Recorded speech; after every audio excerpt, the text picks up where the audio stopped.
Chapter 1. Deep within the pitch-black cavern, several trembling sub-beastmen huddled together. A rabbit sub-beastman appeared oblivious to the impending danger, standing apart from the group and quietly gazing outside the cave. Outside, the cacophony of barking dogs and the sounds of battle echoed incessantly. Before long, silence engulfed the area. The acrid scent of blood permeated the entire valley. As footsteps gradually approached the innermost depths of the cave, the stench of blood grew increasingly potent. What was destined to occur had finally arrived. DD is an ordinary college student from the modern world. After graduating, DD remained in the bustling city to seek employment. Just as he was preparing to embark on a self-sufficient and mundane working life, he unexpectedly found himself soul transmigrated into the body of a rabbit sub-beastman on the Beastman continent. The original owner was a standard long-eared pure white rabbit named T. Though referred to as a rabbit, in beast form, it stood over a meter tall. However, compared to the beastmen, who often towered over 3 meters, a 1-meter beast form was indeed considered diminutive. On the Beastman continent, many individuals could transform into various beast forms. This understanding stemmed from the fact that regardless of their beast form, their human forms were capable of marrying and bearing offspring. Having lived as a human for over 20 years, DD believed that regardless of how the beastmen perceived it, at their core, they should still be considered human. Some of the larger beastmen, such as those resembling woolly mammoths, could reach heights of 7 or 8 meters in beast form. These beastmen were among the largest and most powerful on the continent. Of course, correspondingly, their numbers were relatively few, otherwise the entire continent would be under their dominion. Most ordinary beastmen stood between 3 to 4 meters tall in beast form, with greater height signifying greater strength. A select few beastmen possessed mutated divine powers, categorized by the color of the mysterious patterns on their chests, ranging from weak to strong as black, red, blue, and purple. Their strength derived from the power of their mutated bloodlines. It is said that in the distant southern continent, many mutated bloodline beastmen reside in the most prosperous cities. The highest-ranking pattern beastman known to exist in the present day is reportedly the lord of a certain beastman city, marked with purple patterns. Legend has it that a millennium ago, golden pattern beastmen existed on the Beastman continent, a level above the purple pattern ones. Those possessing golden bloodlines were so powerful that their size could no longer be a measure of strength. Even a small rabbit could effortlessly vanquish a mammoth. However, such beastmen are considered legendary beings, and whether they still exist today remains uncertain. These are the fragmented pieces of information DD has gathered over the past few days from conversations among the beastmen in this small tribe. When DD first arrived, he found himself by the water's edge. The original body had drowned, and just as he was pulled ashore by a purple marten sub-beastman, he transmigrated. They were situated in a small tribe predominantly composed of wild dog beastmen, alongside rabbit, groundhog, squirrel, weasel, purple marten, yellow weasel, and gray monkey sub-beastmen. The tribe's leader was a patternless wild dog beastman. Here, there were only 2 genders, beastmen and sub-beastmen. Beastmen are exclusively male. They remain in beast form until the age of 7, after which they can transform into human form, and by 10, they can shift freely between beast and human forms. Sub-beastmen exist in both male and female forms until the age of 10. They are human cubs, only gaining the ability to shift between forms after that age. In total, the wild dog tribe comprised merely 32 individuals, including 16 beastmen, 3 cubs, and a remarkable 13 sub-beastmen. This ratio of sub-beastmen to beastmen is exceedingly rare throughout the Beastman continent. Under normal circumstances, sub-beastmen are extremely scarce and precious in other tribes. They typically account for only 1/3 of the total population, if not less. Yet in this wild dog tribe, the number of sub-beastmen nearly equaled that of the beastmen. Such a small tribe, lacking strength and having a greater number of sub-beastmen, is often the most vulnerable to raids and massacres by other tribes. The inhabitants of the wild dog tribe maintained a relatively harmonious coexistence. Perhaps aware of their tribe's small size and susceptibility to envy, the beastmen ventured out daily to hunt, taking care to obscure their scent and tracks to avoid being tracked were discovered by beastmen from other tribes. On the third day of his arrival, DD noticed that a day here was considerably longer than in his former world. Lacking an accurate timekeeping device, DD roughly estimated that a day here spanned approximately 30 hours. During conversations with other beastmen, DD learned that a full moon, or month, comprises 30 days, which is somewhat similar to Earth. However, a year here consists of a full 16 moons. The year is divided into 4 seasons, with spring, summer, autumn, and winter each occupying 4 months. When DD first arrived, it was already mid-autumn. Autumn marked the season of great hunts for the beastmen's tribes. The spoils of the hunt not only provided sustenance for the tribe, but also required setting aside a portion for the harsh, food-scarce winter ahead. Just as DD believed he would settle down in this tribe, an unexpected calamity struck. On the evening of the 11th day since his arrival, shortly after the wild dog beastmen returned from hunting, they were besieged by a horde of rogue beastmen led by spotted hyena beastmen, attacking this once peaceful tribe. More than 50 robust spotted hyena beastmen stormed into the small valley, and in a mere 10 minutes, all 16 wild dog beastmen and 3 cubs were ruthlessly slaughtered. All sub-beastmen were seized, including DD. The spotted hyena tribe was a band of rogue beastmen centered around spotted hyenas, comprising solely of spotted hyena beastmen and sub-beastmen. They often wandered the beastman continent, seeking out small tribes to annihilate the beastmen and cubs, leaving only adult sub-beastmen alive. Following this, the spotted hyena beastmen would forcibly copulate with these adult sub-beastmen, compelling them to bear offspring. If the offspring were not of the spotted hyena lineage, both the sub-beastmen and the cubs would be exterminated. However, if the offspring belonged to the spotted hyena lineage, they would be retained for the chieftain's sub-beastmen to rear, and the sub-beastmen would be allowed to remain for a time to continue breeding. Once the offspring ceased to be of the spotted hyena lineage, the sub-beastmen of a different race would lose all value. For this reason, this species is despised throughout the beastman continent. No beastman tribe would harbor affection for them.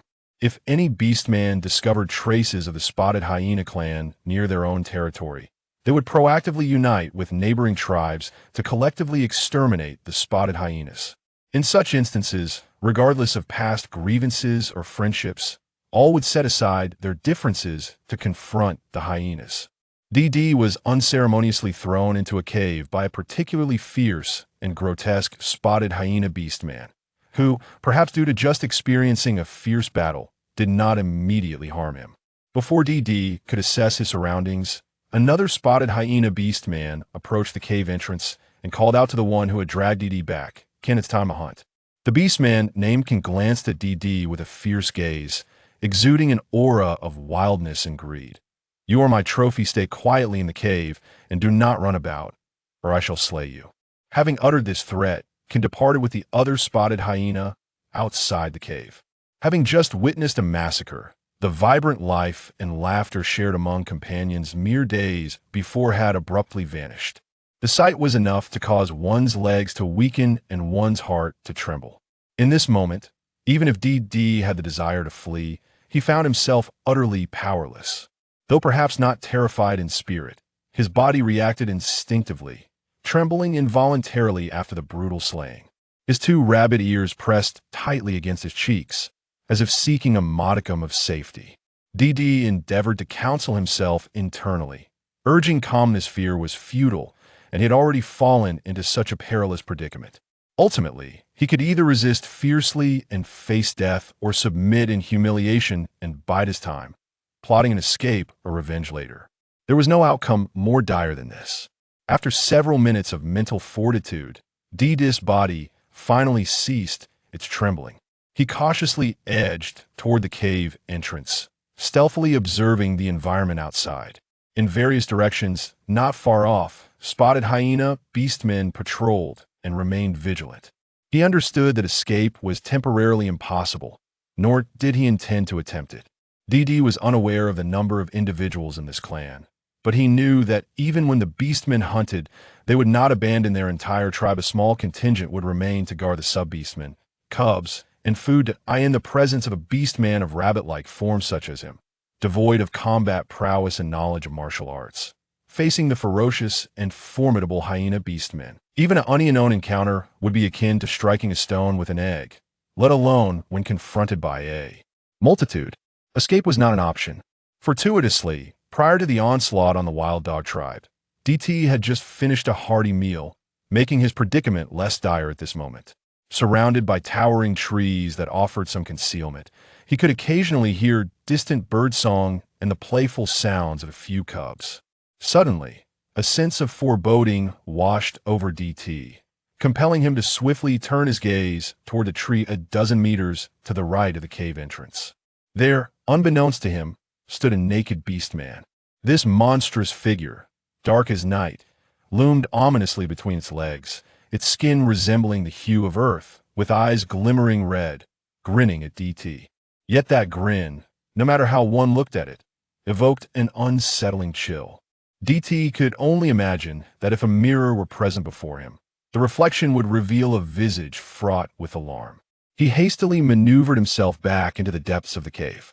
For a beastman, intruding upon another's territory without permission was tantamount to declaring war.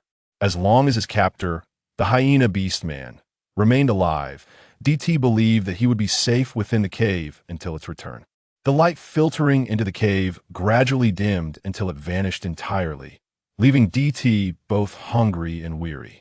In the cave, he discovered a pile of palm-sized stones and several sturdy-looking sticks to keep at hand. During the waiting period, he leaned against the rocky wall, squinting his eyes in vigilance while conserving his energy. A sudden thud, the sound of something heavy hitting the ground, stirred DT from his half-slumber. He swiftly grasped the stones and sticks beside him, assuming a defensive stance. In the faint light seeping from the cave's entrance, DT discerned that the newcomer was his captor, the hyena beastman, and his initial fright began to subside somewhat. It was only when the fire illuminated the cave that DT could fully perceive the appearance of this hyena beastman. To put it plainly, if one had ever encountered a rural mutt or a stray dog in the city, they would realize that compared to the beastman before him, those dogs appeared almost charming and pristine. This hyena beastman was grotesque. In preparation for roasting meat, this creature named had transformed into a humanoid form. With a long neck and large ears, he appeared both bizarre and terrifying. His brownish-yellow skin bore patches of blackish-gray, reminiscent of a skin ailment. His sparse hair clumped together in a matted mess, exuding a foul odor that mingled foot odor with the stench of rotting sauerkraut fish left out in the sweltering summer heat. DT barely managed to suppress his urge to vomit. Deftly tended to the bloodied prey, casually tossing a few round, dark fruits into the fire. DT recognized those fruits as likely being intended for him. Before long, retrieved the charred fruits from the flames and placed them before DT. DT did not refuse after all, whether he planned to flee or resist. He needed to satisfy his hunger first. Observed this quiet, compliant, and unresisting sub-beastman who ate the food offered to him, a flicker of keen interest igniting in his eyes.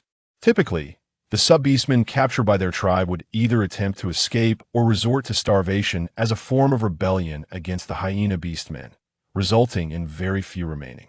Had previously captured several, but perhaps due to his own fearsome appearance, none had survived. Having held little hope for this occasion, he was taken aback to find that this seemingly timid rabbit sub-beastman not only refrained from fleeing, but ate the food offered with quiet obedience. Thought to himself that even if he were to sire rabbit cubs in the future, he would spare this one's life, at most slaying the cubs. As long as he could still reproduce, he would allow him to continue bearing offspring. After the meal, as prepared to engage with DT regarding breeding, he sensed someone approaching their cave. "Who goes there?" "Don't be alarmed. It's me, Shang," came a gravelly voice from the cave entrance. Through the flickering firelight, DT recognized this individual as the hyena beastman who had stood by the large tree earlier that day, watching him intently. Obstructed Shang's view of DT and growled menacingly, "What do you want?" Shang grinned, revealing a set of sharp yellow teeth, his voice tinged with excitement and raspiness. "Let's share this sub-beastman next time I get one. They'll give you a turn. How does that sound?" Upon hearing this, DT had yet to grasp the gravity of the situation, but was already incensed. In an instant, Ken lunged, transforming into his beast form and snapping his jaws at Shang. Caught off guard by Kan's intense reaction, Shang managed to dodge the sharp fangs, but was still struck solidly by a powerful slap. "What madness is this?" Shang shouted at Kan. "Do you wish to duel?" Though he spoke defiantly, he gradually stepped away from Kan's cave. Kan roared towards several directions outside the cave. "This sub-beastman is mine. Anyone who dares covet him will face my wrath." Originally, it was not merely the injuries that had befallen him. There were also several orcs who had not yet acquired the subservient hyena orcs, lurking near the remnants of the mountain cave in the past. They had always shared the spoils of the captured subservient orcs in such a manner. They believed that by doing so, the chances of a subservient orcs giving birth to hyena offspring would be increased. However, to their surprise, this time, Ken had chosen not to adhere to the established rules. Nevertheless, Ken was the tribe's foremost warrior, and thus far, no one had proven capable of besting him. Consequently, after his warning, the orcs concealed in the vicinity of the cave. Although reluctant, gradually retreated. Witnessing Ken return to the cave, DD was engulfed by despair and panic. Was he truly destined to endure torment? Was there truly no resolution? Damn it! What kind of hellish fate was this?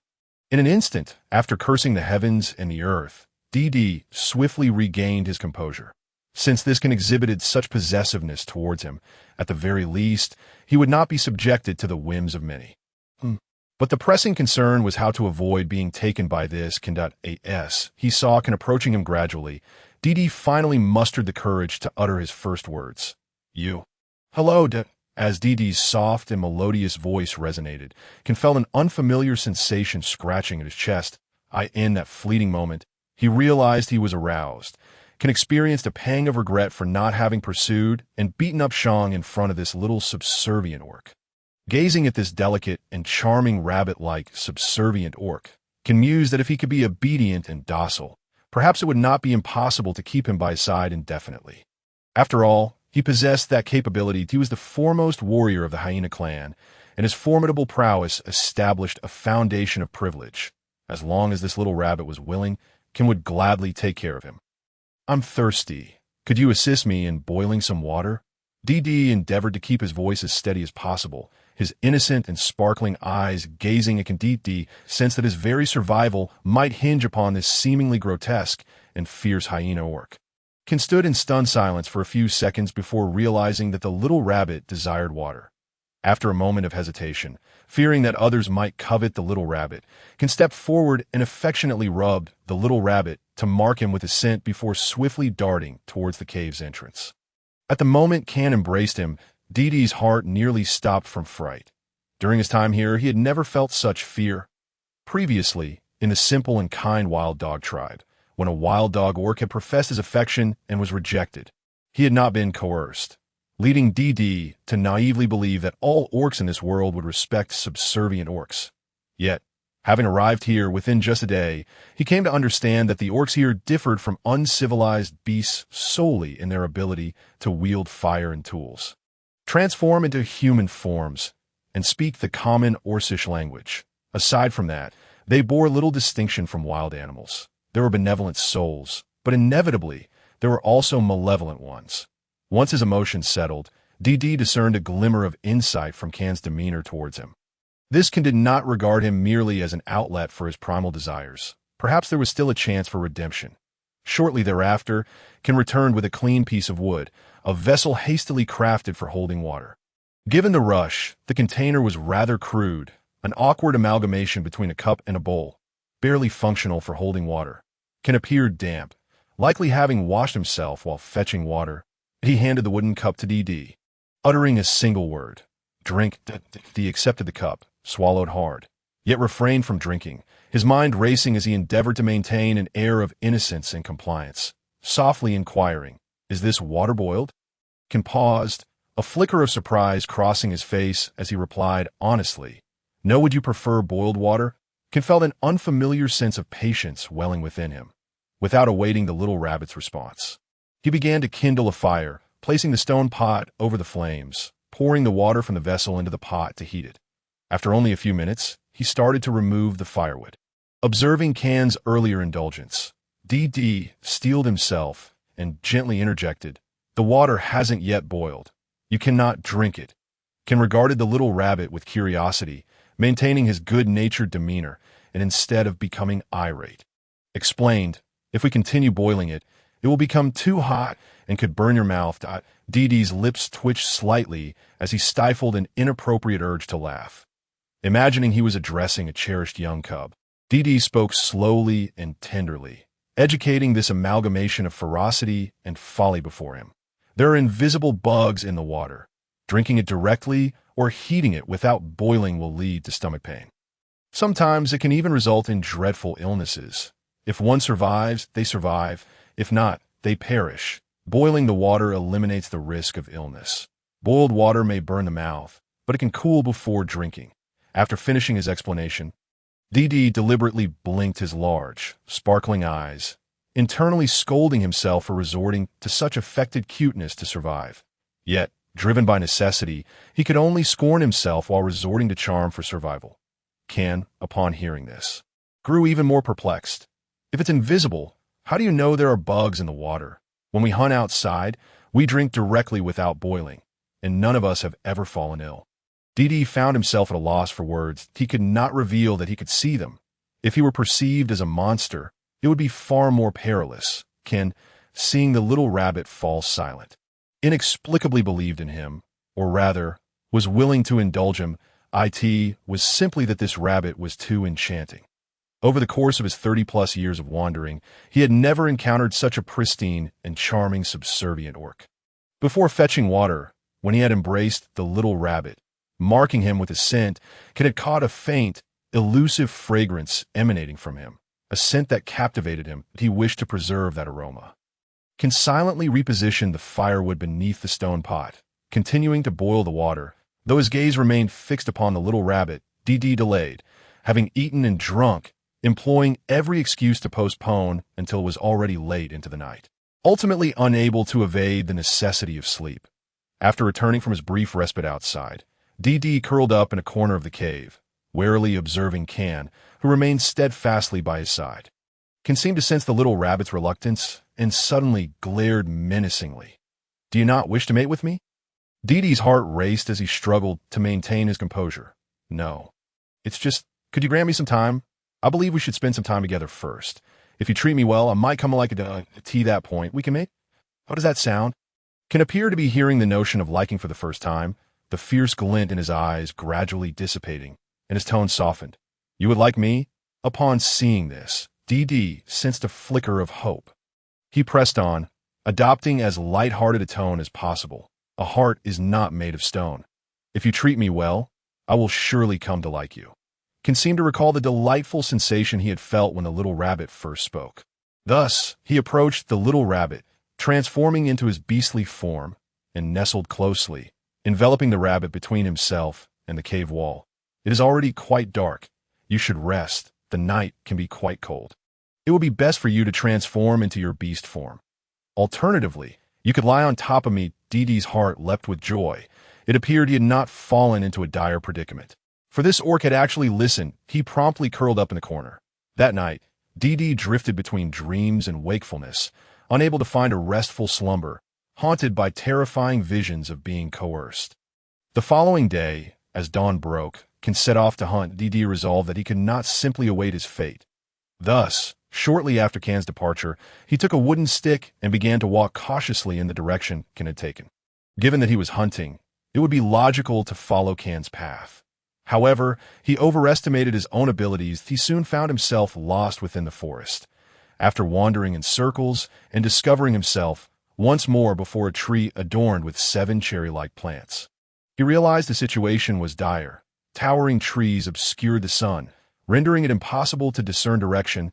Dee no longer cared whether the hyena orc could find him. He began marking the tree trunks. Eventually, he managed to find his way out, only to astonishingly return to the hyena tribe. Do not inquire how he recognized it. Had it not been for the sudden appearance of Shaman before him, he might have rejoiced in his newfound freedom. Shaman grinned widely, seemingly having just feasted on raw meat. Upon catching sight of Dee, a perverse and excited glint ignited in Shaman's eyes. "Little rabbit, are you here to find me?" As the injury gradually approached DD brandished a wooden stick across his chest, adopting a pose he believed to be fierce.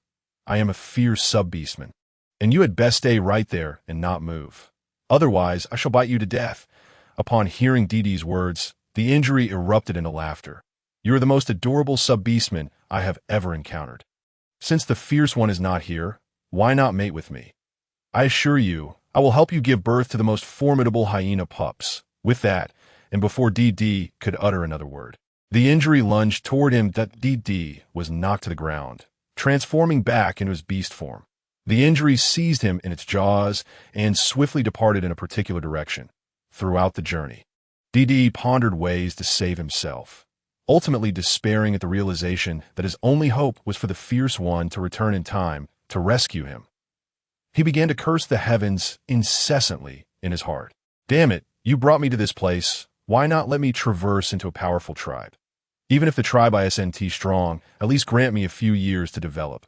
With the knowledge in my mind, I could surely strengthen my tribe in a few years. Even if it wasn't exceedingly powerful, it would at least be able to protect itself, and I wouldn't end up in such a predicament." He cursed again. "At the very least, let me inhabit a beastman-esque body. At least I would have a fighting chance. This situation is utterly wretched." Perhaps DD's curses bore fruit, for roughly 10 minutes after he was carried away by the injury, the fierce one finally arrived. The two hyenas began to battle fiercely. DD struggled to huddle in a corner, simultaneously feeling a sense of relief while plotting how to pin the blame for his disappearance on the injury. Before the two beastmen could determine a victor, a sudden change occurred, as numerous wolf howls echoed from all directions of the tribe. The two immediately halted. The injury glanced at the fierce one, then at the rabbit, and with a wicked grin, took off. The fierce one promptly seized DD and hurried towards its den. After placing DD deep within the cave, the fierce one instructed, "Stay in the cave and do not come out." Having said this, it dashed out of the cave, and no sooner had it exited than a nearly 3-meter-tall wolf appeared, its 4 legs and tail tips entirely black, while the rest of its fur was pure white, with eyes resembling sapphires. In a single exchange, it inflicted a wound upon the fierce one, though the fierce one's beast form was slightly smaller than the white wolf. It was already a formidable presence within the hyena tribe, yet compared to the white wolf before him, it seemed utterly insignificant. After several exchanges, the fierce one was already on the brink of death. The white wolf had also sustained some injuries, its pristine white fur stained with patches of crimson.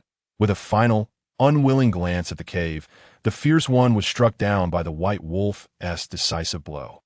Once the fierce one lay lifeless, the white wolf turned its gaze toward the cave. Having already experienced one massacre, DD surprisingly felt less fear at this moment.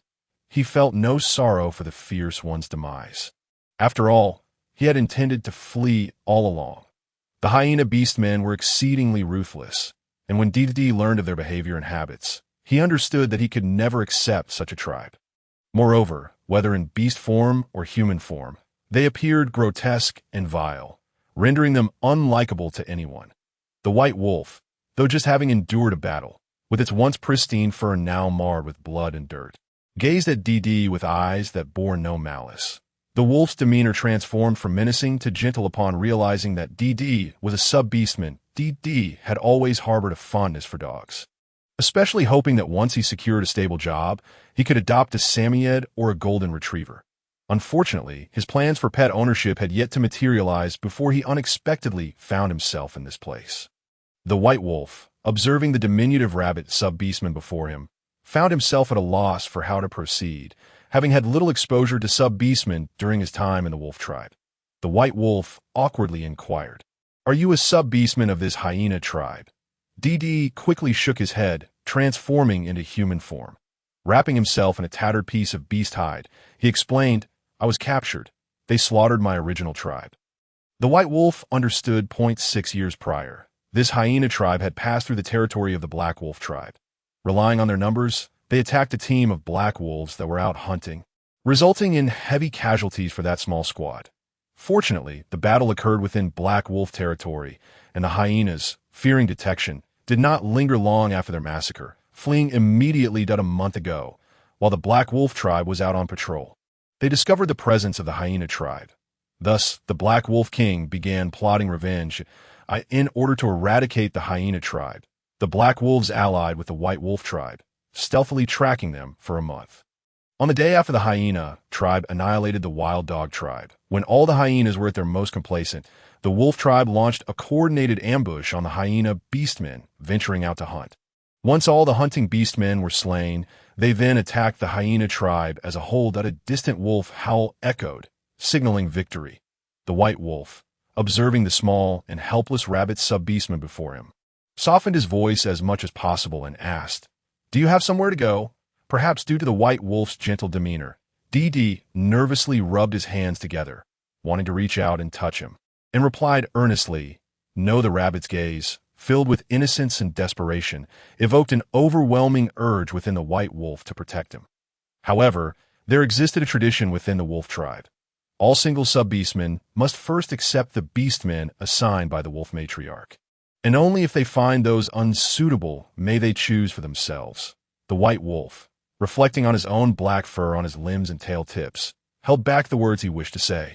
He was neither a pure white nor a pure black wolf, and even though he ranked just below the Wolf King in terms of combat prowess, he remained the lowest tier of beastmen within the tribe. DD, gazing into the sapphire eyes of the white wolf, contemplated before earnestly asking, "Could you take me in?" Fearing that the white wolf might find him weak and burdensome, he hastily added, "My name is D. And I can cook, do some crafts, sew clothes, and I'm quite capable that I know a lot of things truly that if you take me in, you will not regret it." That it was only at that moment, after experiencing life and death, that DD fully awakened to his reality that if he wished to survive in this ruthless world governed by the strong, where uncertainty loomed at every turn, he needed to have a support system. Rather than being chosen by others, such as the hideous and ferocious hyena beastmen, he preferred to proactively select someone he could accept, like the handsome, powerful, gentle, and kind white wolf before him. That DD resolved that once he settled down, he would craft weapons to ensure his own survival. After all, no one wished to be perpetually subservient to others. Until that time, relying on the white wolf before him seemed to be his only option. DD had witnessed the fear and respect all the hyena beastmen held for the fierce one, which indicated that the fierce one was indeed the most formidable of the wandering tribe. And yet, the white wolf had dispatched the brutal and grotesque fierce one in mere moments. The wolf tribe must undoubtedly be stronger than the wild dog tribe. Furthermore, this wolf was exceptionally handsome, its eyes as beautiful as sapphires. When it spoke to DD, it was so gentle, and he could sense an innate tenderness in the wolf's demeanor toward him as a newcomer. The white wolf lowered its voice when addressing him.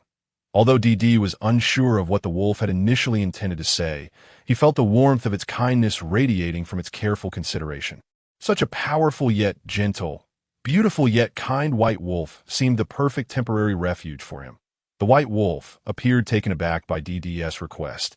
He not only did not disdain the fact that DD was a mixed-breed beastman, but also sought to befriend him. However, he refrained from impulsively agreeing and solemnly promised, "My name is Lang, and should you choose me, I will ensure your safety." In the distance, the haunting howl of wolves echoed once more, this time signaling a call for assembly. DT followed the white wolf as they made their way toward the gathering point. There remained a slight distance between them and the assembly site, perhaps out of consideration for DT. The white wolf refrained from explicitly requesting to carry him along, that he attentively matched DT's pace, neither hastening nor lagging, maintaining a comfortable proximity. Along their path, several packs of wolves passed by. Both black and white. One particularly striking black wolf bore a mountain cat subhuman upon its back. They regarded DT and the white wolf with astonishment, though this moment of surprise quickly faded into the mundane. It is customary among the beastmen that if one rescues a subhuman, they acquire the right to be paired with that individual. For instance, the black wolf they passed earlier had undoubtedly just saved the mountain cat subhuman, now resting upon his back. The latter's willingness to be carried indicated his intent to bond with the black wolf. Such interactions require no words, as they are common knowledge among the beastmen. One saves, and the other naturally allows themselves to be carried. To the other wolves, the sight of the rabbit subhuman walking alongside the white wolf implied that he had not deemed this mottled white wolf worthy. The wolf clan adheres to a strict hierarchy, placing great importance on lineage. Purebred wolves invariably hold a higher status than those of mixed breeds. The white wolf who rescued DT was not of pure lineage, and thus the other wolves naturally assumed their conclusions. However, DT remained oblivious to these social intricacies. He merely felt that given the short distance they had to cover, and considering he was uninjured while his savior bore wounds, it would be unreasonable for him to expect the one who had just saved him to carry him as well. The white wolf had grown accustomed to being treated differently, and although he harbored expectations based on DT's earlier remarks, he did not display an overt eagerness. The young subhuman, clearly bewildered, refrained from speaking up, silently observing instead. The assembly point of the wolf clan was situated in a plaza at the heart of the hyena clan. The wolf clan had annihilated all adult hyena beastmen and subhumans, leaving the young hyena cubs abandoned upon the plains to fend for themselves. Ostensibly, the wolf clan had granted these cubs a chance at life, yet without the protection of adult beastmen and subhumans. The cubs would swiftly fall prey to the wild in this tribe. Any subhuman not of the hyena lineage was retained. Whichever clan's beastmen found and rescued a subhuman first would claim them. As the hyena beastmen had only recently destroyed the wild dog tribe, the 13 subhumans originally belonging to that tribe remain alive. The black wolf clan had rescued 9 of them, while the white wolf clan had saved 4, one of whom, named Sure, had sustained a bite to the calf from a dying hyena beastman. Many beastmen of the wolf clan bore injuries, most of which were minor, but Sure's wound was rather severe. Though the bleeding was not profuse, it had not ceased, and if left unchecked, Sure might succumb to blood loss. Although DT had not interacted much with Sure during their time in the wild dog tribe, they were familiar faces who had shared living quarters for over 10 days, and DT felt compelled to do what he could to assist. He instructed the beastman who had rescued Sure, Shaman, to apply pressure to the sides of the wound to stem the bleeding. The wolf, who had nearly cleaned the blood from his own fur, observed DT's actions intently. Noticing the wolf's gaze, DT turned to him, only to find the little white wolf either shy or feeling it impolite to stare. Upon catching DT's glance, he immediately averted his gaze, yet his dark ears remained perked, and his eyes occasionally darted back in DT's direction, with his bushy tail swaying behind him like a large dog caught in mischief. Seeking to please its owner, DT found himself utterly charmed by this display. A longing to pet the large dog stirring within him, but he approached the white wolf and softly said, "I wish to take a stroll nearby to see if I can find any herbs to staunch the bleeding and reduce inflammation. Would you accompany me?" The white wolf, still enveloped in the awkwardness of being caught staring, momentarily failed to respond, but quickly nodded in agreement upon hearing the young subhuman's request. Herbs typically require preparation, and clearly, the current circumstances allowed neither the time nor the means for such. However, he was grateful for his past fascination with traditional medicine during university. Though he could not claim extensive knowledge, he possessed enough understanding of herbal remedies to be of some use in this moment. The DT urged the wolf to keep an eye out for any plants that bore purple or light purple flowers. He recalled that during his time in the wild dog tribe, some beastmen had gathered vibrant, fragrant flowers to adorn their subhumans' caves that time, still disoriented from his sudden transition to the beast world. He had paid little attention, but now he recalled that they might have been either Deepening or Huang Qian. Deepening, also known as Deepening Chao or Ku Deepening, featured slender, branching stems with a grayish-green or yellowish-green hue. Its flowers, though rare, were lip-shaped and pale purple, possessing a mild aroma and a bitter taste. It is known for its ability to clear heat toxins and reduce swellings. The flowers could be dried and brewed for internal use or crushed for topical applications. In this primitive beast world, DT intended to utilize it as an anti-inflammatory. Huang Qian, known as Fu Chong or Shan Cha Jian, is characterized by its thick, fleshy root and purple to blue flowers that thrives in sunny, dry areas such as mountaintops, slopes, forest edges, and roadsides, favoring warmth while being resilient to cold and drought. Its properties include clearing heat and dampness, detoxifying, stopping bleeding, and stabilizing pregnancy, typically prepared as a decoction. Since the wild dog tribe was nearby, and given that these two plants grew in that region, it was reasonable to assume they would flourish here as well. Considering the similar terrain and climate, Indeed, it wasn't long before the wolf located Deepening beside a small stream. DT hurriedly gathered the flowers and washed them in the stream. Aware that clean gauze was unavailable, he also harvested several flat, vine-like plants nearby, intending to boil them in water for use as bandages. He was unaware of the plant's name, only that they were resilient and non-toxic, commonly used by beastmen to bind their catches for ease of transport. Considering the number of injured wolves, DT nearly stripped the patch of Deepening clean. Upon returning to the camp, DT crushed the Deepening to extract its juice and instructed the wolf to boil water for the vine.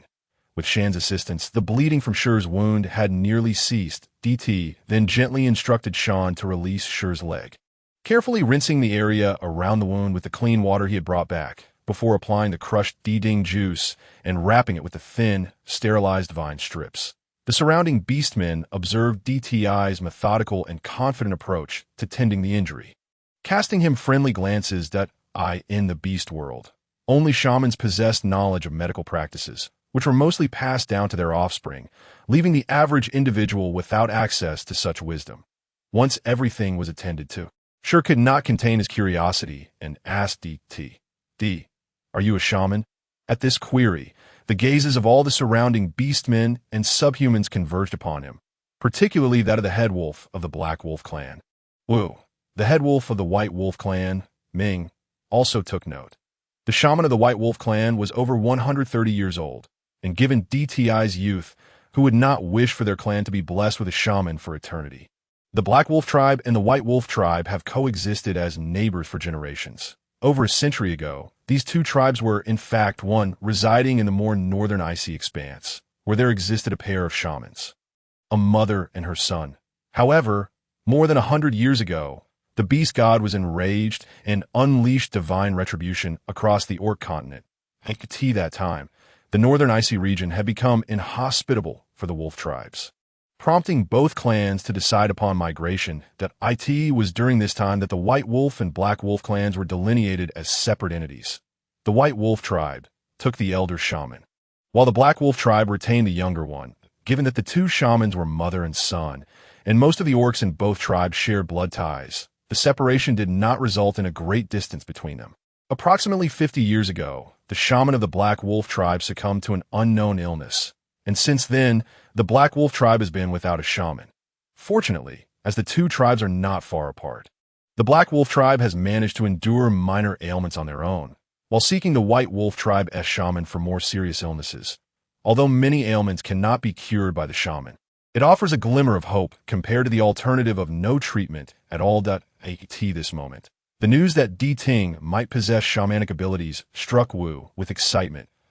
If Deepening were truly a shaman, Wu would do everything in his power to bring this little sub-orc into his fold. Deepening, too, seemed to understand that shamans were akin to healers, possibly engaging in some mysterious practices while also fostering unity and stability among the tribe's orcs. Such figures undoubtedly hold high status within any tribe, garnering blind admiration and trust from all orcs and sub-orcs. However, he had no desire to become a shaman. Firstly, he was aware of his own limitations.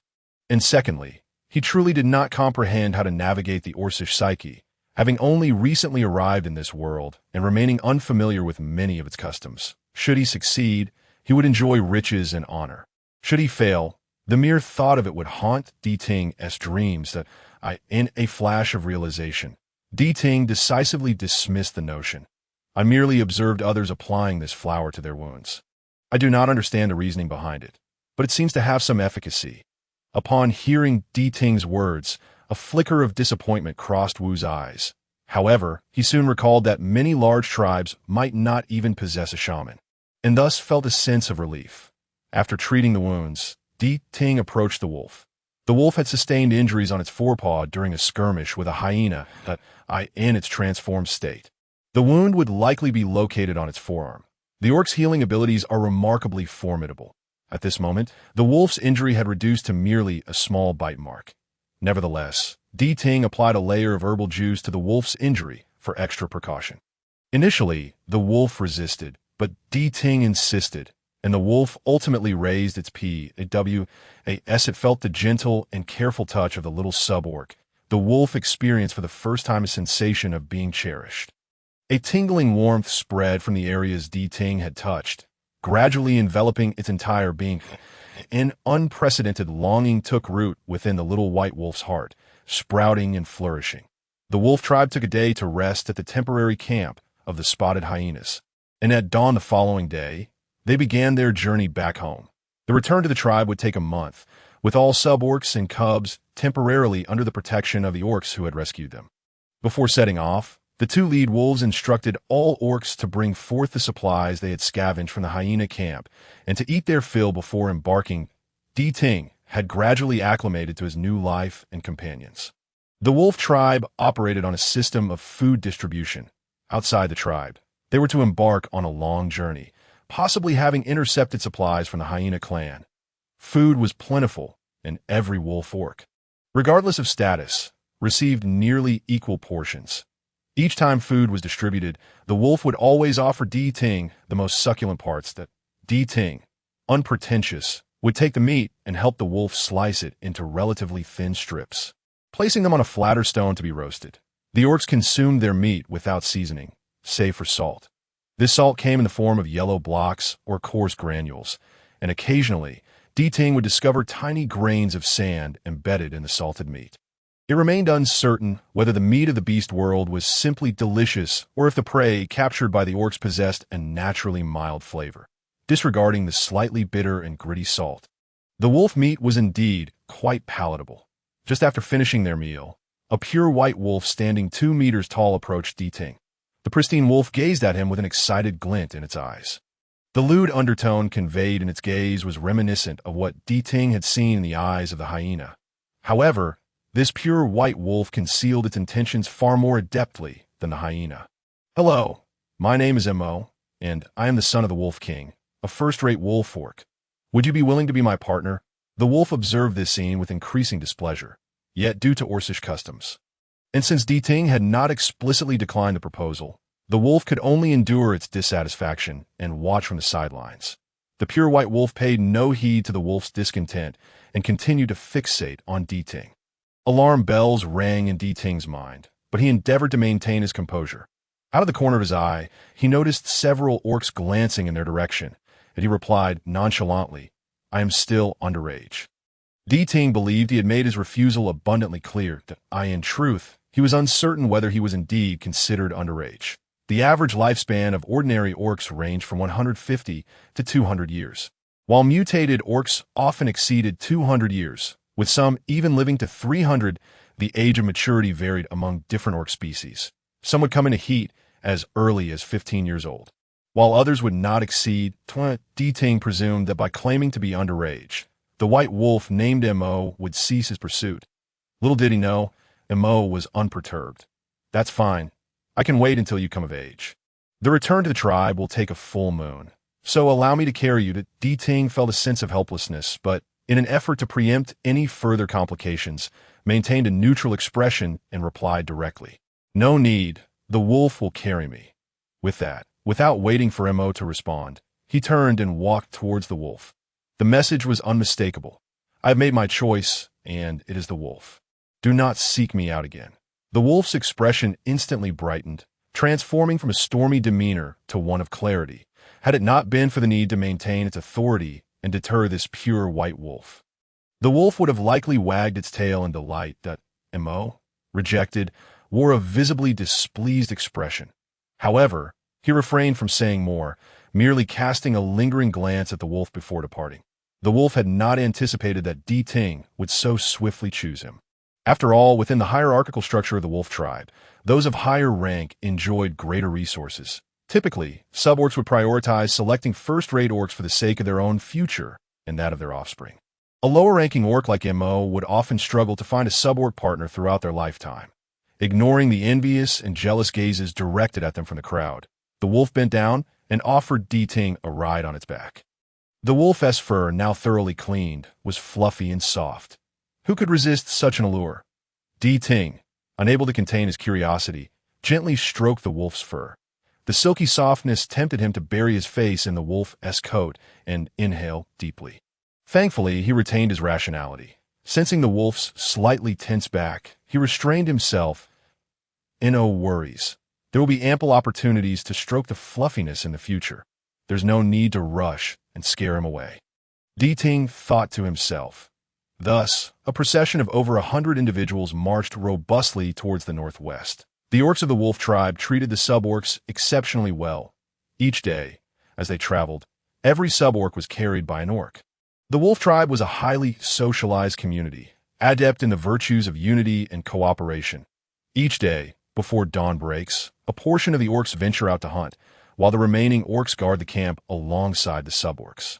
The task of preparing meals and butchering the prey is predominantly undertaken by the orcs, with the sub-orcs merely assisting in order to expedite their journey and conserve provisions. The orcs limit their meals to 2 a day. After a hearty breakfast each morning, all orcs resume their relentless sprint towards the direction of their tribe. Just before sunset each day, the orcs seek out a suitable spot for overnight rest, followed by hunting and dinner. After their meal, the orcs and sub-orcs prepare the pelts obtained from their daytime hunts, and once the night is fully enveloped in darkness, the orcs will encircle the sub-orcs to rest, with the orc contingent dividing into 2 shifts to keep watch. Initially, DT contemplated taking breaks during their travels to search for edible fruits or useful herbs, but regrettably, the relentless pace of their journey yielded no useful food in the first half of the month. Only in the first few evenings did he encounter some herbs, such as ground ivy and yellow root, which he collected to preserve the medicinal herbs. DT dried the ground ivy in the fading sunlight over several days, managing to convert it into dried flowers. Later, after everyone had finished their dinner, he utilized a stone pot to saw slices of the yellow root. First, the quantity was modest, and DT used a wooden tube he had taken from the hyena tribe to store it. After several days, as the amounts of ground ivy and yellow root increased, the wooden tube became insufficient. Noticing this, Emo took out a piece of clean deer hide from his pack and approached DT, offering it to him while saying, "Here, use this to store your items." That DT was momentarily taken aback, feeling somewhat uneasy about the attention the son of the Wolf King had been paying him. At that moment, Wolf returned from the outskirts, each hand carrying a half-meter-tall wooden bucket, indeed crafted from wood, complete with a slight arching handle for lifting at the top. Wolf had noticed that DT had been collecting an increasing amount of herbs over the past few days, and the original small wooden tube was no longer sufficient. Today, during a break after hunting, Wolf had gone out to chop down 2 small trees, hollowing out their centers to create the buckets, thoughtfully leaving a section of wood above the bucket's rim for convenience. Seeing Mo deliver the deer hide to DT, Wolf paused but said nothing, silently carrying the 2 wooden buckets to DTI's side. Wolf was neither forceful nor ostentatious. After spending time with DT, he had clearly sensed that DT possessed considerable skills, but was rather timid, particularly averse to putting others in uncomfortable positions or outright refusing requests, often opting for gentle refusals for fear of inciting trouble or offending others. Under normal circumstances, DTI's declaration of allegiance to Wolf would signify an implicit acceptance of him as a partner. In such cases, other orcs, if wise, would refrain from pursuing a sub-orc who had already found a companion. Even if they did approach, Wolf could easily challenge Mo, delivering a beating that would deter him from future advances. Yet he refrained from doing so. Wolf could sense that DT feared such actions. Unaware of the source of his apprehension, he wished to alleviate DTI's fears. Thus, he remained silently steadfast by DTI's side, providing a sense of security. Should DT issue a command to dismiss Mo, Wolf would undoubtedly disregard Mo's status and show him no mercy as for DTI's true thoughts as a pure human who had traversed into this world.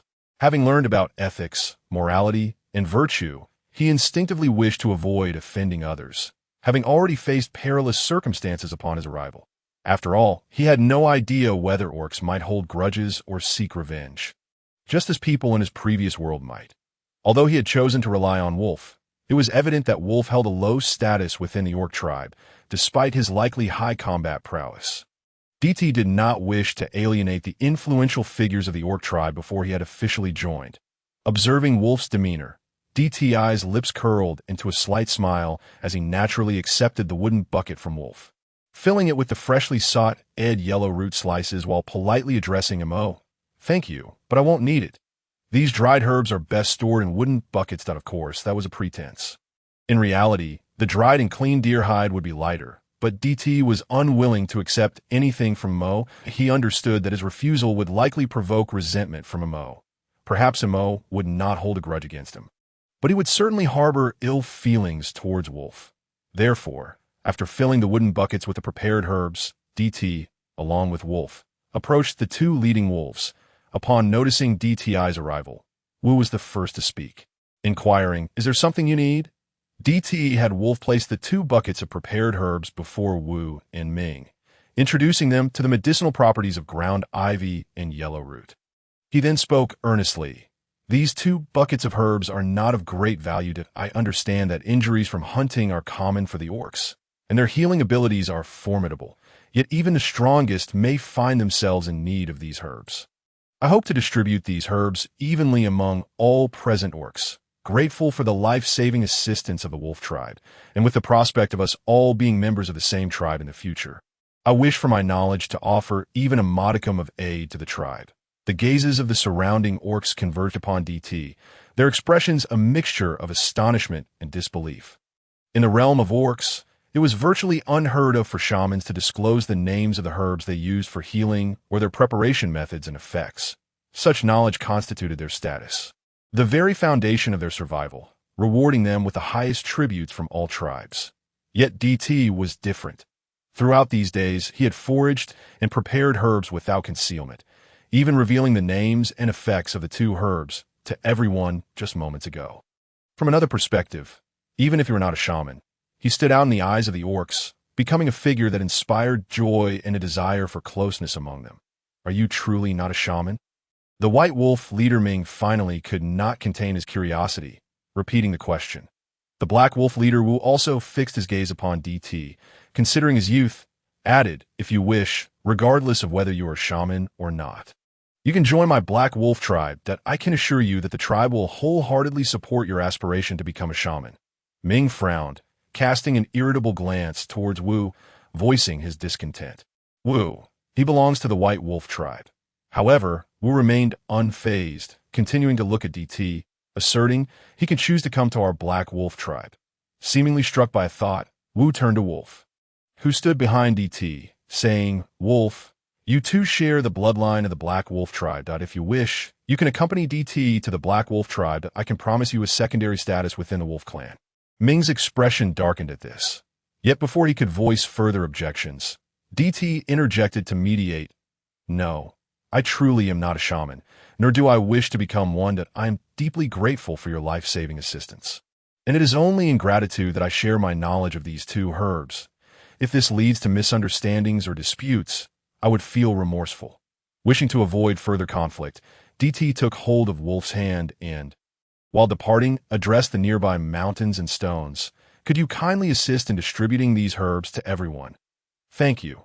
Witnessing DT's attitude, Wu understood that some things cannot be forced, and Ming let out a sigh of relief. The two ceased their argument and began to assist in distributing herbs to their kin. Following DD's earlier suggestion that these dried herbs are best stored in wooden barrels, the orcs receiving the herbs crafted two small wooden containers to hold the medicinal plants. Fortunately, the quantity each received was not excessive, thus not cumbersome. After tonight, the over 100 wolf tribe orcs present, regardless of whether they belonged to the white wolf or black wolf clans, harbored great affection and goodwill towards the sub-beastman named D. This was precisely what DD needed most at the moment. In the latter half of the month, DD no longer encountered these two types of herbs nearby and did not discover any other familiar plants either. Consequently, every evening during rest, he began to experiment with weaving items from vines. The absence of fabric was exceedingly inconvenient. While traveling, for the sake of speed, and at night for warmth, everyone transformed into their beast forms. However, the awkwardness arose during mealtime in the morning and evening when the orcs needed to revert to their human forms to cook. The sight of the small, chaotic creatures running around made DD feel as though he might burst from embarrassment. Nonetheless, those scurrying about were primarily single or lower-ranking orcs. The partnered wolf orcs and first-class wolves, including those like Mo, would wrap themselves with broad leaves or animal hides around their waists. The sub-beastmen, including DD, also followed suit. Currently, the weather was still relatively mild, and the animal hides were genuine leather, ensuring adequate warmth that DD felt as though he might develop heat rash from the excessive covering. Thanks to the thriving short video industry in modern society, DD occasionally stumbled upon videos showcasing traditional crafts, including the making of linen.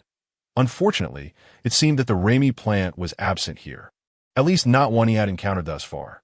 The flat, vine-like plant previously used to bind wounds was a commendable substitute. This vine possessed remarkable toughness, remaining intact after boiling and retaining its softness. If cut into strips, it could easily serve as twine or thread. However, the boiled vines could not be exposed to sunlight for extended periods, lest they dry out into powder. Nevertheless, these were not significant issues, as this material was abundant in the beast realm, and he had little opportunity to wear clothing under the sun while traveling during the day. Thus, whenever he had a moment of leisure, DD began his weaving endeavors. He first thinned the fresh vine skins, then used a horn knife to slice the vines into flat strips about 2 fingers wide, facilitating the weaving of a tube skirt. Although DD did not precisely remember the intricate techniques of weaving, he understood that the fundamental principles revolved around intertwining several strands in various orientations. After approximately 2 days of experimentation, DD discovered the knack for it, significantly increasing his weaving speed on the 4th night. Just before sleep, he completed his very first handmade, all-natural plant skin skirt, a unique creation by the sub-beastman DD, destined to be unparalleled across the entire beastman continent. Had someone told DD, prior to his crossing, that he would one day weave such a tube skirt, resembling a bottomless bamboo basket, with a final product that was unevenly crafted, featuring loose and tightly woven sections, he would have deemed the speaker utterly deranged. Yet now, gazing at this rather unattractive grass skirt, he felt no disdain, only a profound sense of accomplishment. DD had not only wished to wear it himself, but aspired to promote this unsightly garment to all beastmen, particularly the single ones who reveled in their nudity. Originally, DD intended to quietly don the plant skirt under the cover of night to test its efficacy. However, considering that the wolf orcs transformed into wolves, and while they did not hunt at night or travel under the moonlight, he feared they might possess night vision akin to ordinary wolves, leaving him exposed. Moreover, although it was a crescent moon tonight, the illumination was sufficiently bright to see. Thus, DD discreetly beckoned the wolf to accompany him to a secluded pile of stones to change attire, though the wolf was also an orc. Specifically a lower-ranking one, DD had never witnessed the wolf in a state of undress. Each time he encountered the wolf in human form, he was always properly adorned with animal hides. After observing and interacting for several days, DD felt fortunate to have been saved by the wolf. Among the over 100 members of these 2 tribes, regardless of their beast or human forms, personality traits, or combat prowess, the wolf stood out as a paragon. DD even mused that, had the wolf not been so much younger than Wu and Ming, he would surely be the most formidable among the beastmen. Wu and Ming had already reached the prime of their lives, in their 40s or 50s, while the wolf had just turned 18, reportedly not yet having undergone his mating season, thus still considered a minor. However, due to his low rank within the tribe, the wolf, despite his fierce strength, had taken the initiative to join the hunting team early on.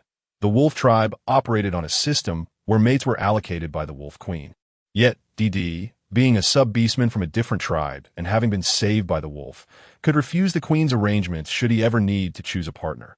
Nonetheless, declining the queen's arrangements would likely hinder DD's standing within the wolf tribe. Regardless, DD paid little heed to status.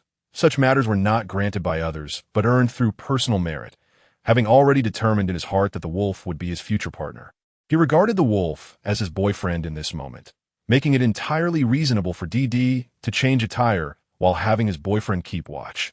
After all, it was his first weaving attempt, and the resulting grass skirt was somewhat oversized, with the waistband measuring 4 fingers wider than DD's waist. To prevent the skirt from falling, DD held onto its edges as he stepped out. The skirt's texture was acceptable, but the cool night air seeped through the gaps, sending shivers across Dee's skin. He performed several exercises, including high knees, squats, lunges, and jogging in place, testing the durability of the grass skirt. The outcome, unsurprisingly, did not disappoint him. The wolf observed Dee's animated movements and, believing him to be joyful, unexpectedly remarked, "It looks good." Dee was astonished, glancing at the wolf. Had it not been night, he would have undoubtedly seen the wolf's neck and ears gradually redden. "Really? You can see it?" The wolf nodded, his voice slightly hoarse as he succinctly replied, "I can." Dee looked down at the grass skirt he wore, then returned behind the stone pile to switch back to his leather skirt. Extending the grass skirt towards the wolf, "It's too big for me. You should try it on and see if it fits to me." The wolf appeared incredulous. In their culture, animal hide skirts were either self-made or crafted for one's partner. It was unheard of for unrelated beastmen to create skirts for one another. Even the raw materials for such skirts were typically sourced by the beastmen themselves, although the grass skirt was not made of animal hide. To the wolf, it held the same significance as a leather skirt. The grass skirt was handpicked by Dee, and its creation was entirely his work. That moment, the skirt represented Dee's affection for the wolf. As for the assertion that it was too large, that seemed inconsequential. Unbeknownst to Dee, the wolf's mind was racing with thoughts, such as the deep regret of not having gifted the charming wolf hide skirt to the little sub-beastman sooner. Especially since this very sub-beastman had tended to his wounds and now presented him with a grass skirt. With a complicated heart, the wolf accepted the grass skirt from Dee and, imitating his actions, went behind the stone pile to change. When he emerged, illuminated by the moonlight, Dee could clearly see the curious twist of fate. The skirt, which did not fit him, surprisingly suited the wolf. "This skirt is my first attempt at weaving. I lack experience, so it turned out rather ugly. However, now that I've gained some skill, we should gather more vines tomorrow, and I'll make you a prettier one." "No need," the wolf said, realizing he had spoken too hastily, then softened his tone as he addressed Dee. "There's no trouble. I think this grass skirt looks quite nice that I can wear it for now. And you can make your own tomorrow. When you have time, perhaps you could craft me a new one." The wolf, feeling slightly bashful, found his words faltering. I will go out hunting tomorrow. There should be purple deer in this area, and their fur is quite beautiful. I shall craft a complete hide skirt for you as a gift." Dee gazed at the somewhat flustered and bashful individual before him, imagining that if he were in his beast form at that moment, his tail would be wagging furiously, his eyes darting about, perhaps even stealing glances at himself while nuzzling against Dee's side. Merely picturing that scene evokes an overwhelming charm. There is no need to insist. Whether or not there is a hide is inconsequential. The daytime heat is stifling, and wearing a hide could lead to discomfort, while transforming into beast form at night would suffice for warmth. "If you do not encounter the Xylan deer tomorrow, promise me you shall not press the matter, all right?" Upon finishing, Dee, fearing that the wolf might misinterpret his words as reluctance to accept his goodwill, added, "What I mean is, we are currently on our journey. Once we reach your tribe, there will be plenty of areas where I will require your assistance. For now, a hide is not essential. If by chance you happen to find one tomorrow, then by all means, procure it. If not, it would be unnecessary to expend considerable time searching for it. Do you understand?" The wolf nodded in acknowledgement, yet his heart warmed at Dee's words. Having lost his parents at a young age, he was acutely attuned to the emotional shifts of others, sensing the concern and care in Dee's tone as he expressed those sentiments. If another beastman were to be persuaded by an anthropoid, they might think it indicative of their own inadequacy, causing the anthropoid to lose faith in them. However, Dee's concern was purely genuine and selfless. Later, the two returned to their camp and succumbed to slumber. Unbeknownst to Dee, the wolf experienced his first bout of insomnia. Had it not been for the necessity of transforming into beast form to shield Dee from the wind, he would have preferred to sleep in his human form while clad in the tattered, breezy skirt. Observing the little rabbit nestled between himself and Sherwan, the wolf's gaze softened like water, particularly crystalline under the moonlight. He cautiously cradled the skirt in his arms, stealthily inching closer to the little rabbit before gradually drifting into slumber amidst a flurry of thoughts. On the following day, when Dee awoke, he discovered 2 piles of gathered vines beside him. The wolf had already departed with the hunting party. Next to the vines lay a hide-wrapped bundle. Placed there by the wolf, DD smiled, first rushing to a nearby stream to freshen up before commencing with the preparation of the vines. Sure had risen early and, before the hunting party had left, noticed the wolf donned in the grass skirt. The wolf had even taken care to wrap the skirt in hide, an action that made it abundantly clear to anyone observing just how much he cherished that garment. Seeing DD still busy with the vines, Sure and another anthropoid named Moo approached him. "Greeting, D. What are you up to? Do you need our assistance?" DD, recognizing Sure and Moo, inquired, "Aren't we processing hides today?" Sure replied, "No. The beastmen helped to complete the tanning of all the hides yesterday. I heard from Shaman that some beastmen discovered that a multitude of herds would be passing through the vicinity in the coming days. So the two lead wolves decided to remain here for an extra day to hunt more prey. But we have now entered the territory of the wolf tribe, and for the next few days. The pack will not halt for rest overnight, but will continue to travel day and night, reaching the tribe in no more than 5 days." "Really? That is splendid news," DD exclaimed, although the journey primarily involved being carried by the beastmen. The days of roughing it outdoors had taken their toll, and the accommodations for eating and washing had been quite rudimentary. Most of their time was spent on the road, meals consisting of either boiled or roasted food, with the bare minimum seasoning to avoid impeding the group's progress. DD had endured not focusing his energy on food preparation on occasions when he could no longer tolerate the greasiness of roasted meat or the blandness of boiled dishes. He would seek out edible fruits around the camp, disregarding whether they were sour or sweet, applying their juices to the meat as a makeshift seasoning. Due to the previous incident with the medicine, DD garnered much attention from the other beastmen, and his unique way of eating quickly inspired many to follow suit, with an unexpectedly high number of adherents. Consequently, whenever the hunting party returned, they would invariably bring back various fruits. Now, it seemed they were nearing the tribe. Settling down would allow for the time and energy to create a better life for oneself, since they were to stay for a day.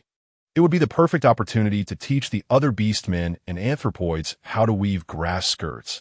If the skirts became widely adopted, there would no longer be a need to witness little chicks scurrying about in the heat. DD first extolled the benefits of wearing grass skirts to Sure and Moo, such as preventing heat rashes during hot weather, incorporating certain herbs within the skirts to deter insects, protecting the skin from sunburn, and adding fragrant flowers as decorative embellishments. DD expressed his willingness to teach everyone the method of weaving grass skirts, asking Sure and Moo to inquire if any other anthropoids wished to learn alongside him. Upon hearing DD's words, Sure rubbed his hands together in delight. "D, you are remarkably knowledgeable." Yet a hint of regret crossed his eyes as he recalled that DD was not a shaman. Soon after, 10 other anthropoids joined Sure and Moo at DD's side. Previously, when they were in the wild dog tribe, the others had treated DD quite amicably. DD felt a sense of gratitude for the wild dog tribe's life-saving grace. Now, only 13 of them remained. Embarking on a journey to a strange tribe in search of a new life, it would be beneficial for them to acquire more skills. The 2 piles of vines left by the wolf were not plentiful, yet they were sufficient for DD to teach the 12 anthropoids the weaving technique. The materials for weaving need not be restricted to these vines, should they discover softer, sturdier plants in the future. Those could also be utilized. The weaving techniques were not limited to just one method. The key was to intertwine the vines and skins cohesively, as demonstrated in various ways. After demonstrating once, the anthropoids were able to grasp the basics of weaving. At that moment, the beastmen began to return one by one. DD searched for the wolf, but could not find him, inquiring with Shaman upon his return to learn that the hunting party had split into 4 small groups, with each pair bringing back their prey in turns before setting out again. The anthropoids temporarily set aside the vines to assist the beastmen in processing hides and meat, as they were soon to return to the tribe. The salt scavenged from the spotted hyena tribe no longer needed to be rationed. All of it was now used for curing meat, while the anthropoids helped to handle the pelts. The camp became bustling with activity. Mo, the leader left in charge of the camp, had seen the wolf's grass skirt early on and just witnessed Deepening selflessly imparting the weaving technique to all the anthropoids, which ignited within him a desire to possess DD. This desire stemmed not only from DD's fair and handsome appearance, but also from the way he differed in thought and action from the other beastmen. There was an inexplicable allure about him. However, DD repeatedly rebuffed his advances, causing MO, who had enjoyed a life of superiority from a young age, to feel considerable displeasure. Nonetheless, DD had garnered considerable popularity among the wolf beastmen, particularly the Black Wolf tribe, who were still pining for him and plotting ways to lure him into their tribe. Even as the son of the White Wolf King and a first-class beastman, MO found himself unable to take any substantial action. Yet, with the wolf absent, he frequently hovered around DD in an attempt to leave a lasting impression. D, I have brought you these hides, MO said, presenting 5 finely tanned hides, including those of elk, striped cattle, red foxes, brown bears, and a rare pure white moose hide. Each was of exceptional quality. As autumn approached, the nights grew cold. These will serve for your hide clothing and blankets, he added with feigned concern. DD felt an inexplicable headache upon seeing MO. Perhaps it was the innate simplicity of the beastmen or Mo's naivety, but despite his efforts to mask his true feelings, DD could still discern the genuine emotions and undeniable desire he held within. Mo's intentions were all too apparent. In DD's eyes, he resembled a kindergarten child yearning for the candy in his hand, directly asking for it, and when that failed, attempting to barter with. What do you have there? What does it taste like? Perhaps I could trade you my drawing pad for it. With a single glance, the adult can easily perceive the child's yearning for sweets. The distinction lies in the innocence and charm of the child. However, this end is truly akin to a foul-smelling toffee, repugnant and impossible to discard, and no need for that. Thank you. The wolf has already bestowed upon me an ample supply of pelts. DT maintained a polite smile as he gracefully declined.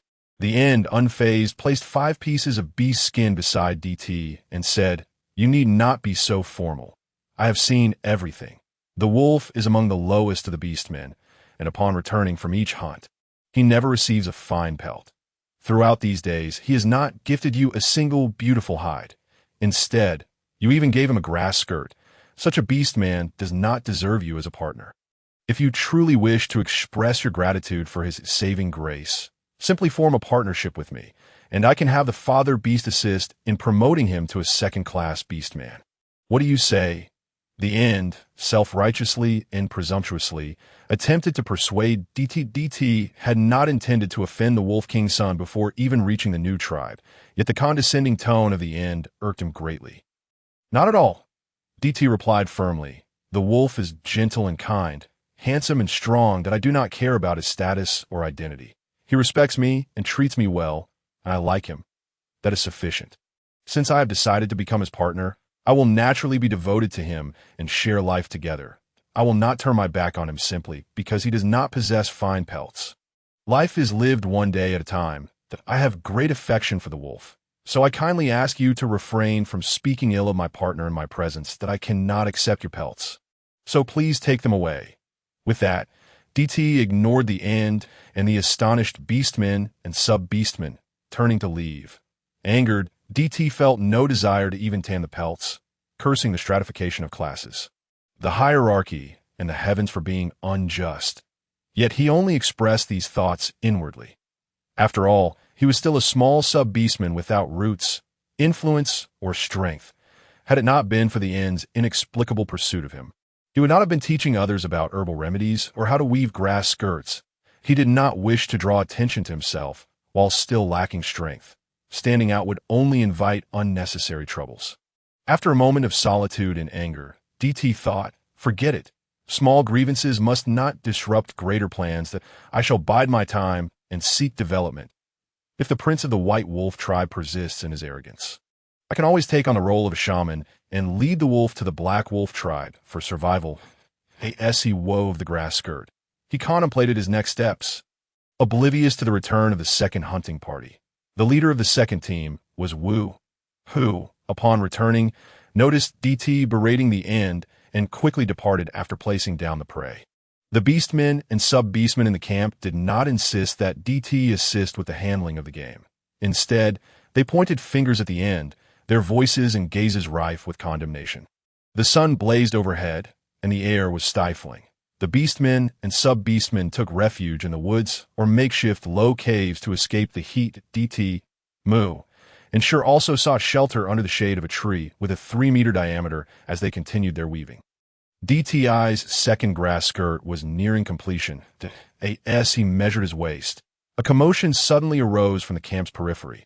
Everyone quickly set aside their tasks and anxiously looked toward the edge of the camp.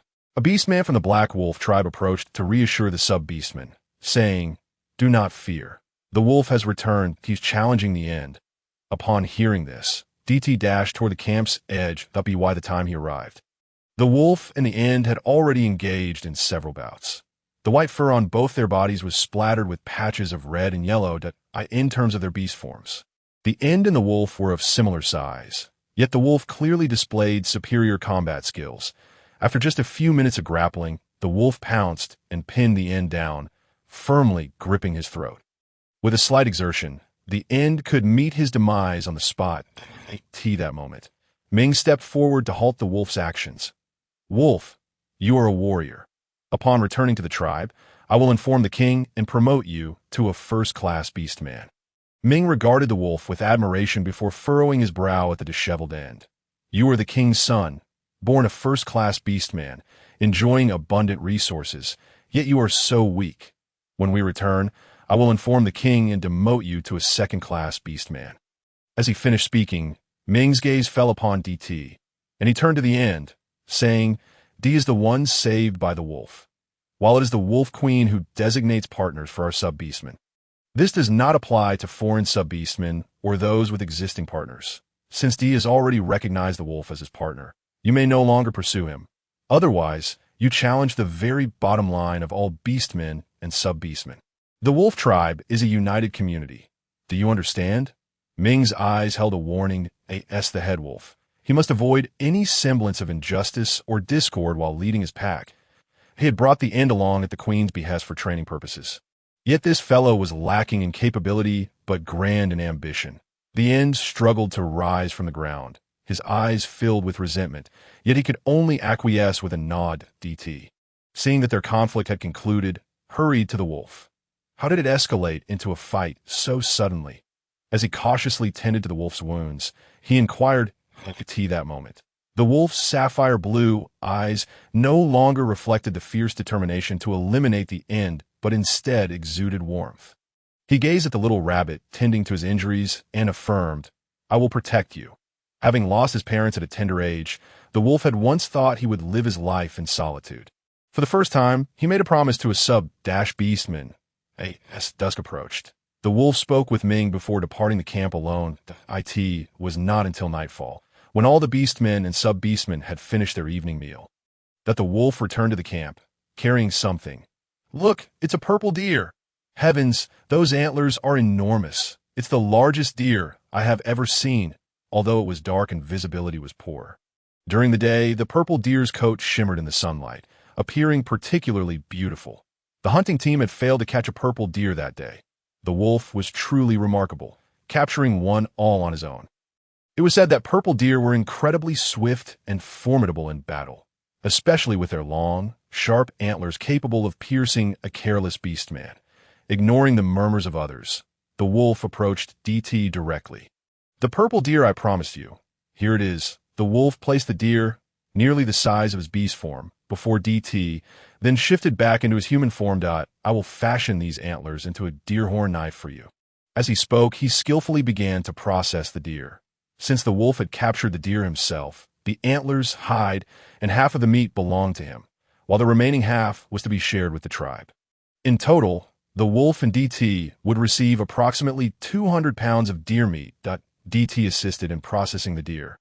According to the wolf, this deer was a young one that had just reached independence and had not yet had the chance to fend for itself before being captured. Fortunately, it was still young.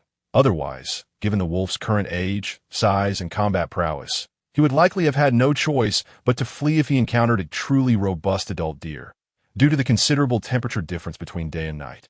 The deer meat remained relatively fresh in the cool evening air, but as the temperature rose during the day, it would become difficult to preserve if they were in the tribe.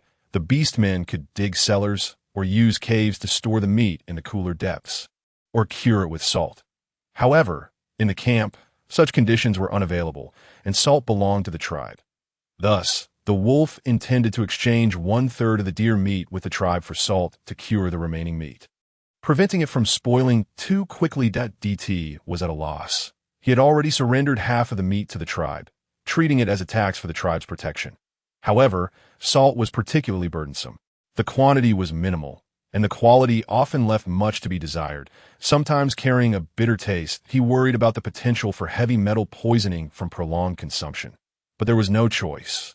It was not winter, and food preservation necessitated the use of salt. DT urged the wolf to exchange less. The two sorted the fatty meat from the lean. The lean meat was entrusted to the wolf, who skillfully sliced it into long strips and coated them with a layer of salt before hanging them on a tree fork at the ventilation point to dry. The fatty meat was the responsibility of DD, who borrowed a stone pot from the tribe to render it into oil. During the day, the half-beastmen learned the art of weaving grass skirts from DD without charge. This moment. Seeing DD and the wolf busy, they lent a hand in gathering firewood and crafting wooden barrels and woven bags to store the beast oil and meat. They toiled until the moon reached its zenith.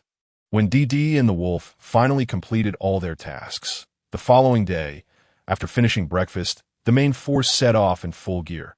Subsequently, they journeyed tirelessly for 3 consecutive days, during the hottest 4 hours of the day. They would collectively seek refuge in the woods and caves, while the rest of the time, including the nights, was devoted to travel. When they were a day and a half away from the tribe, the vanguard encountered a group of beastmen returning from a hunt, coincidentally on their way back to the tribe. Leading them was none other than the White Wolf King. The wolf, carrying DD and their shared belongings, walked at the rear of the procession. It was unclear what the lead wolf said to the White Wolf King, but the king delivered a sharp slap, then approached the wolf and DD. "Wolf, congratulations on finding a mate," the White Wolf King said, gazing at DD beside the wolf. "You must be D, right? Welcome to the White Wolf tribe. Upon returning, Wolf should be a first-class warrior of the White Wolf tribe. And as his mate, you will also hold the status of a first-class half-beastman." Looking at the imposing White Wolf King, who was even larger than the wolf, DD beamed with joy. "Thank you, White Wolf King." Regardless of whether the king's intentions were for the unity of the wolf clans or for other reasons, DD understood the value of recognizing goodwill. The two groups merged into one and set off towards the tribe together. At the westernmost edge of the eastern Beastman continent lies the majestic Keka Mountain, a vast range stretching for thousands of miles, perfectly separating the eastern continent from the western continent. The eastern side of the mountain is adorned with expansive grasslands, while thick forests blanket the foothills, and the summit is perpetually capped with snow, resembling a beautiful maiden clad in a dreamlike attire, crowned with a blue eave and white-topped hat. The Wolf tribe is a united clan, relatively amicable towards incoming half-beastmen. Nestled on the northwestern edge of the eastern Beastman continent, the tribe is bordered by the Keka Mountain Range to the west, the vast grasslands to the east, icy plains to the north, and dense jungles to the south.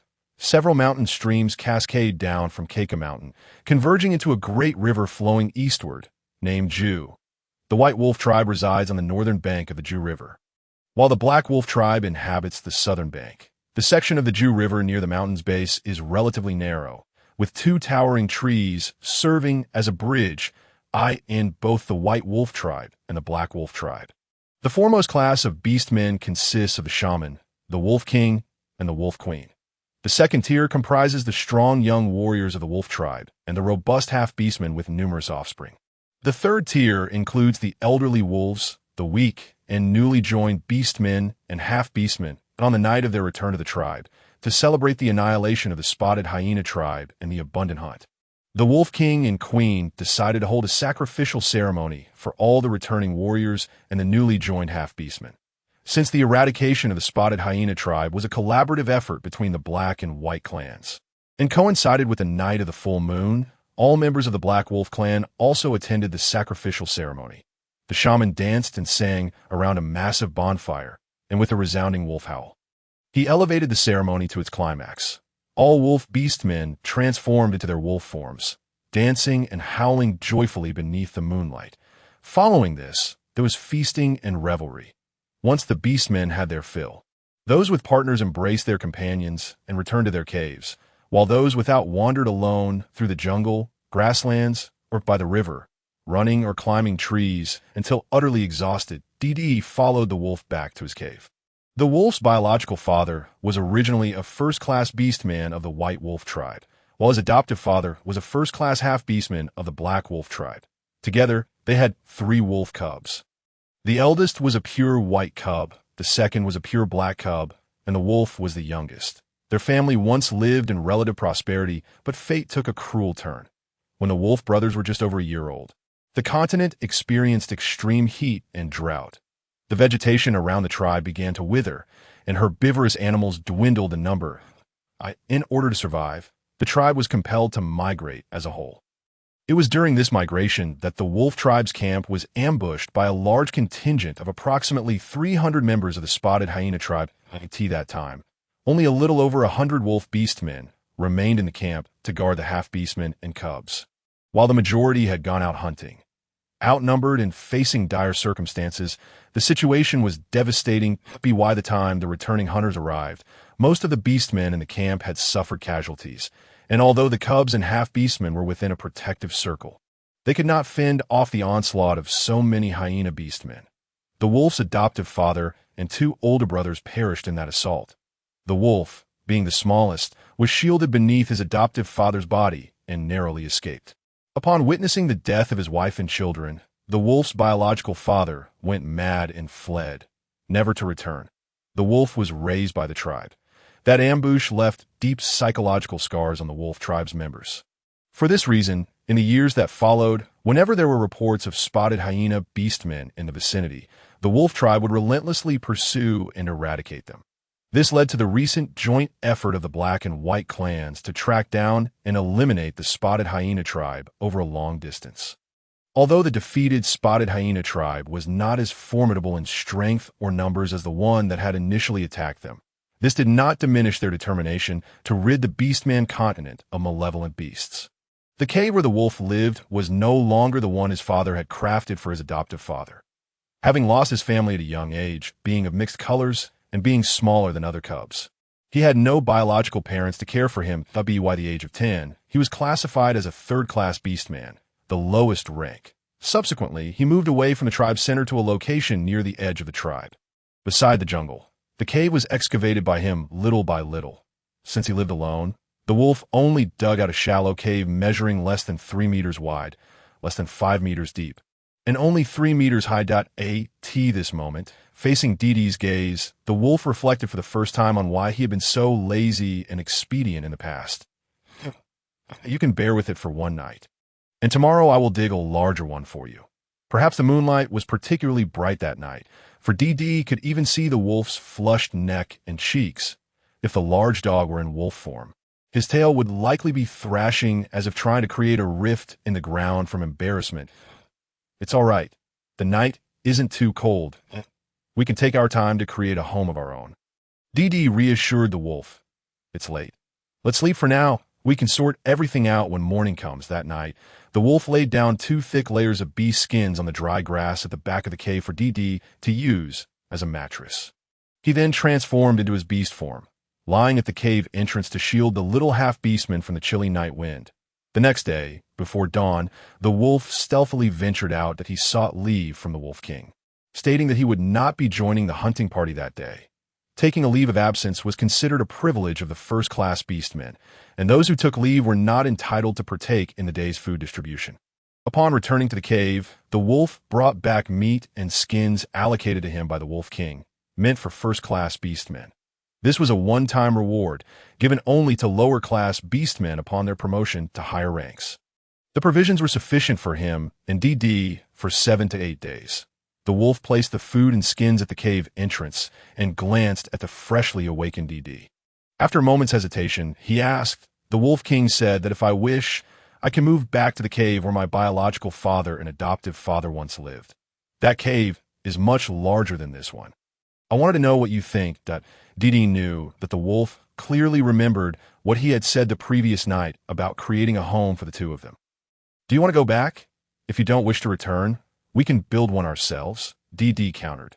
The wolf shook his head, his expression devoid of emotional fluctuations. That cave has been occupied by other tribe members for years. If I return, they would have to vacate. Besides, I do not want you to live in a cave that has been inhabited by others. As he spoke, the wolf's gaze began to wander restlessly, its ears pricking up and revealing a hint of pink.dd. Observing this bashful and innocent male wolf, felt a surge of desire to caress him. DD mused that perhaps the heavens had decided to spare him further reprimands by leading him to a wolf who perfectly matched his aesthetic preferences, strong yet gentle, and particularly prone to shyness. Then let's not go elsewhere. We shall expand this cave ourselves, and I will redesign a new home, he declared. The wolf gazed intently at DD and replied, "All right," but in DD's eyes. The wolf's cave was remarkably well located. Nestled at the edge of the tribe, it was quiet and secluded. To the north and east lay dense jungles, from which a small river cascaded down the mountainside, winding through the thicket before merging into the great river to the southeast. Crossing the river to the south and then heading east over a low hill would lead one to the vast grasslands. Whether in the mountains, the jungles, the plains, or the waterways, countless resources awaited discovery. While the beastmen might overlook these treasures, DD saw them as untapped, unclaimed gems. One could not help but admire the geographical fortune of the cave that the wolf had found. It struck a chord deep within DD's heart. The cave's ceiling and northern wall were adorned with a ring of protruding rocks that on rainy days, these stones would shield the interior from the downpour, directing rainwater along their grooves to other areas. In winter, the biting northern winds were similarly repelled by the rocky entrance. The two began by slicing the beast meat they had brought back into strips, hanging them in the shaded, breezy spots of the woods to dry. Subsequently, the wolf kindled a fire and commenced roasting the meat. In days gone by, when he was alone, he had been quite indifferent, merely concerned with satiating his hunger, with little regard for the meat's flavor. At times, he would even consume it raw while hunting. But now, with DD by his side, he could not afford to be so careless. Over the past few days, the wolf had observed that DD possessed a discerning palate. He could not endure a single method of cooking for long, nor could he tolerate meat that bore even a hint of rawness, nor that which was overly gamey or charred. Even when it came to salt, DD would meticulously select those with milder bitter and astringent notes. While this little rabbit-like subhuman seemed more demanding than the others, the wolf felt fortunate. He believed that a subhuman should be just so. DD accepted the skewers of meat from the wolf, beginning to roast them as he spoke. We must first construct a stove and also acquire stone pots and slabs. These are essential for our meals and cannot be skimped on. The cave needs to be deepened, with the ground sloping upwards to prevent rainwater from entering. There's no need to widen the cave entrance. We can dig it to a height of 4 meters, widening it by a meter on each side and extending its depth by another 2 meters. This shall serve as our living room. Then we shall excavate 2 additional chambers on either side, the left for our bedroom and the right for a food storage room. The doors to the bedroom and storage room need not be overly large. A width of 1.5 meters will suffice. The bedroom must be equipped with a bed, and in the storage room, we shall dig a cellar. Once the rooms are finished, we will craft several wooden doors. Eventually, when circumstances allow, we will acquire ceramic pots, bowls, tables, chairs, glass, and fine salt. DD continued to articulate his visions for the future. Though the wolf could not comprehend his words, he posed no questions. Whatever DD desired, he would simply fulfill. Suddenly, DD recalled a question he had yet to ask. By the way, but does the tribe acquire its salt? Previously, he hadn't had the opportunity to inquire, but now the thought had finally occurred to him. The wolf replied slowly, most of the salt in the tribe is exchanged with the migratory bird tribe, or we trade with the Shaman tribe, or sometimes we partake in trade fairs on the eastern grasslands. Seeing DD's bewildered expression, the wolf elaborated.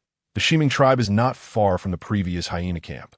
They are a mixed beastman tribe, comprising various beasts, with strength as their foremost virtue, without distinction between pure and mixed-breed beastmen. It is said they reside on the border of the eastern and western continents, where constant warfare rages among the tribes of the western continent.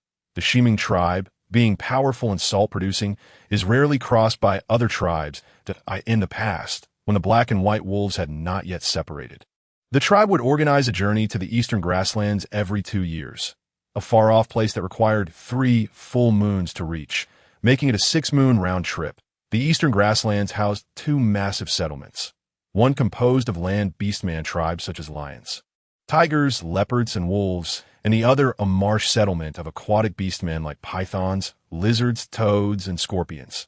This region boasted the largest trading valley in the entire eastern continent. Since the tribes had split, they had not ventured to such distant lands again. Salt production, Deepe's eyes brightened. The Shaman tribe located near the sea. The wolf paused, then replied, "Not near the sea that I once heard from passing avian beastmen that the sea is vast and filled with water. It is said that the sea lies further east of the eastern grasslands, where merfolk can traverse the great river to participate in trade fairs. The seas of the western and southern continents are even farther away." Oh, Dee's eyes instantly dimmed with disappointment. It seems that the Shaman tribe must be guarding a salt mountain or possessing underground salt mines. The wolf gazed into Dee's eyes, which shone with the purity of a full moon, yet flickered away in an instant, his heart quivering, his feet unconsciously shifting on the ground. He cautiously asked, "Do you wish to see the sea?" Dee shook his head. "No, it's not that. If there were a sea, we wouldn't need to barter for salt with others, that we wouldn't have to worry about food either. The sea would provide an inexhaustible supply of salt and an abundance of seafood." Upon hearing this, the wolf was taken aback but held no doubts. In fact, if we continue north from our tribe, we could reach the ice plains in about 3 months, and perhaps beyond the ice plains lies the sea, which would be the closest sea to us. That won't do. Dee immediately dismissed the wolf's notion. The ice plains are far too cold. It is no joking matter that we might encounter the colossal beasts that dwell there. And further north, it's either perpetual daylight or endless night. Given the current developmental level of the beastmen, it would be unwise to venture into such perilous territories. Once again, the wolf could not grasp Dee's words, but he understood that Dee meant not to go. Soon, they finished their breakfast, and the wolf began transporting stones from the mountainside to construct the stove, stone pots, and slabs, though the wolf had initially intended to spare Dee from hard labor. The latter was restless and persistent, prompting the wolf to relent. As Dee assisted in gathering stones to build the stove, he could not suppress his curiosity and asked, "By the way, over the years, have you ever encountered any stones that taste salty or lakes with salty water? Or are there places, aside from deserts, where the ground is grayish-white and devoid of grass?" The wolf shook his head, seemingly understanding that Dee was attempting to find salt for the tribe. His gaze softened further as he replied, "None of these places exist near the tribe. However, if you head north for less than half a day, at the junction of the jungle and grassland, there grows a type of salty grass that many animals consume to supplement their salt intake. Over a decade ago, when the salt brought by the avian tribe ran low, the Wolf King decided to send some members to the Shaman tribe to barter for salt. However, the round trip took over 2 months, and during that time, we had to resort to eating that salty grass, which is rather bitter and astringent. Generally, no one would choose to eat it unless absolutely necessary. I have harvested that salty grass before. It seems that land is nearly barren of other vegetation. I do not know if this is the place you seek. If you wish to see it, I can carry you there. It is not far, and at my speed, we can arrive in less than half a day. Since the salty grass is consumed by animals, it surely poses no danger to beastmen either.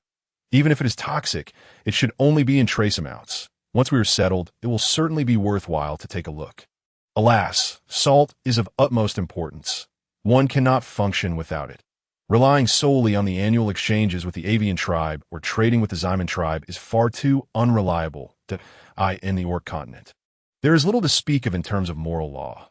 One could very well find oneself abruptly cut off for some inexplicable reason, leading to dire consequences. The two swiftly assembled the hearth, which was constructed at the northern entrance of the cave, snugly fitting into the corner created by the protruding rock above, and to the north, that a relatively flat stone was placed outside the hearth to serve as a chopping board.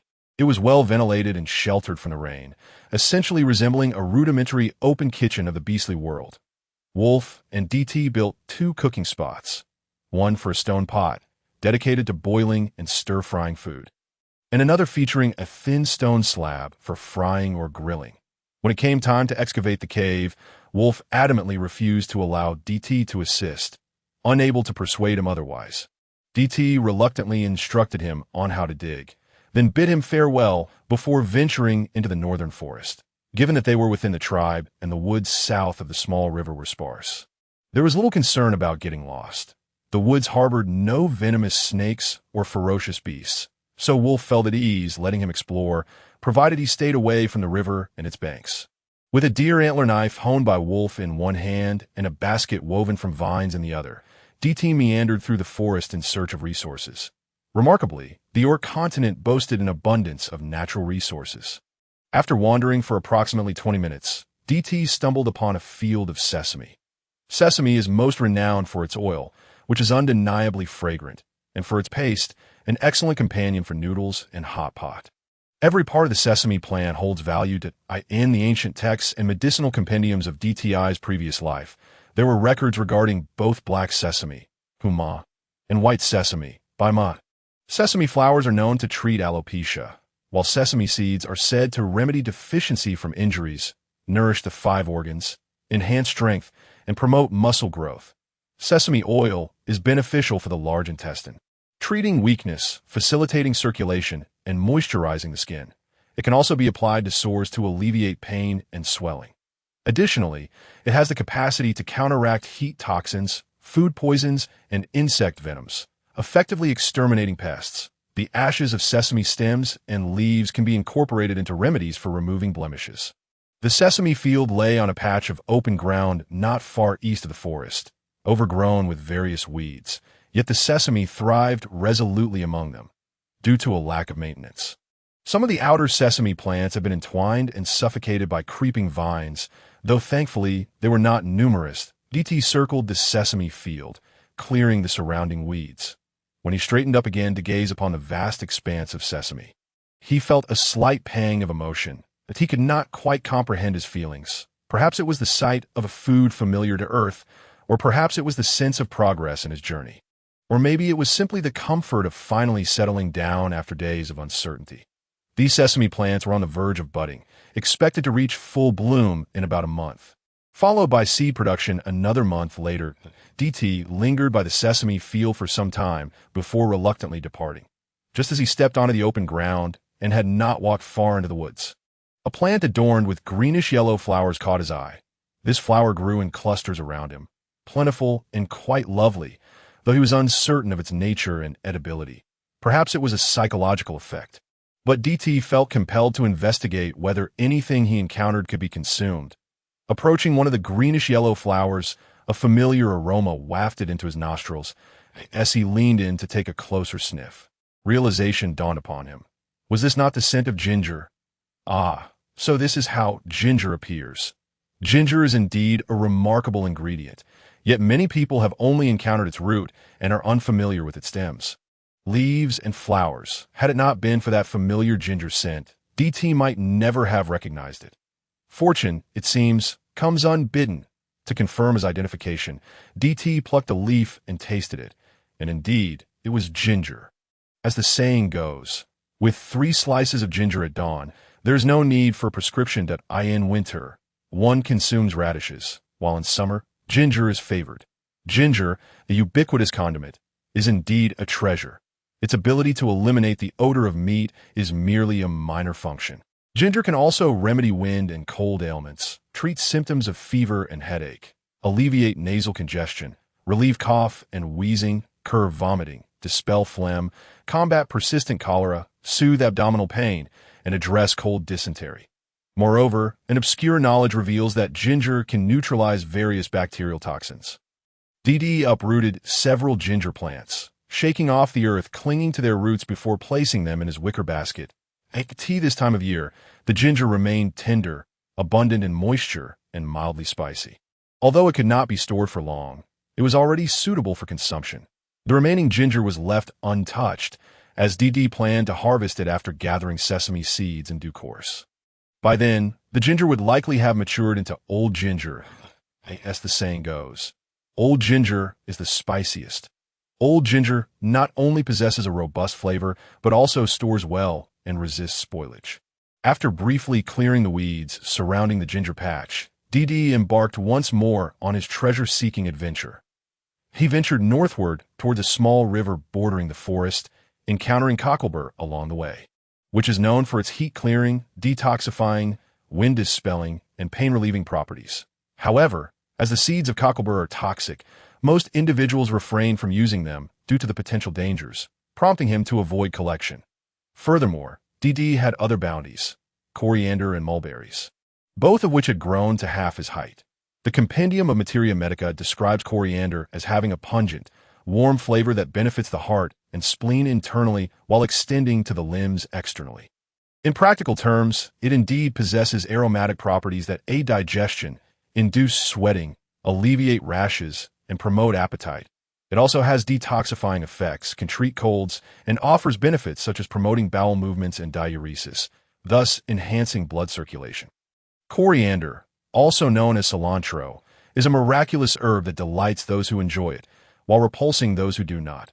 Fortunately, DD belonged to the former group, and thus he joyfully gathered half a basketful. As for mulberries, they are rich in nutritional value and various bioactive compounds, offering antioxidant properties, bolstering immunity, enhancing cardiovascular health, promoting digestive well-being, and improving eye health. Although DD was not fond of sour fruits, he collected some, adhering to the principle of minimizing waste, considering he could offer them to the wolves even if he chose not to eat them himself. After walking northward for a further 10 minutes, he stumbled upon a patch of legumes that had already burst open in a smaller clearing within the forest. These appear to be the beans of the beast realm, larger than soybeans, yet green in color. As DD approached, numerous birds were pecking at the ground. Upon noticing his presence, the nearby birds took flight to the treetops, while those farther away hopped a little further, continuing to peck at the fallen beans with leisurely ease. These birds were roughly the same size as the sparrows from DD's previous world, yet they were more aesthetically pleasing. Some small birds sported a tuft of black feathers atop their heads, resembling inverted pots, with a collar of red down around their necks, while others displayed green plumage with blue wing feathers. Each of them appeared round and plump from feasting, making DD's hands itch with the desire to catch one and play with it. Instead of collecting the beans scattered on the ground, DD gathered all the split beans that had yet to fall into the earth into his wicker basket. There were not many beans. Only filling a small portion of the basket, he attempted to chew on 2 of the beans, experiencing a strong bean flavor reminiscent of raw soybeans, though he was uncertain whether their composition was identical to that of soybeans. Nonetheless, they were edible, and he could research them further upon returning. The birds seemed to recognize that this beastman meant them no harm.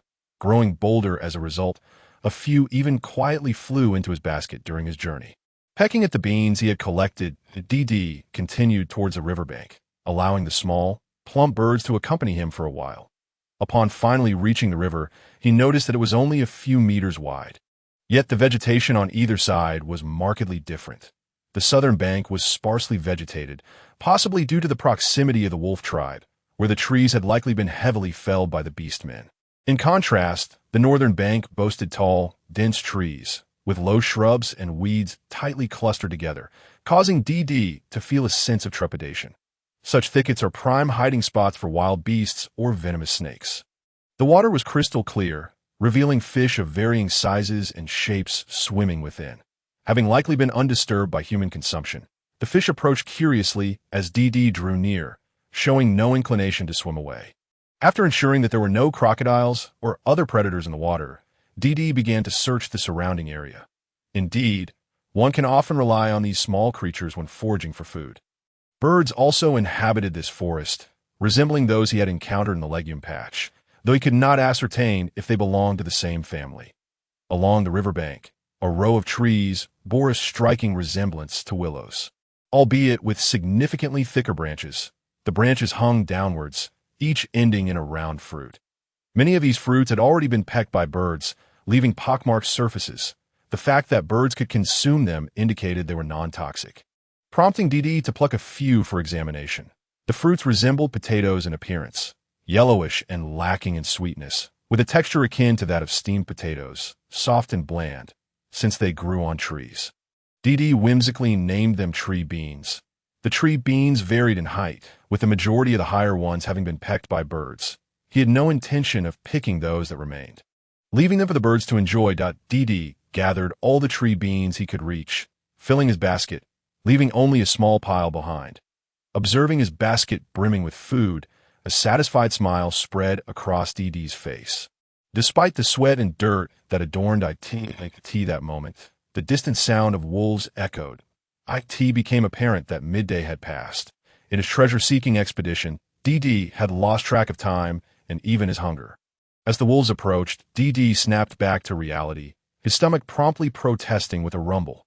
The wolves had come racing over, and upon seeing DD, the bristling fur along their backs gradually relaxed. "Why have you lingered so long?" One wolf, having just finished digging a den, approached, its fur coated in earthy tones. "You must be hungry. Allow me to carry you back." With that, the wolf, realizing its own dirtiness, stepped away to shake off the earth before returning to crouch, awaiting DD's ascent. DD approached, affectionately rubbing the wolf's head, exclaiming joyfully, "Let us eat right here. I just saw so many large fish in this river. Let us catch a few and roast them." The wolf waited for DD to release its head before transforming into its human form. "You wish to eat fish? I shall catch them for you." Beastmen do indeed consume fish. However, like salty grass, fish are regarded as a last resort when food is scarce. The wolf had often gone hungry in its youth, and it was familiar with the edible offerings of this forest, including the various fish inhabiting the small river. Although these fish were unattractive, their flesh was tender and free from many bones. Keep your distance. Their teeth are sharp, and being bitten will be quite painful. The wolf brandished a freshly sharpened wooden stick, standing by the river's edge as it speared fish while explaining to D watched as the wolf tossed a wriggling, unsightly black fish onto the bank, which appeared eager to bite, swallowing hard in anticipation. The fish measured approximately 1/2 meter in length, its head nearly the size of its entire body. Lacking scales, the fish was entirely black with a slender, snake-like tail. Its mouth, adorned with whiskers, bore a resemblance to catfish on Earth. The fish's mouth could open wide enough to accommodate half an adult's head, lined with 2 rows of dense, sharp teeth that were quite intimidating. Within minutes, the wolf had speared 12 large, unattractive fish. "Are these piranhas?" DD inquired curiously. Observing the other varieties of fish in the river, he felt a twinge of uncertainty. The wolf, while cleaning the fish's entrails with an antler knife, responded, "No, they primarily consume algae and river shrimp while occasionally munching on smaller fish. They do not bite unless they are caught on land." That essay relief that DD let out a sigh of relief. After all, although the river was not particularly large, it was teeming with a wealth of fishery resources, and the flora along the banks was even more abundant. If piranhas were lurking here, the danger would be significantly heightened. DD promptly cleared a circle for a fire break and then kindled a fire, tossing a few tree beans beside the blaze. These tree beans, when consumed raw, had a texture reminiscent of steamed potatoes. However, he was curious about their flavor once roasted. When Wolf returned after preparing the fish and approached the fire, DD recounted the results of his morning foraging expedition. Wolf, intimately familiar with this forest, was astonished to discover that the flowers and grasses he had previously overlooked were, in fact, quite useful. Seeing DD's cheerful demeanor brought him joy as well. Simultaneously, Wolf felt grateful for choosing to reside in this place, a forest that could bring happiness to DD, and even more so for having met DD within the hyena clan.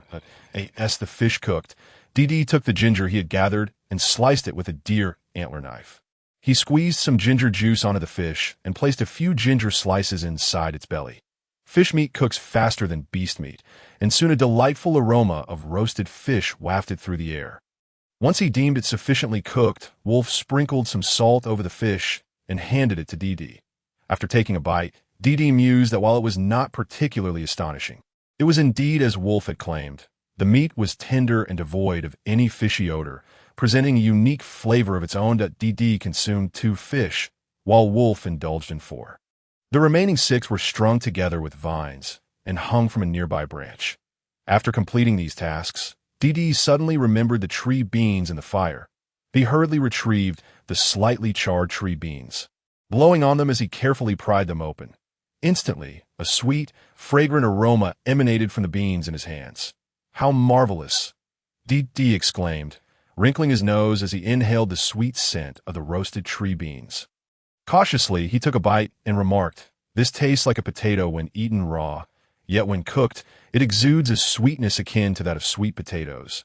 Wolf perked up his ears and sniffed the air, glancing at the charred round fruit, inquiring, "What are potatoes and sweet potatoes?" Dee handed a tree bean to Wolf, explaining that both potatoes and sweet potatoes are foods that grow underground, their roots buried in the soil.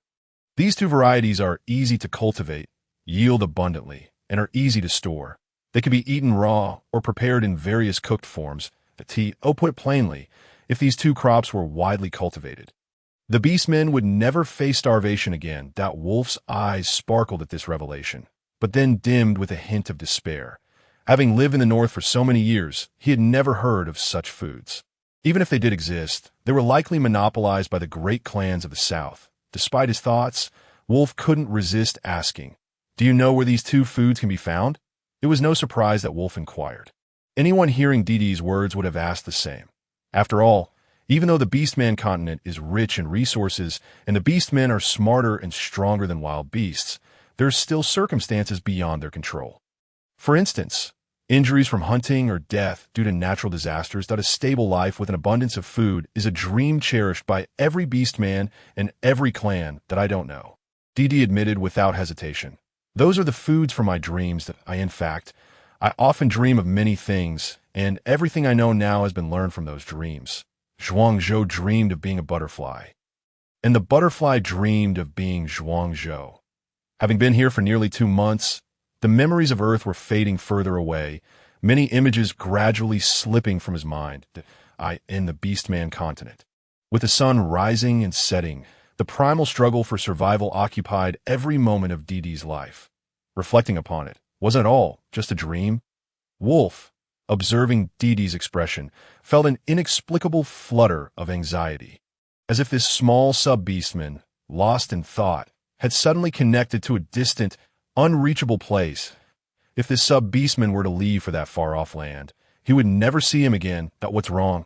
Dee jumped at Wolf's sudden exclamation, causing the nearly finished tree bean in his hand to tumble to the ground.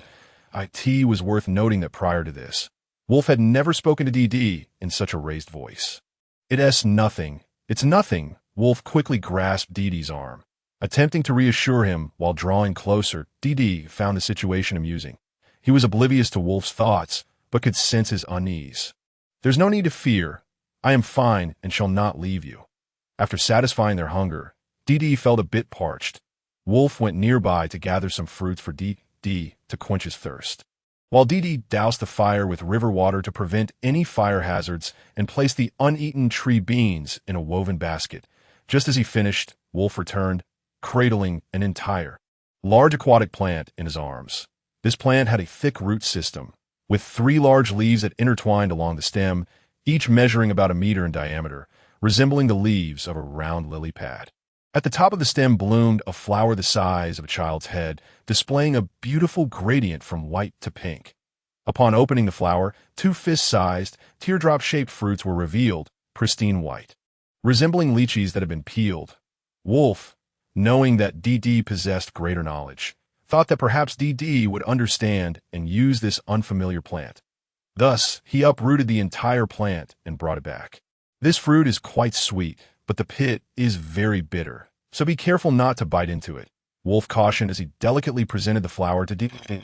Dee took a bite and found it indeed sweet and delectable. It was juicy with a moderate sweetness, not as exaggerated as he had imagined. It was the sweetest and most delicious fruit he had tasted since arriving in the beast realm. "Delicious!" Dee exclaimed, licking the juice that had coated his mouth, offering the other fruit to Wolf. "You should try it too." Wolf took the fruit from Dee's hand and savored it as well. "Are there many of these fruits?" Dee inquired. Wolf handed Dee 3 large flower buds wrapped in big leaves that hung from his waist, replying, "There are plenty in the streams on the mountain. But the path there is treacherous, so sub-beastmen generally avoid going that way. While this fruit is sweet, it does not provide sustenance. Unless a beastman is pursuing a sub-beastman, they wouldn't bother to gather it for them." As he spoke, Wolf's neck and the tips of his ears flushed with color. Dee could not resist playfully tugging at the tips of Wolf's ears. The large wolf froze in place. His previously fair complexion tinged with pink, gradually turning a rosy hue under Dee's teasing. Seeing this, Dee chuckled softly but quickly reined in his amusement, fearing that his playful antics might lead to an awkward situation. This fruit is truly delightful. Thank you, Wolf. No need to thank me, Wolf stammered. As long as you like it, I will gather for you every day. Dee gazed at Wolf's bashful and shy face for a while before reluctantly shifting his gaze away. He placed the 3 large flower fruits wrapped in a leaf into his backpack, then picked up the enormous leaf that had been cast aside, still attached to its stem. This leaf feels quite sturdy. What is its use? Dee inquired. Wolf swallowed hard, gathering his thoughts. When I was young, I used it as a skirt made of beast hide that if you soak it in hot water for a while, it will soften. However, it is not durable. Sometimes it tears within a day. Dee ran his fingers over the large leaf, noticing its intricate veins that it tears easily.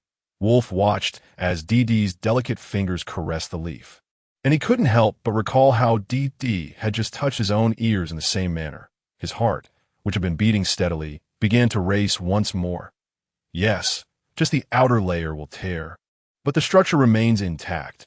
It just becomes transparent and cannot be worn anymore. Suddenly, Wolf looked up at the sky, sensing rain was imminent. It looks like it's going to rain as long as this leaf is kept in water. It will last a long time. If you want it, you may take it back. The reminder of the wolf prompted Dee to realize that the weather had taken a turn to avoid getting drenched. The wolf carried Dee along with a basket of supplies and 6 fish, hastily making their way towards the cave. Just as they entered the cavern, the rain began to fall, not heavily, but it seemed it would persist for some time. The cave had already been excavated, though it remained uncleaned. Appearing rather dusty, Dee set down the gathered supplies and fish before venturing deeper to explore the bedroom and storage area. The wolf busied himself separating the beans and tree beans brought back by Dee into wooden barrels, while coating the fish with a thin layer of salt, hanging them at the cave entrance. The 3 large leaves took up considerable space, so the wolf placed their roots into an empty wooden barrel, allowing the foliage to drape freely over the edge. He then left the barrel and leaves in the rain. As long as there was water, the leaves could remain fresh for several days, even without roots. Finally, the wolf placed a packet of mulberries, half a basket of coriander, and a few freshly uprooted ginger pieces on a newly dug niche to the right of the living room. When the wolf had lived alone, his cave was bare and empty. Now, with Dee's presence, he envisioned that as they expanded the cave, it would soon be filled with an abundance of items. Observing the other wolf beastmen in the tribe who had companions, it was clear that their caves were brimming with food and decorative plants. Whatever the other beastmen possessed, his little rabbit should have as well. With this thought in mind, the wolf took it upon himself to carve out 2 niches on either side of the living room walls. Dee entered the bedroom, located on the left side of the cave, which was about the size of half the living room. Against the inner mountain wall stood a stone bed approximately 1 meter high, 3 meters long, and 3 meters wide. The bed was covered with a thick layer of dried grass, upon which lay 3 plush, long-haired pelts. The wolf, being attentive, noticed that Dee preferred to elevate his head while sleeping, so he placed 2 folded short-haired pelts as pillows at the head of the bed. All that was missing was a blanket. Dee felt an overwhelming sense of comfort. Satisfied, he narrowed his eyes in delight before proceeding to explore the storage room. The door to the storage room faced that of the bedroom, and upon entering, he found that it was excavated into the mountain's interior, directly opposite the bedroom. The storage room was roughly the same size as the bedroom, with a cellar dug deeper into the ground. Cooler than the living room. The wolf had completed his tasks and approached the storage room door. Seeing Dee emerged, he remarked, "We still have a few doors left to make. Once the rain stops tonight, I will finish them." Due to the rain, they could not venture out. Dee began contemplating how to handle the items he had brought back. The fish, in particular, needed to be consumed that evening to prevent spoilage. Fortunately, upon returning to the cave, he found pots, a stove, and coriander, making it possible to prepare fish soup while boiling some tree beans to taste their flavor. As for the mulberries, they seemed suitable only for snacking alongside the large flower fruit. The mulberries had a slight tartness, Or perhaps he could experiment with mashing them into juice to glaze the meat while barbecuing, hoping to enhance the flavor. Regarding the large green beans, after much contemplation, DD concluded that they were essentially the beastman equivalent of yellow beans. Yellow beans were prized, capable of being made into soy milk, tofu, bean oil, and even MSG. In essence, they were a crop that could sustain beastmen from hunger. DD reflected on the fact that making soy milk was too cumbersome. Without a soy milk machine, soaking the beans alone took over 10 hours, so he set that aside for now. As for extracting oil, with just over 10 pounds, the yield would be minimal and not worth the effort, especially since he lacked an oil press. Thus, they would have to serve as a substitute for MSG.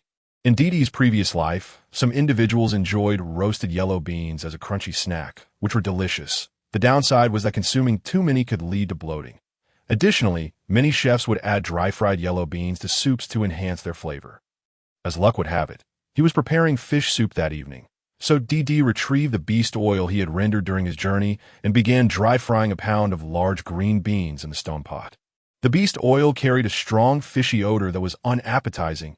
Reluctant to discard it, he set it aside in a wooden barrel for preservation. Now, it proved useful to DD's surprise as the moisture evaporated.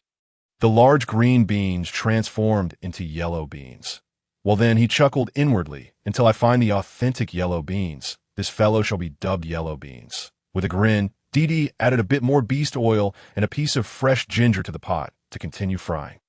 Fortunately, fresh ginger was now available, and in another 10 to 15 days he could harvest the mature ginger, at which point he would attempt to eliminate the fishy taste from the beast oil. As DD fried the yellow beans, the wolf was not idle. He sat beneath a protruding rock outside the cave, gathering several stones to begin crafting stone jars, bowls, and basins. Once the yellow beans were fried, DD set them aside to cool and then proceeded to process the tree beans. Using the rainwater that flowed from the cave ceiling, he washed a large bucket of tree beans, selecting a few larger ones to set aside for cooking with the fish later. The remainder he peeled, slicing them into pieces and placing them in a clean stone basin to begin mashing with a stone pestle. The large leaves he had collected earlier came in handy. DD hollowed out the centers of the leaves and covered the stone basin, preventing the tree bean pieces from splattering everywhere during the mashing process. Seeing this, the wolf set down his work and joined DD in the task. Nevertheless, DD estimated that the two of them labored for nearly 2 hours before completely mashing the tree beans. Lacking cheesecloth to filter the mixture, DD and the wolf pressed the tree bean residue with their hands, setting the extracted starch water aside to settle. The rain had diminished considerably, and the skies gradually showed signs of clearing. 2 beastmen approached the wolf's cave, one being Mountain, while the other appeared somewhat slender, covered in white fur except for a long tail of black fur. This latter was a wolf beastman that DD had not encountered in the previous gatherings of beastmen. The wolf introduced DD, saying, "This is Lon, who resides just around the bend in the southern mountain wall. Like me, he lost his father and stepfather at a young age, and our caves are the closest in the tribe. We often hunted together. Lon carried 2 wild rabbits and a wild mouse, while Mountain had a horse leg slung over his back. As they walked under the rocky outcrops, they transformed into their human forms. Donning grass skirts, Lon handed the prey to the wolf, who explained, "These are gifts from the king to D. We thank D for teaching the tribe the method of weaving grass skirts and for imparting knowledge of 2 medicinal herbs for treating wounds. The king said that since D has just arrived at the tribe, he can rest for a few days to acclimate to the environment before joining the other beastmen in gathering. If D can bring more good things to the tribe, the king may allow D to become the tribe's second shaman, enjoying the privileges that come with that role. The privileges of shaman included exemption from gathering like the other beastmen, along with an endless supply of food, and the finest portions at that. DD maintained a gracious smile and expressed his gratitude, making no promises. It was evident that the White Wolf King had heard of the experiences of the beastmen during their journey and was aware of the intentions of the Black Wolf tribe to recruit him. Although the White Wolf tribe still had a shaman, he was quite aged. The prospect of having a young, new shaman to succeed the old one upon his passing would be akin to a withered tree coming back to life for the tribe. Upon seeing Mountain, DD recalled Shur and inquired, "Is Shur living with you now?" Mountain initially scratched his head shyly, glancing at the wolf before responding, Yes, after the wolf challenge not long ago, Shurmu and Chuan have all formed partnerships with their chosen beastmen. Shur chose me, and upon returning to the tribe, both the king and the queen approved. Congratulations to you both, Dee said with a smile, recalling the roasted tree beans he had brought back at noon. Dee turned to retrieve a few and offered them to Mountain and Lawn. Thank you for helping to deliver the items. These are tree beans I discovered today in the woods. They lack flavor when eaten raw, but roasted, they're sweet. Please give them a try out if you enjoy them. You can collect more from the grove. Just roast them over the fire until they soften, and they are ready to eat. Mountain and Lawn accepted the tree beans with thanks. There were indeed plenty of trees that bore tree beans, and many grew around the wolf tribe's territory. The reason they had not discovered that roasted tree beans tasted better was that the beastmen were accustomed to only grilling meat and had never considered that fruits could also be roasted. Oh, and there's also this bean. Dee reminisced about the yellow beans he had fried and allowed to cool, taking a few in his hand to chew. The texture and flavor were nearly indistinguishable from the original yellow beans. With this mutated version of the great yellow bean, how far could soy milk, tofu, soybean oil, and bean cakes be? Dee first handed a handful to the wolf, then distributed an equal share to Shaman and Lawn, urging them to taste the delightful yellow beans. This discovery held immense potential, as it could be transformed into numerous delectable dishes. Both the yellow beans and the tree beans were treasures he had uncovered today, and he encouraged them to relay this information to the other beastmen and sub-beastmen in their tribe, emphasizing that these foods were durable and less prone to spoilage. Once enough had been gathered, he could teach everyone the various methods he knew for preparation. The wolf remarked that in about 10 days autumn would come to a close, bringing with it increasingly colder weather as winter approached. Hunting would become more challenging, and every year, some beastmen perished from starvation or freezing. With these new resources, if prepared and stored properly, they could last well into the spring. Thus, even if prey was scarce during the winter, they would at least avoid starvation. Upon hearing Dee's words, Shawn and Lan's eyes sparkled with newfound hope, especially Lawn, who recalled the hunger he had endured in his younger days alongside the wolf. Had the wolf not rescued him, he would have starved to death during a particularly harsh winter years ago. Eagerly, they stuffed their mouths with roasted tree beans and fried yellow beans, savoring their distinct sweetness and crispness. Remarkably, just 2 tree beans and a handful of yellow beans provided them with a slight sense of fullness, which they found quite astonishing. The rain had completely ceased, and glancing at the sky, Dee decided it was time to prepare dinner. Shawn and Lawn had already spotted the fish hanging at the entrance. Lawn frowned and questioned the wolf. Aren't you a top beast man now? Why are you still fishing? Hasn't Wong allocated you enough meat? Shawn also expressed his indignation.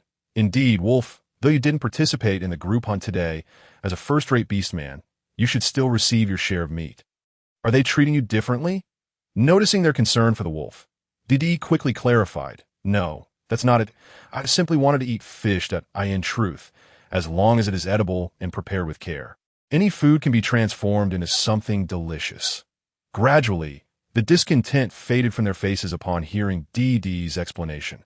Thus, it seemed that whether one was a black wolf or a white wolf, the tribe was indeed situated by the river.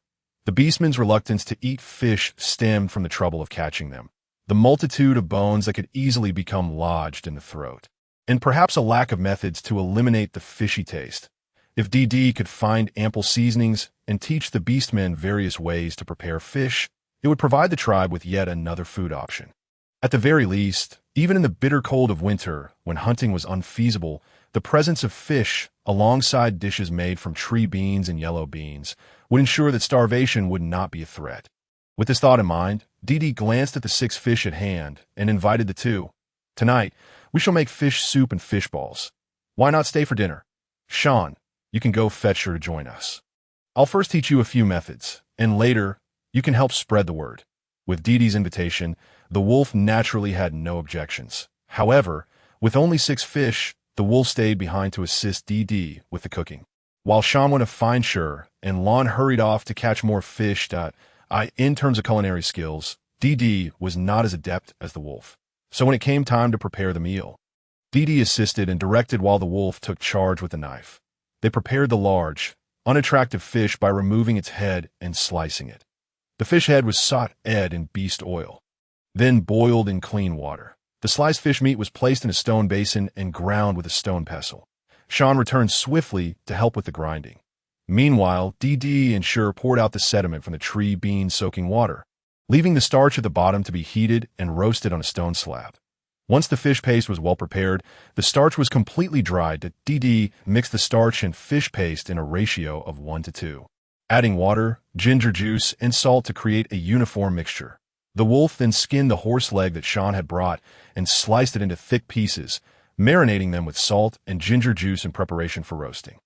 After some time, Lon finally returned from the riverbank. He had specifically checked the fish hung by the cave entrance before leaving, so he brought back over 20 fish, all of which were cleaned and had their entrails removed. No wonder he had taken so long. DD inspected the catch, pleased to find that the gallbladder had not been punctured, likely due to the experience he had gained from his time with the wolf. Lacking a steamer, DD decided to cook the fish balls directly in the fish head soup. But he scooped a handful of the prepared fish paste with his left hand, squeezing it until a ball of meat emerged from the space between his thumb and forefinger. Quickly scraping it off with his right hand and dropping it into the pot. The others watched for a moment before catching on and, after washing their hands, joined in to help form the fish balls. With several hands assisting, a basin of fish balls was quickly completed. Before serving, DD sprinkled fried yellow beans into the soup and ladled out the fish head along with the fish balls, garnishing them with salt and cilantro. Instantly, a fragrant aroma wafted through the air. Shur swallowed hard, exclaiming, "It smells wonderful. This is bound to be delicious." DD chuckled. "If it's tasty, make sure to have more." The scent of cilantro is loved by some, while others cannot abide it. It seems you belong to the former. DD explained the benefits of cilantro. His hands continued to work diligently, frying the remaining fish in beast oil and sprinkling fried yellow beans over them before letting them simmer. The guests were already salivating from the fragrant fish head soup, and DD promptly ushered everyone to dig in. Without tables or benches, they sat on the ground, with the fish head soup resting on a relatively flat stone. Perhaps due to the rain earlier in the day, the night grew cooler than before. The last rays of the setting sun had not yet faded, yet the temperature had already begun to drop. Yes, they enjoyed the freshly made fish head soup and the delightful, bouncy fish balls. Not a single person felt cold, nor did anyone speak. DD finished a bowl.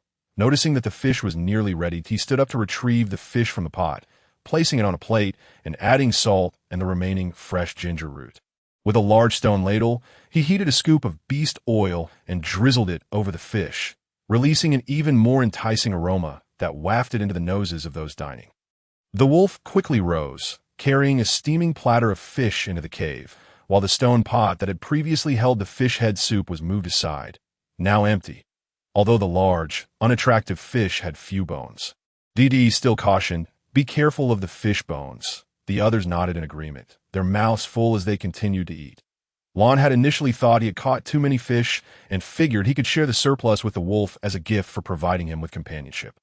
However, he was surprised to discover that the 26 fish, 6 from the wolf's cave and the 20 he had caught, were entirely consumed by the 5 of them. That DD calculated in his mind that each fish weighed around 10 pounds. So even after accounting for the entrails and heads, each one still weighed 4 to 5 pounds. The 5 of them had just devoured over 100 pounds of meat, not to mention the soup. My goodness, beastmen could eat a lot. Shaman and Lon had eaten the most. By the end, Shaman, with a full belly, stood up unsteadily, embarrassed, and said, "Having eaten so much of your fish today, I promise to repay you after tomorrow's hunt." DD smiled and waved his hand. "No need for that. We are all tribe members now. To sustain our community, we must help each other. It's merely a meal. Who knows, there may come a time when I need your assistance." Shaman shook his head, insisting, "Help or not, I must repay you. Preparing food is no small task. Food is precious and cannot be taken for free. Rest assured, if you ever need my help, just ask." Shur chimed in, especially since DD had saved him. "Yes, a deal is a deal. Food is valuable, and we are grateful for the methods you can teach us. How could we eat without giving anything in return?" Lon solemnly promised, "I grew up with the wolf. We are not merely brothers, but closer than that. He saved my life. Henceforth, whenever there is a need, I will risk my life to assist you." The wolf watched silently, a smile playing at the corners of his mouth.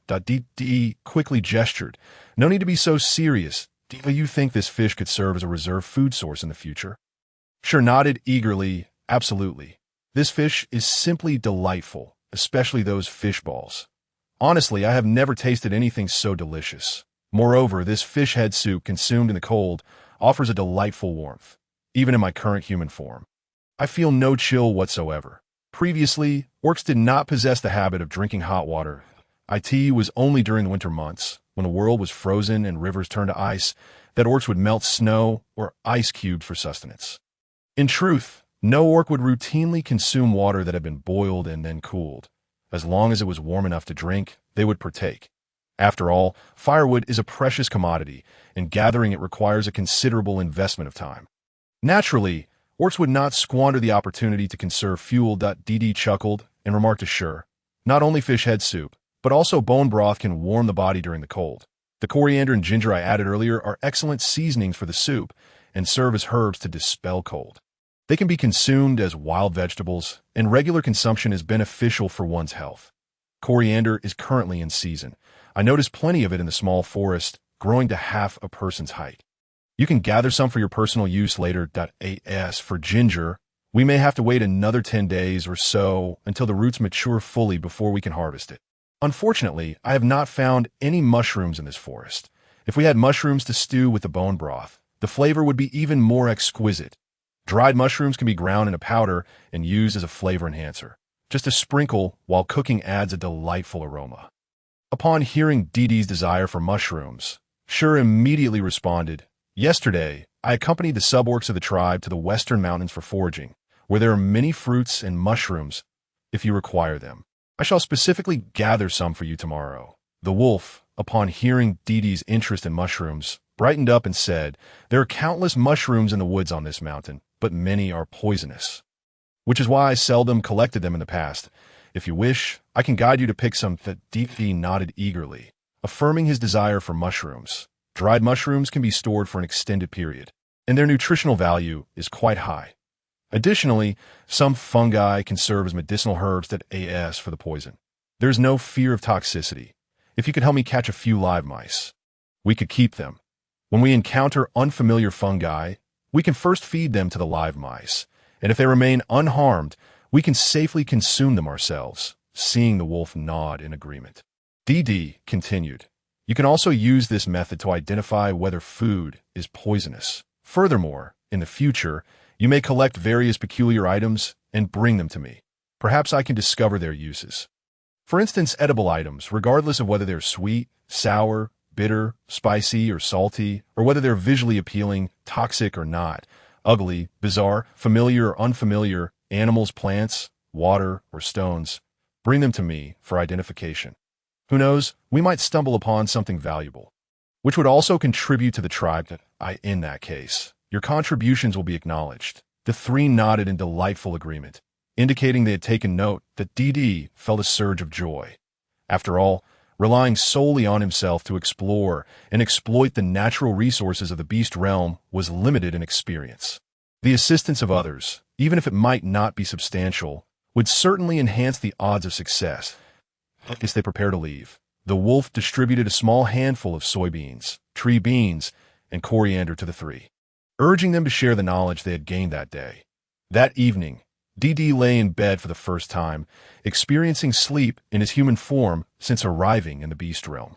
Previously, while living in the wild dog tribe, he had been rescued and resided in a large cave with the suborcs and young ones. Everyone slept on the ground, without a proper bed, after passing through the hyena tribe and being rescued by the wolf.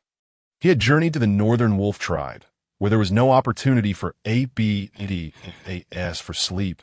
The nights were cold, and he had no complete animal hide to wrap himself in. To avoid freezing or being bitten by insects, he had to sleep in his beast form. With a hide pillow under his head, Dee covered himself with a purple deerskin blanket and lay atop 3 layers of soft, long-haired, genuine leather blankets. Were it not for the unsuitable environment, he might have believed he was sleeping on a luxurious mattress from his previous life, since the doors to the cave, bedroom, and storage room had yet to be fitted. The wolf remained in beast form beside Dee. shielding him from the night breeze that wafted in through the doorway. The warmth of the bed and the wolf's presence caused Dee to become so warm during the night that he inadvertently kicked the blanket aside. Fortunately, the wolf awoke as soon as Dee moved, noticing the blanket had been displaced, and covered him again to prevent him from catching a chill. The next day, it was unclear how the three Shaman, and the wolf had communicated, but in the end, it attracted the attention of the Wolf King. Consequently, the Wolf King made a special trip to meet Dee. When the Wolf King arrived, Dee was enjoying breakfast with the wolf. Since they had not consumed the horse leg meat after processing it the previous day, they had stewed the large bones and meat before going to bed, allowing them to wake up to a hearty meal.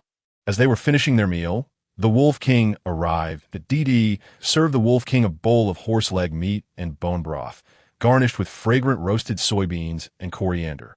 Upon tasting it, the Wolf King was immediately convinced of Shaman and Shur's assertions. After inquiring in detail about these items, the Wolf King expressed his gratitude, saying, "Thank you, Dee. Shortly, I will inform his suborcs in the tribe to pay attention to gathering these items. I have heard from Shur regarding your instructions. From now on, before sunset each day, I shall send someone to deliver various items to you, so you can assess their usefulness to the tribe. Should you discover more beneficial food for the tribe, you will no longer need to participate in collective foraging. The tribe will provide for you as if you were a shaman." Dee hastily waved his hands, replying, "There is no need for that, my king. I appreciate your kindness. After a few days, I will still participate in foraging, as some items may require my personal examination to determine their utility. Relying solely on the efficiency of others may prove too slow. Moreover, I am now a member of the wolf tribe. Having benefited from his protection, I must contribute to the tribe's prosperity." "Prosperity," the Wolf King murmured, repeating the word as if contemplating something. Dee perceived a hint of confusion in the Wolf King's gaze and clarified. "It means strength, abundance, and ensuring that the tribe's members do not suffer from hunger or fear external enemies." Upon hearing Dee's explanation, the Wolf King and the wolf's eyes suddenly lit up. The prospect of a life free from worries about sustenance and external threats is indeed a tantalizing dream. Perhaps even the orcs in the distant beast city of the southern continent would hesitate to voice such sentiments. The Wolf King gazed intently at the diminutive half-orc before him, perplexed by what audacity this fragile creature, who nearly fell into slavery among the hyena tribe, possessed to utter such words. Noticing the Wolf King's scrutiny, a wolf subtly positioned itself in front of Dee. The Wolf King, naturally, caught this small maneuver. Ultimately, he refrained from insisting that Dee assume the role of a shaman or anything of the sort. However, before departing, the Wolf King assured Dee that he would have the freedom to choose whether to labor within the tribe. As long as he discovered something valuable or new food to share with the tribe, they would likewise provide for him. Dee did not decline. With the presence of the wolves, he could fend for himself. Nevertheless, both were mere individuals in need of the tribe's protection, and sharing good fortune with the tribe was only right. After the Wolf King departed, Dee and the wolf tidied up briefly, taking along 2 canisters of cool boiled water, 2 oversized wicker baskets, and some jerky before setting off toward the grasslands. Once the wolf transformed into its beast form, Dee first secured the wicker basket to its back, placed the miscellaneous items inside, and then climbed onto the wolf's back. The further east they traveled, the sparser the towering trees became, replaced by an abundance of shrubs and weeds. The wolf ran swiftly and steadily, carrying Dee without any detriment to its speed. After running for about an hour, they paused for a drink before continuing their journey. During their second halt, Dee fortuitously discovered a grove of prickly ash trees. Widely recognized as a spice, it is worth noting that the leaves of prickly ash have medicinal properties, alleviating pain, dispelling insects, and relieving itching. In simpler terms, it could treat ailments such as abdominal cold and pain, chronic gastritis and ulcers, chronic enteritis, ascariasis, and eczema. Of course, Dee had no intention of utilizing prickly ash as a remedy. After all, he was not a trained herbalist and lacked the skills to concoct herbal medicine or formulate prescriptions. However, he certainly enjoyed consuming it. Prickly ash, being one of the most common spices, poses no issue as long as one is not allergic. That a dish of prickly ash fried with meat is perfectly acceptable. provided the diner relishes it. This grove of prickly ash was already bearing fruit. The harvesting season for prickly ash is akin to that of ginger, typically around September to October, at least according to the climate of Dee's previous world. Uncertain of the current season, Dee noted that the weather was gradually turning cooler, suggesting that harvesting would soon be feasible. Observing the substantial prickly ash grove, Dee retrieved a large vine leaf from the wicker basket and collected a pouch of prickly ash fruits and leaves. While Dee gathered, the wolf did not assist, but instead circled cautiously around him, remaining vigilant of their surroundings. After all, it was prudent to be cautious with only the two of them in the wilderness. Once the prickly ash was secured in the wicker basket, Dee and the wolf resumed their eastward dash. After running for another 2 hours, they finally reached the junction of the grasslands and the forest. The sky was blue and bright, the grass lush and vibrant, stretching endlessly before them. To the south, the vast expanse of the grassland was punctuated by a few eagles soaring in the distance, hunting for prey. The grass was so tall that Dee could not discern the herds of beasts below, but he could clearly see groups of animals fleeing atop the distant hills. From afar, he could not make out the species of these beasts, but their numbers were evidently substantial. Those eagles were quite large. Dee observed one dive into the herd before soaring upward, only to release its captured prey from the heights. The eagle quickly followed its fallen quarry. Swooping down once more, Dee watched for a considerable time as the silhouette of the eagle gradually faded behind the distant hills. Gazing further north, he beheld the undulating mountains, dense forests, and meandering streams, a breathtaking tapestry of yellow, green, gray, and black, clean and beautiful. There were no skyscrapers, no concrete roads. It was as if the entirety of heaven and earth lay before his eyes. Taking a deep breath, Dee found it difficult to articulate his feelings at that moment. He simply felt an overwhelming sense of expansion within his chest. He was filled with hope for the future. Such beautiful mountains and rivers, such a magnificent world. Perhaps if one did not have to worry about losing their life at any moment, living here would indeed be quite delightful. The wolf, accustomed to all of this, continued to patrol around Dee, ensuring their safety. Once certain of their surroundings, it casually picked a sprig of salty grass from the ground and offered it to Dee. Only then did Dee notice that the ground they stood upon was covered with this peculiar grass. Whether it was due to the cooling weather or the inherent nature of this grass, it exhibited a grayish-yellow hue from its roots to its leaves. The edge of the forest extended into the eastern grasslands, obscuring how many patches of this salty grass there were, as it gradually thickened from west to east. After a gust of wind from the east, amidst the rolling grass, some indistinct shapes of wild beasts could be seen peeking through the grass. Scanning their surroundings, Dee spotted them, and likely they spotted him as well. When another breeze swept through, the grass concealed any other living beings. It seemed as if only Dee and the wolf remained in this vast world. Shifting his gaze back, Dee first took a moment to examine the soil from which this plant grew. The soil appeared remarkably similar to saline alkali land, perhaps due to an underground river. It was very moist. Bringing the soil to his nose, he detected a briny scent. Dee took a few steps toward the area where the salty grass thrived, preparing to part the grass and crouch down to inspect the soil when the wolf suddenly lifted him from behind.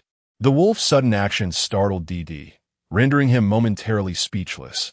Upon regaining his composure, he noticed that the wolf had crushed a small green snake beneath its paw. Dee's face turned pale as he stood in shock. Realizing how he had forgotten that this was a world of beasts, in a realm where wild creatures coexisted, it was far removed from his previous life, where one might not even encounter a snake in an entire city.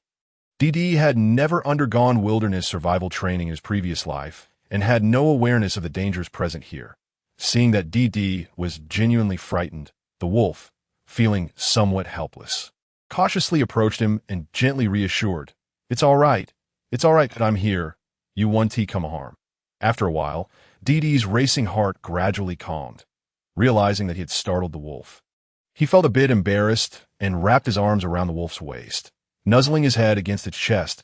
"I'm sorry for scaring you. I'm fine now. I'll be more careful next time." When the wolf was embraced, it became as if enchanted, its body stiffening, paralyzed with fear. Observing Dee's startled reaction, The wolf felt a pang of sorrow within, just as he was about to return the embrace. Dee had already composed himself and stepped away from the wolf's arms. The paw he had half extended froze in midair, and after Dee took 2 steps back, he nonchalantly rubbed his paw against his nose, as if it were merely an itch that needed scratching. The two then resumed their meticulous exploration of the surroundings, confirming their safety.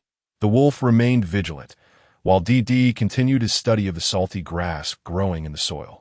The surface and inner layers of the soil appeared to be mixed with a minuscule amount of white substance, barely visible to the naked eye, and its composition remained a mystery to Dee, who hesitated to experiment recklessly.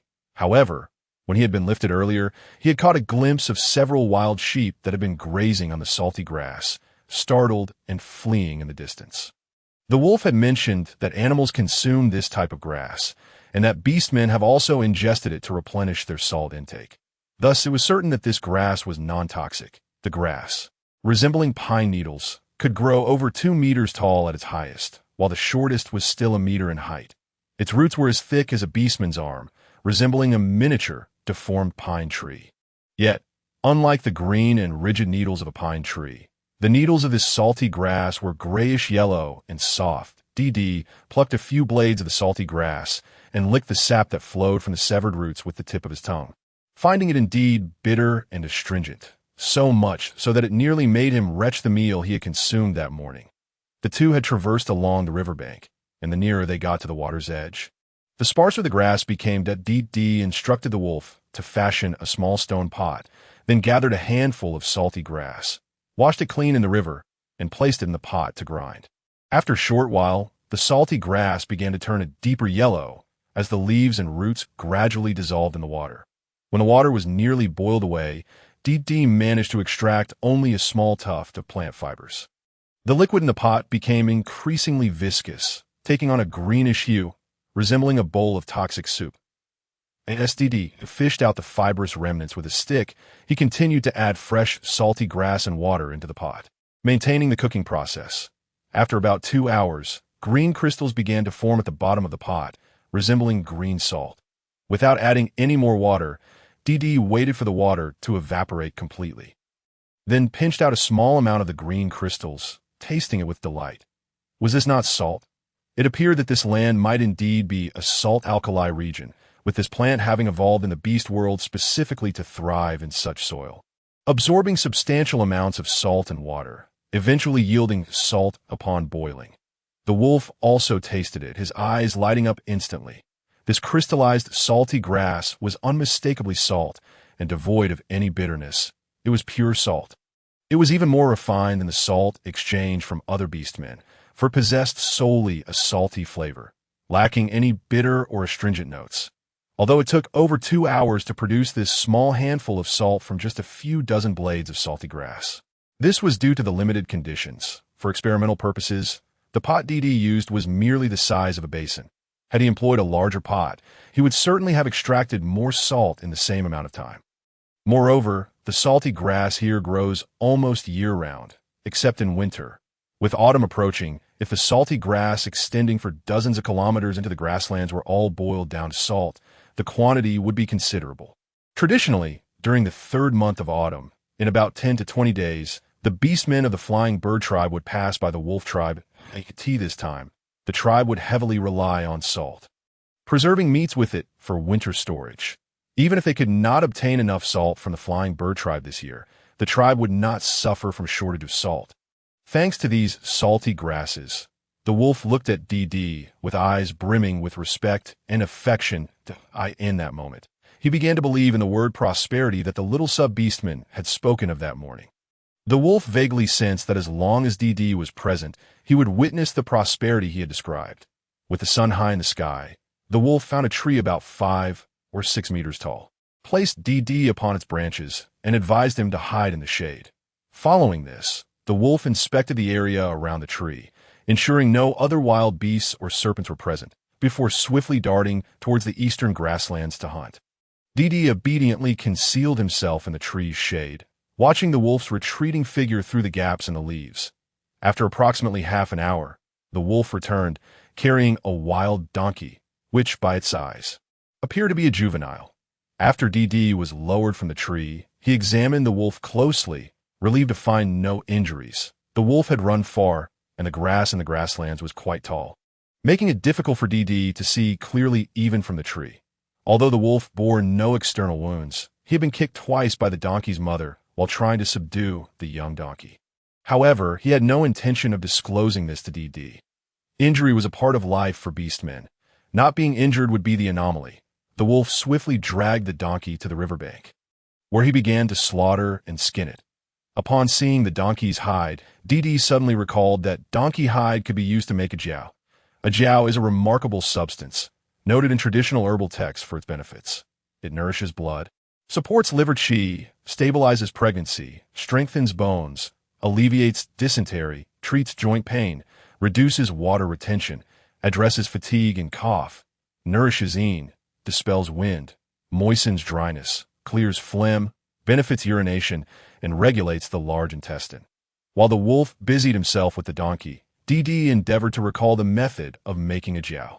He remembered passing by a pharmacy while out shopping, where they were making a jiao on-site to sell health products. Perhaps it was out of necessity, or perhaps people simply enjoyed the spectacle, but there was quite a queue of customers. DD had merely glanced out of curiosity, and because the instructions were straightforward, he had managed to remember them. They'll make a jiao. The raw hide must be soaked in water for 4 to 5 days, cleaned, and then boiled while continuously stirring and adding water. Once the hide is thoroughly cooked, the liquid is filtered and reheated into a gel, which is then poured into a basin to cool and solidify. The broth for making a jiao is best when salty and bitter. The final product should be yellow and transparent like amber or black and glossy like lacquer. Not only donkey hide, but also cow and horse hides can be used. However, donkey hide yields the best results. After considering this, DD found the process too tedious. Given that everyone was currently hoarding food and firewood, it seemed unnecessary to waste time on such a task. Moreover, without sugar, the resulting plain jiao would be bitter and salty, undoubtedly unpalatable. Despite his reservations, DD shared the method and benefits of a jiao with the wolf, suggesting he inform the tribe at an appropriate time. After all, it was a medicinal substance, and, as the Wolf King treated him favorably, he felt compelled to give back to the tribe within his capacity. The two enjoyed a meal of roasted donkey meat by the river, enhanced by the newly acquired salt that lacked any bitterness, making the roast taste significantly better. After satisfying their hunger, DD stored the leftover donkey meat and hide in a wicker basket. The wolf then began to harvest the salty grass. To balance the weight of the 2 wicker baskets for easier transport, DD divided the donkey meat into 2 portions, placing them at the bottom of each basket, while the upper sections were designated for the salty grass. The return journey was somewhat lengthy, and as the wolf carried DD back to the boundary of the wolf tribe, twilight was just beginning to settle. The patrolling beastmen were taken aback upon seeing a fellow beastman carrying a large load of salty grass into the tribe, but they sighed in relief upon recognizing it was the wolf and DD. They exchanged brief greetings as the patrollers resumed their rounds, while the wolf carried DD directly back to the cave. Not long after they arrived and set down their belongings, Shan, Shur, and Lon approached. Accompanied by the Wolf King, the Wolf Queen, the Shaman, and the sub-beastmen Mu and Chuan, whom they had rescued from the hyena tribe, along with their companions Fong and Bing, upon seeing the heaps of salty grass scattered at the cave entrance. The Wolf King inquired, "Wolf, if your salt has run out, you can collect more from the shaman. The tribe currently has an ample supply. In due time, when the Feather tribe arrives, we can exchange for fresh salt. So there is no need to consume this bitter and astringent salty grass." After all, he had just promised DD that morning, and here they were by evening, reduced to lacking salt. Where would his authority as Wolf King stand? The Wolf King turned to DD and said, "D, you need not compromise yourself. You are now not only a first-rate sub-beastman, but also our tribe shaman, and the shaman has agreed to impart all his knowledge to you. Therefore, should you ever require anything, do not hesitate to speak up. All resources of the tribe shall be inclined towards you." Originally, DD was in high spirits today, and upon hearing the words spoken by the Wolf King to the wolves, he realized he had been misunderstood. He intended to clarify the situation, only to discover that the Wolf King had addressed him with these remarks. When had he ever agreed to become the tribe's shaman? Such matters should involve mutual consent. Decisions cannot be made unilaterally without consulting him. D closed the lid of the wooden tube he had intended to show everyone and, with a rare seriousness, looked towards the Wolf King and said, "My king, I never expressed a desire to become a shaman."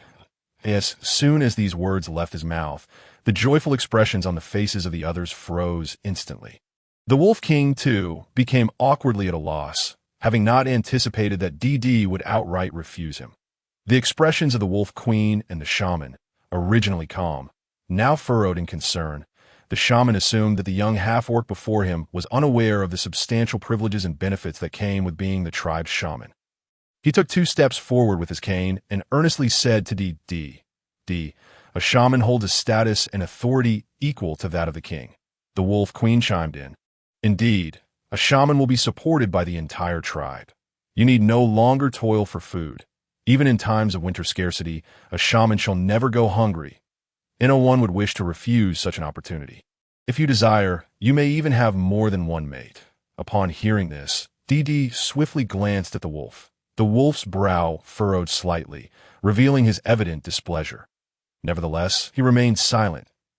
DD took a deep breath to calm his unease, his expression becoming slightly solemn as he gently took the wolf's hand before addressing the Wolf King.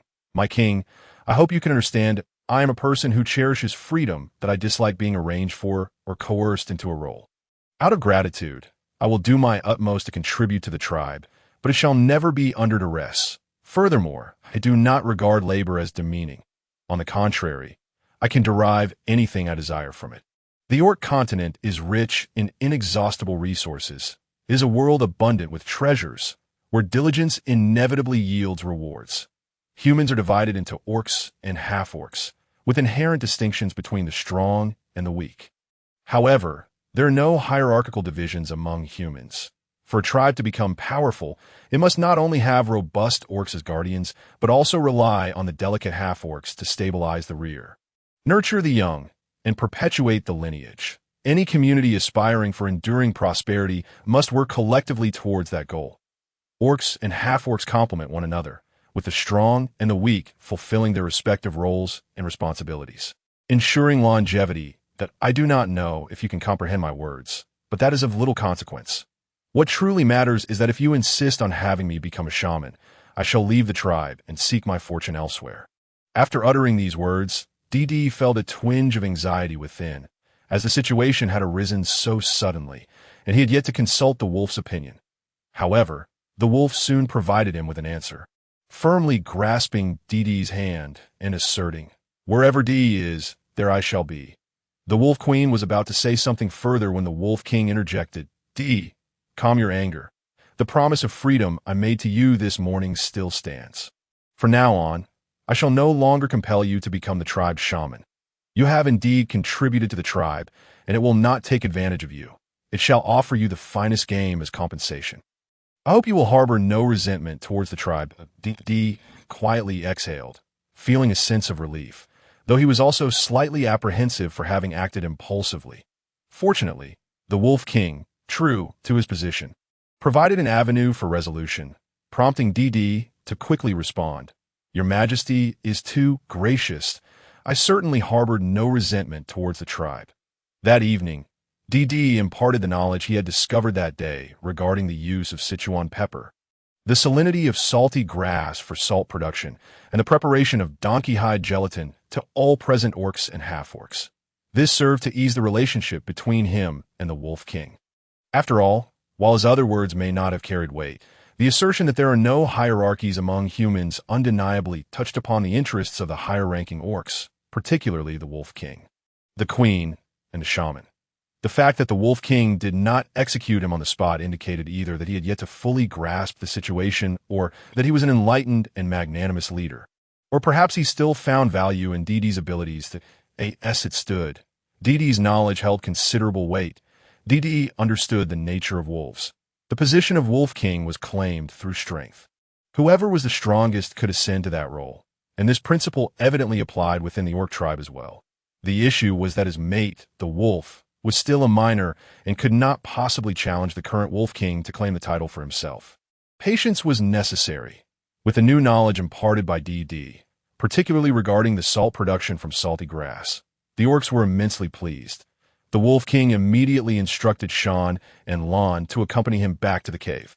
Laden with 10 fine animal hides and an entire deer and donkey he had just hunted to present to DD. That night, the Wolf King convened a tribal assembly, delegating half of the orcs to refrain from hunting the following day and instead head to the grassland border to produce salt. Of course, these matters no longer pertain to DD. Once the Wolf King and his entourage departed, the wolf gazed intently at DD.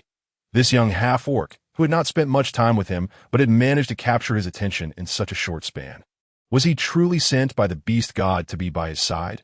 If the wolf were literate, he might have sighed, "How fortunate I am to possess you." The night was still long. After a day of arduous labor, the wolf began to search for suitable timber to craft doors for the cave, bedroom, and storeroom. DD sat beside the fire, savoring mulberries and large flowers while observing the wolf at work. As he watched, he provided his thoughts, and the wolf followed DD's suggestions, occasionally receiving a fruit fed to him by DD. After working on the doors for a while, the wolf could not help but voice his curiosity. Initially, he had remained silent, having resolved to follow his mate's lead. Now, he wished to understand his partner better. Although DD had spoken extensively earlier, the wolf had not fully grasped the content. After all, how could one quickly comprehend a mindset from an entirely different world? D. Why do you refuse to become a shaman? DD's reluctance to assume the role of shaman within the tribe stemmed not only from the reasons he had previously articulated. A person's capabilities, regardless of their willingness, inevitably lead them to bear corresponding responsibilities at some point in time. This is the essence of the notion that one's capacity correlates with their accountability. DD's aversion to becoming a shaman arose from his profound understanding of human nature's frailties. Although the orcs had yet to evolve, most were still innocent, kind-hearted, naive, and pure. However, orcs are still humans. Being human entails the presence of both good and evil. For instance, the wild dog orc who saved him contrasted sharply with the hyena orc who slaughtered the wild dog tribe. If an individual is praised to the heavens beforehand, regarded as omnipotent and infallible, then when they inevitably encounter a situation beyond their abilities, their image will plummet from the heights of adoration to the depths of despair. Conversely, if a person is initially perceived as a fool, incapable of even tasks easily accomplished by children, then if one day they suddenly achieve something that any average person could do, they would receive accolades and admiration, perhaps even treated with newfound respect. This is the inertia of human thought in the context of DD's previous world. Even if he were to overreach and become a shaman, ultimately, he would not be as infallible as others imagined. At worst, he would be criticized as a name-dropper, a mere figurehead. But where is this? This is the beast world, a realm where the strong dictate the fates of the weak, where a mere utterance can seal one's doom. The prevailing mindset is one of ignorance, impervious to enlightenment. That DT does not harbor the delusion that he alone possesses the power to challenge the fundamental laws of this beast world. He is not the sort to exhaust his wits daily in an attempt to don the guise of a mystic. Knowledge is knowledge, and ignorance is ignorance. Ability is ability, and inability is inability. He is not adept at conjuring illusions, nor does he disdain to learn nonsensical tricks for the sake of a fleeting, indulgent lifestyle.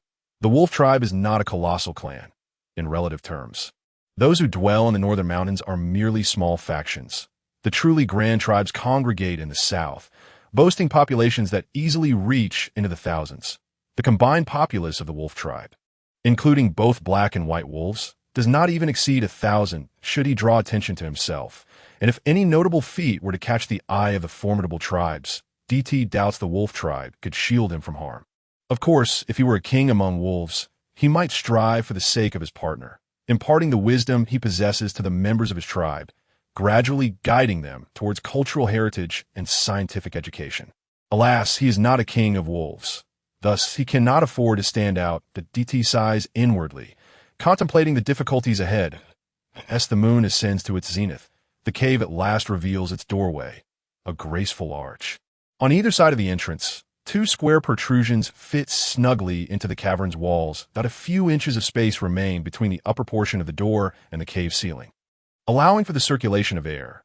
Inside, a partition enables the placement of a pillar to secure the door. By night, the door can be fastened shut, and by day, it can be removed. The doors to the bedroom and storage room are of a sliding nature.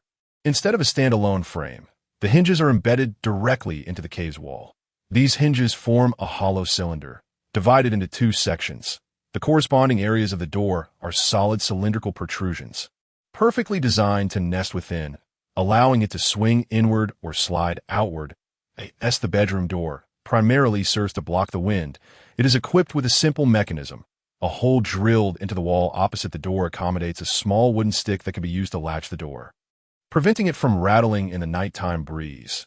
Though the tribe is relatively safe, the absence of walls leaves them vulnerable. Should a bold beast wander by at night, this door may serve to deter intrusions, safeguarding their rest and the provisions stored within the cave. Gazing at the modest cave, DT muses that he must first elevate their standard of living to ensure that they are free from worries about sustenance. And only then should he begin a plan for the construction of a dwelling. He envisions enlisting the help of his fellow tribesmen to erect a luxurious, grandiose two-story villa, one that would be warm in winter and cool in summer. As he prepares for slumber, DT notices that the large leaves submerged in the water tank begin to shed their skin. Initially, he suspects the leaves are decaying and intends to discard them to prevent any foul odor. However, upon retrieving them, he discovers that the leaf veins are soft and translucent, resembling fine gauze. Testing a small edge, he finds it remarkably resilient. Without the use of claws, it requires considerable effort to tear apart. This revelation fills DT with uncontainable joy. He carefully peels away the decomposed leaf flesh from 3 leaves, spreading the veins out on the stone table. Success.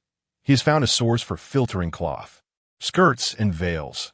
While a single layer may be quite transparent, multiple layers stacked together create a lightweight and opaque fabric, cool and durable.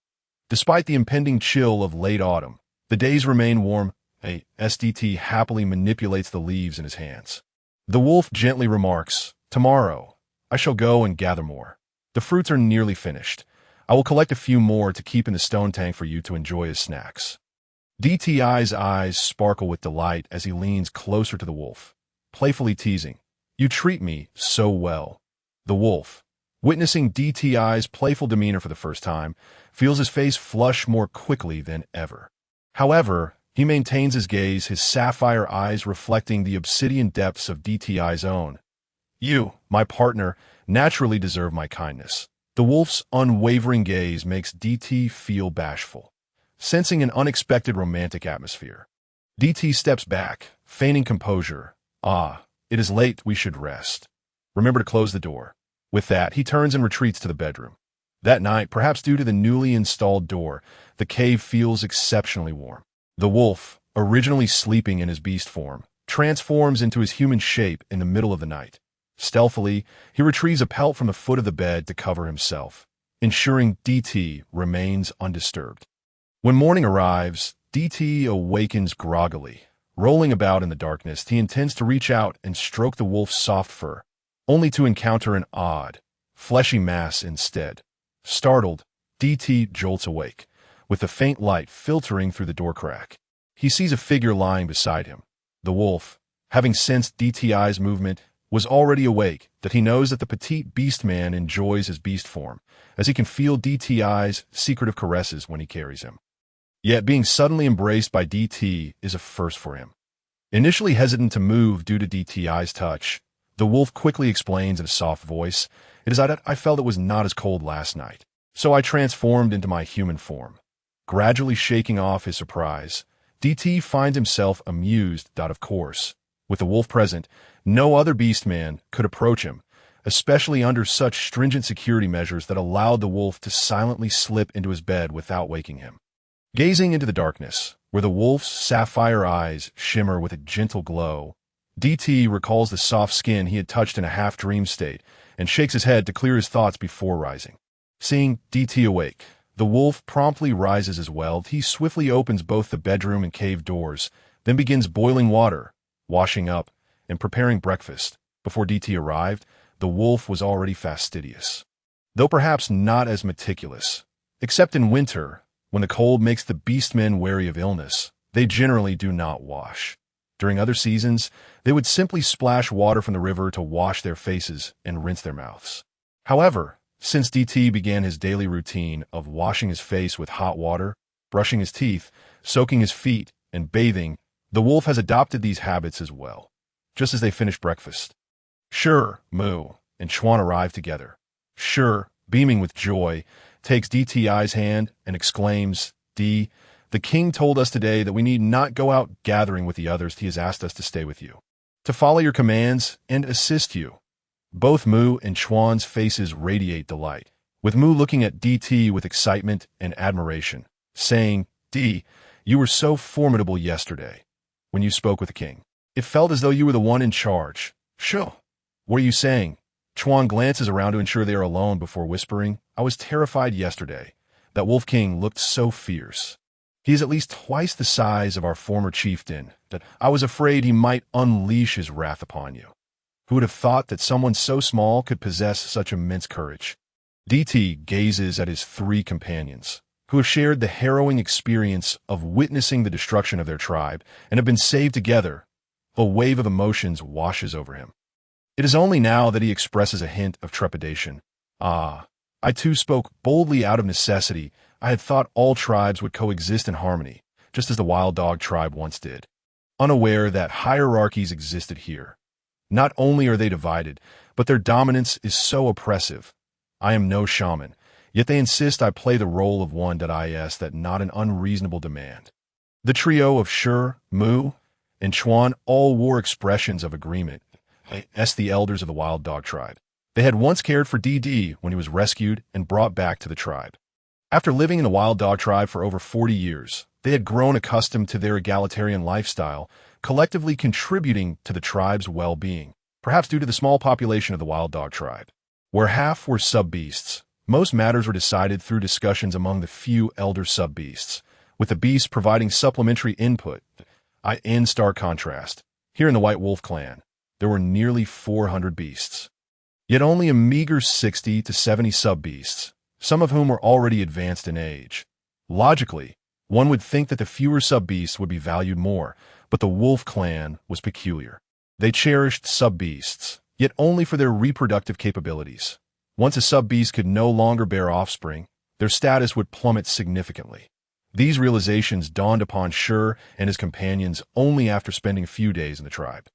Sure sighed, having spent over 40 years in the wild dog tribe, I only now realize that not all tribes function as ours does. When I was young, I heard my father speak of some larger tribes where sub-beasts were scarce. Those sub-beasts who were adept at bearing young would often have several beasts vying for their companionship. I once thought my father was merely jesting, but now I see the truth.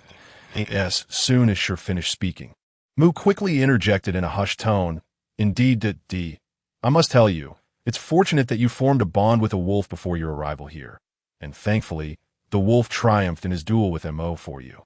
Otherwise, I fear you would have been assigned multiple Wolf Clan beasts as partners. At this point, Moo glanced around furtively, as if fearing eavesdroppers. Just last night, a wolf beast named Geo, claiming to be a first-class beast, approached me directly in front of Fong, expressing his desire to become my partner. I was terrified. Fortunately, Fong is also a first-class beast, and they fought, ending in a stalemate. Then, the Wolf King summoned Geo and instructed him never to disturb me or Fong again, unless we were part ways. Chuan nodded in agreement. Yes, it's fortunate that you live on the outskirts of the tribe. Otherwise, with your charm and knowledge, you would have been pursued relentlessly by other wolf beasts. At that point, the wolves would hardly need to hunt, only fend off those seeking your affection. The excitement in their conversation grew as they shared tales from their brief time in the tribe. Filled with captivating stories, that DD listened, wide-eyed and astonished. After a while, he noticed the wolf had cleaned the pots and stove, standing at a distance watching them. When he caught DD's gaze, the wolf slowly approached and firmly stated to Moo and the others, I will not allow D to face any uncomfortable situations. Those simple words rendered the previously chattering sub-beasts utterly silent. DD smiled, feeling grateful for his decisive choice in the past, with the addition of 3 sub-beasts today. The wolf did not carry DD, but instead ventured into the forest on his own, though not too far, as he needed to watch over them and ensure their safety. Dee led the trio into the small grove. Since the Wolf King had permitted him to forego participating in the communal gathering and allowed these familiar sub-beasts to accompany him, there was no need for him to seek out the others. Each morning, before dawn, the wolf and Dee would rise to share breakfast. After finishing their meal, Sure and the others would join them. Following a few days of companionship, the wolf returned to join the tribe for hunting. With winter approaching in just over a month, the food reserves of the wolf tribe were still insufficient. The wolf's prowess was unquestionable, and an additional wolf would ensure a more prosperous winter for the tribe. Dee's small team of 4 spent their days foraging and fishing in the grove. Any fruit they could not consume was sliced and left in a well-ventilated area to dry overnight. They took turns gathering tree beans, yellow beans, coriander, and ginger from the woods. Before bedtime, Dee also taught them to weave fishing nets and baskets using vines. One day, just as they finished collecting ginger, Shaman hurried over to inform them that the bird tribe beasts had arrived and were in the valley square of the tribe, inquiring if Dee and his companions had anything to trade. As soon as he finished speaking, the wolf, Fong, and Bing arrived, each carrying their respective sub-beasts toward the valley square. The bird tribe resembled the Arctic tern among avian species. It was said they live in the northern ice fields during summer and began their migration southward in autumn, reaching the southernmost point of the continent, only to return north in spring. Occasionally, they would venture to the western or eastern continents. Therefore, they were undoubtedly the most familiar with the geography and climate of the entire beast continent. Being a migratory group that spent most of their time in flight, they would often choose friendly beast tribes to rest in during their travels, tribes typically led by shamans. The arrival of the bird tribe was welcomed by various tribes, for they could provide salt and other foodstuffs from distant regions. This particular gathering of the bird tribe was quite substantial, with over 500 adult beasts present, occupying a third of the wolf clan's valley. As old friends, the bird tribe was once again assigned by the Wolf King to a row of caves on the southern side of the valley, which was usually cleared out in advance for them at this time each year. When Dee reached the square, a tall beast from the bird tribe stepped forward, placing 3 bags of salt before the shaman, bowing respectfully while speaking somewhat anxiously. "Respected shaman, my partner was unwell this summer and did not bear any young. I thought there would be no offspring in our family this year, but just yesterday, my wife discovered she is pregnant." The shaman, with a wrinkled face, smiled and replied, "Then I bless you. May the beast god protect you." Friends of the wolf clan. Upon hearing the shaman's words, the beast named Xing showed no signs of joy. Instead, he furrowed his brow and continued, "Shaman, you may not know that our Arctic terns must reproduce in the ice fields during summer. Now, finding ourselves pregnant during migration may endanger both the offspring and my partner's life. I implore you to devise a solution to save my partner and child." After speaking, Xing bowed once more to the shaman and gestured toward the 3 bags of salt, saying, "This is my sincerity if you can ensure the safety of my partner and child. Next year, I will bring you an equal amount of salt." Dee glanced at the bags. Each one seemed to weigh around 20 to 30 pounds. Upon witnessing this, the shaman's face lit up with joy that he invited Xing and his partner, to follow him to his cave. Meanwhile, other tern beasts continued to set up stalls in the square to trade with the wolf clan. Dee and the wolves meandered through the stalls of the bird tribe. Among the goods the terns brought, salt was the most plentiful, followed by dried shrimp and fish. The wolf clan primarily exchanged beast meat and hides for salt, while some traded fruits for seafood. The tern's most coveted items were soft, high-quality hides, followed by other goods. After a while, the Black Wolf tribe's beasts also arrived.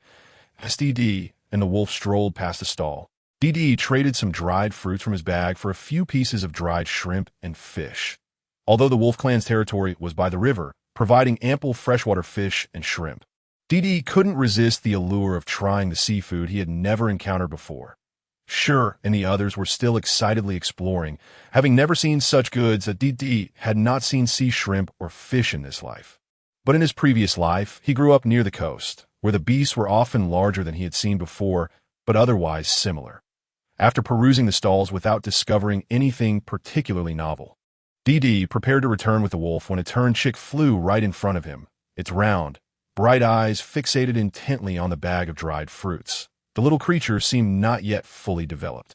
with its feathers a dull gray and a tuft of black hair prominently displayed on its head. Adorably gazing at Dee, it was instantly smitten and crouched down, extending the remaining mulberry fruit in his hand. Asking, "Little one, what is your name?" Unbeknownst to him, the audacious little creature paid no heed to Dee's inquiries, wholly absorbed in devouring the morsels within Dee's palm. With relentless determination, it burrowed deeper into Dee's embrace. Its tiny dairy seemingly intent on settling squarely in the center of his hand. The creature's name was Hui. The voice speaking belonged to a mature Yinzhou beastman who expressed gratitude for the fruits, stating, "These fruits are a token of exchange between us. I am Kong, Huey's paternal guardian. This is my beloved Exant." With that, Kong presented Dee with 5 palm-sized, translucent shrimp crackers. Dee promptly shook his head, declining, "No, little Hui is utterly adorable, and I genuinely enjoy his company. Let these fruits be my treat for him. I hope you won't mind if I pet him." Despite the fact that the little creature had already commandeered both of Dee's hands, he still inquired out of courtesy. Parent relishes the absence of praise for their offspring, and beastmen are no exception. Kong chuckled. "Of course, you may. This little one has been charming since his infancy. However, his gluttonous disposition does leave both Xin and me somewhat forlorn. Despite our efforts to feed him, he seems incapable of resisting any food in sight." Nonetheless, Kong gazed at his progeny with affectionate tenderness. The youngling was evidently quite recent to the world, and its love for food was instinctual. Dee cradled Hui in one hand while offering him fruits with the other, as the little one near the end of his feast. The wolf would timely replenish Dee's palm with additional dried fruits. Before long, little Huey's belly was round and full, rendering him unable to move, not from a lack of desire but from sheer satiety. The tactile pleasure of stroking the fluffy fur of a wolf was distinct from that of a bird's down, yet both were equally addictive. Dee carefully supported him, bringing the little creature closer to his face. Alternating between gently petting his tiny head and pinching his pudgy little feet, Kong felt a twinge of embarrassment for his youngling having consumed so many of Dee's treats. Noticing the budding camaraderie between the small beast man and the nearby wolf, he seized the opportunity to utter a compliment. "You seem quite fond of younglings. I have heard that your kind typically conceive in winter and give birth in spring. Thus, I shall wish for you to welcome a brood of well-behaved offspring next year." "A brood of younglings?" Dee's face flushed crimson. He said nothing, at a loss for words, and could only offer a silly smile towards Kong while furtively glancing at the wolf. As he noticed the wolf's gaze upon him, his cheeks burned even more. He desired to depart, but with the round little Hui comfortably nestled in his hands, docile and unresisting, he found it hard to relinquish the youngling so soon. That moment, a voice from an unknown wolf cub reached Dee's ears. "Father, when I grow up, I also want to fly. They soar so high, don't they? Doesn't that mean they wouldn't fear being chased by beast herds while out hunting?" Another Yinzhou beastman responded, "Ah, little one, you are a wolf. Without wings, you cannot fly. The skies are not devoid of danger. Great eagles and hawks roam above, fierce and formidable." Listening to their exchange, Dee seemed to ponder a thought. Reluctantly, he returned little Hui to Kong and then inquired, "Kong, may I ask, do you often fly between the northernmost and southernmost parts of the beastman continent?" Kong accepted his youngling back, handing him to Xin, and replied, "Indeed. Typically, as autumn approaches, we follow several relatively safe routes from north to south. Come spring, we will again select a secure path to journey from south to north." Dee's eyes sparkled with envy. "How I long to fly like you. That way, you could reach any destination you desire and gaze upon the entirety of the beastman continent." Kong chuckled. "In truth, the beastman continent is quite uniform. Mountains, rivers, lakes, forests, and grasslands abound. We have grown accustomed to seeing it all from the skies."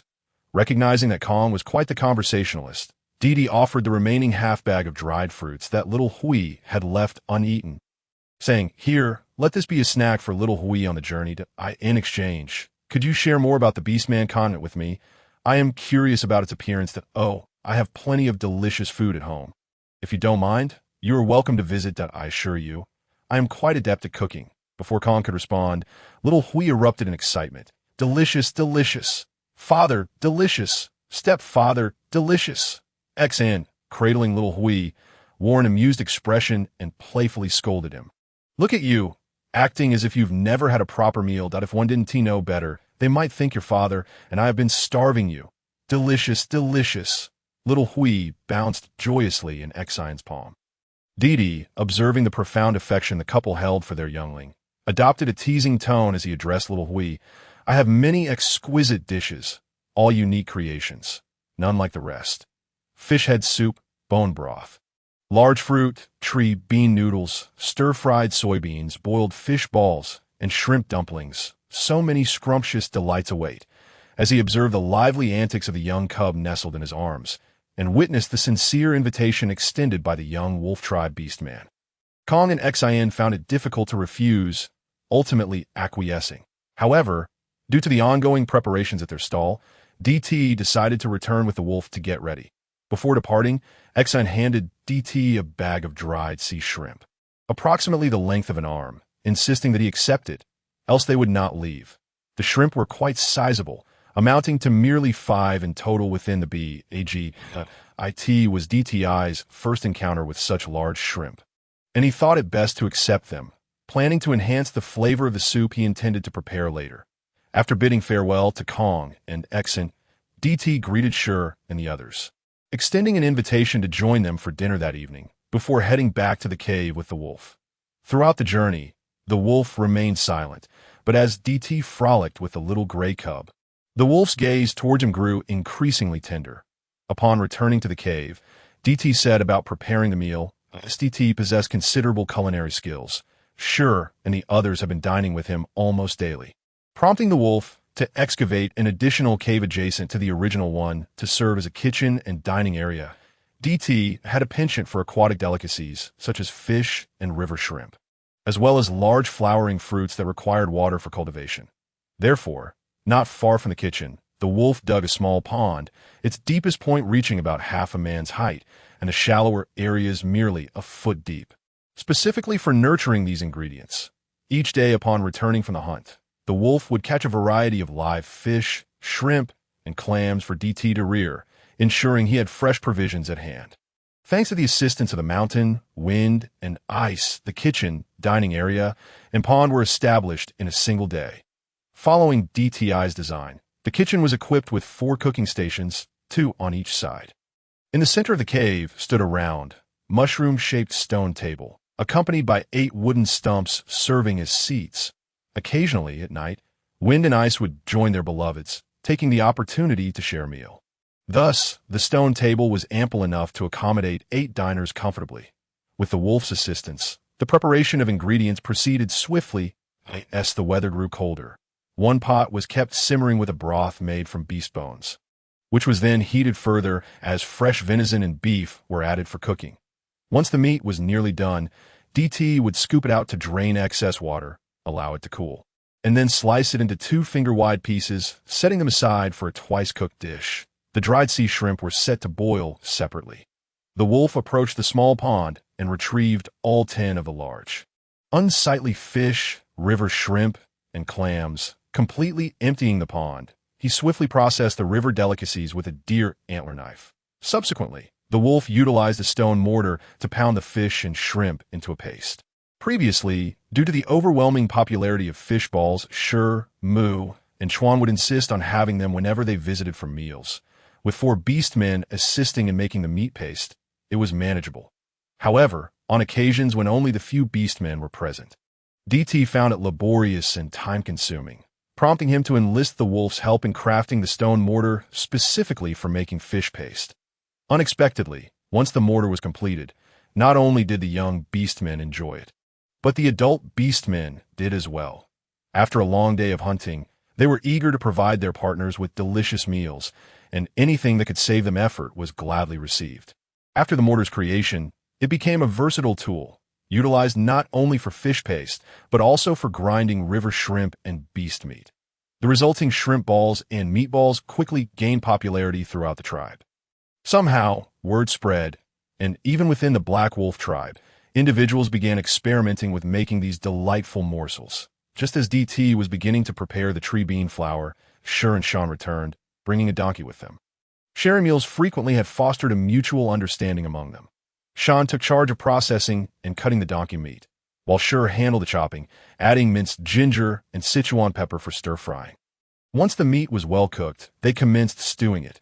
After the meat had become tender, they added salt and mushroom powder, creating a savory dish. These culinary techniques have been learned from DT. The first time they sampled the tree bean flour noodles accompanied by donkey meat stew. They nearly swallowed their tongues in delight. Regrettably, the seasonings were lacking.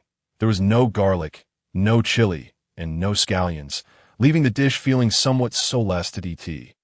The pot of sea shrimp broth was already boiling. Ensure assisted DT in adding fish balls, shrimp balls, and meatballs into the mix. The broth was prepared using only 3 large sea shrimp, while the remainder was ground in a powder by the wolf to be sprinkled on dishes or noodles as a seasoning to enhance flavor. Mu and the others arrived alongside Kong's family. From a distance, DT could hear the cheerful voice of the little chubby bird, Xiang Xiang, Yafu, Xiang Xiang, Fu Shou, Xiang Xiang. Indeed, with several pots simmering meat broth simultaneously, how could it not be fragrant? DT stepped out of the cave to greet their guests. Upon spotting DT, the little chubby bird's round eyes brightened instantly, and without hesitation, he flapped his tiny wings, struggling but determined to waddle his plump body over to DT, diving straight into his embrace. Kong, witnessing this scene, teased, "You little ungrateful creature, I've never seen you so eager with me." As DT fondled the little chubby bird, he chuckled and welcomed them into the dining area, for they had arrived just in time for the meal. The beastmen instinctively took over their partners' tasks, beginning to serve rice and dishes onto the table. With each dish served, DT would explain to Kong and XIN what it was made from and how it was prepared. Unsurprisingly, Kong and XIN praised the food while enjoying their meal. The avian tribe typically consumed cold dishes, believing they had experienced every culinary delight across the Beastman continent due to their constant flights. However, this particular meal utterly transformed their perception of food. Just a single tree bean could be used to create noodles, pancakes, roasted tree bean slices, and boiled tree bean chunks. They had tasted donkey meat before, often exchanged with other beast tribes, typically eaten raw or roasted.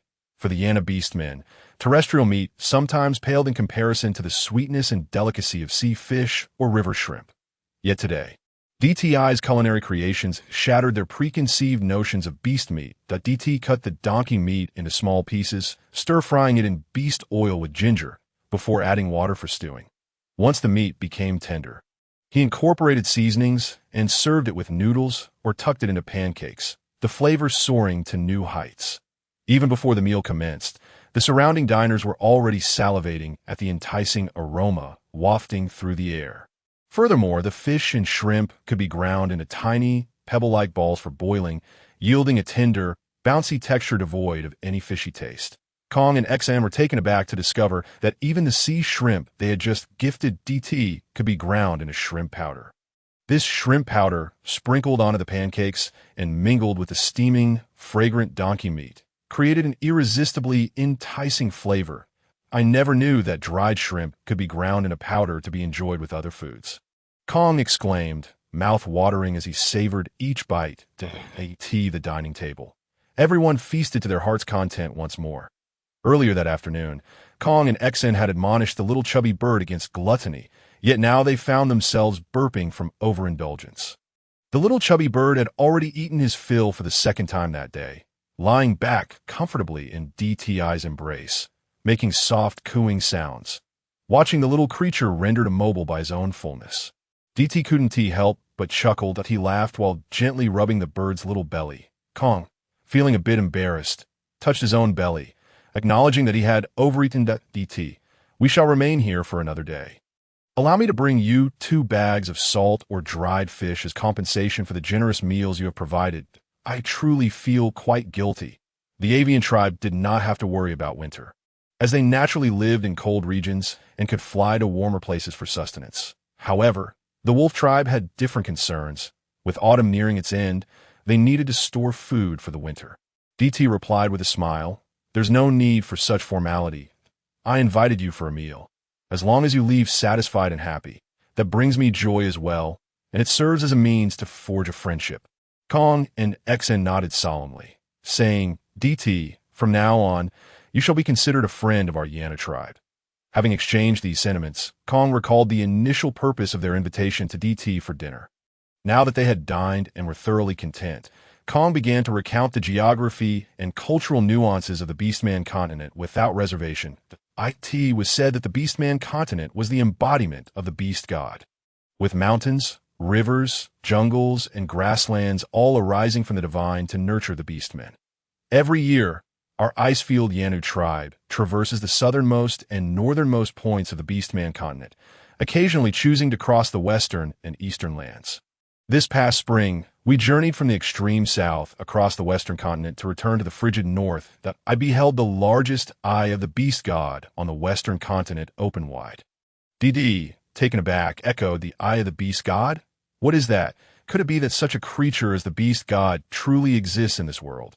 He pondered momentarily, leaning toward the notion that it likely did not, yet was soon compelled to reconsider. Perhaps it was indeed possible. After all, his own soul had traversed into this wondrous realm. Anything more outlandish seemed hardly beyond the realm of acceptance. Kong cast a glance at DD, then turned her gaze skyward, as if lost in reminiscence. Indeed, the eye of the beast god. Legends tell that it is the manifestation of the beast god's eye. Countless eyes of the beast god are scattered across the Beastman continent.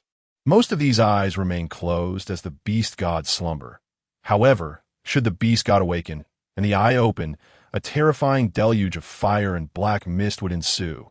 This inferno could incinerate all wickedness and filth, while the black mist could shroud the sun, plunging the entire Beastman continent into perpetual darkness, serving as a punishment for the irreverent transgressors. Fire and mist? Is that not akin to a volcanic eruption? DD mused silently, refraining from interrupting Kong. The magnitude of the fire and mist depends upon the extent of the beast god's wrath. Times, it may last only a brief moment, with but a trickle of flame emerging. On other occasions, the flames and black smoke surge skyward, preventing even birds from soaring aloft. DD observed the expressions of Kong and the other beastmen. With each word she spoke, a flicker of fear crept into their eyes. Naturally, this did not extend to Xiao Hui Hui, for perhaps the young were oblivious to the terrors of natural calamities. Ignorance breeds courage. Heaven's wrath may descend in the form of divine punishment and torrential rains. While the earthquakes and flash floods ensue, the cacophony could terrify many timid beastmen into a state of shock. At this juncture, Kong instinctively glanced at the surrounding beastmen, noting that only DD remained composed, his wolfish eyes betraying no emotion, while the other sub-beastmen cowered in the embrace of their kin, their expressions rife with trepidation. Kong sensed that her words had grown rather alarming, and hurriedly reassured them. "But fear not. For I once heard the high priest of the beast god city mention that long, long ago, when the Beastman continent was first created, the western continent was merely half the size of the eastern continent. And the beast god did indeed unleash its fury. On that occasion, as I previously described, the largest eye of the beast god rose directly from the depths of the sea. The fiery torrent poured into the ocean, and for many years, the entire Beastman continent was veiled in smoke and dust. The wrath of the deity persisted for several years, until the western continent was restored to its full size, at which point the beast god quelled its anger. Since then, that largest eye of the beast god has not erupted again. Only on the western continent do numerous eyes of the beast god still live. Elsewhere, they are either absent or have never opened." Upon hearing this, the expressions of the wolf tribe beastmen gradually calmed. They felt a sense of relief in knowing they resided on the eastern continent. Although they bordered the western continent, the Keika Mountains served as a natural barrier, marking their domain. Kong continued, "The beast god favors the beastmen and would not easily destroy the Beastman continent. The opening of that eye of the beast god was likely a response to the incessant conflicts among the western continent's beastmen over the years, disturbing the beast god's slumber, prompting it to awaken and issue a warning. I have approached that eye of the beast god stealthily. The flow of flames is less vigorous than the river beside you, and there is no black mist. Thus, there is no cause for alarm." His reassurances further alleviated the fears of the other sub-beastmen. As for DD, he had never harbored concern throughout the discourse. After all, they were still far from the western continent. Even if a volcanic eruption were to occur, it would depend on its magnitude. Minor eruptions would pose no threat. Yet, should a major one transpire, the ash could obscure the atmosphere of the entire beastman world, leaving no refuge from extinction. Worrying was futile, thus he felt no need for concern. Which continent is larger, the western or the eastern? How distant is the southern continent from here? What do you know of their terrain? DD inquired. Kong munched on a large flowering fruit, moistening his throat before responding. I know it all. The southern continent is the farthest away. Strictly speaking, your tribe exists at the intersection of the eastern, western, and northern continents. This mountain serves as the boundary. Traveling west from your tribe leads to the western continent, east to the eastern continent, and north to the northern continent. The eastern and western continents are roughly equal in size, though the western continent is longer in the east-west direction, resembling a circle, while the eastern continent extends longer in the north-south direction, akin to an outstretched hand. The northern continent is the smallest among the 4 beastman continents, while the southern continent is the largest. Its eastern and western edges align with the farthest eastern and western points of the eastern and western continents, respectively. The extreme southern land is perpetually covered in ice and snow. In the center of the southern continent lies an enormous lake, which the beastmen there call the Lake of the Beast God. Even we, the flying birds, take 3 days to traverse from one side of the lake to the other. There is no winter there, only eternal spring. The most powerful beastmen of the entire continent reside in that region. And what of the eastern continent? DD pressed, since earlier he had been calculating his mind. The western continent was rife with volcanoes, posing a safety hazard.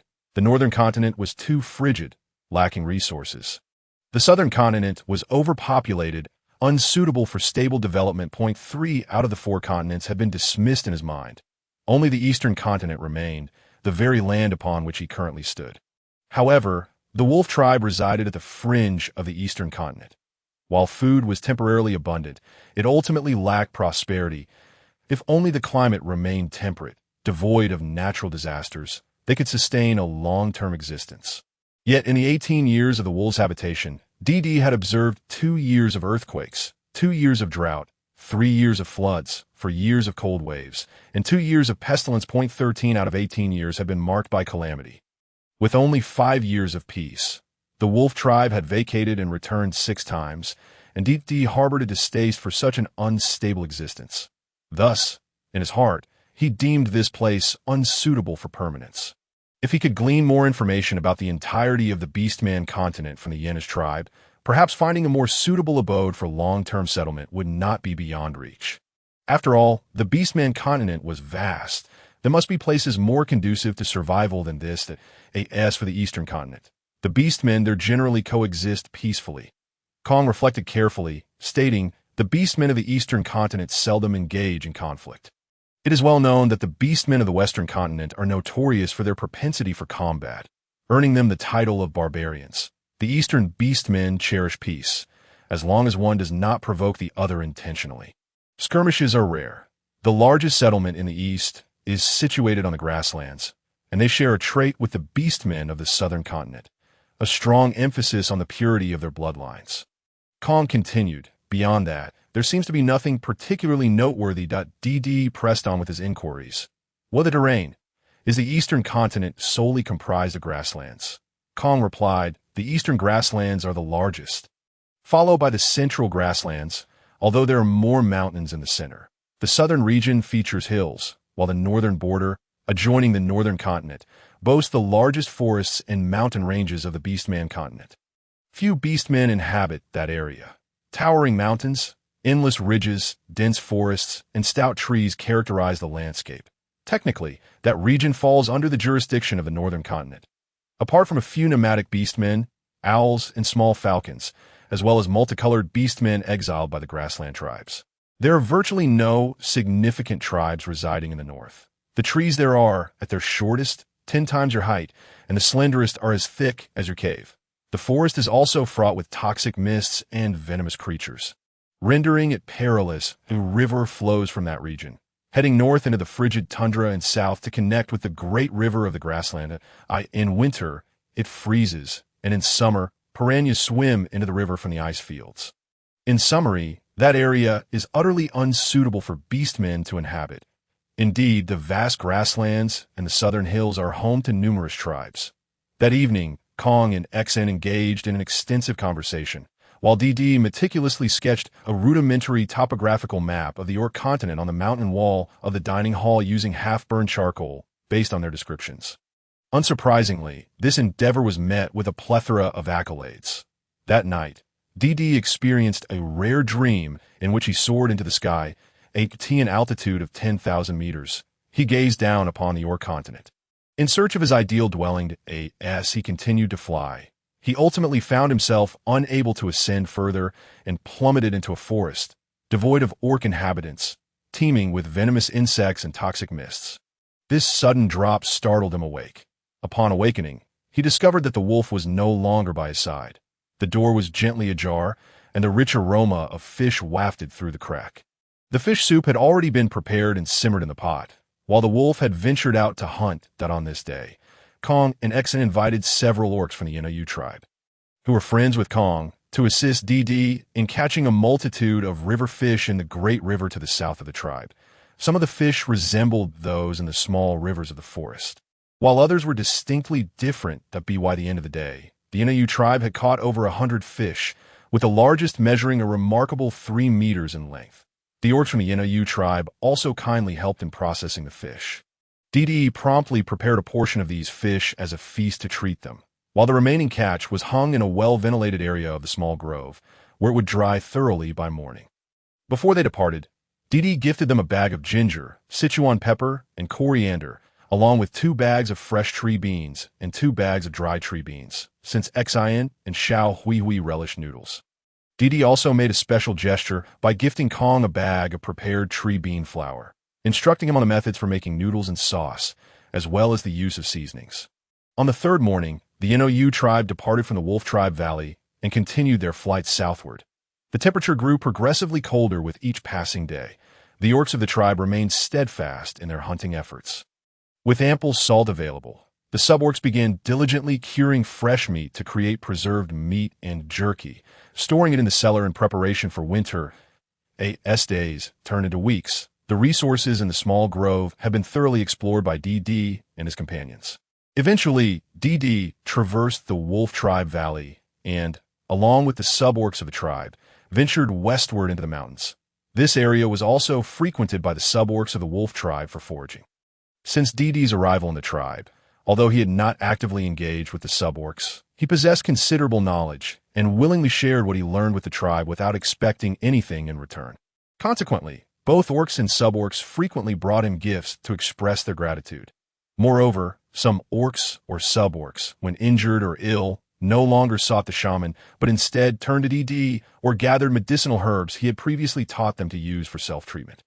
DD's reputation within the tribe grew increasingly prominent. As the 4th month of autumn approached, the game around the tribe had dwindled significantly. Each time the hunting parties ventured out, it took several days for them to return. One day, the hunting team returned to the valley bearing grave news. The Wolf King's son, Mo, disregarded the hunting party's directives and recklessly attacked a migrating mammoth calf, resulting in a mammoth herd becoming frenzied and trampling the hunting party, leading to 10 deaths and 30 injuries, with over 100 members sustaining varying degrees of wounds. This marked the most devastating incident for the Wolf Tribe in the past 20 years. Aside from attacks from the spotted hyena orcs, and Mo was left a cripple due to the herd's onslaught. Upon hearing the news, DD felt his heart skip a beat as he rushed toward the valley's entrance. The entire clan of the White Wolf Valley had emerged.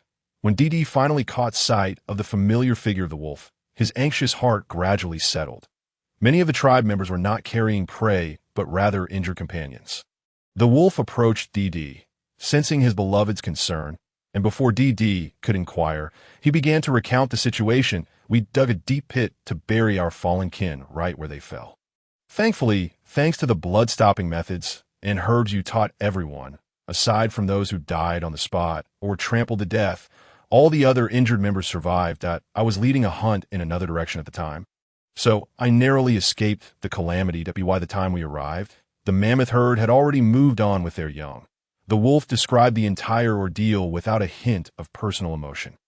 This tragic event was instigated solely by Mo's actions. Had he heeded the alpha wolf's counsel and refrained from ambushing the calf trailing behind the mammoth herd, the frenzy would not have ensued, and the white wolf orcs would not have been attacked. Such arrogant and defiant behavior was unforgivable within the wolf tribe. According to their customs, Mo was to be exiled from the tribe. Even though he was the son of the Wolf King, there would be no room for leniency. The Wolf Queen, having only this one child after many years with the Wolf King, was naturally reluctant to see her son exiled from the tribe just as winter approached, as it would be tantamount to condemning him to death in the Wolf King's cave. Only the Shaman and the Wolf Queen remained. They had grown up together and supported each other throughout the years, forming a deep bond. The Shaman, with a worried expression, said, "Wolf Queen, it is time to make a decision. Otherwise, Mo may not survive this winter." The Wolf Queen, filled with trepidation, replied, "But you know that DD's reputation within the tribe grows stronger by the day. If he disagrees, the other orcs will side with him. Moreover, the wolf is not one to be trifled with." A fierce glint appeared in the shaman's eyes.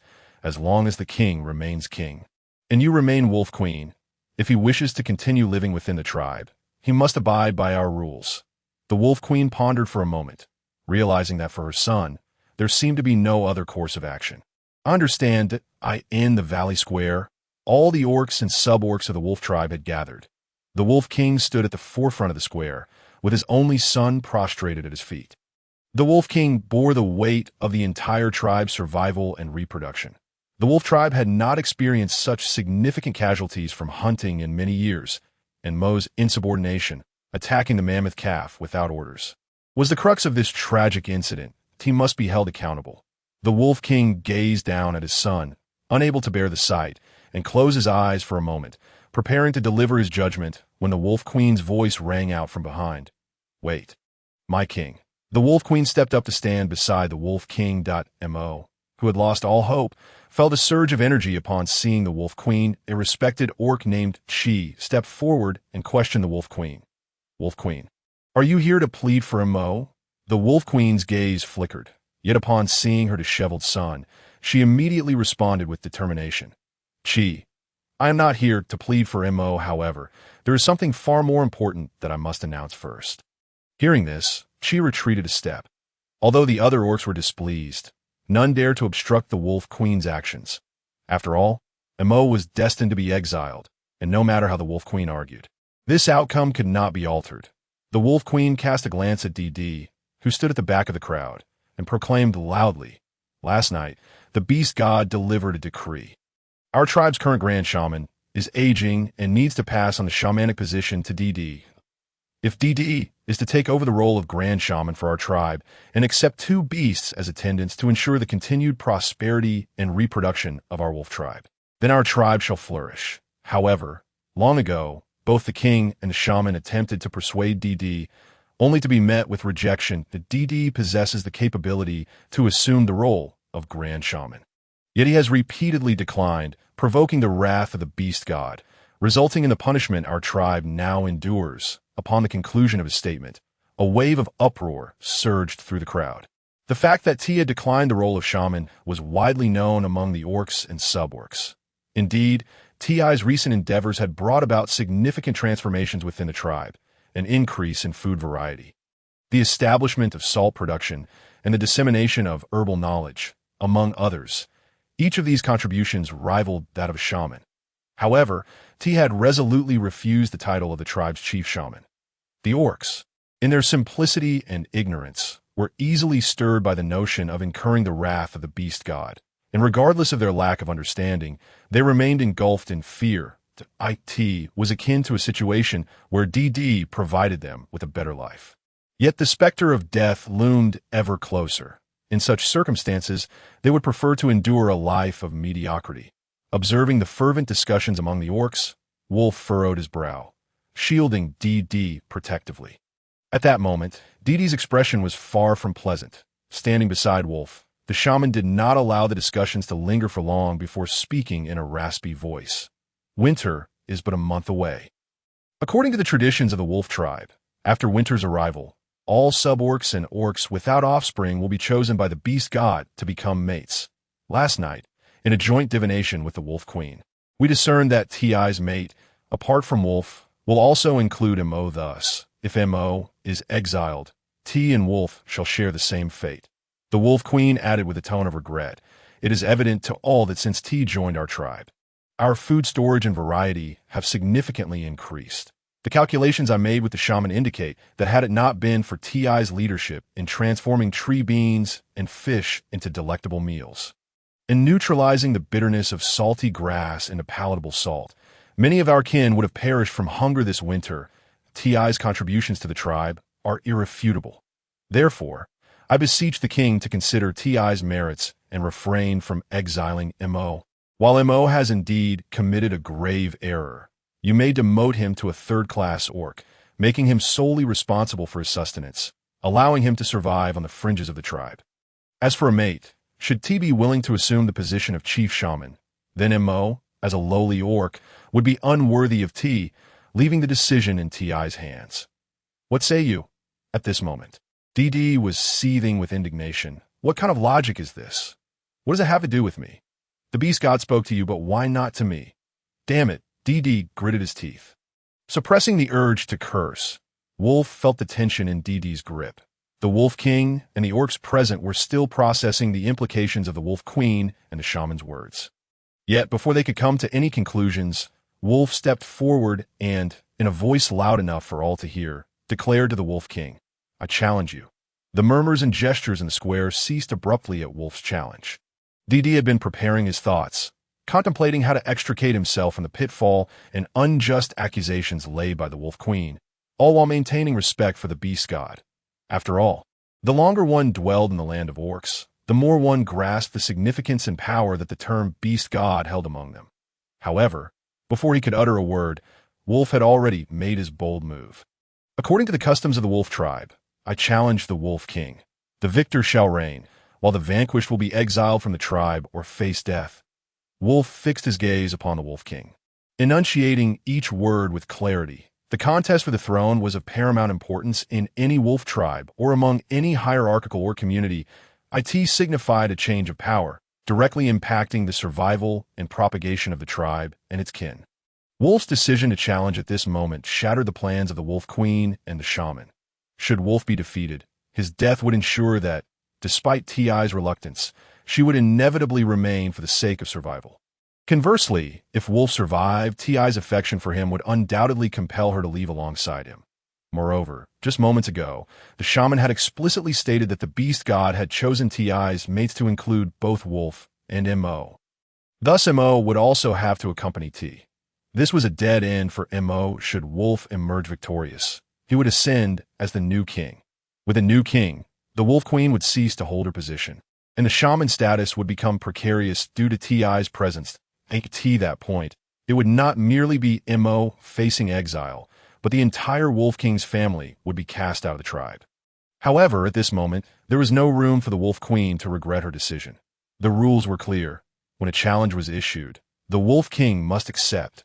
Wolf turned his head, looking into DD's eyes, those steadfast yet gentle sapphire orbs, as if offering comfort and gathering courage. Wolf's impulsive decision was chiefly motivated by his desire to shield his beloved from the machinations of the Wolf Queen and the shaman. Furthermore, while the Wolf King was formidable, he had recently suffered an injury from the mammoth. And though it was not outwardly apparent, Wolf understood the toll it had taken on him. That it was fortunate for the Wolf King that he was in the prime of his life, agile enough to evade the mammoth's tusks. Otherwise, he might have already joined his kin in eternal rest upon the grasslands. In this battle, Wolf was taking a gamble. The worst outcome would merely be his own exile from the tribe. The orcs encircled Wolf and the Wolf King, all silent. Wolf was still young, perhaps even juvenile. Regardless of one's prowess, a growth process is necessary. Wolf needed time, yet time was not on his side in the first round. Wolf and the Wolf King collided with a powerful leap. The Wolf King, due to his size advantage, gained the upper hand, and both parties concluded their initial probing. Each succession of royal contests was marked by bloodshed and violence. Fangs, claws, and their very physiques served as their weapons. This was a battle for dignity and survival, and each strike thereafter drew blood. Both wolves fought for their honor and the continuation of their lineage. Witnessing the two orcs grow increasingly weakened from their struggle, Deepe's mind raced, seeking a way to resolve this conflict. If this continued, they would likely perish together. In truth, from his perspective, this duel had lost all significance. The Wolf King was injured, and regardless of the extent of his wounds, it was evident that he was at a disadvantage. Yet, one must not forget that Wolf was still a juvenile, on the cusp of adulthood. One was an injured Wolf King, while the other was a soon-to-be adult cub. The two were evenly matched, but deep down, Deepe knew that Wolf had the edge. The truth remained. Wolf needed to grow, and time was of the essence. However, the orc populace did not consider such nuances. They cared only for victory or defeat, indifferent to the conditions or disparities in strength between the combatants in the struggle for the throne. Once the challenge commenced, a resolution must ensue, whether by divine favor or punishment. Just as the two determined wolves were poised for their final clash, the ground trembled. Indeed, it was an earthquake. The tremors were fierce, catching the orcs off guard, causing them to sway unsteadily in an instant. Deepe conceived a solution, but before he could shout a command to halt, the shaman's raspy voice rang out. Cease! The beast god is enraged. On the mountain surrounding Wolf Valley, stones continuously tumbled down. Fortunately, at this moment, all the orcs of the wolf tribe had gathered in the center of the Wolf Valley square, with no orc injured. All the orcs and sub-orcs cowered in fear upon the ground, murmuring prayers to the beast god for calm. Only DT remained steadfast, striving to maintain his balance while sensing something. After approximately a minute, the first wave of tremor subsided, yet all the orcs remained prostrated, too fearful to move. DT approached a bloodied wolf, who, having lost considerable strength in the recent battle, bore numerous wounds that, although not grievous, filled DT with sorrow. He retrieved a clean net cloth made from large, variegated leaves from the sleeve of his animal hide garment, gently wiping away the dirt from the wolf's body. The wolf's once ferocious gaze had softened, its sapphire eyes now filled with tenderness, remorse, and reluctance. He understood that the wolf would not concede defeat willingly, nor did the Wolf King seem inclined to surrender. Thus, it was inevitable that one of them must perish to conclude this contest for the throne. Based on his recent clash with the Wolf King, he was certain that even in death, he could take the Wolf King with him. The shaman, trembling and fearful, rose from the ground, his voice quaking as he spoke. The wolf and DT have shattered the unity of the wolf tribe, taking advantage of our Wolf King's injuries to challenge him. An egregious sin. Silence. DT could no longer endure, interrupting the shaman's words. The beast god's wrath stems from the incessant wars ravaging the western continent, and the tremors arise from there as well. Do not mislead the people with your fallacies that it is you who threatens the unity of the wolf tribe. Standing beside the wolf, DT proclaimed loudly to his kin, in pursuit of selfish desires. Disregarding the safety of our kin, disobeying the alpha's command, and brazenly attacking the young of the mammoth, has resulted in grievous losses among our people. Today, no matter whose son he may be, he must bear the consequences. This is the guarantee for the enduring peace, prosperity, and continuity of the wolf tribe. This is our law. That DT furiously pointed at the Wolf Queen and the shaman, declaring, You and the Wolf Queen, one a great shaman of our clan, the other a queen, have resorted to deceitful words and fabricated the beast god's edicts to shield a guilty individual, thereby undermining the unity of the wolf tribe and inciting internal strife. Such treachery is deserving of death. The wolf, in order to uphold the laws of the tribe and maintain its unity, has resolutely challenged the Wolf King. Now, all present have witnessed the wolf, despite its tender age, has faced the Wolf King. Though it did not emerge victorious, it did not suffer defeat either. Who can claim that in 5 years, or rather, 2 years, any of our tribe will surpass the wolf in strength? Now, calamity has befallen us. Though this disaster is a punishment from the beast god upon the orcs of the western continent, it serves as a warning to the wolf tribe as well. As winter approaches and disaster strikes, we remain uncertain whether the orcs of the western continent may flee and migrate to the eastern continent. Prolonging this chaos benefits none. DT, having been too impassioned and wishing to overpower the shaman's voice, found his throat parched after his fervent declarations. Pausing briefly to clear his throat, he continued, "In my view, let this contest cease. We shall renounce the claim to the throne of the Wolf King.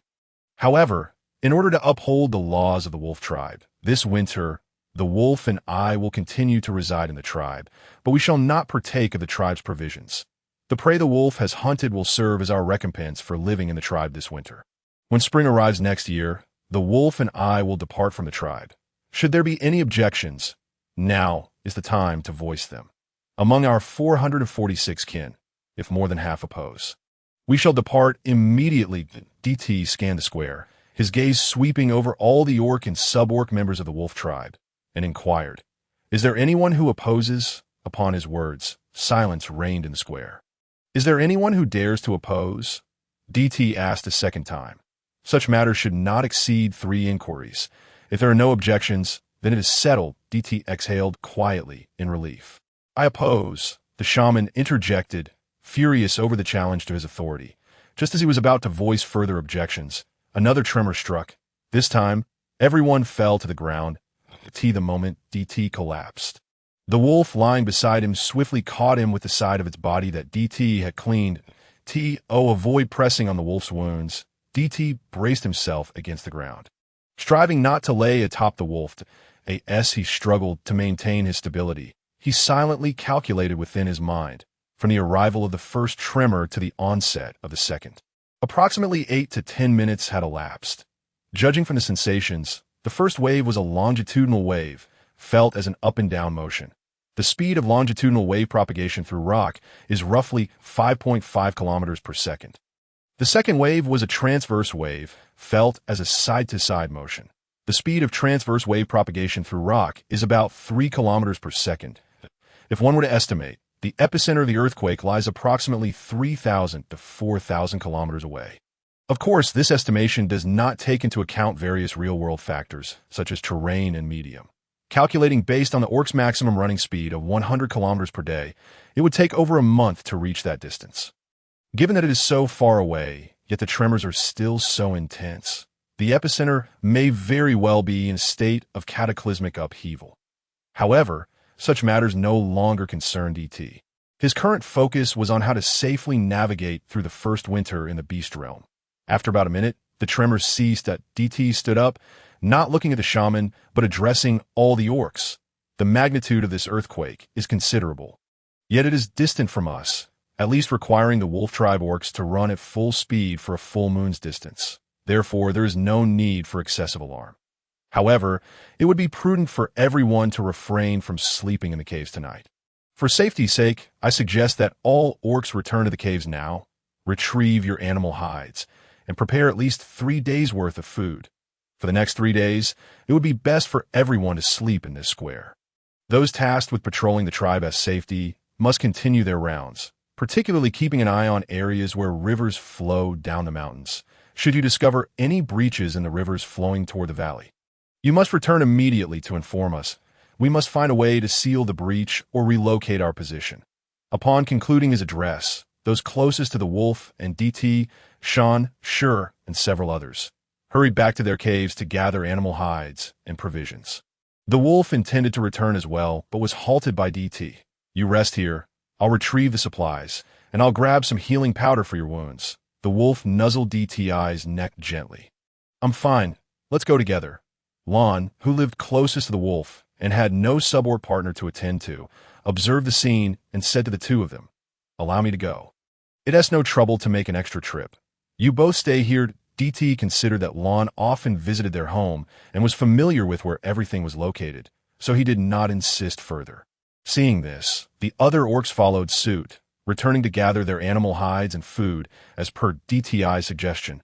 The shaman's opposition was interrupted by the arrival of the second tremor. I could see this moment. Witnessing the crowd disperse, he sought to raise his voice to stop them and continue inciting trouble, but was promptly interrupted by DT. "Shaman, you are advanced in years. If it is inconvenient for you to return alone, it would be wise to seek a robust orc to assist you. Your cave is the largest in the tribe and most susceptible to collapse, should you stubbornly refuse to heed this advice. It may well be that the ground will come to take you to meet the beast god tonight. Perhaps it was the frigid tone of DD, or perhaps the cold glint emanating from his gaze, that rendered Wu utterly speechless. The Wolf Queen had long since cowered beside her son, too frightened to move, likely due to her guilty conscience over the false proclamation of the beast god's decree, compounded by the tremors that had shaken her. The Wolf King cast a deep, complex glance at DD before he slowly turned to retreat to his cave after a moment of internal struggle. When the work assembly reconvened in the square, it was nearly 2 to 3 hours later. A low rumble echoed from the distance, and DD speculated it was either the sound of thunder or a volcanic eruption. The Yeno clan had previously warned that the volcanoes of the western continent had awakened, and eruptions typically accompanied seismic activity. Regardless of the cause, such significant tremors, coupled with volcanic activity, would naturally lead to thunderstorms. Considering the speed of sound and the estimated distance from the epicenter, it appeared that the source of the sound was near the volcano, as it had taken about 3 hours for the sound to reach them. With such distance still allowing them to faintly hear it, one could only wonder if next year would bring a summerless season to the Orc continent due to the scale of the eruption. DD sighed softly, thinking it best to first survive this winter. The wolf had not shifted his gaze from DD since the earlier events, acutely sensing his worries, gently nudging his wolf head into DD's embrace. He seemed to both seek affection and offer comfort. DD found solace in this gesture, tenderly rubbing the wolf's large head. Dinner had been prepared by Shur, Mu, and Chuan. After their meal, DD tended to the wolf's wounds and, with daylight still lingering, sought a bone needle to begin stitching together a fur blanket. The open air was far colder than the cave, and all the orcs would sleep in their beast forms to fend off the chill. DD laid down the fur he usually used as a mattress beneath him, sewing together 4 pieces of fur into a larger blanket, crafting 2 in total, which he then draped over the wolf. He then transformed into his beast form and nestled into the wolf's embrace to sleep. This was an intimacy they had not shared in months, despite often traveling together in search of food and herbs, where DD had merely rested atop the wolf's back. Even after cohabiting in the same cave, sleeping on the same bed, they had only ever slept side by side. Never had DD actively sought the warmth of the wolf's embrace in either form. At this moment, the wolf felt an overwhelming heat, a warmth not merely from being covered by 2 layers of fur, but radiating from within. It was uncomfortable, yet the thought of his beloved nestled in his arms compelled him to endure. Remaining still, DD, too, felt discomfort, overwhelmed by the heat. As a rabbit in beast form, nestled within the embrace of a wolf, he was not only enveloped by 2 large fur blankets, but also the wolf himself. A living furnace with a natural temperature-regulating system. How could he not feel warm? Noticing the wolf's body stiffen, DD poked his small head out from the wolf's embrace, whispering, "It's not too cold yet. Perhaps we could set the fur blankets aside for now and use them later when it gets colder." The wolf immediately responded with a grunt, stepping back to stomp on the 2 fur blankets with his paws, saying, "You sleep. I'll keep you warm. You want to feel the cold with me here." DD gently nuzzled the wolf's furry chest. "You must be tired, so rest quickly. Let us sleep together." The wolf buried his head deeper into DD's embrace, softly replying, "All right," in the dead of night. Tremors could be felt at intervals, likely aftershocks, most lasting only a few seconds, with many orcs not even registering them. That night, DD slept soundly as always, feeling that with the wolf by his side, he would fear nothing, not even the sky falling. The following morning, orcs who were uninjured or only slightly wounded formed into groups and ventured out to hunt once more. Though this time, the wolf did not accompany them. Before the departure, Lon boldly approached the Wolf King, bowed, and then addressed all the orcs, proclaiming, "I, Lon, hereby sever ties with the White Wolf tribe of the Keka Mountain's White Wolf Valley. This winter, I will no longer hunt with the tribe, that I shall follow the wolf and establish a new tribe. When spring arrives next year, wherever the wolf goes, I shall go." Lon's declaration sent shockwaves through the assembly of orcs. Ignoring their reactions, he strode directly towards the wolf, and DD had been awakened by the commotion among the orcs, and, peeking out from the wolf's embrace, felt the chill in the air before retreating back. The wolf remained still, gently nudging DD's rabbit ears with his chin, wishing to share a few more moments of slumber with his beloved. Yet, Lon's unexpected announcement disrupted their peace.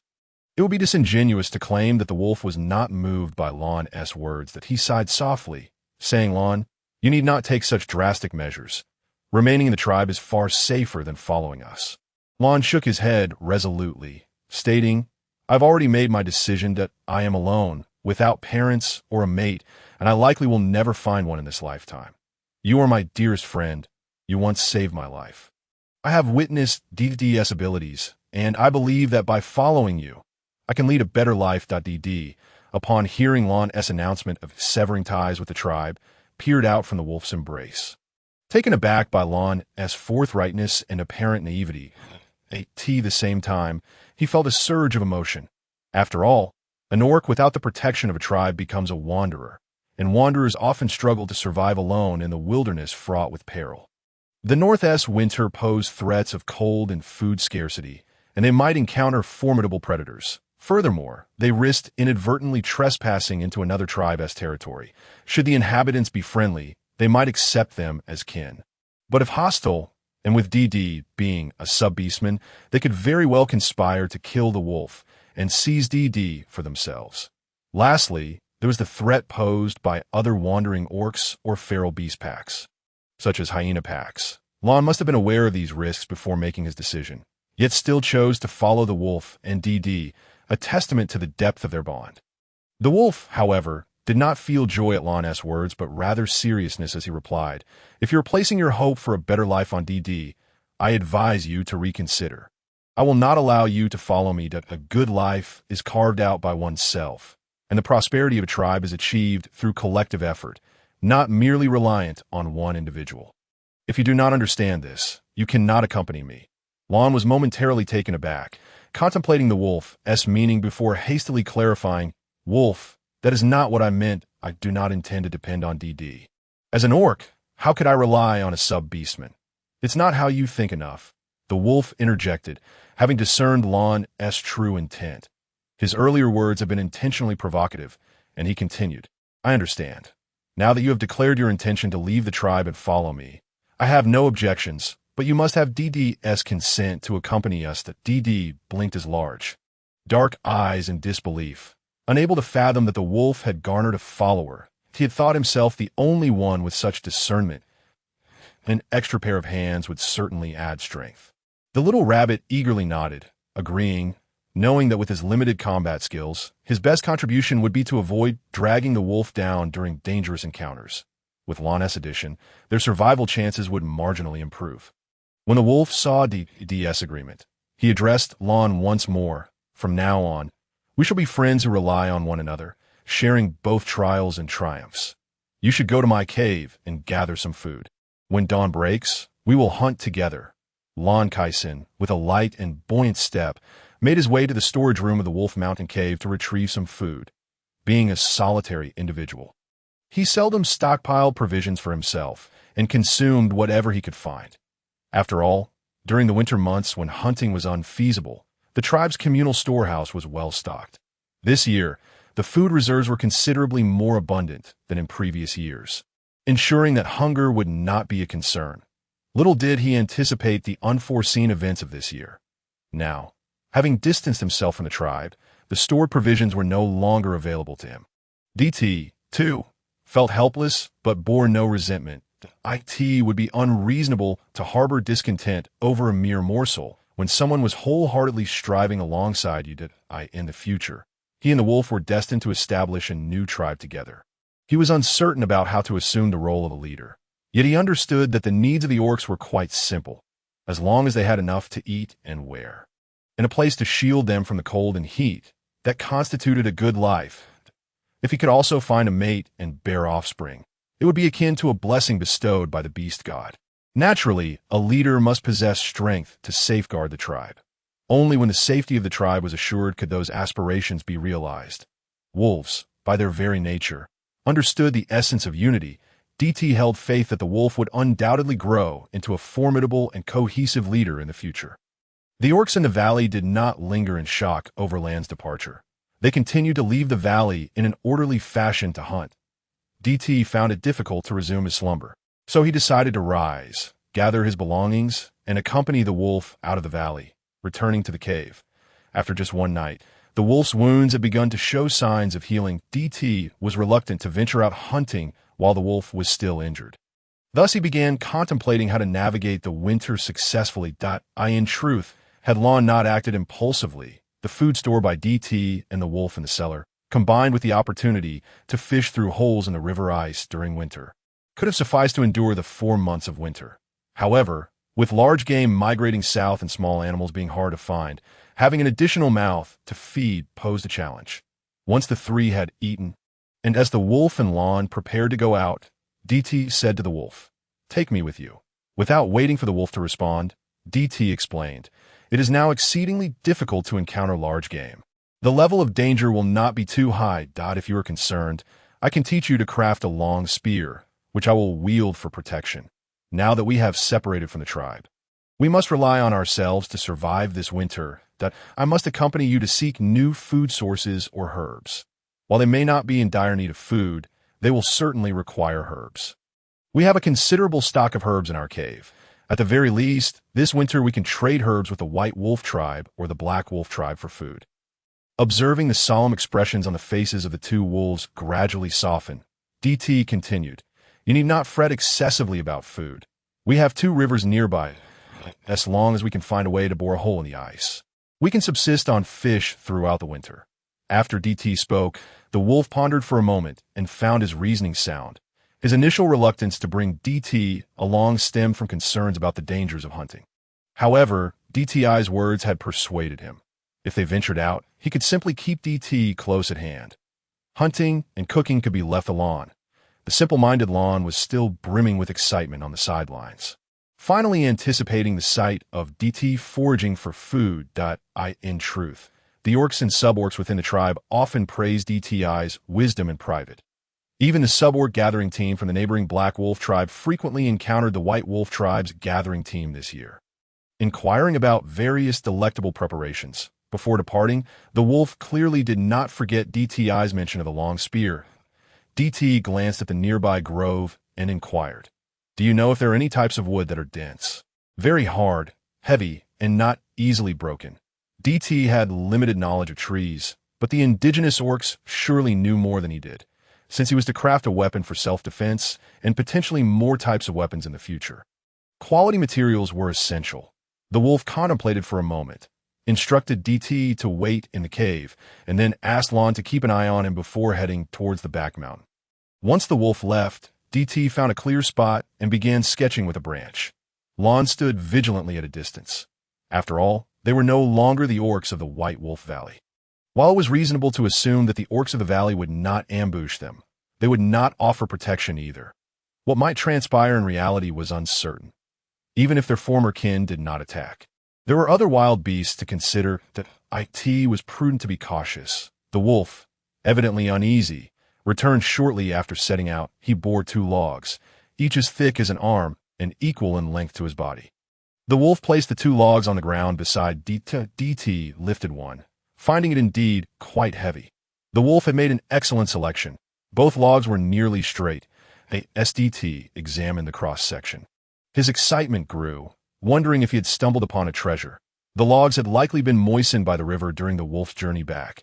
The grain of the wood was fine and exquisite, and when DT took a whiff, he detected a fragrant aroma. One of the logs, upon inspection, resembled golden silk nanmu. In DTI's previous life, golden silk nanmu was always regarded as one of the most sought-after building materials. Whether for constructing houses or crafting furniture, it was the highest quality choice. Golden silk nanmu is resistant to decay, insect-proof, warm in winter and cool in summer, not easily distorted, with intricate and beautiful grain. In ancient times, only emperors had the privilege of using golden silk nanmu. The other log had a cross-section that was red with a hint of purple, showing signs of deepening hues. DT mused that this must be rosewood. The characteristics of rosewood include a transition from bright red to deep purple, a fragrant aroma that calms the spirit, resistance to decay, insect proofing, not easily distorted, solid and heavy wood with fine grain and good luster. Importantly, rosewood is also a medicinal herb, possessing properties that stop bleeding, relieve pain, detoxify, and reduce swelling, as well as regulating qi and blood. It is effective for headaches, abdominal pain, prolonged lochia, painful urination, wind venom sores, and bleeding from wounds. As DT gazed at the two logs, his fondness for them only deepened, a smile of joy unmistakably gracing his features. Although they were merely two small sections, they indicated that the local climate was conducive to the growth of such trees. One must understand that in DTI's previous life, these varieties of trees only thrived in the southern regions, while it was evident that they were situated in the northern part of the Orc continent now. Perhaps, centuries ago in DTI's past life, such trees also grew in the north, only to be gradually felled by humans over time.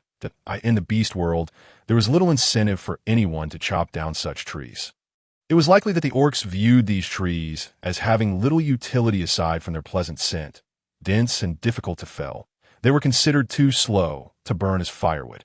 DT embraced the two logs, chuckling to himself that, in the future, he could have a house made of golden silk nanmu and a bed crafted from rosewood. How luxurious to even contemplate. Seeing DTI's elation, the wolf realized he had made the right choice. Noticing the drawing on the ground, the wolf inquired, "What is this?" "A long spear." DD gently set down the piece of wood in his hand and began to explain to the wolf. The wolf, being quite astute, swiftly grasped the function and power of this remarkably simple weapon. The orcs hunted daily, wielding formidable strength to dominate the orc continent. Each orcs might appear astonishing in the eyes of DD. The combat prowess of the carnivorous orcs in their beast forms was fierce, with their sharp claws, pointed fangs, speed, and explosive power, each aspect representing the pinnacle of existence. In contrast, the humanoid form not only possessed less strength but also lacked the speed of their beast forms. And without thick fur for protection, their defense was significantly diminished. Thus, few carnivorous orcs considered crafting weapons in humanoid form for hunting. However, even in their seemingly frail humanoid state, they were formidable when compared to the beast forms of other carnivorous orcs. In truth, every carnivorous orc in humanoid form was muscular, and one could easily discern their physical prowess just by looking. Even a mere 3-year-old cub boasted a six-pack of abdominal muscles. The spear that DD sketched was simply a sharpened stick. The most straightforward use of a spear was to thrust. In team hunts, when prey charged at the hunting party in a frenzy, the orcs in the front would attract the creature's attention, while those on the sides could use their spears to deter or injure the prey, thereby significantly reducing the hunting party's casualty rate without engaging in close combat with wild beasts. Another use of the spear was throwing, that if a swift prey attempted to escape, the orcs could hurl their spears, striking the prey from a distance. This not only conserved the orc stamina during the pursuit, but also enhanced their chances of successfully hunting out of course. Achieving precise strikes necessitated long-term, unwavering practice. Yet the orcs were never short on time or persistence. After all, even in beast form, hunting was a skill learned and practiced from a young age. And one is born with all knowledge that if one cannot do something, they simply learn. Not only the wolf, but also Lon, who listened intently to DD's explanation, was captivated, his eyes gleaming with desire for a spear. Crafting a spear was quite simple, and without much need for DD's guidance. The wolf already understood how to make one just by looking at the illustration. He shifted his gaze to another drawing nearby and inquired of DD, "What is this?" Upon hearing the wolf's question, Lan's eyes immediately darted over. That was a bow, an arrow. DD gestured in the air while explaining to both of them. One hand holds the bow, takes an arrow, places the arrow's tail on the string, pulls back, and releases. The arrow will be shot forth. The bowstring must be crafted from a highly elastic material, such as strong rope or animal sinew, as it cannot break upon pulling. The better the bow and string, the greater the force exerted, allowing the arrow to travel further. With enough practice, one could achieve the remarkable feat of hitting a target from 100 paces away, even bringing down eagles in the sky. Lon swallowed hard, unsure whether it was out of fear or greed. The wolf's sharp gaze remained fixed on the invisible bow and arrow in DD's hands, pondering whether this implied that if the bow and arrow were sufficiently fine, and if the orcs possessed enough strength and precision, then any prey within range would be doomed to meet its demise. DD nodded affirmatively. Indeed. Incredible, Lon marveled. After a pause, he couldn't help but ask softly, "But, D, if you have such powerful tools, why didn't you reveal them before? If you had this, then Lan's sentence trailed off as the wolf's gaze turned toward him, and he understood the unspoken message in the wolf's eyes. Lan, this is your final warning that if you question D again, you shall leave. Lan quickly prostrated himself on the ground, signaling his submission. The wolf cautiously surveyed the valley's entrance, sensing no presence of other orcs, before turning back to Lan, who remained on the ground, and spoke in a softened tone. For the sake of the tribe's sustenance and the safety of our kin, it is always the king and shaman of a tribe who must be prioritized. D is neither king nor shaman. Lan nodded earnestly. I understand. I was in the wrong. That DD felt a warm glow in his heart due to the wolf's actions. The wolf always trusted him unreservedly and defended him. That DD looked at Lan, still prostrated on the ground, and said, Lan, rise. Acknowledging one's mistakes and correcting them is a virtue. From now on, follow the wolf and me. Together we shall establish a new tribe. That in this tribe, there will be no king nor shaman. Instead, we will have a chief and wise ones. The chief will ensure unity and strength among all members of our tribe, protecting us from external threats. The wise ones will guarantee that our kin enjoy the best living conditions, with an abundance of food, splendid homes, and fine clothing. The elderly will be cared for, and the young will have support. We are still young, and the orc continent is vast. It is the most precious gift bestowed upon us by the beast god. Our task is to utilize our wisdom to cultivate this gift and lead a happy life. As DD spoke, the wolf's gaze remained fixed on him, as if DD were the first ray of sunlight on a winter morning, heralding the warmth of a new day. The wolf and Lan did not fully grasp every word that DD spoke. Yet this did not dampen their spirits. They could feel the vivid scenes described in DD's tone, reminiscent of the dwelling place of the beast god. Lan rose and bowed to DD, saying, D, I apologize. From now on, I will absolutely obey whatever you say, and no more questioning. The wolf glanced at the drawings on the ground. Though reluctant, he still erased them with his foot. The crafting of the bow and arrow required finding suitable bowstrings. But the spear had readily available materials. The wolf drew out a deer antler knife and retrieved a sharpening stone, placing it beside him as he sat on the ground to begin crafting the spear. Lan also desired a spear. He sniffed the wood in the wolf's hands and dashed quickly toward the back mountain.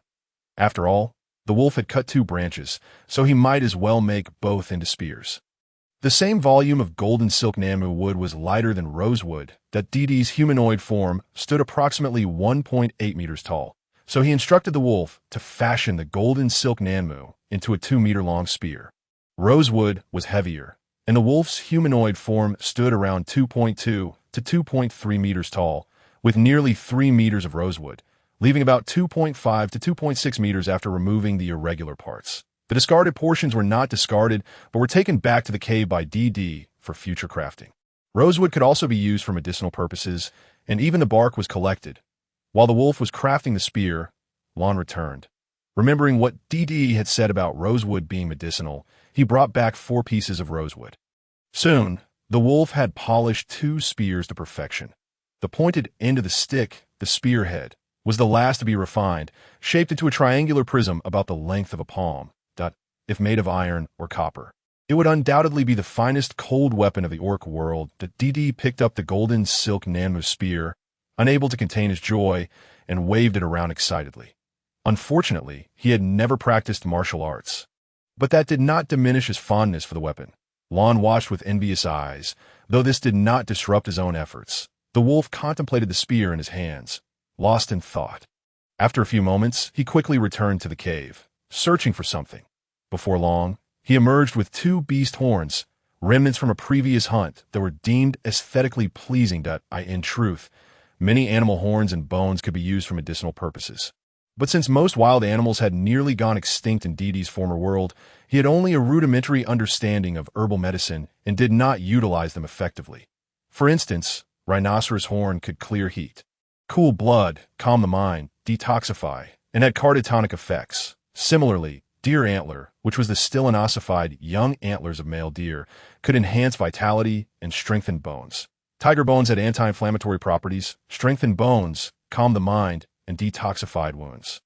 However, DD lacked knowledge of medicinal recipes, so he could only use these substances individually. The wolf polished one of the straighter and sharper horns into a flat, triangular prism shape, enhancing the sharpness of the tip. He then hollowed out a hole at the base and took the spear from DD, replacing its wooden spearhead with the beast horn tip. With this modification, the spear's power was instantly elevated to a new level. Lon had become somewhat numb and hastened his own spear-making process. DD joyfully accepted the spear, lightly wielding it a few times, and then excitedly embraced the wolf, planting a gentle kiss on his cheek. Exclaiming, "Wolf, you are truly clever." The wolf, initially elated by the prospect of crafting high-quality weapons, found himself momentarily frozen in place by a kiss from DT. A vivid crimson hue rapidly spread from the wolf's neck to his face, subsequently invading his ears. "No, you are not as clever as you think," he retorted. DT stole a glance at Lon, who was still intently sharpening his spear, and swiftly planted another kiss on the wolf's flushed cheek before releasing him. Flustered, the wolf scrambled to grasp another beast's horn to begin his work, inadvertently nicking his hand while covertly watching DT practice with his spear. When Lon finally completed his spear, the sun had reached its zenith. After a moment of contemplation, DT proposed, "If we wish to procure food, we cannot return daily.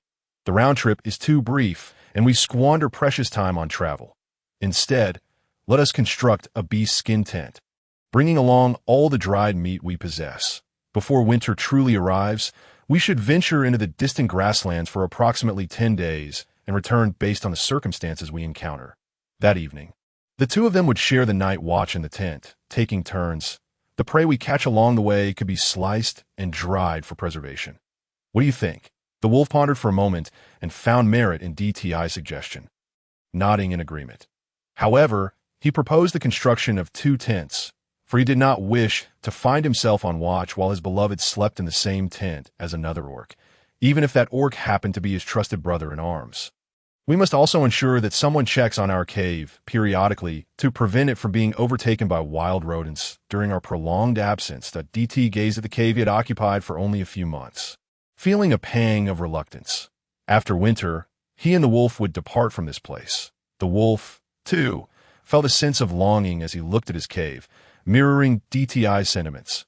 Once the hunting party returned at night, he would seek assistance from the mountains. It was the last month of autumn, and traditionally, the orcs would embark on long hunting expeditions. However, this year, due to the recent tremors, they were hesitant to stray too far from the tribe, alleviating concerns of external threats encroaching upon their territory. Although their cave was modest in size, it boasted a complete array of furniture and cooking utensils. In a fair comparison, the caves of the Wolf King and the Shaman might not rival the cleanliness and comfort of the wolf's abode. Having someone to oversee their cave could also reassure the tribe that the three of them were merely temporarily absent and would return before winter's onset. DT nodded, and then produced 2 fish and a pouch of dried meat as a token of gratitude for any orc willing to watch over their cave. By the time Lon finished crafting a spear, the wolf and DT had nearly gathered all the materials necessary for constructing the tent.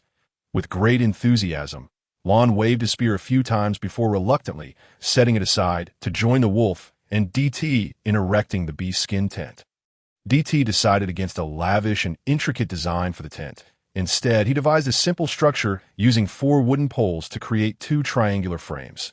Each of them held 1 frame, pulling them apart to about 3 meters, and then securing a long pole across the tops of the 2 frames for stability. Thus, the tent skeleton was complete, resembling half of a rectangular prism, diagonally split. The structure was narrow at the top and wider at the base, creating an elongated interior that would comfortably accommodate the orcs in their beast forms for slumber, in the wilderness. They would undoubtedly need to rest in their beast forms for warmth and to facilitate a swift escape or counterattack in case of danger. Subsequently, the 3 of them used some short-haired beast pelts to measure and stitch together 3 sides of tent fabric that corresponded to the frame.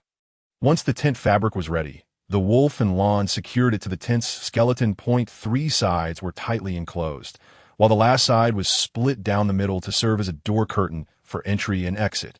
When not in use, they could easily disassemble the long pole, securing the 2 triangular frames to compress the tent for convenient storage. Night, they could lay down 2 layers of beast pelts on the ground, cover themselves with 2 more, and with the tent shelter, they would remain adequately warm Barring the harshest of winters, DT retrieved all the tree bean starch previously stored in the cave, mixing it with his homemade seasoning water to form a dough, and began to cook flatbreads.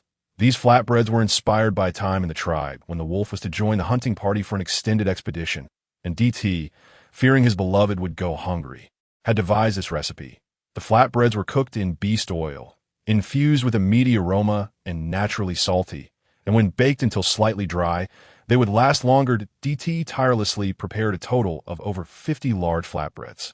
While he cooked, the wolf organized their supplies, preparing 2 wooden tubes with threaded lids to hold cooled boiled water. He gathered an assortment of dried fruits, jerky, salt, beeskin clothing, and other items, filling 2 large baskets.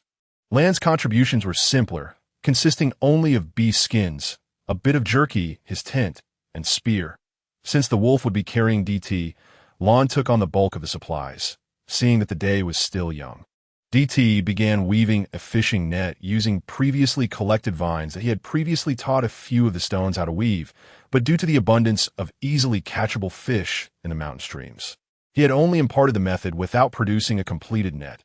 Now, with only the 3 of them remaining, DT envisioned catching several nets of fish before the great river froze for winter, ensuring that they could dry, freeze, or salt the catch to sustain them through the cold season.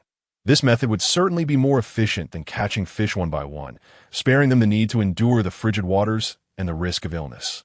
As the days slipped away, the orcs from the tribe returned to the valley. The wolf and DT made their way to the valley's entrance with their prepared supplies, requesting that the orcs on guard summon Shaman and Shur. The watchful wolf orc, she, initially beamed at the sight of the wolf and DT, ready to greet them joyously. However, upon hearing the wolf's request, he was abruptly reminded that they were no longer of the same tribe. She, who had once received kindness from both the wolf and DT, found his heart a tumult of conflicting emotions, recalling the times the wolf had saved him and DT had offered him healing herbs.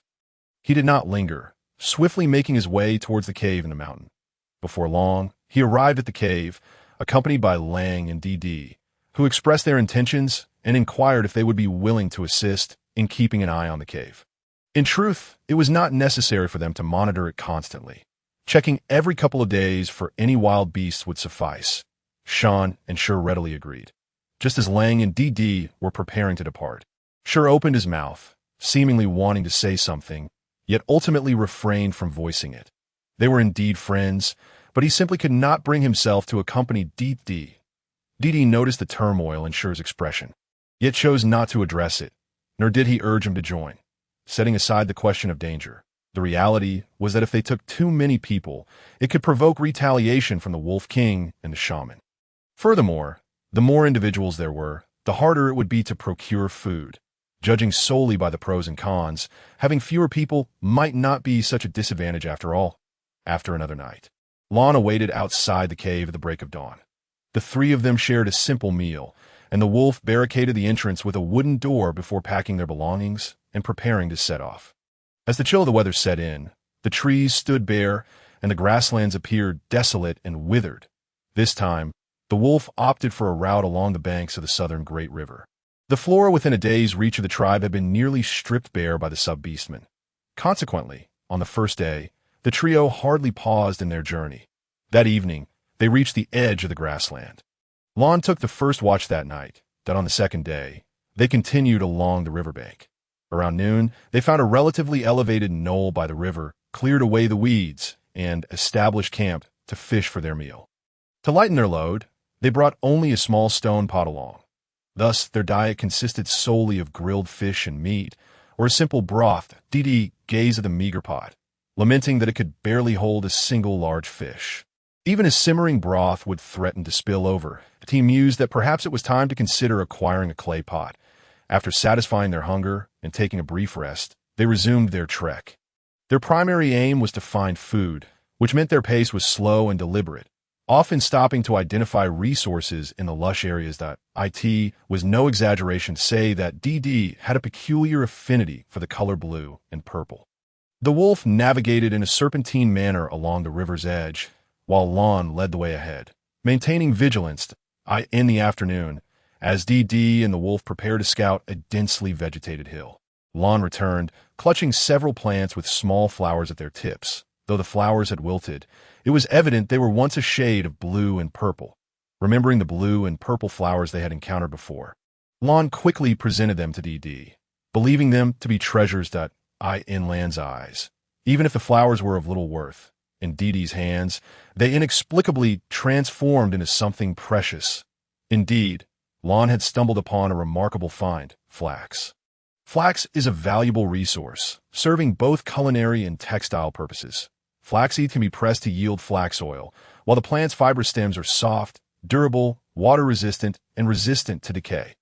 They can be used to create raincoats, ropes, fishing lines, and when blended with other fibers like cotton and wool, can produce high-quality fabrics. Moreover, flax is also a medicinal plant, known for its properties in moisturizing dryness, detoxifying, alleviating pain, and reducing swelling. Clearly, the flax plants Lon had brought back were ripe for harvest. The two followed Lon to the flax-growing area and were astonished to find the southern slopes of two hills entirely covered in flax. Observing the abundance of flax, Dee's expression turned troubled. He was vexed by the lack of manpower. If only they had enough hands to harvest all this flax, they could extract an abundance of oil, weave countless fabrics, and craft numerous garments. That Dee succinctly explained the benefits of flax to the wolf and Lon. It was apparent that both listened intently, their excitement mingled with a tinge of regret. However, after a moment of disappointment, Dee soon found solace. The ancient said, "When the granaries are full, one understands propriety. When food and clothing are sufficient, one knows honor and disgrace." Their immediate goal was to secure enough food for the winter, and for the trio, flax and its derivatives were indeed luxuries. Nevertheless, difficult times would eventually pass. After all, the flax would not simply vanish, and, after a brief discussion, they decided to take a beast hide bag filled with seeds with them. Subsequently, the wolf led Dee and Lon to disperse and continue searching in the vicinity of the hills. During the first 10 days, the trio had little in the way of tangible returns. The vast grasslands revealed glimpses of large game in the distant northern lowlands, but before Lon or the wolf could pursue, the herds would swiftly escape. In the southern highlands, the grass grew 7 to 8 meters tall. Although autumn had arrived and the foliage began to wither, the dried grass still reached 2 to 3 meters. They dared not venture into the depths of the tall grass, where strange and colossal beasts, unknown even to wolves, might reside, and a careless step could turn them into prey for those creatures. Thus, for the past several days, they could only catch wild mice, hares, and small weasel for sustenance. Ensure Dee had sufficient food. The wolf miraculously procured a large stone, fashioning 2 small pots and a stone slab for cooking specifically for Dee. They carried this cumbersome equipment wherever they went. Eventually, their luck began to change. Truly, it was the season of harvest. Had it not been for the wolf's assurance that no unfamiliar beastmen scents lingered nearby, Dee might have thought he had stumbled into someone else's garden. On the 12th day since their arrival, the 3 of them discovered cabbage, white radishes, garlic, and kale within 10 kilometers north of the Flax Hills. Cabbage and radishes need no introduction, being staples of any household. Cabbage is rich in dietary fiber, aiding digestion and quenching thirst. Radishes clear heat, dispel phlegm, promote digestion, and regulate blood pressure, earning them the moniker of Little Ginseng. Garlic is not only an essential seasoning, but also a medicinal herb, known for its detoxifying, anti-inflammatory, and insect-repelling properties, often used to treat boils, skin ailments, pulmonary tuberculosis, coughs, diarrhea, and dysentery. Kale is abundant in quality protein, fiber, minerals, and vitamins, and is delicious when prepared as a salad. Furthermore, kale can also be used as a dye. Even though these vast patches of crops were spaced far apart, and some appeared to have been nibbled by wild mice or hares, their sheer quantity was overwhelming. Even more thrilling for the trio was the discovery of a small valley surrounded by low hills, approximately 6 kilometers from the riverbank and 12 kilometers northeast from the Flax Hills.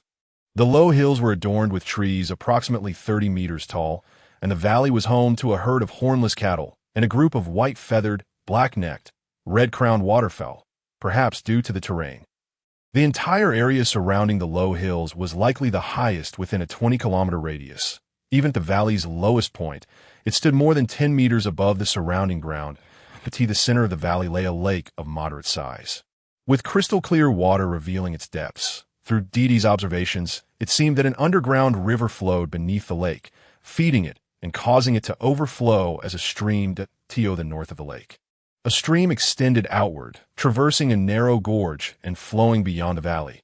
This stream was not the valley's only outlet. On the valley's western side, a vertical rise of about 20 meters led to another entrance. Flanked by small woods, this entrance was obscured by trees and withered grass, making it difficult to detect without careful observation. The trio was fortunate to discover it while Deedee and the wolf were searching for new food sources in the small woods on the hillside, ultimately revealing the wonders of the valley.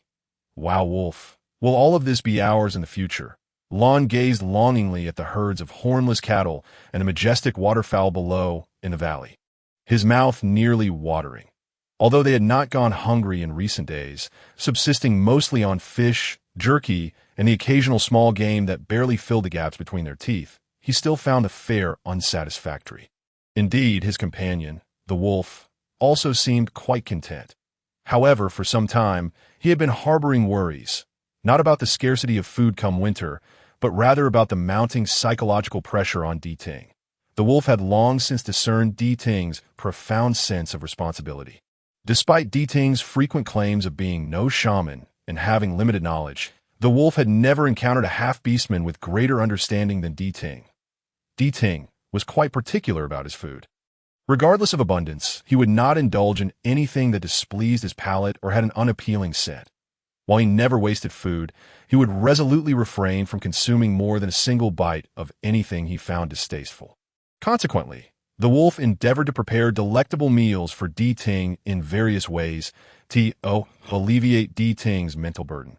The wolf subtly suggested that the fish in the great river were exquisite, assuring him that even if new food sources were not discovered, the three of them would not suffer hunger in the winter.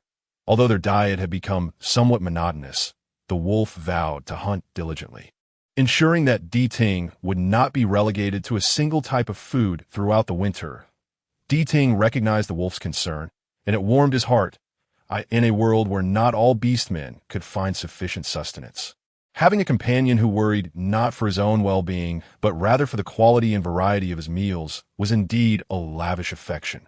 Thus, during the nights when Lon kept watch, Deepening would often snuggle against the wolf's large, soft head in a display of endearment.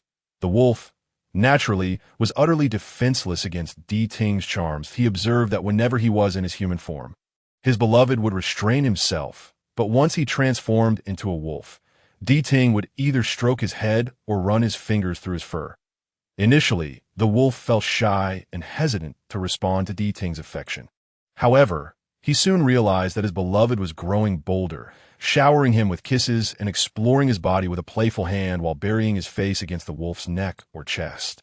Inhaling deeply, Deepening became more liberated. The wolf gradually let go of his reservations. Though he still felt shy, he began to mimic Deepening's gestures, nuzzling his neck and cheek with his large head. On one occasion, unable to contain himself, the wolf's warm, moist tongue unexpectedly licked Deepening's cheek before he could react. When the wolf noticed that Deepening not only did not resist but appeared delighted, his actions became increasingly audacious. Almost every night before sleep, he would groom Deepening's fur. Due to the grooming situation, a small incident occurred. With winter approaching, both of them began to shed their coats. Deepening was relatively unbothered, as he did not groom the wolf. At most, he would end up covered in wolf fur while cuddling. However, the wolf found it amusing that while grooming Deepening, he ended up with a mouthful of fur. If not for the sneezing fit caused by the hair, Deepening might not have even noticed. Unable to endure the situation, Deepening quickly fashioned 2 large wooden combs for both himself and the wolf. Given that they traveled as a trio, it was impractical for him to groom Lon, so he suggested that the wolf help with Lan's grooming. Upon hearing Deepening's request, the wolf stared at him incredulously with his striking sapphire eyes, as if Deepening had uttered something utterly outrageous. However, Deepening's reasoning was simple. The three of them were friends. He and the wolf were a pair. While Lon was solitary, it seemed inconsiderate to leave Lon behind while they tended to their own shedding.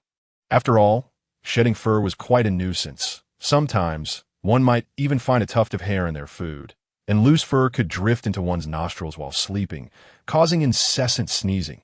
The pervasive presence of fur was genuinely unpleasant. Deeting's request for the wolf to assist Lon stemmed from his ingrained sense of politeness. Yet the wolf's thoughts drifted to whether his beloved was no longer solely his. Was he preparing to include Lon as well? Or was Deeting contemplating abandoning him? Even if he were to be cast aside, he could not simply hand himself over to Lon, for they were both beastmen. Ultimately, when the wolf finally grasped Deeting's intention, he breathed a sigh of relief. The wolf decisively stated, "No need. Give the comb to Lon. He can groom himself. For those spots he cannot reach, he can find a tree to rub against," Deeting replied. Very well. The trio, Deeting, the wolf, and Lon, observed the cattle and birds in a valley, feeling a sense of comfort and reward after enduring so many arduous days. Little did they expect such a bountiful, undiscovered source of food lay merely half a month's journey from the wolf clan's territory. When Deeting voiced his lingering curiosity, the wolf explained, "The beastman continent is vast from the White Wolf Valley. Prey can be hunted in all 4 directions.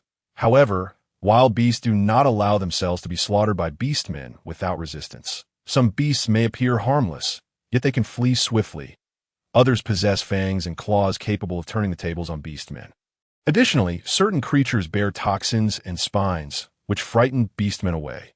There are also gigantic beasts, like mammoths, whose sheer size and defensive capabilities can spell doom for beastmen, taking the hornless cattle and birds before them as an example." The wolf elaborated, "They are adept at finding hiding places. Just now, had I not fortuitously discovered the entrance here, I would never have caught a whiff of prey. The unique scent of the trees on the outer mountains must have masked their odor." Upon hearing this, Deeting realized that it was not a shortage of food that left beastmen hungry, but rather that the food was right before their eyes, yet not all beastmen could lay claim to it. Moreover, the very beasts regarded as prey could just as easily turn on the beastmen. Lon licked his lips, his voice tinged with excitement as he inquired, "What shall we do? These cattle and birds are likely to winter in this valley, aren't they? It seems the temperature here is higher than outside." Upon hearing this, Deeting became aware that he had initially attributed the warmth to the midday sun, but indeed, the valley's temperature was comparatively warmer. It was possible that geothermal resources lay beneath. Deeting voiced his hypothesis. Some areas underground may continuously emit hot water. Even in winter, while the great river freezes, it remains unfrozen and even steams. This could be due to geothermal activity. After listening to the explanation, Lon suddenly asked, "What if the water in the lake is cold but does not freeze? What could be the reason?" Deeting shook his head, replying, "I do not know. It depends on the circumstances. However, it is likely that the salt concentration in the lake water is too high, or the temperature is not sufficiently low to reach freezing conditions." "Have you encountered such a phenomenon?" Lon responded, "I once saw a lake like that while migrating on the southeastern grasslands. The wolf should remember. I went to drink from it, and when you saw there were no wild beasts nearby, you stopped me. Then, one of our tribe drank from that lake before I could, and after that he could never speak again. That he died before the winter was over." Deeting speculated that it might have been due to the lake's high salt concentration and excessive metal ions. Akin to the Dead Sea, that if someone accidentally ingested it without ample water or professional treatment, the high concentration could gradually erode the cells of the mouth, esophagus, and internal organs, resulting in dehydration and eventual death. Yes, at that time, that beast man was simply trying to quench his thirst. Lon suddenly exclaimed, but there was no water source nearby. The beastmen sought the shaman's help, but the shaman claimed he had offended the beast god by drinking the beast god's tears and must endure the beast god's punishment. If he could withstand it and earn the beast god's forgiveness, he would be cured. Yet within a single lunar cycle he perished. Upon hearing Lan's account, Deeting momentarily found himself at a loss for how to express his emotions. Should he lament the ignorance of beastmen, or should he feel indignation over the shaman's deceit leading to death? Such matters unfold incessantly within every tribe on the Orc continent. DD let out a sigh, realizing he could not concern himself with such grand affairs. His immediate priority was to ensure his own survival. Only by establishing his own influence and territory and attaining sufficient status could he hope to alter the plight of the orcs surrounding him? Dee did not harbor lofty ambitions, nor did he possess the energy to realize them. Human society had reached its current state through the passage of millennia and the collective wisdom of countless individuals. Although he believed that the knowledge contained within his mind could accelerate the civilization of the Orc continent by several millennia, this would require the trust and cooperation of every inhabitant, allowing him to act freely, a notion clearly fanciful and impractical. The wolf general set down the two large baskets he carried upon a nearby elevated boulder and then transformed into human form. The other two individuals followed suit, placing their burdens aside before assuming their human shapes. The trio began to leisurely traverse the slope towards the valley. Perhaps the local cattle and large birds had grown too accustomed to their tranquil existence. Upon spotting unfamiliar beings emerging from the woods, they merely paused momentarily in surprise before returning to their activities, some drinking, others swimming, preening their feathers, or slumbering, entirely indifferent to the three peculiar foreign creatures approaching them. Lon, filled with excitement, yearned to plunge into the lake for a refreshing bath. The water was remarkably clear, revealing a vibrant tapestry of stones beneath, which sparkled with colors as sunlight danced upon the surface. This time, the wolf did not restrain him, but Dee intervened, instructing him to first seek a slender branch, longer even than his spear. Some lakes, particularly those with crystal-clear depths, may appear shallow, yet the water can be deceivingly deep. As Dee pointed towards the flock of large white birds floating by the lake's edge, he cautioned, "Look, they are all swimming near the shore and have yet to venture into the lake's center. Moreover, observe the center. It appears dark. That could signify a chasm, perhaps the very source of the lake's waters. Many such lakes harbor hidden currents. Should one inadvertently be swept into them, escape may prove impossible." Lon felt a surge of trepidation upon hearing this, and he hesitated to fetch a long branch to test the lake's depth. Dee's words instilled in him a sense of certainty regarding the danger. Ultimately, Lon did venture forth to procure a slender branch, appearing to be 7 or 8 meters in length, and cautiously approached the lake's edge to probe the waters. The lake was pleasantly warm. As Lon bent down to drink, he exclaimed, "Oh, this water is so sweet and delightful." Dee, unable to contain himself, admonished him, "Do not drink the water indiscriminately. Have you forgotten the orc from before? Focus on measuring the depth." Lon quickly nodded in agreement and began to measure diligently. Initially, the water did seem shallow, but Dee urged caution, instructing him to take small, measured steps as he probed deeper with the branch. When he was about 5 meters from the shore, the water had already submerged the branch he held. Fortunately, Lon was a capable swimmer, and Dee called out just in time, preventing him from venturing further. Suddenly, the wolf seemed to sense something amiss and shouted, "Come back quickly!" One of Lan's redeeming qualities was his willingness to heed advice. Upon hearing the wolf's call, he immediately dropped the branch and swiftly turned back towards the shore. Just as Lon set foot on the land, the branch he had discarded moments earlier was yanked beneath the surface by an invisible force, vanishing without a trace. The tranquil lake's surface remained undisturbed, betraying no signs of the incident, all of which Dee and the wolf observed with keen eyes. Once safely ashore, Lon noticed nothing amiss behind him and looked questioningly at the two solemn-faced individuals beside him. It seemed that beneath the lake's surface indeed lurked hidden currents. Dee inquired of the wolf, "How did you discern this?" "Their actions alerted me," the wolf replied, gesturing towards the distant flock of large waterfowl that had just reached the shore. "I have been vigilant of our surroundings, and when Lon was in the water, they suddenly rushed towards the land. From the lake's surface, the clarity of the water revealed no orcs or aquatic beasts threatening them. Thus, it was likely the unseen currents you spoke of.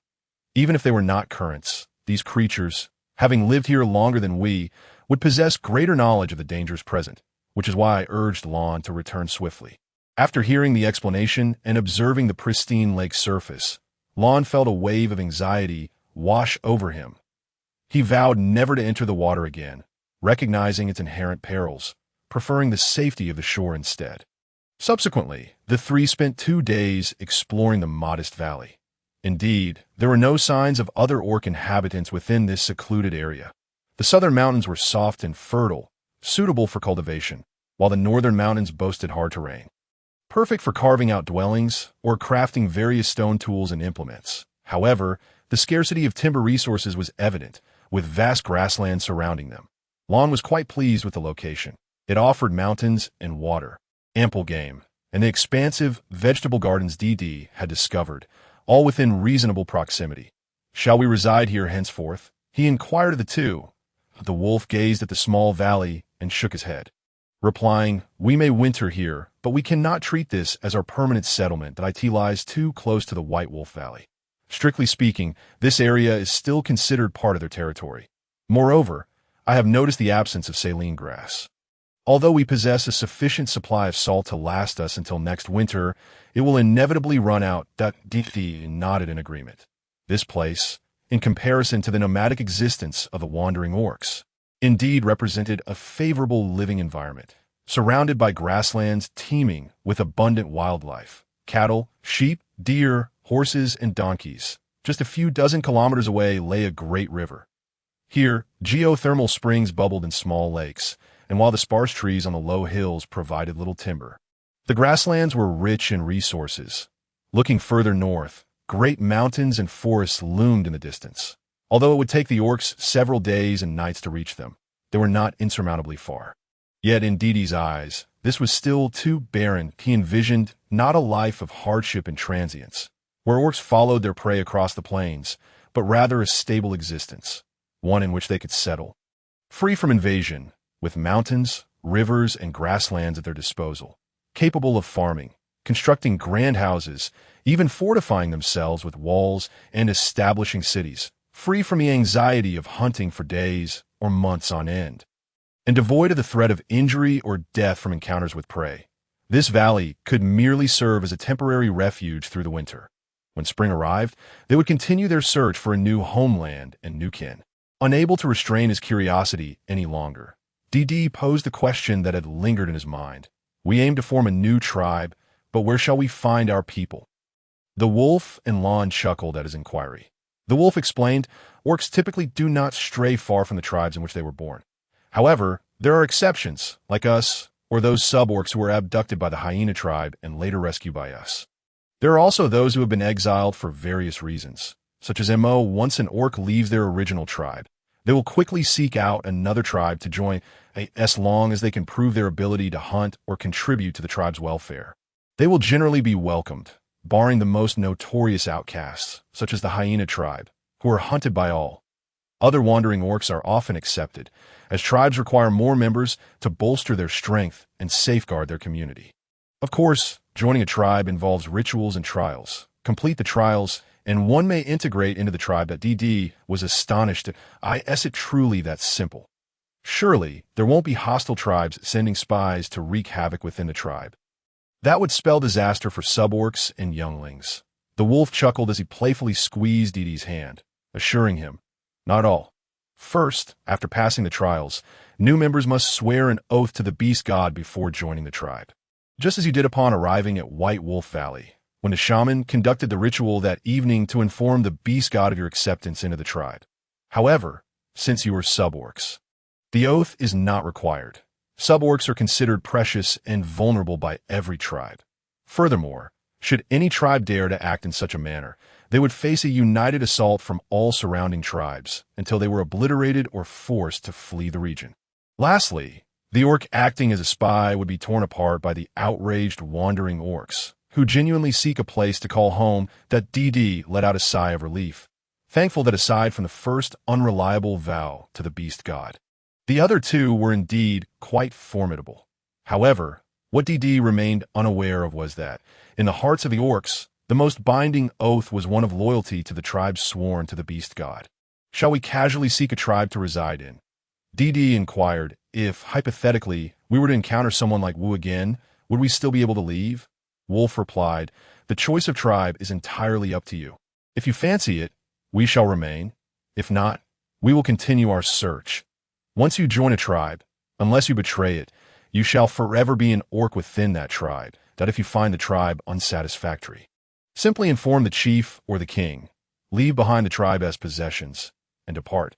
However, You must refrain from actions that would harm the tribe in the future. DD comprehended it was quite agreeable. As long as he contributed, he could receive protection without being bound. This alleviated his worries about not finding a suitable place to settle. At the very least, they could seek temporary refuge in another tribe. Subsequently, the three convened and resolved to establish their home there, postponing other discussions until after the winter had passed. Thus, Wolf chose a prime location on the northern hillside to begin excavating a cave. Above this site, a jutting rock formation would shield against rainwater flooding the cave. The dense vegetation overhead, along with low trees on either side and below, would obscure the view from the valley's mouth while still allowing sunlight to stream in. The cave's entrance faced south, ensuring warmth during sunny winter days. The trio excavated 3 caves, the central one for Wolf and DD, the left designated as the kitchen, and the right for Lon. Since the kitchen had been separately established, they did not need to dig the main cave too wide. The entrance was merely 2 meters, and the hall within measured just over 3 meters. Nevertheless, the cave extended 6 meters deep, with bedrooms and a small storage room carved out on either side. After 3 days of labor, they finally set up all 3 caves, including stone beds, tables, chairs, a stove, pots, bowls, and doors. The primary labor force remained Wolf and Lon. Previously, Lon had lived in a shallow cave without a separate bedroom in the tribe, but later fashioned a door like Wolf's in this new excavation. Lon meticulously crafted his cave to mirror Wolf's, albeit with slightly smaller dimension for the bedroom and bed. During these days, DD also took the opportunity to observe the hornless cattle and waterfowl.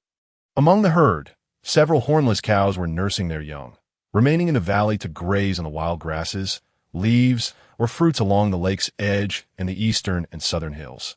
Other cattle would line up to exit through the entrance they had arrived at, heading to nearby grasslands to feed, only to return after sunset.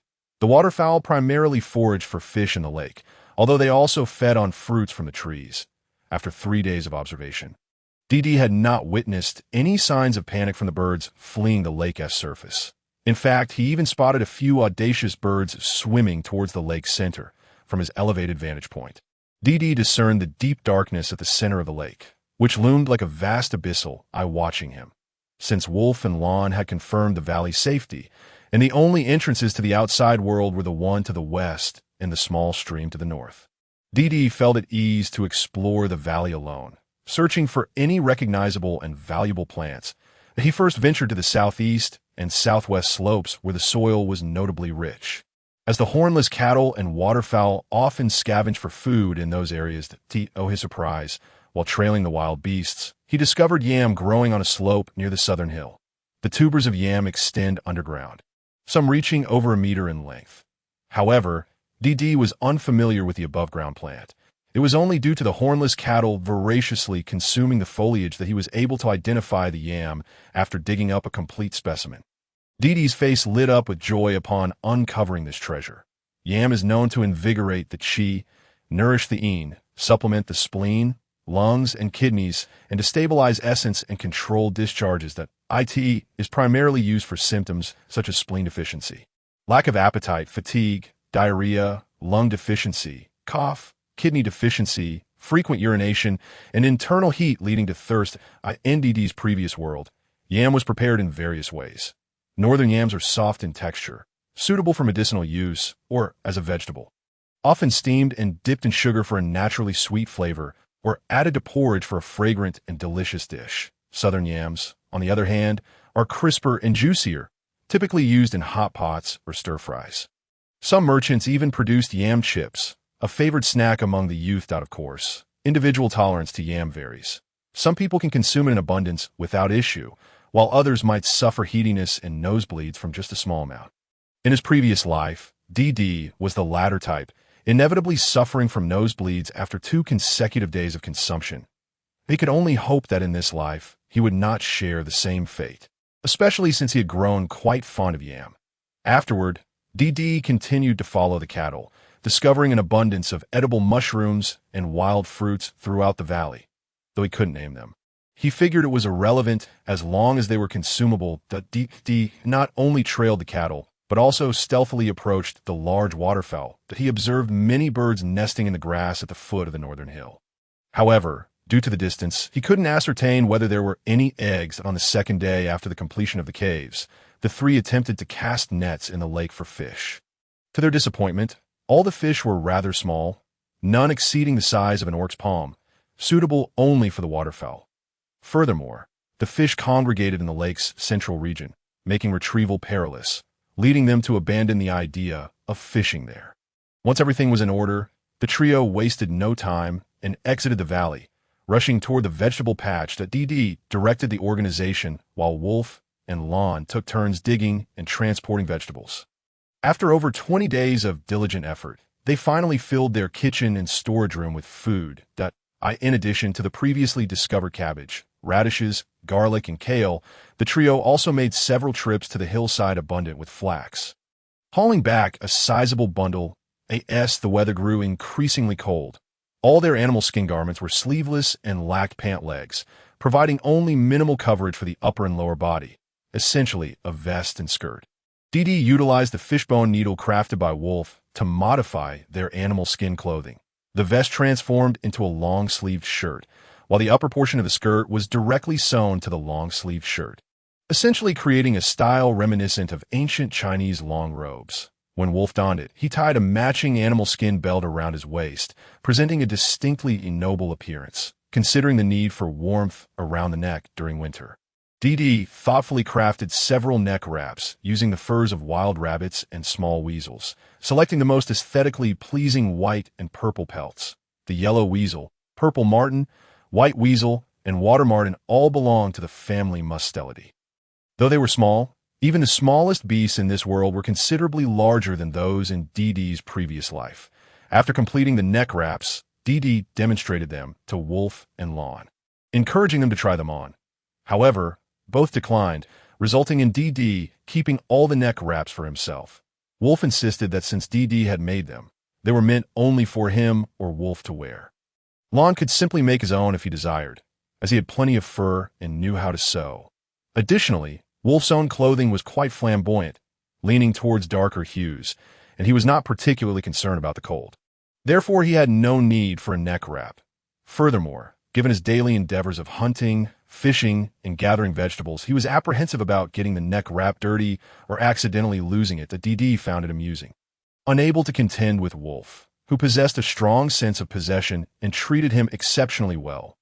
Eventually, after much persuasion, he managed to drape a purple marten neck wrap around Wolf's neck that was just a neck wrap. After all, the clothing was still his handiwork, and while he was unconcerned about the garments getting dirty, he felt a pang of regret for the neck wrap. DD cast a glance towards the mouth of the cave, but did not catch sight of Lon. Subsequently, he swiftly embraced the wolf's neck and planted a kiss upon his face. This marked the first occasion that DD, in his human form, had kissed the wolf in his humanoid guise. In that instant, both individuals flushed with embarrassment. That DD, feeling shy, buried his face against the wolf's chest. The wolf, though feeling the warmth, held DD tightly, unwilling to let go. He pondered that since his beloved had taken the initiative to kiss him, he too should reciprocate. However, before he could lean in, Lon's voice resonated from outside. "Wolf, shall we go fishing today? The weather is getting colder, and I have a feeling it might snow in a few days." DD hurriedly withdrew from the wolf's embrace and replied towards the cave's entrance. "Yes, we still need to stock up on fish." As he spoke, Lon had already approached the cave's entrance. Noticing the wolf's unfriendly gaze, Lon felt a twinge of confusion. Had the two quarreled? But why did the wolf look at him so unkindly? Initially, DD had contemplated creating a small aquaculture area by the shallow banks of the lake. Using branches to fashion a pen and capturing some live fish for rearing, he believed that the lake would likely not freeze over during winter. If successful, they could enjoy fresh fish meat throughout the cold season without the need to trek to the Great River. However, after further reflection, he ultimately dismissed the idea of aquaculture in the lake. The Great River was only about 20 kilometers away from the valley, a mere half-day's journey for the beastmen. Additionally, the lake had an air of mystery surrounding it, so it was prudent to maintain a safe distance. Currently, they were sourcing their water from a small stream to the north. The original kitchen had been repurposed for storing various vegetables, while the storage room within the cave was brimming with yam. jerky, and salt. Just yesterday, the wolf and Lon had excavated another storage chamber within Land's cave. Though the wind in the valley was not particularly strong, the gusts atop the mountain were relentless. The DD and the others found a densely wooded area at the top of their cave, where they hung strips of meat on the shaded tree trunks. The wind would typically dry the meat within 3 days.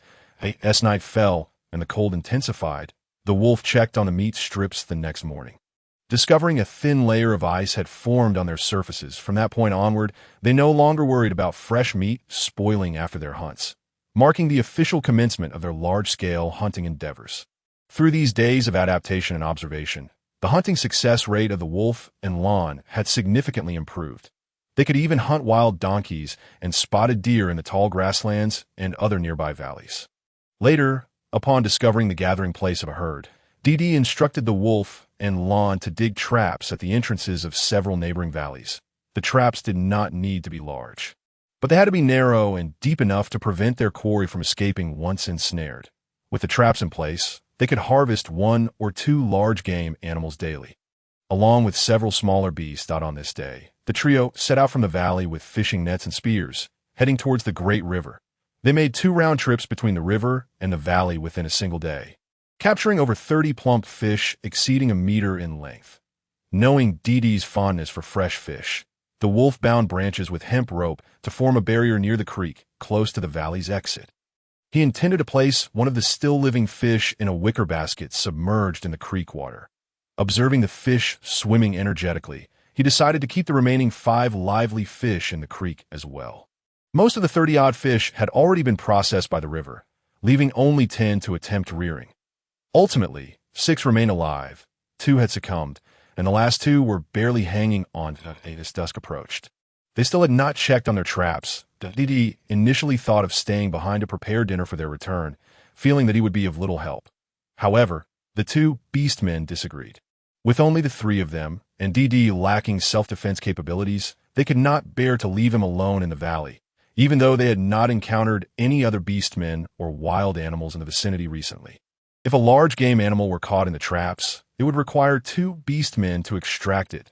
Thus they needed to go together, and DD had no choice but to accompany them. Even if just to observe, he had to come along. Yes, they proceeded to their usual trapping ground. They discussed their food supplies and how long they would last. Winter spanned 4 months, and with 10 days already gone in the first month, they had roughly 3 months and 20 days remaining. After a rough calculation, they concluded that their current food stock could sustain the 3 of them for over 2 months, with the cold intensifying. They decided to cease their long-distance hunting expeditions after retrieving this batch of game. Both the wolf and Lon mentioned that heavy snowfall typically arrived in the 2nd month. In previous years, it had come as early as the beginning of the month and rarely later than the middle. Hence, they had little time left for favorable weather. DD considered the tasks at hand: slicing and drying yam for flour, dehydrating radishes, experimenting with flax rope and linen, and extracting flaxseed oil. Additionally, they were running low on spices, having left behind many seeds and Sichuan pepper store in White Wolf Valley. DD resolved to make one last trip to White Wolf Valley before the heavy snow arrived, taking everything he could with the intention of not returning in the spring of the following year. As they conversed, they arrived at the location of the traps. Before approaching, the wolf and Lon immediately fell silent, halting their steps and adopting defensive stances. Seeing this, DD promptly tightened his grip on the spear and positioned himself behind the wolf, ready for defense. "Who goes there? Step forward," Lon shouted fiercely, glaring at a corner of the valley. After a moment of silence, a low voice emerged from the shadows. "Please do not misunderstand. We mean no harm." Gradually, a black panther, approximately 3 meters long and over 2 meters tall, adorned with faint golden patterns and a white-tipped tail, emerged from behind the mountain. Following closely behind were 2 cubs, one pure white with light golden patterns and the other entirely black without markings. "We are wanderers from the southern Black Panther tribe. We have not eaten for a long time and have come here out of hunger. We saw a calf fall into this pit and assumed it was unclaimed, so we took the liberty of eating it. Please rest assured, I will hunt another one to return to you." The adult Black Panther spoke. The wolf and Lon did not lower their guard in response to his words. Rather, they became even more vigilant. However, DD, upon hearing the term wandering beastmen, felt a surge of interest. Unlike the wolf and Lon, he was not as apprehensive. Merely by observing their patterns, he could tell they were likely outcasts due to their coloration. If he could ascertain that they were harmless wandering beastmen, it would be advantageous to bring them into their fold. While joining another tribe might offer numerical strength, gaining entry into the inner circle would take time. DD wished to avoid encountering a stratified tribe like the White Wolf tribe, especially one with a shaman and wolf leader.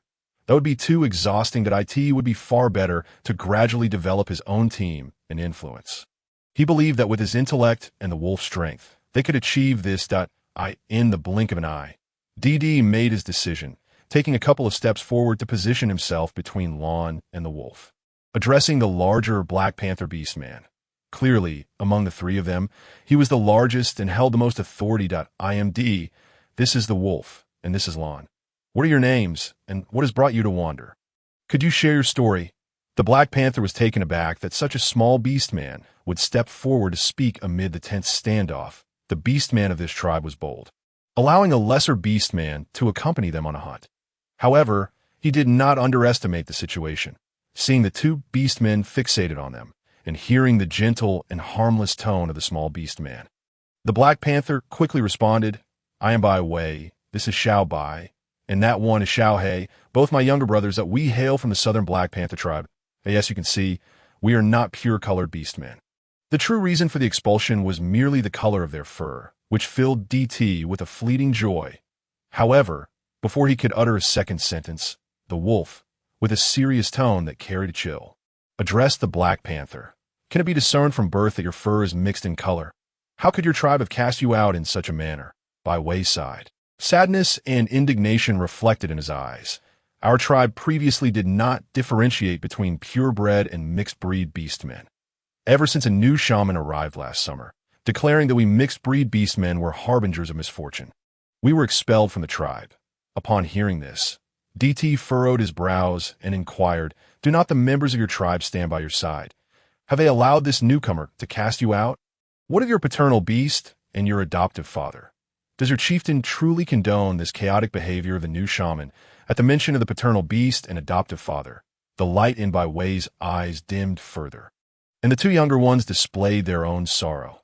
Bai Wei spoke in a low voice. Our paternal beast was the chieftain. Had it not been for the tribe's desperate need for a shaman, he would have long since banished that shaman. The tribe had always been peaceful, and the members, due to my paternal beast's strength, would not easily heed the shaman's words. However, 7 moons ago, illness suddenly beset the tribe, a dreadful plague swiftly spreading among most of the members, leading to numerous deaths, including that of my adoptive father, a plague. The mere thought of it sent a grave expression across DTI's face. Did the three of you fall ill at that time? Bai Wei, interpreting DTI's question as a sign of disdain, quickly shook his head in denial. No, the younglings and those newly matured did not fall ill. It was only the older beastmen and the frail younglings who suffered. The two younger ones nodded vigorously in corroboration, assuring that they spoke no falsehoods. DT, of course, bore no disdain for them and offered no explanation. He continued to inquire, were there any among your afflicted tribe members who recovered? Where is your paternal beast now? Bai Wei continued, some did recover. The shaman administered a herbal remedy to the beastmen of the tribe, and while some healed, others succumbed to the illness. My paternal beast was deeply grieved over the death of my adoptive father and was gravely injured by a unicorn during a hunt. Passing away shortly thereafter, the third elder son became the new chieftain. He heeded the shaman's counsel and expelled us from the tribe. After hearing Bai Wei's words, DT frowned, sensing that the matters of the Black Panther tribe were far from simple. After a moment of contemplation, he pressed on with his inquiries. Has your tribe ever experienced an epidemic before? This plague, and did the shaman himself fall ill? Did he administer a single type of herb from the beginning? Or did he experiment with many? Were only the three of you expelled, or were all mixed-breed beastmen cast out? Bai Wei, listening to DTI's questions, was momentarily perplexed. However, observing DT's serious expression, he carefully recalled and answered honestly. No, I have never heard the elders speak of any illness within our tribe. We have several elder beastmen over 200 years old who used to enjoy recounting stories of the tribe's past. We have faced storms, earthquakes, torrential rains, droughts, and locust plagues, but we have never encountered a plague. The shaman did not fall ill. It seems that from the very beginning of the outbreak, he exclusively administered one type of herb, and I did not see him use any others that as for the expulsion. The shaman claimed that the plague was summoned by the three of us, thus only we were cast out. However, other mixed-breed beastmen fared no better. They were all deemed the lowest of slaves in the tribe. Compared to us three, being allowed to remain in the tribe is already the best outcome that DT harbored a cold smile within. Recognizing this as a cunning scheme, these selfish and deceitful tricksters were utterly unworthy of the respect and sustenance of the beastmen. The so-called shaman was clearly using the plague to entrap the tribe's beastmen, only to then present the herbal remedy, as if he were their savior. Naturally, those healed would express their gratitude, and it was entirely reasonable for the newly appointed chieftain to expel the former chieftain's kin to solidify his own position. Perhaps even a new chieftain had a hand in this treachery. It was an overt cruelty, yet they cloaked it under the guise of benevolence for the tribe. DT felt a surge of indignation within. Though he expertly concealed his expression, others remained oblivious, yet the wolf perceptively sensed the chill radiating from DT. The wolf approached DT and gently nudged his arm with his large head. DT patted the wolf's head, signaling that he was untroubled. Glancing at the three pitiful souls before him, DT sought the wolf's counsel. What if we were to take them in? Should the wolf agree, it would be up to him to determine what trials and processes the three would undergo. Unbeknownst to them, dusk had already fallen. Likely due to their arduous escape, the three pitiful beastlings appeared emaciated. And with the sun now set, the temperature began to plummet. The two younger ones huddled together, their fur matted and their bodies trembling in the cold wind. DT suspected that, were it not for their recent feast of the trapped calf, it was uncertain whether they could endure this frigid night. The wolf stepped forward and addressed by way. You shall spar with me. Should you prevail, we shall be kin, brothers. Should you lose, you will serve as my guard. Bound to obey my command, my tribe harbors no idlers or disloyal souls. Join my tribe, and in 5 years, you shall earn your freedom to choose your own path. As a guard, however, you will remain bound to my service until my death. Upon hearing this, Bai Wei felt not anger, but elation. I swear by the beast god in my life to remain loyal to the Chayang tribe and never betray it. The two younger ones, witnessing this, also displayed their joy and swore their allegiance to the Chayang tribe. The Chayang tribe was an agreement made earlier between DT and the wolf, specifically established by DT. Chayang, meaning morning sun, symbolizes rebirth, hope, and the commencement of a new day filled with endeavor. Initially, based on his size, DT assumed Bai Wei was merely a youngling, only to discover he was a 26-year-old adult beastman. Bai Wei appeared frail, yet his combat prowess should not be underestimated. The wolf was of similar stature, yet well-fed and robust. DT and the wolf surprise, during their bout, the wolf and Bai Wei fought to a near draw after several exchanges. Unfortunately, in the end, Bai Wei was defeated, not due to lack of skill, but rather because he had eaten just one hearty meal after days of deprivation, leaving his body lacking in strength. Nevertheless, Bai Wei felt a twinge of alarm. Sensing that the wolf had not fought with his full might, that he knew he was indeed a beastman with markings. Otherwise, how could he have led his two younger brothers on a perilous journey over 7 months? Traversing 1,000 miles from the south to the northern wilderness? His beast markings had only awakened months prior, while fleeing from pursuers, and these past few months had been fraught with hunger and tension, preventing the full activation of his markings. Even now, he remained unaware of the level or color of his markings. The wolf, appearing tall and sturdy, was evidently still a near-adult youngling. The fact that he could hold his own against Bai Wei, despite his own fatigue, was a testament to the wolf's strength. Bai Wei pondered that perhaps this youngling was also a beastman with markings. Submitting to such a formidable individual did not seem unacceptable. Moreover, considering the current circumstances, winter had already arrived. The northern winters were particularly frigid. If he and his two brothers did not find a tribe to shelter them, they would surely perish through the winter. Concluding this, Bai Wei hesitated no longer. He bowed before the wolf, speaking earnestly. I concede. From now on, Bai Wei, Xiao Bai, and Xiao He shall join the Chaoyang tribe, pledging our loyalty to uphold its dignity and safeguard its safety. I promise not to leave the Chaoyang tribe for 5 years, and I implore the tribe to take us in. The wolf was quite satisfied with the combat prowess of Whitetail. Nodding in agreement to DT, it was evident that Whitetail's father, the clan leader, possessed an innate pride. Receiving the wolf's recognition, Whitetail lifted his gaze towards him, his eyes reflecting not only admiration but also pride. Declaring, Wolf, you are formidable, and I hold great respect for you.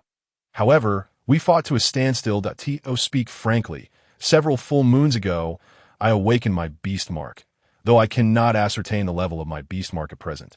I dare say that, under similar physical conditions, even beastmen of the same rank or those who are larger than I would not be my match, should you manage to defeat me before the winter of next year. I would willingly submit to you. But for now, I shall not yield. As Whitetail spoke these words with great bravado, if not for his forepaws and tail trembling in the cold wind. DT might have maintained a solemn demeanor. That moment, DT struggled to suppress his laughter. The wolf appeared to perceive Whitetail's embarrassment, as well as the pride inherent in a beast-marked warrior, and did not press the matter further. Although the wolf was aware that he had not exerted his full strength, believing the conditions of their contest to be unequal, victory was still victory. Had he still been among his tribe, with their support, he would have disregarded Whitetail's words entirely. However, their circumstances were somewhat unique. The reason for Whitetail's swift admission of defeat and willingness to submit was the hope of joining his tribe to safely weather the winter. If Whitetail later discovered that the Chaoyang tribe comprised only 3 members and that the wolf could not assert dominance through force, it was likely that Whitetail would eventually harbor resentment. Defeating a newly awakened beast-marked warrior before the next winter would suffice for the wolf. He raised his gaze to Whitetail, accepting the pact for the coming year, and welcomed them to join the Chaoyang tribe. Come back with us for now. Lon exhibited no particular expression, while DT appeared quite pleased. The 3 Black Panthers were utterly exhausted. The 2 young ones leaned against Whitetail, shivering from hunger and cold, nearly drifting off to sleep.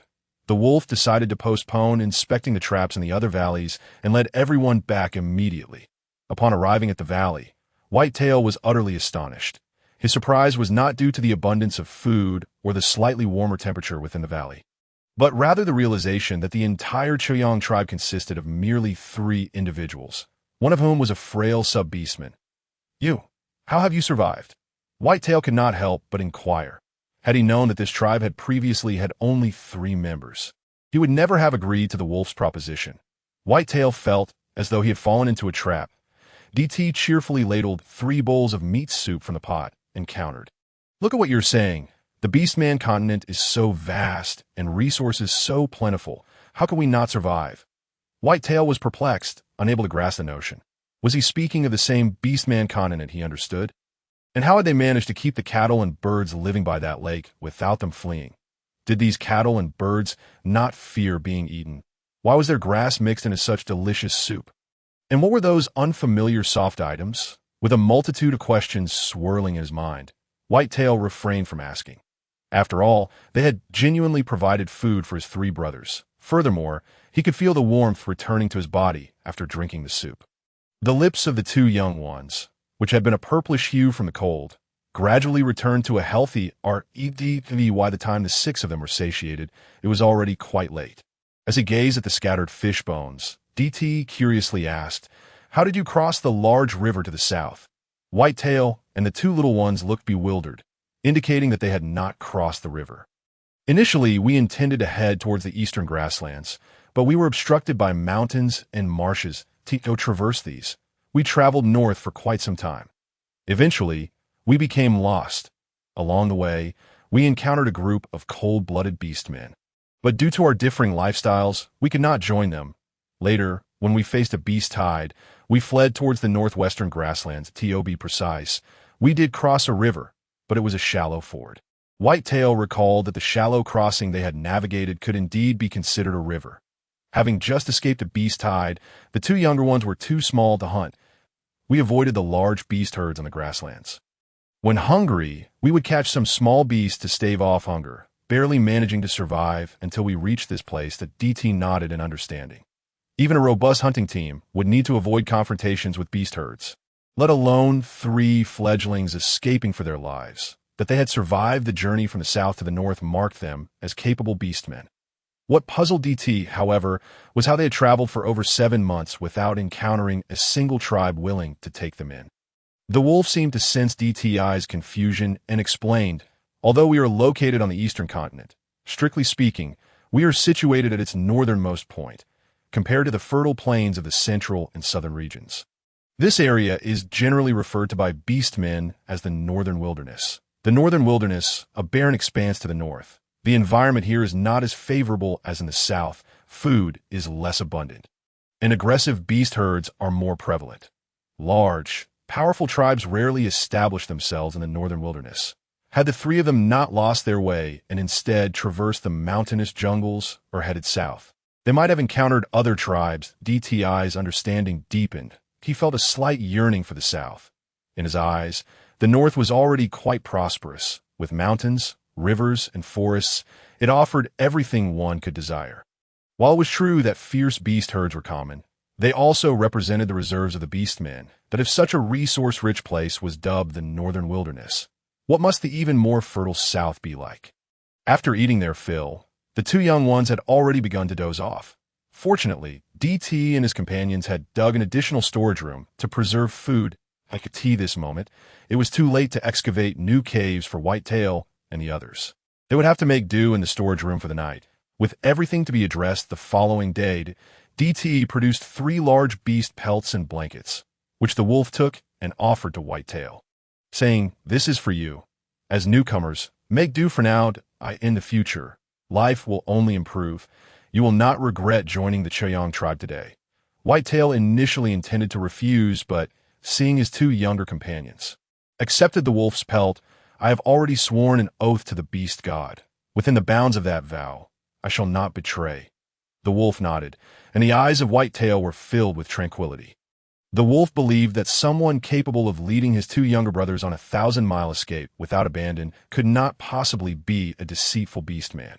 The wolf guided them into the cave where provisions were stored and instructed them on how to use the door. Before retreating to rest, that night, before sleep, DT and the wolf discussed the possibility of absorbing more wandering beastmen to establish their own tribe, but the conclusion was that it was unfeasible.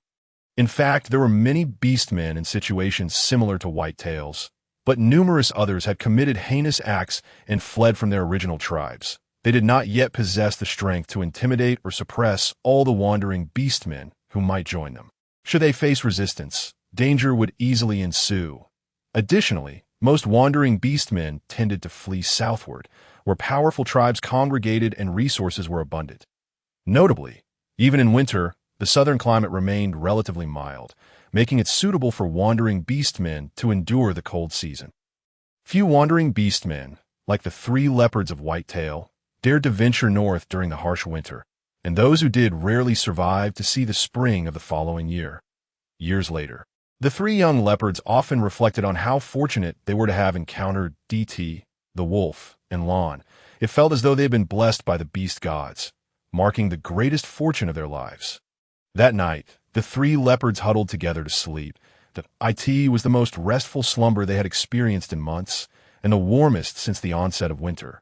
The 2 younger ones nestled behind Whitetail, who initially remained vigilant, wary of their unfamiliar surroundings. After all, there were only 6 individuals in the tribe, including them, and no one was there to keep watch at night. Eventually, exhaustion overcame Whitetail, and he succumbed to sleep. It was not until the following morning, when the wolf and the others awoke to prepare breakfast and came to gather supplies, that Whitetail was roused from his slumber. Upon awakening, his mind felt as if struck by lightning, and his fur bristled. He had forgotten that he had found a new tribe and momentarily believed he was still asleep in some cave in the wilderness.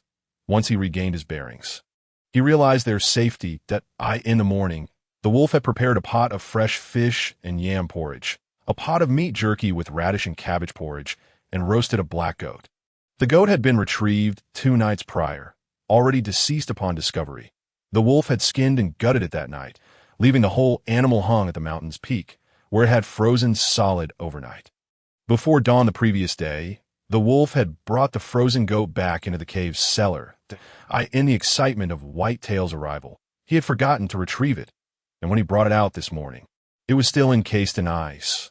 Originally, the wolf, DT, and Lon had decided to refrain from hunting, but with the sudden addition of 3 more mouths to feed, hunting would continue. DT stepped out of the cave, exhaling in the chilly air, which seemed to have grown even colder.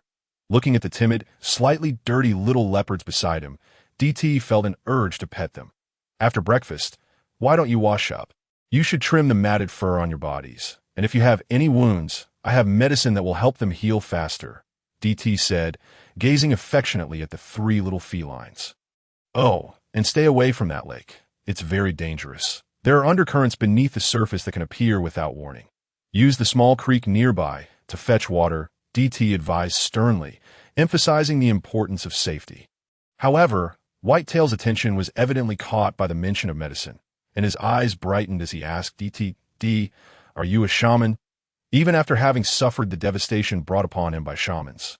Fleeing for miles, he still held an unblemished reverence and blind trust towards them. That DT shook his head and replied, I am not a shaman. You may call me a sage. While I cannot claim to possess all the abilities of shaman, I understand things that most shamans do not. Perhaps some shamans indeed have genuine skills and can truly contribute to the beastman tribes, but there are also many who are mere charlatans. Do not trust shamans lightly. Think critically and make your own judgments. Use your hands to practice, and you will find that the world is not as it seems. Whitetail looked bewildered, not fully grasping DTI's words. Yet a sense of respect and solemnity welled up within him. Little Hay shared a similar expression of confusion, but he quickly shook off the bewilderment.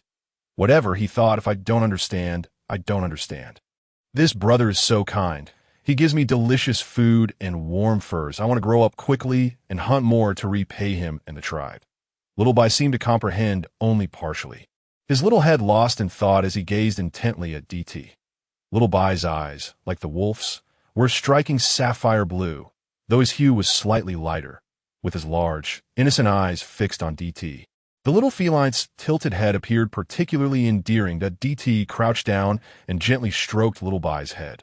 Little Bai joyfully wagged his tail, nudging DTI's palm with his forehead. The wolf, observing DTI's playful interaction with the 2 little ones, could not help but speak in a deep tone. You should wash up first. It's important to stay clean. D said that maintaining cleanliness helps prevent illness. In our tribe, the rule is that upon returning from a hunt, we must wash our hands before we can eat.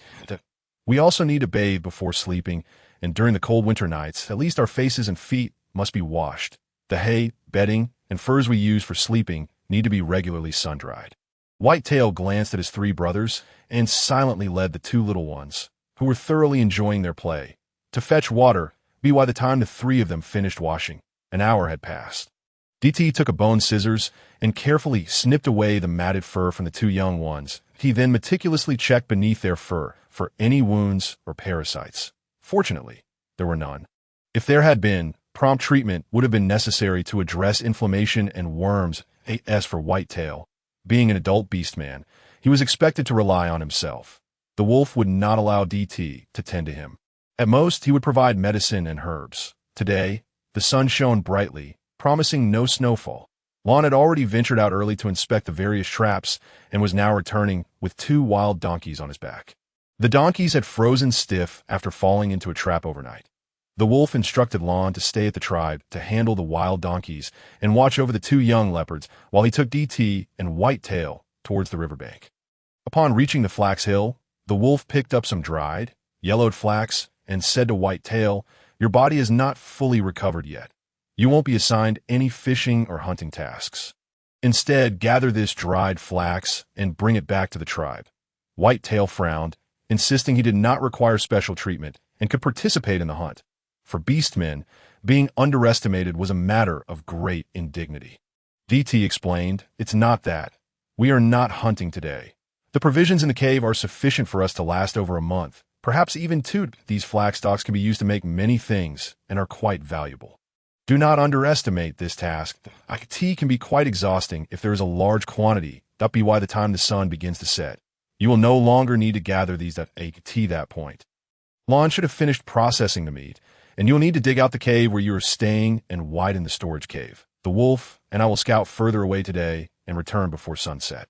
Upon hearing the explanation from DT, Bai Wei felt an inexplicable sense of relief, though he could not quite fathom why he was so determined not to let this subhuman look down upon him. Just as Bai Wei was about to begin his tasks, the wolf suddenly became alert, fixating on a patch of licorice in the distance. Its fur bristling with tension. DT recognized this as a warning that something was approaching. Bai Wei seemed to sense it too, immediately adopting a defensive stance that DT dismounted from the wolf, gripping his spear tightly. Although they had been busy every day, each night before sleeping, the wolf and Lon would dedicate an hour to practicing throwing in close combat. Bai Wei had witnessed their practice the previous night, but had not grasped their purpose. Given that the beastmen's animal forms were far more formidable in combat, he wondered why they would train in human form. While he could comprehend the necessity of throwing as a means of ranged attack, he felt it was largely ineffective. With just a single spear, if faced with multiple opponents, he could only injure one at most. And perhaps not even that if the adversary evaded swiftly to as for close combat. He considered the claws to be far more efficient and convenient. However, being a newcomer, he had no grounds to criticize their methods. In just a matter of breaths, 4 or 5 wild wolves emerged from the underbrush. This was troubling. It was a pack of wolves. Perhaps the sheer size of the wolf's animal form intimidated the wild wolves, for they approached cautiously, unwilling to come too close or launch an unprovoked attack. DT counted and noted that there were only 8 wolves in total, which allowed him to breathe a sigh of relief. Fortunately, there were merely 8 ordinary gray wolves, each less than a meter in size, appearing rather thin. With the presence of both the wolf and Bai Wei, hunting them should pose no challenge. The wolf took a few steps forward and said to Bai Wei, "You protect DT. I will handle them." Considering the wolf's strength, Bai Wei stepped back to shield DT. His astonishment. The wolf transformed into human form, wielding a purple sandalwood spear, and charged toward the pack. DT was equally surprised that the wolf would engage in combat in human form, and a wave of anxiety washed over him. What unfolded next left both DT and Bai Wei utterly astonished. The wolf pack had approached in a semicircular formation, yet the wolf charged directly into the center of that as the wolf reached the heart of the formation, it raised the spear in its right hand, gripping the end with its left, and executed a swift, sweeping motion from right to left. The spear's tip, honed to a razor-sharp point, sliced through the throats of the wolves in succession, starting with the first, which erupted in a fountain of bright red blood. It was evident that their throats had been severed.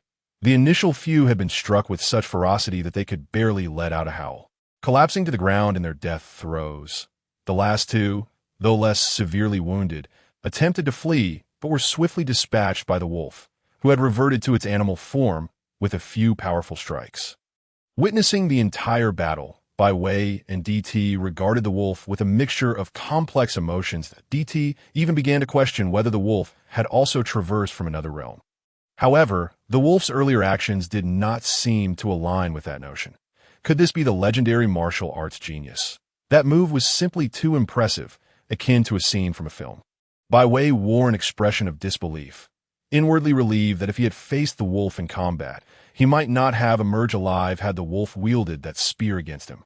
It was at that moment that Bai Wei finally understood the significance of witnessing the wolf and its companions wielding the long spear in human form the previous night, after dispatching the 8 wild wolves. The wolf calmly cleaned the spear's horn tip, slinging it over its back, and instructed Bai Wei, "You should drag these wild wolves back first, then return to collect the flax." Bai Wei obediently nodded in agreement. The wolf then carried DT along the riverbank. Heading east as DT lay on the wolf's back, he excitedly inquired, "When did you learn that technique?" "It was amazing, truly, like a heroic figure. So impressive." The wolf, for once, felt a hint of shyness, though the thick fur concealed it well. Just as you mentioned earlier, once this spear is mastered, one can kill from a distance without engaging directly. Every morning, while you were still asleep, Lon and I practiced against each other, Transitioning between our animal forms and human forms, that I discovered that as long as one possesses sufficient strength, speed, and a sharp spear tip, it is indeed possible to kill without closing the distance. It may be somewhat challenging against beastmen, but when facing a few wild beasts, it is quite effective and keeps one's fur clean. Even against beastmen, one could inflict severe injuries if they're caught off guard at all. This is what it means to be a martial arts prodigy. DT felt a surge of happiness and satisfaction. Thinking of the future and the possibility of discovering copper or iron mines. If we find them, I'll forge you an even more powerful and sharper long blade. With your talents, you could certainly conquer the world. DT spoke merely in dreams of the future, aware of the vastness of the beastmen continent, rich in resources, knowing that various mines must exist, though finding them would be a matter of luck. The wolf silently committed this statement to memory. Not long after, as they journeyed, the wolf carried DT to a patch of tall grass and wetlands by the riverbank. Such wetlands were generally unremarkable. But before they could approach, they spotted a massive serpentine creature coiled atop a mound of low grass. The sun shone down on that chilly winter day, albeit obscured by a thin veil of clouds, making it a rare, pleasant day. This creature resembled a snake, its upper body covered in scales, entirely black, with a hint of white visible on its belly. Its numerous small legs writhed beneath it, reminiscent of a centipede, and it appeared exceedingly repulsive. Clearly, the serpentine creature had sensed the presence of the wolf, and DT, raising its cobra-like head high, its crimson tongue flicking out in a menacing display. The wolf set DT down at a safe distance and charged toward the gigantic serpent with the long spear in hand. DT's heart raced, despite witnessing the wolf's earlier triumph. The wolf moved with remarkable speed, aiming to pierce the creature's eye or mouth with the spear, perhaps hoping it was near-sighted like a snake. However, as the wolf closed in on the serpent's head, it remained oblivious, mouth agape, ready to strike. The inevitable outcome was that the wolf successfully thrust the spear into the serpent's maw, piercing directly through its skull. In that moment, the wolf transformed back into its animal form. Using its momentum and massive frame to topple the serpent to the ground, IT then shifted back into human form, gripping the spear's tail, driving the already impaled head of the serpent into the earth. The spear's shaft sank a third of the way into the ground. This remarkable sequence of actions unfolded in mere moments, leaving onlookers in awe. The serpent's head, impaled and nailed to the ground, was undoubtedly doomed. However, the body continued to thrash about violently.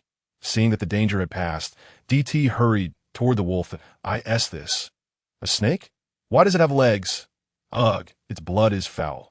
Yet it was winter. Shouldn't snakes be hibernating? As DT pulled the wolf away to a safer distance, he scrutinized the grotesque creature. The wolf glanced down at itself, ensuring it had not been splattered with the creature's blood, before gently guiding DT toward the lower grass area. Regardless, it would likely struggle for some time. They could afford to ignore it for now.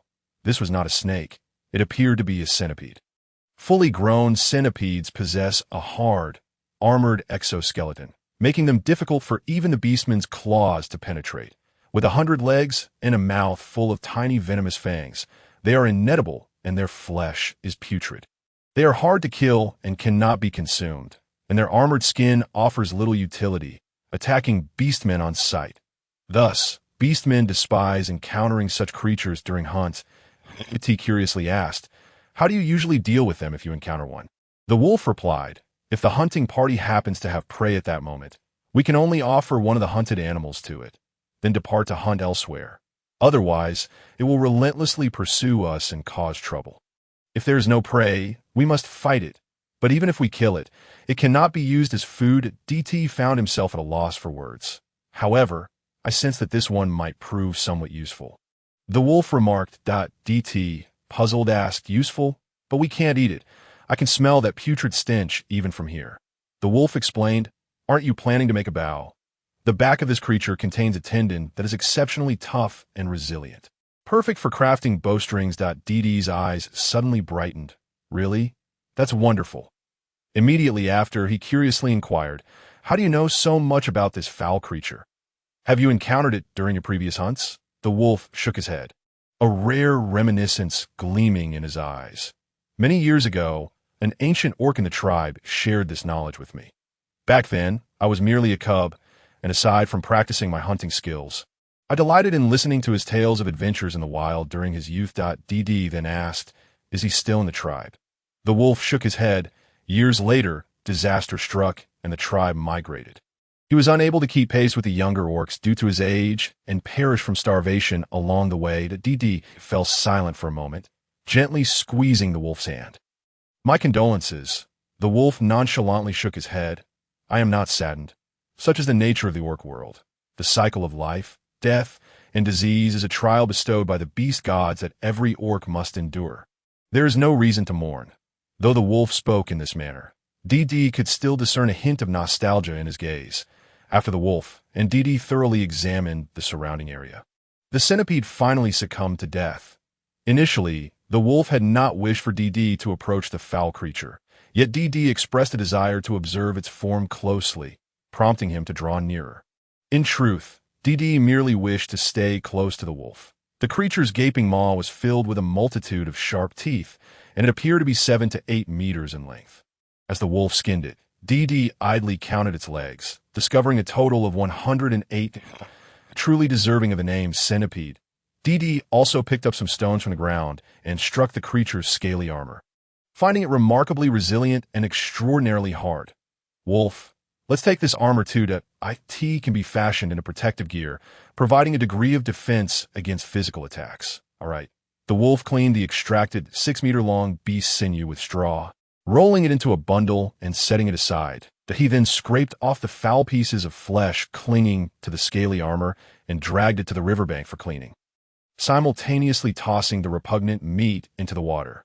Nature is truly omnipotent. Even if the orcs do not consume the vile flesh, there are always creatures in the river that will digest it. Moreover, the river flows eastward, carrying the meat further away, ensuring that the land they currently inhabit remains somewhat clean. As the wolf washed the armor and sinew by the river, he occasionally glanced back to check on DD's movements. Upon finishing his task and returning, he found DD frowning and gazing at something near a patch of tall grass. "What is it?" the wolf inquired while placing the sinew and armor into a wicker basket. DD wrinkled his nose, pointing at a nest of centipede eggs hidden in the grass. "They're laying eggs even in winter. Can they hatch in such cold weather? And these eggs are all foul. There are so many in this nest. There can't possibly be more around here, right?" As he spoke, DD's hair stood on end, finding the sight utterly repulsive if it weren't for the wolf's prowess. They would struggle even against a single one, let alone a swarm. The wolf reassured DD, gently pulling him away, while he picked up a stone and carried the nest of foul eggs towards the riverbank. "Not at all. These creatures have a strong territorial instinct. There won't be another nearby. A single nest may produce dozens of eggs, but typically only one will survive, the strongest. The rest will serve as sustenance for the victor. In the autumn, when female centipedes are in heat, they seek out a male to mate, and once the deed is done, the female will consume the male to prepare for laying eggs. Thus, these creatures are relatively uncommon on the orc continent."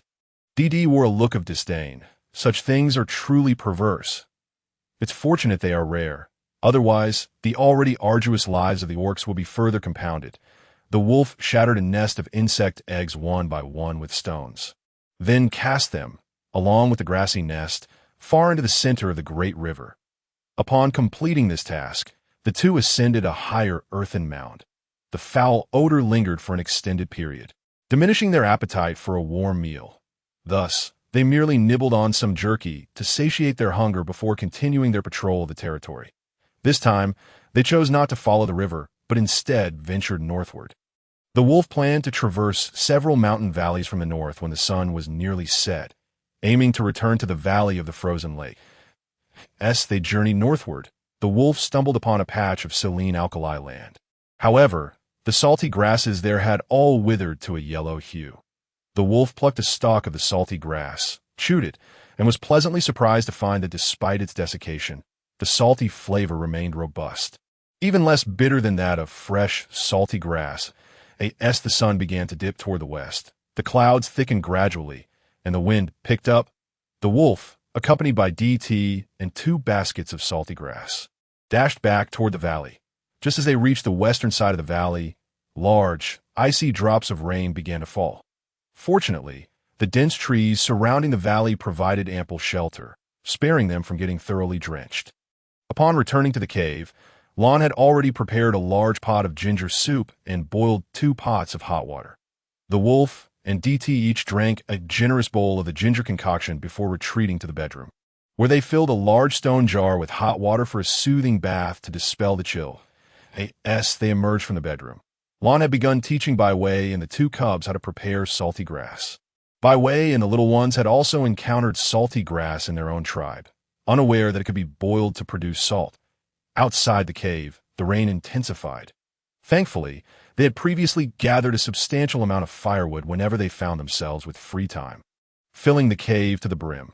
Thus, even with the relentless rain, they would not soon be lacking in fuel. Peering from the mountainside toward the lakeside of the valley, the hornless cattle and the large water birds had vanished from sight, leaving their whereabouts a mystery. The wolf settled at the cave entrance, beginning to process the beast sinew he had recently acquired. DT, who had been preoccupied with linen for many days, now found the time to attend to it. During the previous fair weather, DT had bundled the harvested flax stalks and laid them out to dry partially. After removing the small seed from stalks, he submerged them in a stream, weighed down by stones, for about 7 or 8 days. After this period, the flax would soften, and by kneading it, fine fibers would emerge, indicating it was nearly ready to be woven into fabric. He spread the soaked flax stalks out on the lakeside to dry. But during this time, many were pilfered by the large water birds for nesting material. Enraged, DT dashed into the thicket where the birds congregated, brazenly snatching their eggs to compensate for his losses. Following this, DT faced numerous attacks from the water birds until the wolf, in full view of the flock, hunted down several of the most audacious and plumpest among them as a deterrent, after which no water birds dared approach the northern shore again. Now within the cave, the flax fibers lay spread across the wall-mounted shelf, fully dried and fluffed. DT, armed with the wooden comb previously used on the wolf, meticulously combed the flax fibers into straight strands, then summoned the playful little black cat, fastening a length of twisted thread to its tail. Thus, DT would twist a strand while the little black cat would spin in a circle, repeating this until all 3 bundles of thread had been completed, by which time the cat found itself ensnared in a tangle of thread.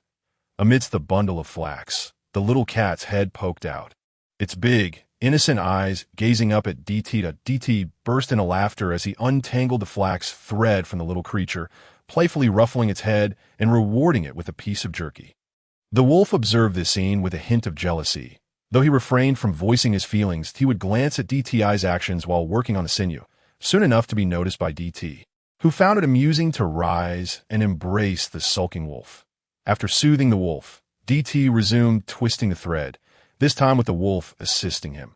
Eventually, Lon, Bai Wei, and the 2 cubs joined in to help with the thread twisting.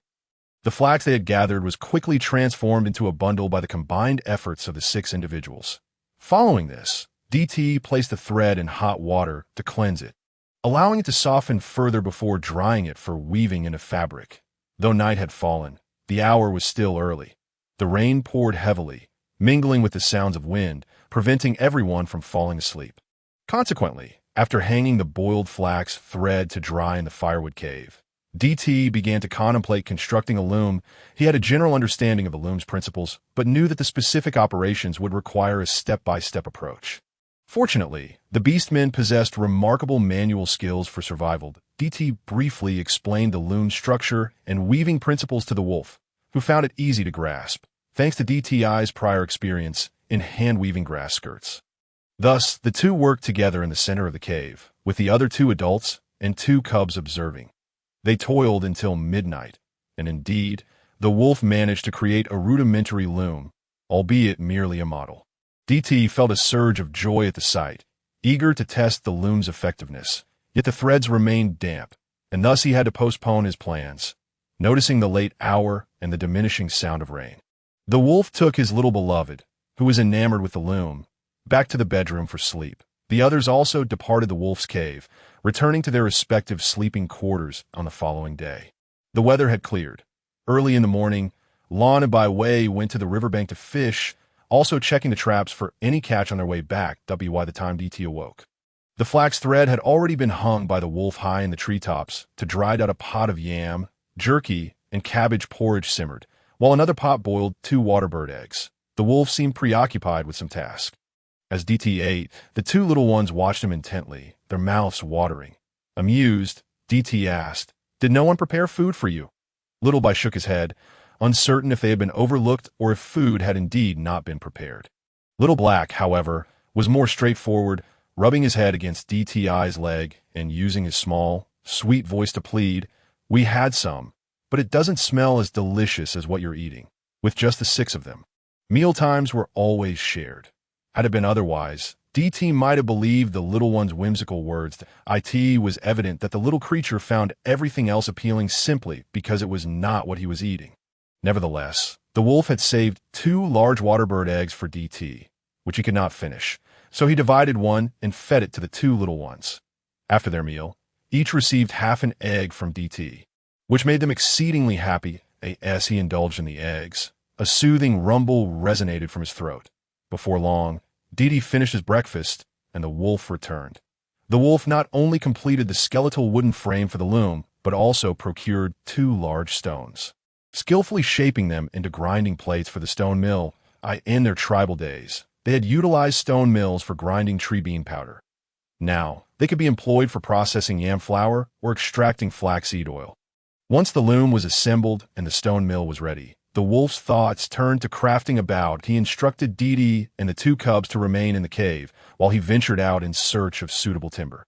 Additionally, during the previous day's hunt for centipedes, the creature's sharp teeth had slightly marred his rosewood spear. The wolf sought to find a more durable wood for his spear, ideally one stronger than rosewood. He resolved to have Lon or the white-tail guard the valley next time while he explored the more distant forests. With little to occupy himself in the cave, Dee had completed all the immediate tasks.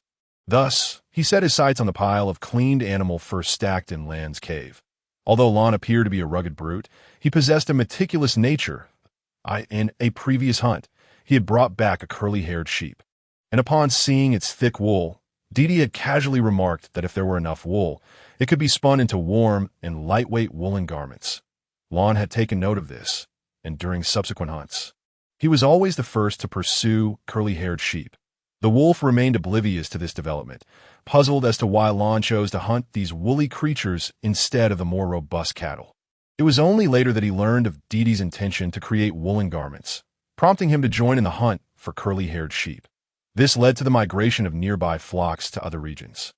The cave housed not only the wool from curly-haired sheep, but also feathers from various birds they had hunted, meticulously sorted and placed on clean animal hides. Previously, the Orc tribes seldom hunted birds.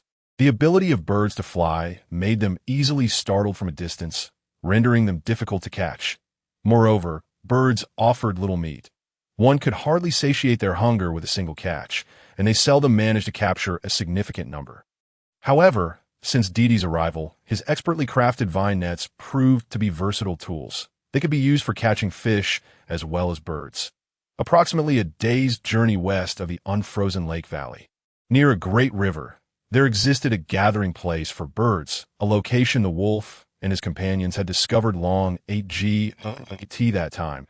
They had been preoccupied with the urgent need for food for the winter, thus neglecting to target the bird flocks. Once they had settled in the unfrozen lake valley, they eventually took a net to the bird gathering site, and in mere half a day, with the coordinated effort of the wolf and Lon, they managed to capture around 50 large birds. Afterward, Dee taught the wolf how to weave a large, thick mat using tall grass blades and branches, binding the captured birds in the net and placing them on the grass mat for the wolf and Lon to drag back. They even set up a tent outside and spent the night there. The feathers were fluffed and separated into 2 piles, one for the hard outer feathers and the other for the down.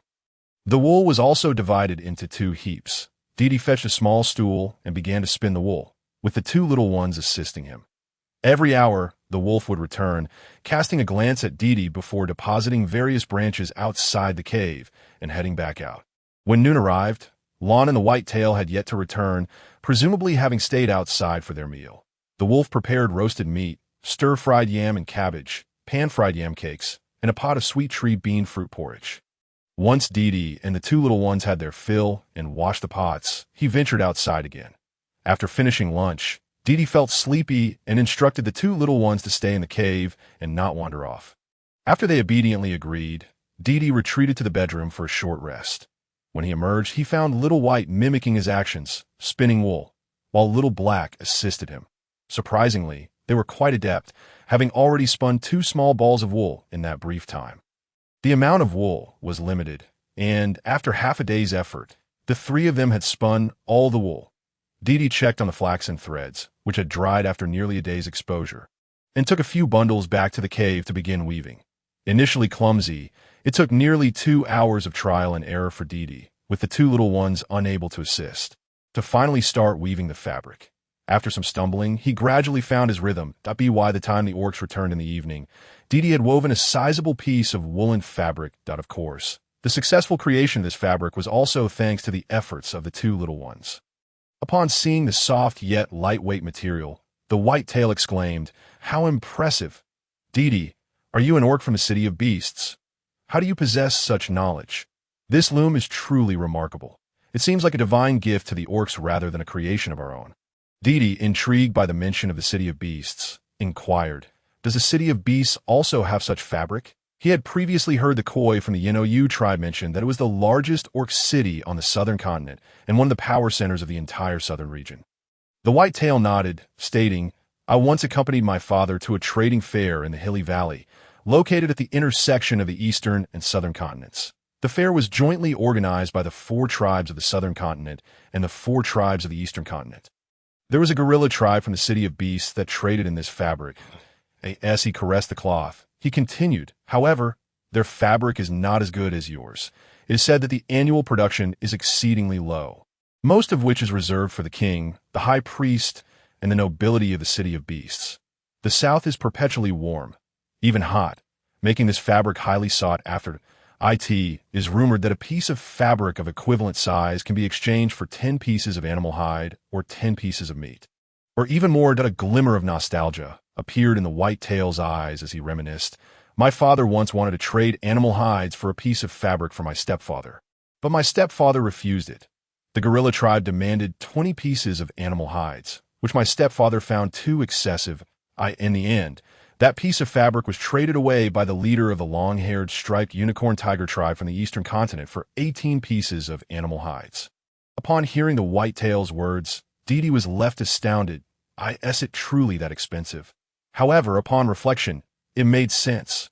In such hot weather, orcs clad in animal hides would likely suffer from the heat. Ordinary orcs might forego clothing altogether or use large leaves for cover.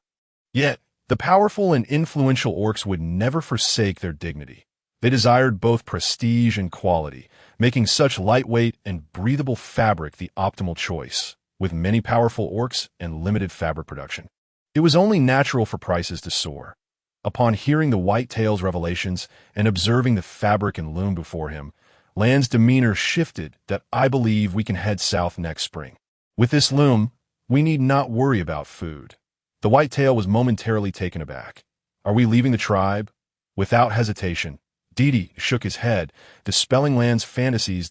"It would be folly for us to venture south with merely the loom. A common man may bear the weight of precious stones, but we lack the strength to confront tribes of hundreds, thousands, or even tens of thousands." Ignoring the disappointment in Land's eyes, Deepening turned to the white-tail and explained, "This is merely our temporary solution for surviving the winter. Come spring, we shall set forth once more in search of a suitable place to settle. The grasslands boast abundant resources, yet their distribution is too vast and the terrain too flat, making them unsuitable for concealment and defense. The mountains, on the other hand, are sparse in resources, hindering any significant improvement in our standard of living." This time, it was the turn of the white-tail to be astonished. To be honest, their current 6-member tribe was indeed pitifully small, yet the potential for growth existed. Moreover, Whitetail had learned a considerable amount from Lon, such as using fishing nets to catch fish and birds, constructing traps for hunting, and producing salt from salty grass. He had also become acquainted with several types of herbs and edible plants, and now they possessed a loom and fabric. Whitetail believed that if one overlooked their small number, their six-member tribe's standard of living was superior to that of larger tribes capable of hosting trade fairs. They merely had a greater population, but he was confident that their Choyang tribe would one day have an equal number of members. However, without shamans, priests, or selfless sages like DT, they would never attain the necessary skills and knowledge. After all, Whitetail was the son of the former Black Panther chief and had accompanied his father to exchange knowledge with other tribes. He understood that some tribes, even with shamans present, were not significantly better off than those without. When beastmen fell ill, solutions remained elusive, and they were required to provide substantial food to sustain shamans, who often withheld their knowledge from the other beastmen. In certain tribes, shamans without offspring would carry their knowledge to the grave. Individuals like DT, who generously imparted their knowledge to everyone, were truly rare across the entire beastmen continent. At that moment, hearing DT express their potential for an even better life, Whitetail found himself torn between pride and lamenting his previous lack of exposure. After dinner, everyone gathered in the cave of Wolf and DT. DT resumed weaving fabric with the two little ones, while Wolf began crafting bows and arrows from the wood he had retrieved that day. Once Lon and Whitetail had processed the day's catch, they commenced teaching Whitetail the crafting and usage of spears. During their outing earlier, Whitetail had once again witnessed the power of the spear under Lan's guidance. Wolf and Lon practiced close combat every morning, sometimes training in long-range attacks in the evenings. On their outing that day, Whitetail experienced the results of their long-range training.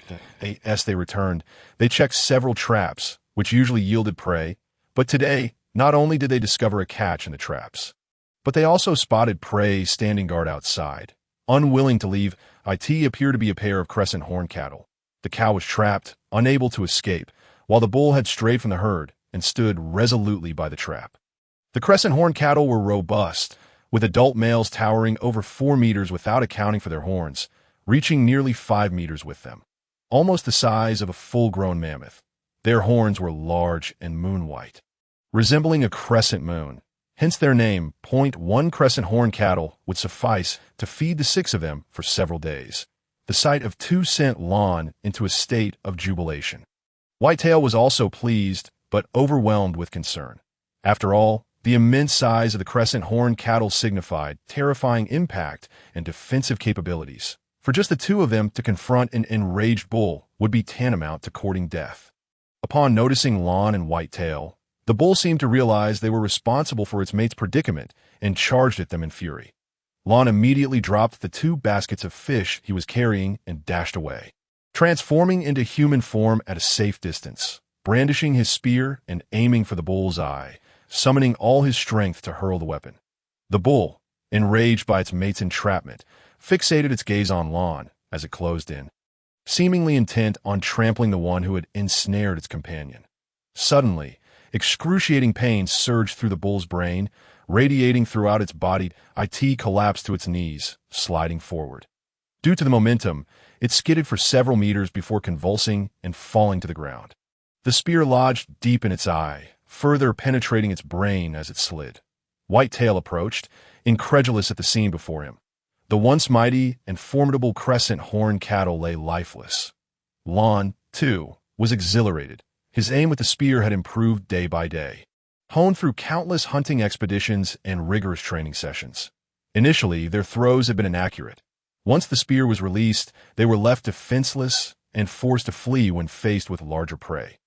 Eventually, he and Wolf crafted several more spears from different woods, though none matched the density and weight of rosewood.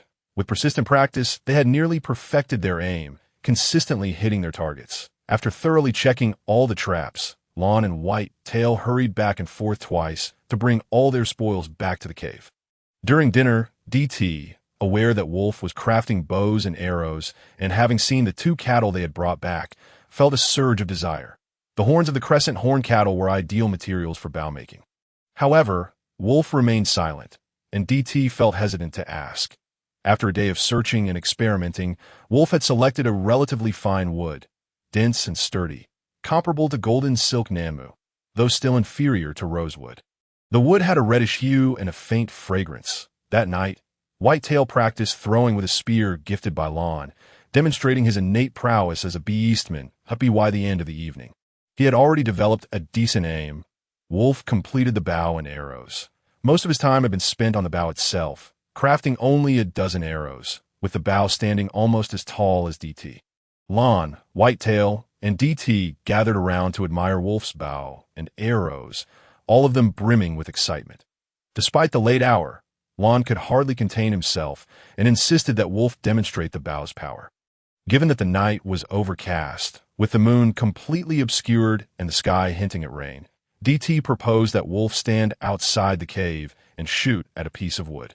Roughly the size of a bull's mouth, placed against the innermost wall of the cave, the others would stand beside Wolf to watch.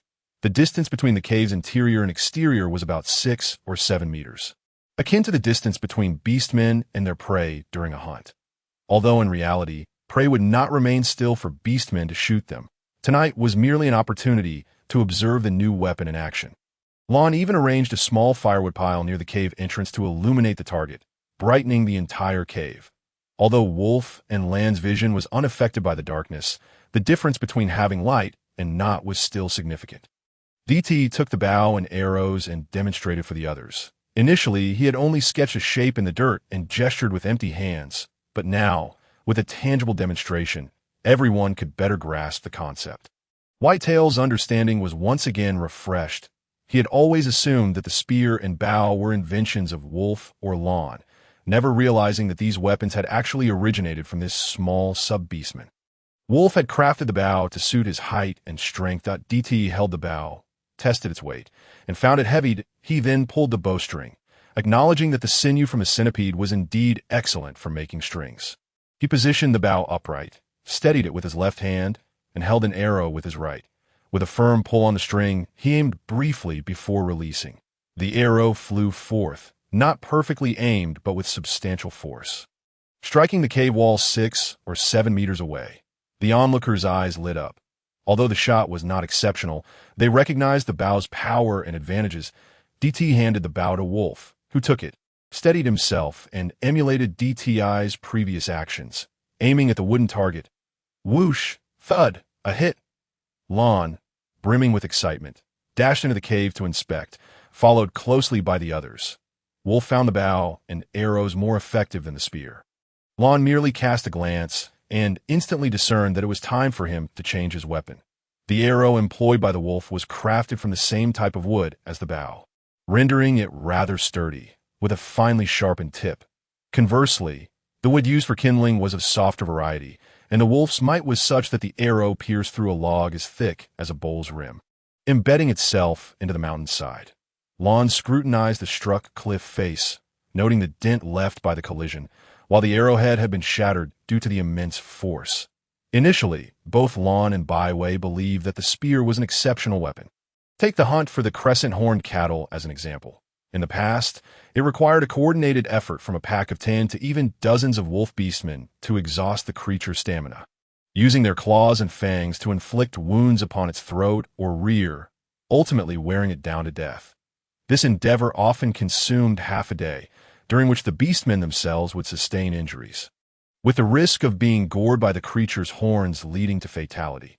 However, with the spear in hand, Lon could single-handedly hunt a crescent-horned cattle without sustaining any harm. The disparity was monumental. All present were seasoned hunters, having learned the arts of hunting and combat from the moment they could walk in that single moment. Everyone present understood the wealth that such a bow and arrow could bring, an endless supply of food and furs, a guarantee of safety and abundance, provided one had the requisite accuracy, superior materials for the bow, and an ample supply of arrows. It was akin to wielding a formidable long-range weapon. Bows were far more convenient to carry than spears, with arrows potentially reaching farther distances without the concern of running out of weapons, as one could possess numerous arrows. DD, observing the excitement of the beastmen, surmised that they would likely be restless throughout the night. Even the two younger ones joined in, howling with excitement for quite some time. He estimated that they would be busy crafting bows and arrows overnight, so he instructed them on how to attach bird feathers to the tails of the arrows, ensuring a smoother flight and greater range. He also suggested creating a quiver to be worn on their backs for storing arrows, there remained over 3 meters of the centipede's beast sinew, which could be fashioned into another longbow. Initially, DD had anticipated that by morning, both Lon and Byway would have crafted their respective bows. However, this was not the case. Upon awakening, DD discovered that it had begun to snow, the flakes delicately falling, seemingly on the verge of ceasing. Lon and Byway braved the wind and snow, venturing out once more. Throughout the night, they had not managed to create a second bow. Rather, they produced several hundred arrows. Upon inquiry, it became clear that the crescent-horned cattle's horns were too diminutive, with a mere gap of just over a meter between them. Compared to the wolf's bow, the smaller bow lacked the majesty that Lon and Byway sought. Furthermore, with the remaining beast sinew from the centipede, the wolf intended to craft a bow suited for DD. Consequently, there was insufficient material for both Lon and Byway. Thus, the primary objective of their expedition was to search the northeastern woods for suitable timber for crafting bows and arrows, as well as to seek out another beast possessing sinew, akin to the centipede. The wolf spent the night shaping a bow from the horns of the crescent-horned cattle for DD. The bow was a beautiful moon-white, exuding both allure and quality. The wolf also took care to craft more than 60 arrows from lighter materials. For the wolf, as long as he was present, he would not allow DD to venture out hunting. The primary purpose of the bow and arrows was for self-defense, as arrows that were too heavy would prove counterproductive for DD. Upon receiving the bow and arrows, DD was utterly enamored. After breakfast, he took the two young ones for a few laps around the valley before commencing archery practice with the wolf. The two younger ones, unable to transform into human form yet, merely watched from the sidelines. After some time, they began to frolic in the snow, engaging in mock battles and honing their hunting skills. DD, having come to the beast world, was accustomed to diligent labor. In this realm, no one could afford to be a mere idler to ensure his own self-defense. DD spent the entire morning practicing archery. Perhaps the beastmen and sub-beastmen possessed a more developed athleticism than humans. By the end of the morning, DD could accurately hit targets 10 meters away. The closer the distance, the more precise his shots became. And the greater the force behind them. Of course, this was merely the act of hitting the target, with accuracy still variable. The wolf, on the other hand, was a different story. His first arrow had already demonstrated remarkable precision. And after a morning of relentless practice, his proficiency had only improved. The wolf's bow was notably powerful, and his strength far surpassed DD's. Thus, he could shoot arrows over 300 meters with consistent accuracy. This was despite the fact that the wolf refrained from pulling the bowstring to its fullest extent, fearing that the bows might not withstand his strength. The DD speculated that, should the quality of the bow and bowstring be sufficiently high, and if the wolf were to utilize both hands and feet, the arrows would likely pierce mountains. In such a case, even birds of prey, soaring 1,000 meters high, would be at risk of being brought down. From that point onward, the wolf committed to practicing archery daily, initially focusing on stationary targets before gradually transitioning to moving targets. In the absence of live prey, he would circle around the target while practicing. Alternatively, DD would shoot arrows into the sky, prompting the wolf to aim for the arrows DD released. When devoid of a target, DD could still shoot arrows up to 100 meters. However, the farther the distance, the less lethal the arrows became. Nonetheless, this was sufficient for the wolf to practice with moving targets. That evening, Lon and Byway did not return. DD felt a twinge of worry. But the wolf reassured him, saying, "There is no need for concern. They have brought several long-haired bee skins with them and will not suffer from the cold." Previously, the two little ones would always sleep alongside Byway. However, tonight, in Byway's absence, DD permitted them to slumber with himself and the wolf. The wolf remained silent for a moment, initially intending to express that orc cubs need not sleep with their parents after the age of 3. Yet upon witnessing DD joyfully cradling the two little ones, he stifled his objections, ultimately refraining from voicing his dissent. After finishing dinner, DD embraced the two little ones and went to sleep first, while the wolf returned to the bedroom only after crafting several arrow quivers and over 100 arrows. The two little ones occupied either side of DD, a hide draped over the three of them. DD, being sensitive to the cold, typically slept in his beast form during winter nights. Previously, he would nestle beneath the soft, warm belly of the wolf. And as the night wore on, he would unconsciously shift to his human form when he became too warm. Now, with the two little ones flanking him, the wolf found himself exceedingly displeased. He quietly dragged the two small ones to the foot of the bed, casually tossing a hide over them before carefully transforming into his beast form, enveloping the little rabbit beneath him. The wolf, content, kissed Deedee's rabbit ears before finally closing his eyes to rest. For 3 consecutive days, Deedee and the wolf practiced archery in the mornings and wove textiles in the afternoons. The snow ceased falling the next evening, and the wolf and Deedee cleared the usual paths, placing stones along the sides to prevent melted snow from creating muddy, impassable conditions. On the evening of the 4th day, Lon and Byway finally returned. Originally a white wolf with only the tips of his ears black, Lon now appeared as a muddy, dusty creature, with dead grass clinging to him, resembling a standard black and white wolf. One might mistake him for having ventured out in search of coal. Byway, too, was unrecognizable, his once glossy black fur and pristine white tail now a dull gray, indistinguishable without a close examination. Both bore a heavy load of wood, hides, meat, and various peculiar items. After depositing their haul, Lon and Byway hurried to the small lake to wash themselves clean. Then, wrapped in thick, clean hides, returned to the cave. A pot of ginger soup with radish and yam meat porridge was always simmering, and they sighed contentedly after finishing an entire pot, eager to recount the tribulations of their recent days. Upon exiting the valley, they had headed straight to the northeastern forest. Along the way, they crossed several shallow rivers, the water not deep, likely due to the winter drought. The narrowest point measured just over a meter in width, easily traversable by Lon and Byway. After a full day of running, they had covered only 2/3 of their journey.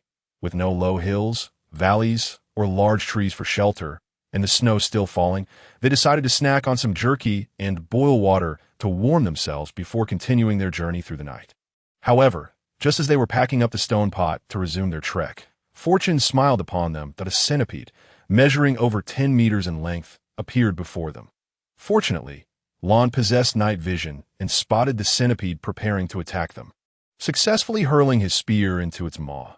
This centipede was likely the mate of the female the wolf had slain earlier, as half of its face was already missing. Clearly, after successfully mating, this centipede had escaped the female's wrath, relying on its larger size to evade her, albeit at the cost of half its face. Starving for many days, the male centipede had anticipated a feast to finally present itself, only to unwittingly offer itself as prey. Lon and Byway exhibited remarkable patience in their pursuit of this unexpected quarry, cautious not to mishandle their precious bowstring. They tracked and hunted the creature throughout the night, ultimately exhausting it to death. Following this, they skinned, dismembered, and processed it, laboring until dawn. Covered in the foul blood of the centipede, they found it repulsive and nauseating, yet the cold weather and lack of facilities outdoors prevented them from bathing. They could only roll around in the snow briefly before continuing their journey toward the forest, knowing they had acquired the bowstring, but still needed BOW noon of the following day. They finally reached the forest at the foot of the high mountain. Upon observation, Lon noted that the trees here were even taller and thicker than those in the White Wolf Valley. Lon and Byway selectively chose unfamiliar trees to test the strength of the wood, as they already knew the properties of the trees they had encountered before. Only by examining every unfamiliar tree could they determine the best material by comparison. After a full day of felling trees, their stone axes broke, but they ultimately discovered a type of wood harder and denser than rosewood. This wood appeared grayish-white, resembling stone from a distance, and stood only about 10 meters tall, crooked and far from the towering straight trees that reached over 100 meters. However, when Byway attempted to chop it with the stone axe, the axe shattered instantly. Initially, Byway presumed the axe had broken from excessive use throughout the day, but soon realized the wood was indeed that formidable. Overjoyed, they spent another day and night smashing over 30 large stones with their teeth and claws, finally managing to break off 2 branches as thick as their waists and 3 meters long. Due to the weight of the wood, they could only drag one back, leaving the other beside the tree. While in the forest, Lon and Byway followed a squirrel and discovered numerous types of nuts, gathering a selection to take back to the Never-Freeze Lake Valley. During their search for food, Lon fortuitously stumbled upon a tree adorned with small red flowers, in addition to the flowering tree. They also found a type of flowering grass, slightly larger in size, entirely white, with roots and stems of a similar hue and topped with clusters of small white flowers. Knowing that Deity possessed extensive knowledge, Lon and Byway each collected a bag of the tree flowers and grass flowers to bring back. Flowers blooming in the midst of winter snow were indeed a rare sight, whether it be the blossoms of trees or the flowers of grass. Their fragrance is sweet and rich, evoking an irresistible desire to salivate. Lon and Byway found this delightful, yet despite their constant salivation, neither dared to lick them, for the beastman continent harbors numerous poisonous entities, and those who recklessly ventured to taste them are long gone. 2 days later, when Lon and Byway could no longer carry additional burdens upon their backs, they decided to return, except for the first day when it snowed. They managed to clean themselves with the pristine white snow, but as the snowfall ceased and the sun emerged, the surroundings became a muddy mess, leading to the sight of 2 filthy companions returning to the valley, met with disdain. While they conversed, DT had already meticulously inspected the items they brought back. The 2 little ones had not seen their brother for several days, and upon finally spotting him, they felt the urge to cuddle, yet they restrained themselves upon noticing the changed hue of his FURT that moment. Byway, having cleaned himself, found the 2 little ones snuggling beside him, showering him with affection and apologies for their earlier hesitation. Lon, brimming with eagerness, grabbed the large piece of wood they had laboriously carried back, gesturing as he envisioned crafting bows and arrows. The wolf, after a thorough examination, confirmed that the wood was indeed excellent for bow-making. Most of the provisions they returned with consisted of oily, hard-shelled nuts, such as pine nuts. The 2 types of flowers that bloom in winter, naturally found on trees, are the plum blossoms. The aroma they emit is exceptionally intense and refreshing, invigorating the senses with every inhalation. Since autumn's arrival, DT had not encountered any floral scents, so he was pleasantly surprised to come across plum blossoms now. How wonderful the plum blossoms are, their fragrance wafting through the air, providing a moment of tranquility for those who cherish them. If flour were available, the blossoms could be transformed into plum blossom cakes. However, using yam flour would suffice in its absence. DT, however, was reluctant to do so, for he deeply adored the scent of plum blossoms. Observing DTI's fondness, Lon and Byway generously gifted him an entire bee skin bag filled with plum blossoms. As for the pristine white grass flowers, DT had never seen such a thing. Though they too were fragrant, he hesitated to place them within the cave due to their unfamiliarity, opting instead to set them far from the cave beneath a small tree. The lively and energetic Xiaohei, DTI's little tail, followed closely behind as DT carried the flowers outside the cave, concerned about the potential toxicity of the flowers and fearing that Xiaohei might playfully lick them. DT cautioned the 2 little ones against touching unknown objects while outside. Regarding the grass flowers, he planned to have Wolfpaw bring a winter rat or a large water bird the following morning to test for poison. If deemed safe, they would be used as decorations in the cave, and if poisonous, they would be discarded as far away as possible.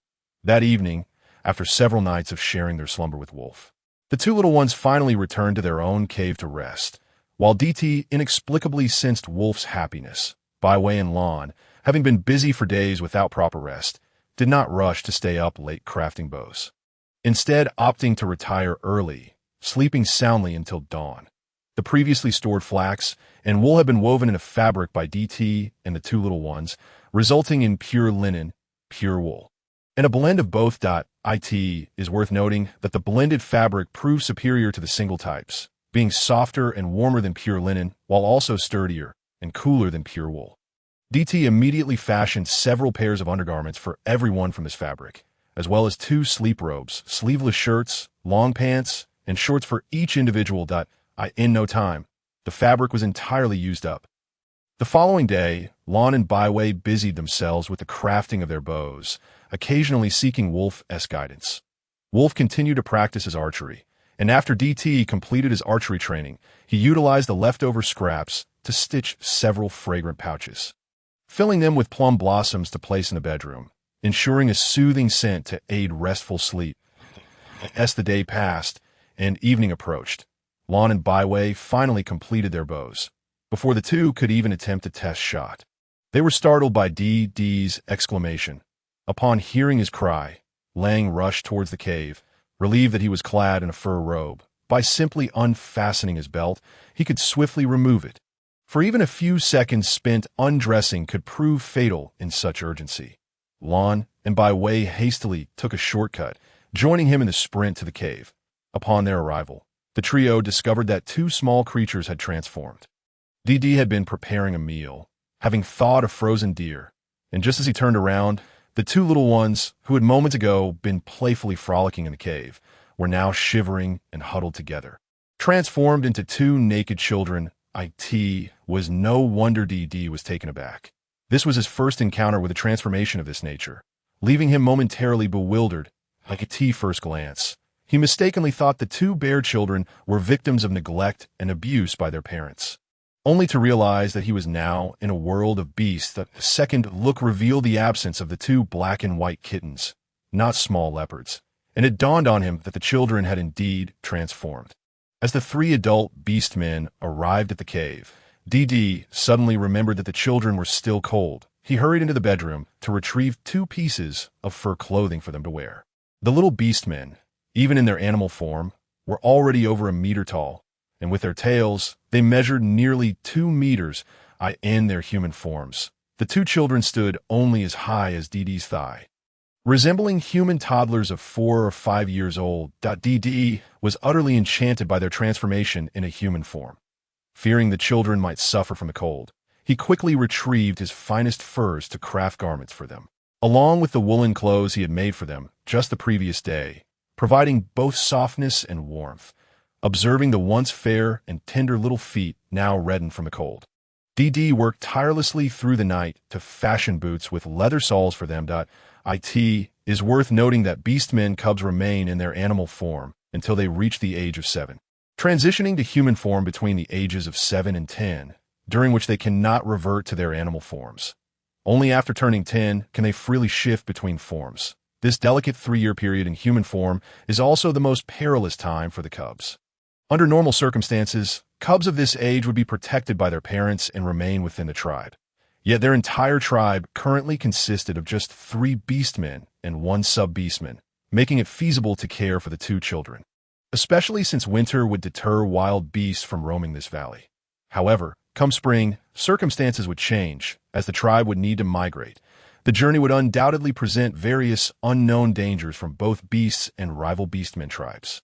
To enhance the survival capabilities of the 2 children, on the second day after their transformation, Lang and Dee took on the responsibility of training them.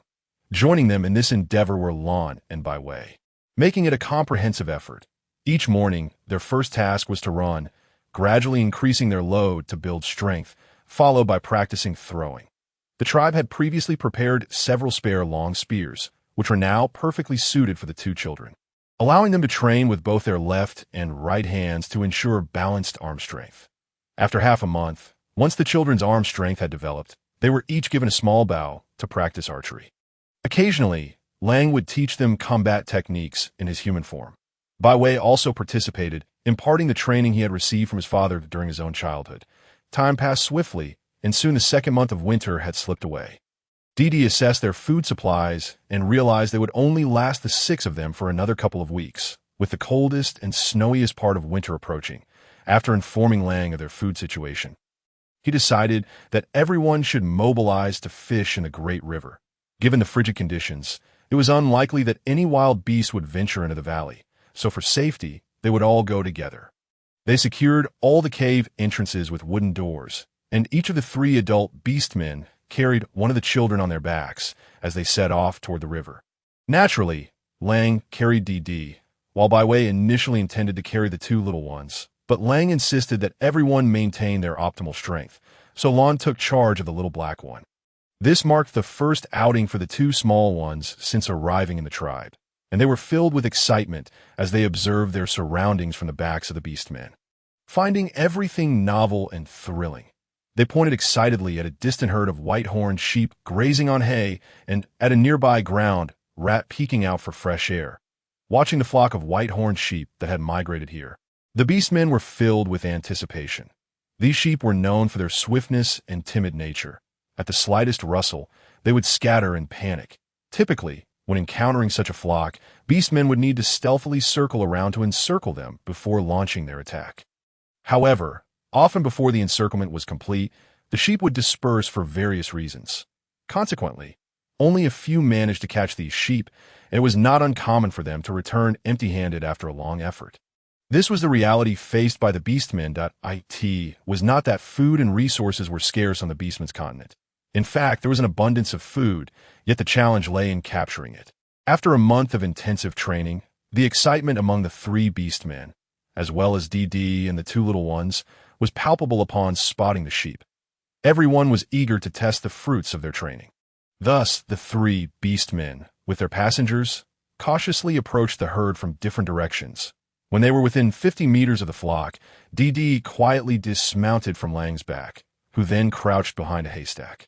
Shifting into his human form, he casually wrapped a fur robe around himself, not even bothering to fasten his belt, and drew his bow, aiming at a robust white-horned sheep. With a swift twang, the arrow found its mark, and the startled flock scattered in fear. This was the signal they had previously agreed upon. Lang would fire the first arrow, and when the sheep fled in panic, the others could join in the shooting.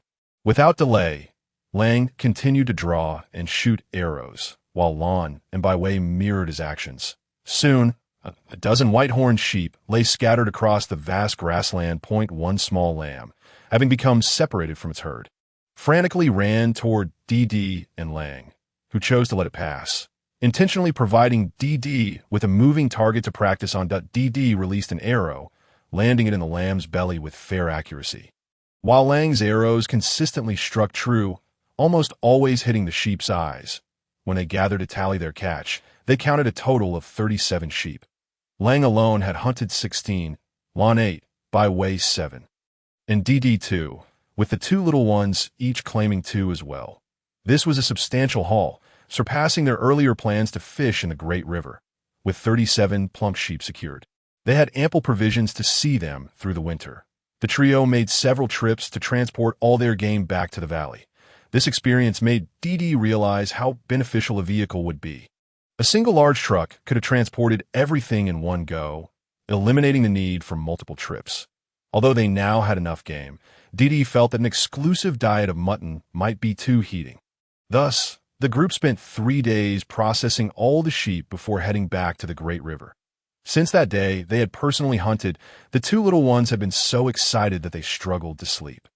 They would rise at dawn to practice archery, even clutching their bows while sleeping. One night, however, Little Black's restless feet entangled Little White's bowstring, and as he rolled over, the bowstring snapped back, striking by way on the backside, prompting by way to sternly order them to sleep without their bows. The group arrived at the banks of the Great River, which had already frozen over. The freezing process had begun a month prior, and the ice was now over a meter thick in places. For safety, DD instructed them to test the ice by throwing stones onto the surface in various spots to ensure it was solid before allowing the two little ones to frolic on the ice. The ice grew thicker the closer they got to the banks, while the center of the river had the thinnest ice, still nearly half a meter thick. The DD had them spread a circle of salt over the ice surface, then used the horns of the recently caught white-horned sheep to pound around the circle, effectively driving stakes into the ice. The trio spent over half an hour chiseling out a hole in the ice with a diameter of 1 meter. Mere seconds after breaking through, a multitude of large fish began to surge upward from the hole. "Wow, so many fish! They're even bigger than me!" exclaimed Little Black, leaning in with wide eyes. DD chuckled, gripping his clothing and cautioning, "Be careful, don't fall in." Baijiao laughed joyfully, saying that Dee had mentioned there was no need to bring fishing nets, as the fish would come swimming on their own. And indeed, the fish presented themselves at their doorstep. "How marvelous!" Dee explained. "It is not my assertion, but rather a fact that fish also require oxygen. When the river surface freezes, the air in the water becomes scarce. At such times, if a hole is made, they will naturally rush to the surface to breathe." Xiaobai gazed at Dee with admiration and inquired, "Brother D, do you truly know so much? Will I be able to know as much as you when I grow up?" Didi, with a warm smile, tousled Xiao Bai's soft hair and replied, "Of course. As long as you are observant and diligent in your thinking, you will undoubtedly learn a great deal. Whenever you have doubts in the future, feel free to ask me. I will share everything I know with you. All right?" If such words were uttered by another, they would likely be met with incredulity, followed by envy for those who could learn.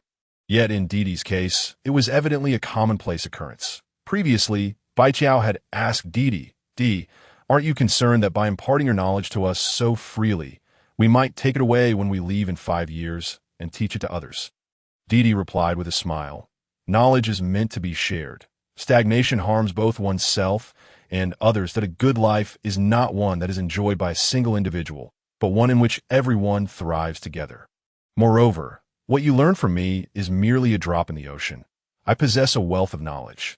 Even in 10 or 20 years, you may not fully grasp all that I know." Didi gazed confidently at Bai Tiao and playfully added, "Let us wait for 5 years. Perhaps by then, even if you are urged to leave, you may not wish to depart." In truth, the longer Bai Tiao spent time with Didi, Wolf, and Lan, the more he realized he had chosen the right companions and joined the right tribe. What if there were fewer members? They could still hunt ample food, often expending less energy and achieving greater rewards than many hunting teams combined. When faced with the formidable centipede, which forced hunting teams to abandon their prey and accept defeat, they could turn the tables. Just as they were joyfully catching fish, Wolf suddenly became alert, in the tall grass across the river. Something was stirring. The 3 beastmen immediately shielded Didi and the 2 little ones behind them, drawing their bows in a defensive stance. Upon sensing their vigilance, those concealed in the tall grass seemed to realize they had been discovered and began to emerge. The beastmen had keen eyesight. Standing behind Wolf, Didi caught a glimpse of 5 differently shaped creatures stepping out from the grass, confirming they were a group of beastmen, likely nomadic ones. Leading the group was a bear beastman with white fur and a black belly. Didi estimated he was of a moderate age, not too old yet. Following closely was a horse beastman, entirely black with white limbs, a color that contrasted sharply with Wolf's. Perched atop the horse beastman was a small, slender creature that resembled a sparrow, though it was somewhat more attractive than a typical sparrow. The horse beastman also carried an anthropoid with tiger stripes, yet reminiscent of a lion, who cradled a young one resembling a pangolin. Though the 2 groups appeared similar in number, when it came to combat prowess, their side would undoubtedly overpower the opposition. After a swift mental comparison, Wolf signaled for Lan and Bai Qiao to lower their bows. Lan and Bai Qiao protected Didi and the 2 little ones while Wolf, armed with a spear, advanced a few steps. The 2 parties halted about 5 meters apart on the riverbank. The newcomers, evidently having been hungry for some time, stared hungrily at the fish Wolf and his companions had caught, swallowing hard. Among their group, the only 2 pieces of animal skin were wrapped around the anthropoid and the scaly young one, forcing the bear, horse, and bird to speak with Wolf in their beast forms.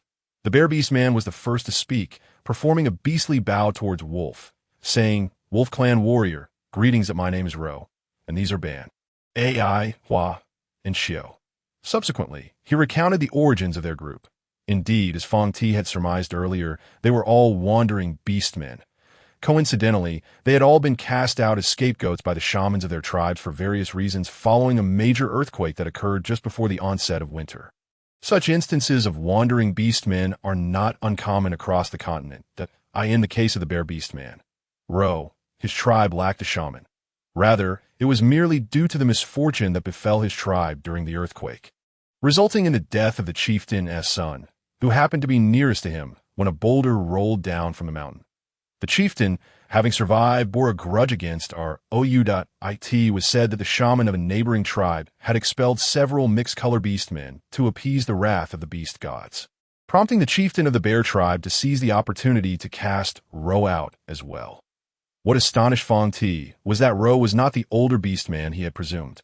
On the contrary, he was only in his 30s, still a youth in the prime of his combat prowess. However, with the arrival of winter, hunting alone had become increasingly challenging for him. Later, he encountered several other beastmen from different tribes who had also been expelled. And since he was the strongest among them, he took it upon himself to look after his companions, which led to him becoming quite gaunt and appearing somewhat haggard. Ban, distinguished by his black body and white hooves, was originally from the zebra tribe, and given that he was the only one of his kind to develop in such a manner, it was no surprise that he was scapegoated after the disaster. AI, the little sparrow, was introduced as a member of the long-tailed tit clan, though regrettably, he had a short-tailed. He had been expelled from his tribe long before, not due to the disaster, but simply because of his short tail. Hua was the only sub-beastman in this peculiar group. Typically, sub-beastmen, regardless of their coloration, are rarely ousted from their tribes due to their scarcity. However, Hua's situation was different. She belonged to the lion-tiger tribe, possessing the physique of a lion and the markings of a tiger, and had lived in the jungle tiger tribe since childhood. Upon reaching adulthood, she had taken a mate who was nearly 50 years old. Unfortunately, disaster struck just days before the earthquake when her mate was killed by a frenzied herd of white rhinoceroses during a hunting expedition. The jungle tiger tribe suffered numerous casualties, and Hua, who was pregnant at the time, experienced a difficult labor upon hearing the news. Though she eventually gave birth, the offspring was stillborn. Hua, weakened from the ordeal, found herself on the brink of death. Then came the earthquake. Although the shamans of the jungle tiger tribe did not attribute the calamity to Hua, they lacked the resources to care for a dying sub-beastman. Consequently, Hua was taken from the tribe and abandoned in a hollow half-a-day's journey away. Yet, fate was on her side, as she encountered Ro and Ban, who were traveling together. The two took turns caring for Hua until her condition gradually improved. Initially, they contemplated seeking refuge in a tribe, but after 2 months of wandering, not a single tribe was willing to accept them. Some tribes expressed a desire to keep Hua, but she refused to part ways with Ro and Ban, who had saved her life. Thus, they continued their nomadic existence. Then came AI, and Shioda AI, having wandered the jungle long enough, decided he needed companions upon meeting these beastmen. Utilizing his ability to fly and scout for prey from above, he joined their small group. Chio's arrival was purely coincidental that he was from the scale-armored beast clan, which primarily resided in the deep mountains, just a few months old at the time of the earthquake. He had been carried by his mother beast as they fled their cave. Unfortunately, a falling rock crushed half of his mother's body. She managed to push him aside, leaving him unharmed. Unable to escape, she could only wait and see if any clan members would come to rescue them. Days passed without any sign of help, and while she initially fed him with her milk, she eventually resorted to feeding him with her own blood. Ultimately, she succumbed to her injuries. Little Chio, left to cry out to his unresponsive mother, was at a loss. His desperate wails soon attracted AI, who was hunting in the AI quickly alerted the other three, leading to Chio's rescue. During winter, few wild beasts carry young, and those that do are typically protected by their packs. Although Hua had just given birth, her near-death experience left her without milk to nourish Chio. Thus, Ro, Ban, and AI hunted small creatures daily, using their blood to sustain Chio. They had been wandering along the southern bank of a great river, where beast herds were plentiful, with AI scouting from above. They managed to ambush prey. However, as winter deepened, the weather grew increasingly frigid. They took shelter in several large caves they dug into a low hill near the river. Food became scarce, and they even attempted fishing in the icy waters. But the bitter cold made it a perilous endeavor. At times, they resorted to nibbling on grass to stave off hunger. Initially, they had planned to cross the river to search for food before the heavy snowfall arrived. But upon AI's arrival at the riverbank, he spotted a pack of wolves standing on the icy surface, catching fish with remarkable agility. Soon, several beastmen approached the riverbank, leading to a tense standoff. "We are truly starving." Ro licked his lips, gazing longingly at the pile of frozen fish on the icy. In a pleading tone, he addressed the wolves. "Could we wait until you've caught enough fish before using that ice hole as well? We promise we won't take advantage. We'll share half of what we catch with you." The wolves, observing the gaunt figures of the beastmen and the feeble young one, felt a shift in their hearts. Fong Ti and the others had already moved closer during their conversation with the wolves. The wolves exchanged glances, and it was evident that Fong Ti was moved by compassion. It was clear from the expressions of these beastmen that their words held truth. Beastmen who could extend a helping hand to others during their own dire circumstances could not be inherently malicious.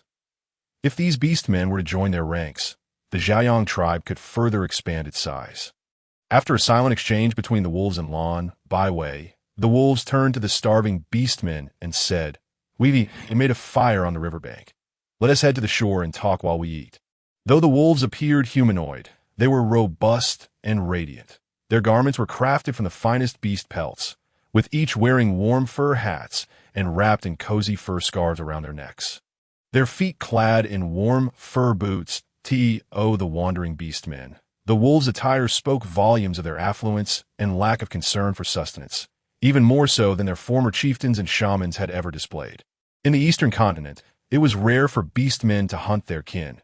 At most, they would drive away those they disliked. Instances of wandering beastmen attacking tribes were exceedingly rare, as such actions would quickly lead to relentless pursuit and death. Ro and his companions had reached a point of desperation, and the wolves appeared both powerful and amicable.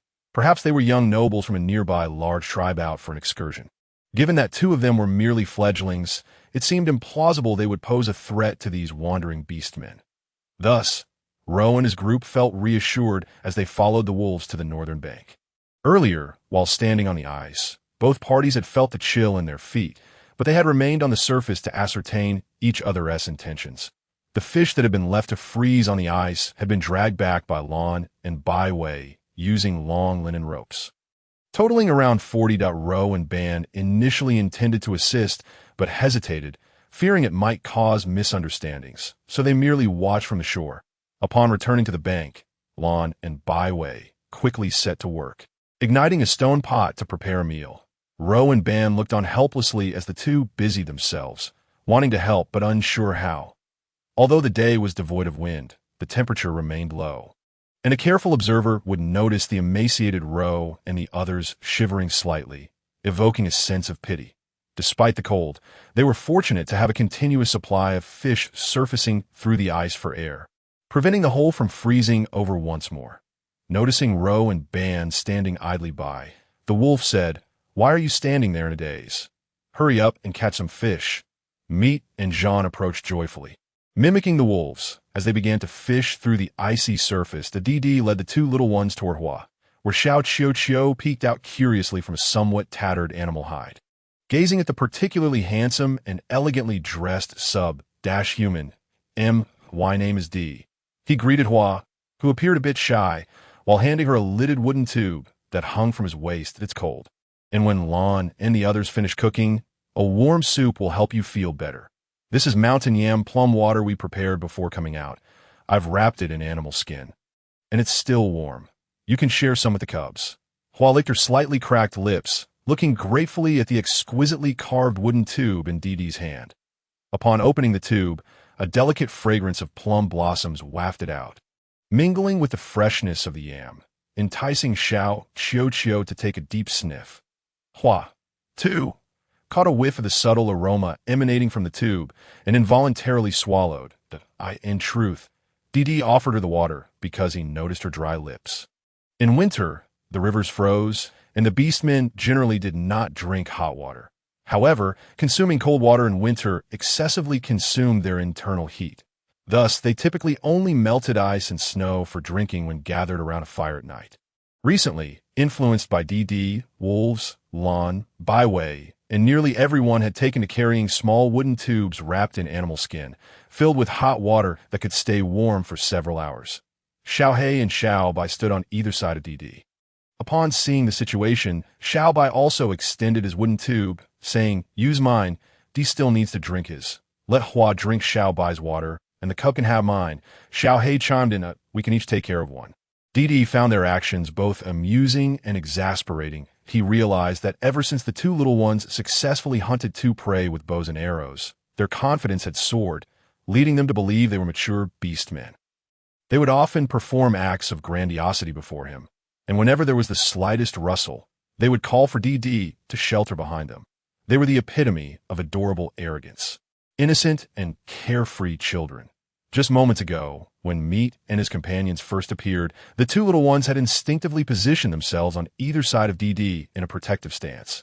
This display made DD reflect on how his affection for the two little ones had not been in vain.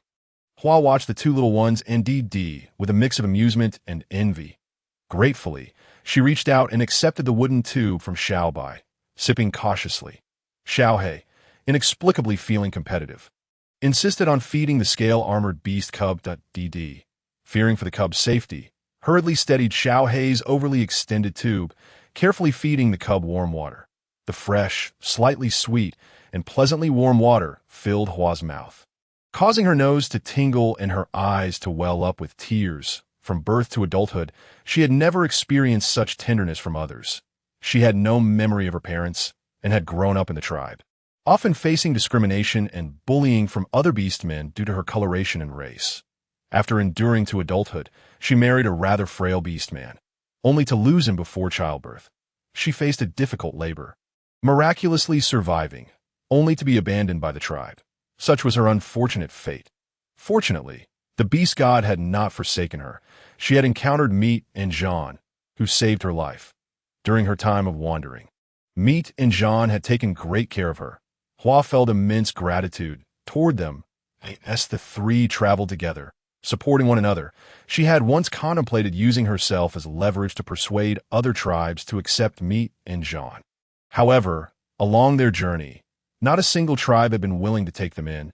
Thus, she could only continue wandering until that moment. Didi's kindness suddenly illuminated the hardships of their nomadic life, and Hua thought, perhaps they would no longer have to wander. The beast god would surely bless them, wouldn't he? While fervently hoping in her heart, she simultaneously suppressed her expectations, fearing that the outcome might not be favorable. As the saying goes, the greater the hope, the greater the disappointment. If they could not be accepted by a tribe this time, it would be difficult for them to survive the winter. The temperature was so low that even a slight breeze could send chills through one's bones. Didi urged Hua and Xiao Qiu to huddle beside the campfire while he and the two little ones set about propping a piece of animal hide with bamboo poles to shield against the occasional gusts of wind. The first pot of fish soup was ready.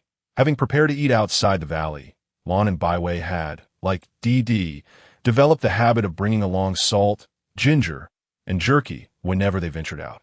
Baiwei, fond of mountain yam, had brought a substantial amount, while the wolf carried a large cabbage, 2 white radishes, a piece of frozen mutton, and some dried fruits, all intended for Didi. Even in the wilderness, the wolf ensured that his beloved enjoyed every meal to the fullest, refusing to settle for anything less. Since leaving the White Wolf Valley, Didi and his companions had been tirelessly busy. Didi had no time to explore pottery, making tea or lighten their load while ensuring his beloved had hearty meals. The wolf devised several large wooden basins, each nearly the size of a cooking pot. They no longer carried 3 or 4 stone pots, but instead took one, cooking a pot of food to serve in the wooden basin, eating as they prepared. Once the first pot of fish soup, mixed with chunks of white radish, was poured into the wooden basin, the wolf paused, instructing Meat and Jean to drag the freshly caught fish back to shore using flax ropes. Meat and Jean obeyed without hesitation. Despite salivating at the delicious aroma of the fish soup, they dutifully followed orders, not once longing for a taste of the enticing soup, merely hoping for a morsel of raw fish, which they deemed a generous gesture from the beast god. However, to Meat, Jean, and Ai's surprise, the little subhuman not only invited the warrior named Wolf to eat fish, but also distributed a bowl of fish to each of them. Here, freshly cooked fish, be careful. It's hot. Didi smiled as he handed the bowl first to Meat and Jean, reminding them to eat slowly, assuring them it would fill them up. This fish has a main bone, but some smaller fish may have gotten mixed in during the hurried capture, so be cautious of those small bones that might not have been removed to avoid choking. Then, Didi handed a small bowl filled with fish to Ai, similarly cautioning him about the fish bones. The 3 received their bowls but collectively turned to look at the wolf. It was not until the wolf addressed the 3 beastmen, saying, "Eat," that they began to devour the food ravenously. Although they did not fully comprehend who the sage was, the phrase "everyone must obey" indicated that he was undoubtedly the most esteemed individual in the tribe. The Beastman continent was vast, home to numerous tribes, each with its own hierarchy and system. Some tribes even had slaves, while others lacked kings or chieftains. This sage was likely a term for a leader of a tribe they were unfamiliar with. However, They found it puzzling that with the highest-ranking individuals present, they had yet to see other beastmen from the tribe. Did the beastmen not fear for the sage's safety against wild animal attacks? If they encountered a pack of beasts, it seemed unlikely that these three could adequately protect the sage and the two cubs, although the meat hunters could sense the formidable aura emanating from the three wolves.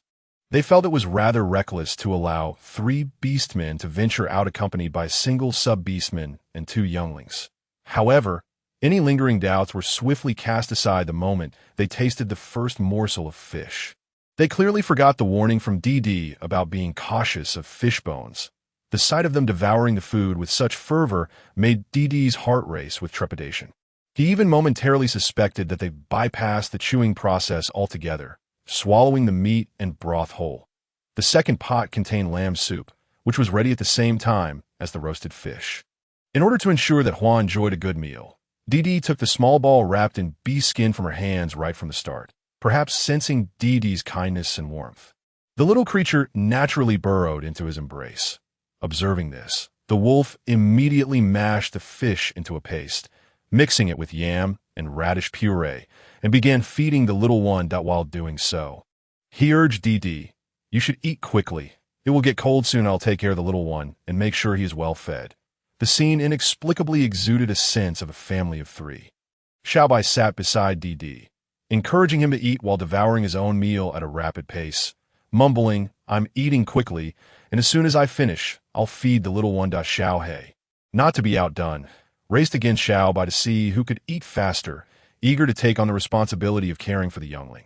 The meal lasted a full 3 hours. Eventually, DD assessed the beastmen's normal appetite and, fearing that they might overindulge, decided to put an end to the picnic. The wolf retrieved a few sour fruit dried snacks from the beef skin pouch, distributing them among the group as a post-meal digestive treat. Although the meat ban and AI felt they could still eat more, they restrained themselves upon DD's request. The 3 of them meticulously licked their wooden bowls clean, leaving not a drop of grease behind. Having feasted and quenched their thirst, it was time to discuss serious matters.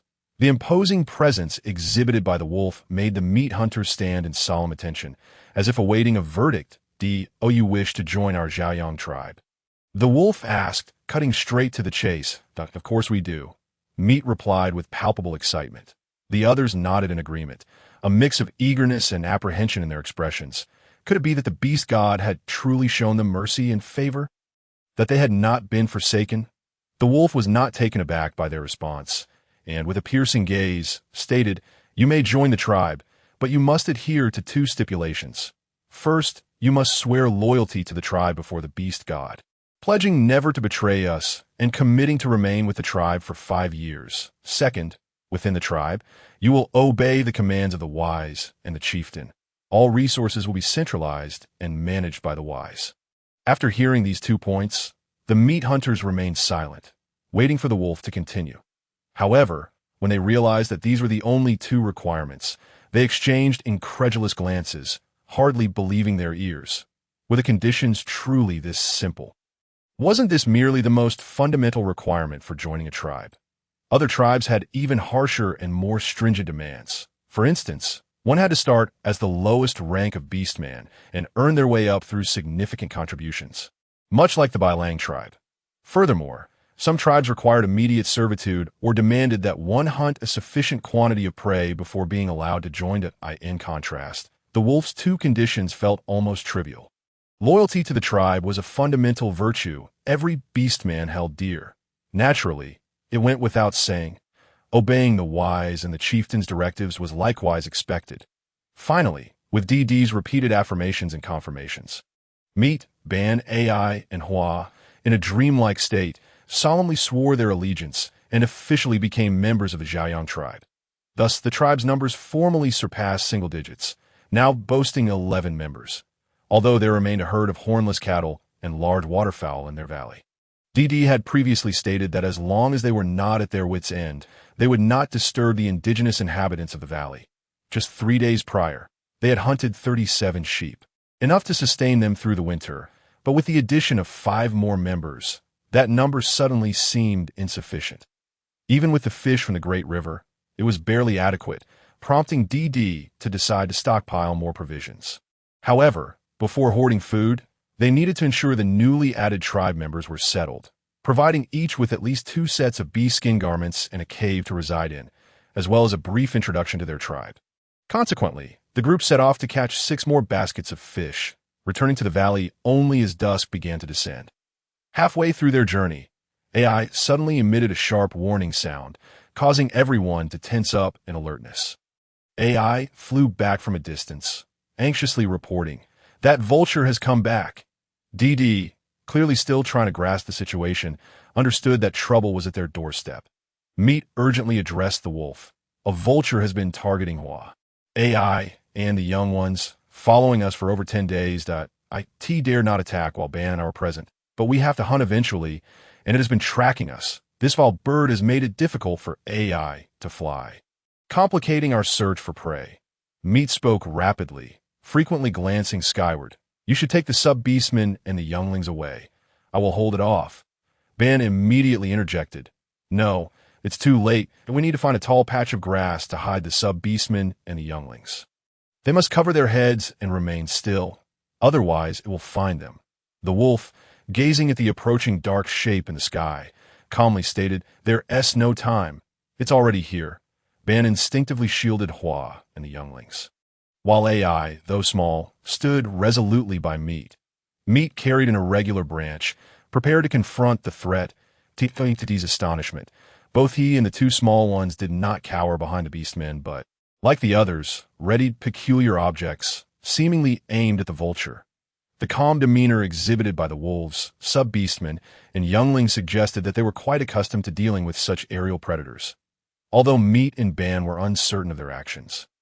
Their previously anxious emotions were somewhat alleviated as the vulture drew closer. A sense of trepidation settled over Meat and Ban. After all, even for them, confronting such a beast required considerable effort, and a moment's lapse could lead to injury. The vulture circled high above them, seemingly searching for an opening to snatch away the 2 plump-looking younglings. However, before the vulture could make its move, the sound of an arrow slicing through the air resonated, and the creature plummeted from the sky. As it fell, several more arrows were released. The first arrow was undoubtedly shot by the wolf, while the others were merely attempts by the others to practice hitting a moving aerial target.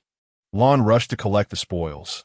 Meat and Ban remained frozen in disbelief. In addition to the wolf's arrow, DD, Lon, and Xiao Bai had also struck true to that all. Xiao He asked Meat, looking up. Clearly, he was dissatisfied with his own missed shot. Meat stammered a reply. Yes, he could hardly fathom that the vulture, which had plagued them for over 10 days, had fallen so effortlessly to that moment. He perhaps began to understand why this powerful tribe permitted the wise and the vulnerable younglings to venture out with only 3 beastmen for protection. Though few beastmen had ever tasted vulture meat, many knew that these creatures primarily feasted on carrion, much like the foul-smelling hyenas. Thus, Lon and the others had no intention of consuming the vulture. Rather, they recognized that its wings spanned 4 meters, and its feathers were not to be wasted. Lon and Bai Wei first retrieved their arrows, quickly stripped the still-writhing vulture, and then, casually digging a shallow grave, buried the bird with efficiency. The group then continued their journey back. Upon reaching the valley, Meat and the others were initially astonished by the warmth within, for while the great river had frozen over, the small lake here shimmered with life. Bai Wei explained the safety precautions and the tribe's rules. That lake is dangerous. Do not approach it carelessly. The hornless cattle and large waterfowl in the valley should not be hunted indiscriminately. Unless they pose a threat to you first, in a short while, D will distribute the animal hides to you. We have 2 caves that we originally used for storage now vacant. You may stay there tonight. But tomorrow we will need to excavate new caves, as there is still food at the mountaintop that the tribe has yet to retrieve. While Bai walked towards the stream with a wooden bucket in hand, he reminded, additionally, I will boil some hot water for you shortly and lend you my bathing tub. You must cleanse yourselves thoroughly. If you cannot wash out the matted fur, it should be trimmed away. If you have any wounds after bathing, go to the large cave where D has medicine that you can use from now on. Whenever you leave the tribe and return, you must wash your hands first. For longer journeys, a bath is imperative that Dee has stated that maintaining personal hygiene helps to prevent illness. From the moment they entered the valley, Ro, Ban, and several others were exceedingly cautious, meticulously remembering Bai's instructions. Even walking in a single file to avoid making a misstep. Simply listening to Bai's rules instilled in them a sense of solemnity, as if these were the very principles that a great tribe ought to uphold. However, in their dazed state, the group had yet to realize that since their entry into the valley, they had not encountered any other tribespeople. Throughout their journey, the only individuals they had seen were the 6 members of the wolf pack. Dee returned to the cave and selected 20 pieces from the stock of long-haired animal hides. 10 were allocated for their bedding and blankets, while the remaining 10 were to be fashioned into cloaks. Ro, Ban, and Ai shared one cave for washing, while Hua and the little one occupied another. Once everyone had finished cleansing themselves, they transformed into their human forms, draped in the animal hides provided by Bai, and proceeded to the cave of the wolf pack and Dee. The heights of the individuals were roughly as Dee had envisioned. Ro, being an adult bear, stood over 3 meters tall in his bear form. Appearing taller than the wolves in his human form, albeit somewhat emaciated after days of hunger. Ban stood around 2.5 meters in his bear form, and nearly 2 meters in his human guise. The most astonishing was Ai, whose bear form was merely the size of a palm, yet in human form stood an impressive 1.80 meters, matching Dee's height. Hua was the shortest, standing about 1.60 meters, and the little one, still too small to shift forms, could only curl up in the animal hide blanket, cradled in someone's arms. The 2 young ones had been growing rapidly over the past few days, nearing Hua's height. Upon returning, Lon went to the stream to process the fish they had caught, while the wolf ascended the mountaintop to check on the frozen lamb hanging from the trees. Dee and the 2 young ones busied themselves preparing the animal hides and herbs for Ro and his companions. They not only helped find wooden stools from the firewood cave for Ro's group, but also assisted in sewing the animal hide cloaks. When Ro and the others arrived at Dee's cave, they hesitated at the threshold, intimidated by the unfamiliar items within. Seeing them approach, Dee called out, "Come in and sit. The hides draped over you will serve as bedding for tonight. While these are for your cloaks, each of you will have 2 sets for now. As our stock of hides increases, you may have more made, that if you have any wounds, we have medicine here. Apply it and avoid water." Ro and the others shook their heads, indicating they had no injuries, as their previous wounds had all healed. There was no need to waste medicine. That Dee nodded, acknowledging that no injuries were indeed preferable. While by the river, Hua had been seated beside Dee throughout, cared for by Dee and the 2 young ones, and knowing their amiable nature, she was the first to enter the cave, sitting next to Dee and mimicking him as she began to sew her cloak. Seeing Hua inside, Ro, Ban, and Ai followed suit, sitting obediently and each working on their own garments. Typically, the beastmen crafted their own cloaks, yet they did not pay as much attention to detail as Dee and his group. Merely sewing a single seam to wrap around their waists, bundling themselves in winter without even sleeves. Dee's needles were fashioned from polished fish bones, of which the tribe had an abundance, and he had crafted many. The thread was spun from flax, strong and durable to protect his fingers while sewing the hides. Dee made numerous bone thimbles to serve as protectors. The wolf had also discovered that these thimbles were beneficial for finger protection while shooting arrows.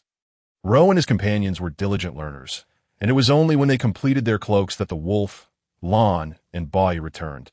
Observing that they were all clad in their new cloaks and having taken a sufficient rest, the wolf began assigning tasks. Hua, you will follow Dee from now on, adhering to his guidance. Xiao He and Xiao Bai, you 2 are responsible for caring for the little one, that he is still young, lacking fur, and must not be allowed to freeze in the cold. The 2 young ones obediently replied, "Understood."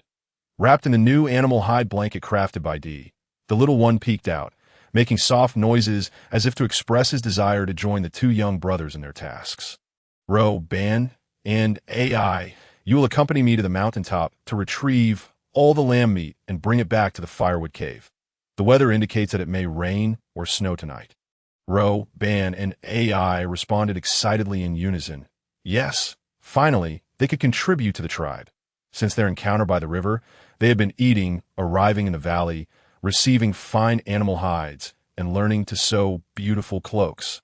Yet they had felt an underlying unease. Now, with the task at hand, their spirits soared. After everyone had departed, Hua cautiously inquired, "D, what of the other members of our tribe? Have they all gone hunting?" Xiaohei, grinning, eagerly interjected, "Did you not meet everyone in our tribe? Before you 5 entered, there were only 6 of us. Now we are 11. Ha, brother D, did I calculate correctly?" D chuckled and gave Xiaohei a thumbs up. "Well done." Xiaobai, meanwhile, was adjusting the blanket for the little one while teasing, "Humph, you were just asking me for confirmation on the way back, and now you claim to have calculated it yourself." "How shameless." Xiaohei retorted, "I figured it out too. I just wanted to confirm with you." D watched the 2 young ones bicker with amusement. Children are like that, often quarrelsome yet relying on each other in crucial moments with a remarkable synergy. Hua, unable to believe, asked, "Are we truly so few in number?" D nodded in response. "We may be few, but we can develop gradually that a better life is earned through hard work, as long as we unite. With me here, I believe that one day our tribe will grow to be immensely powerful."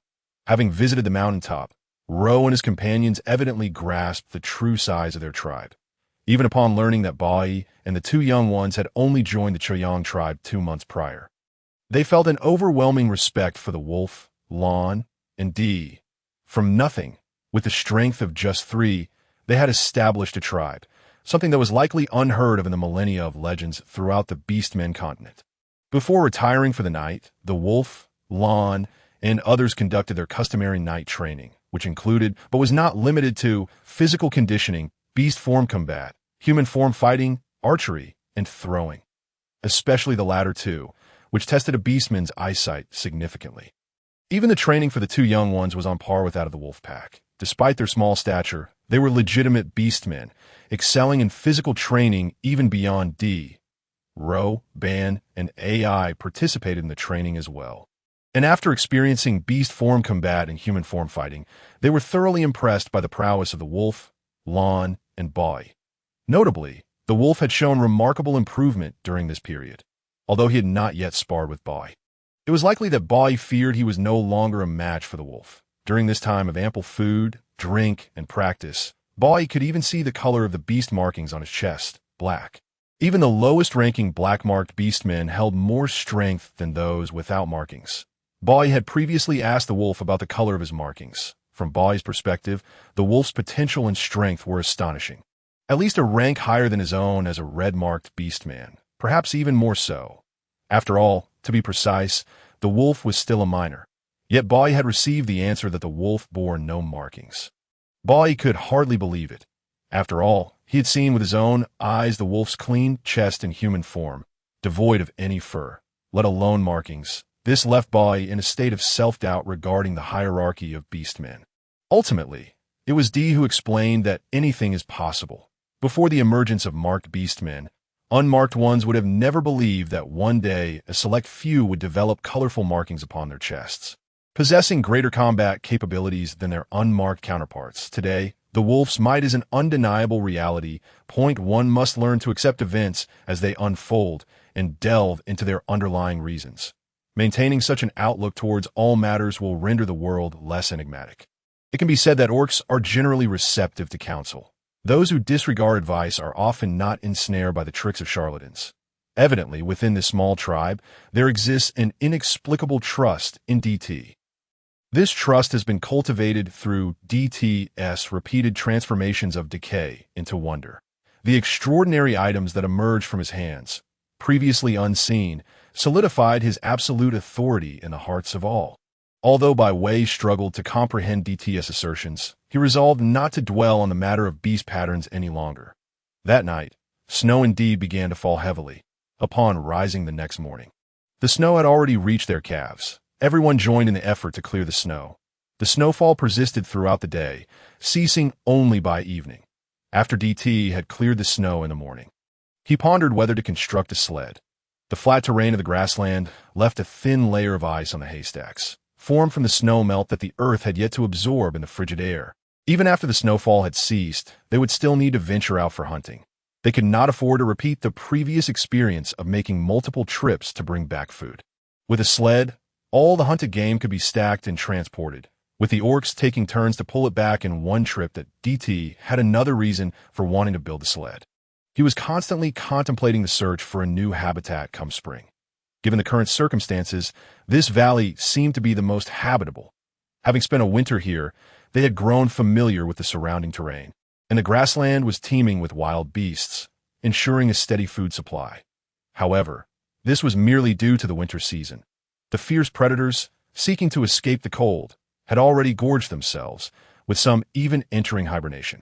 To conserve energy, the orcs had stocked up on enough food before winter, and they generally refrained from hunting during this season. Once winter passed, everything would change.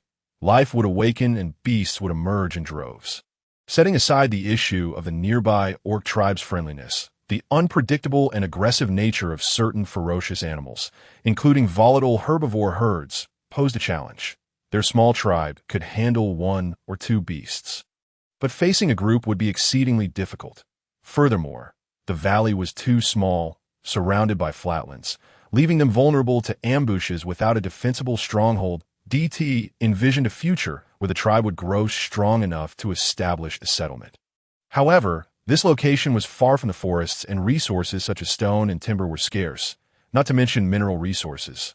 Currently, the tribe had amassed various supplies, including looms, newly crafted spinning wheels, several long spears, bows and arrows, animal hides, horns, kitchenware, and various food seasonings. It would be exhausting for the orcs to carry everything during migration. Thus, once the sled was completed, DT contemplated how to eventually attach wheels beneath it and a canopy above, forming a rudimentary ancient vehicle. Perhaps it could even be constructed larger, shaped like a yurt, serving as a moving home, used for transporting goods during the day and as a place to sleep at night, eliminating the need for additional tents. Gradually, the concept of a mobile dwelling began to take shape in DT's mind.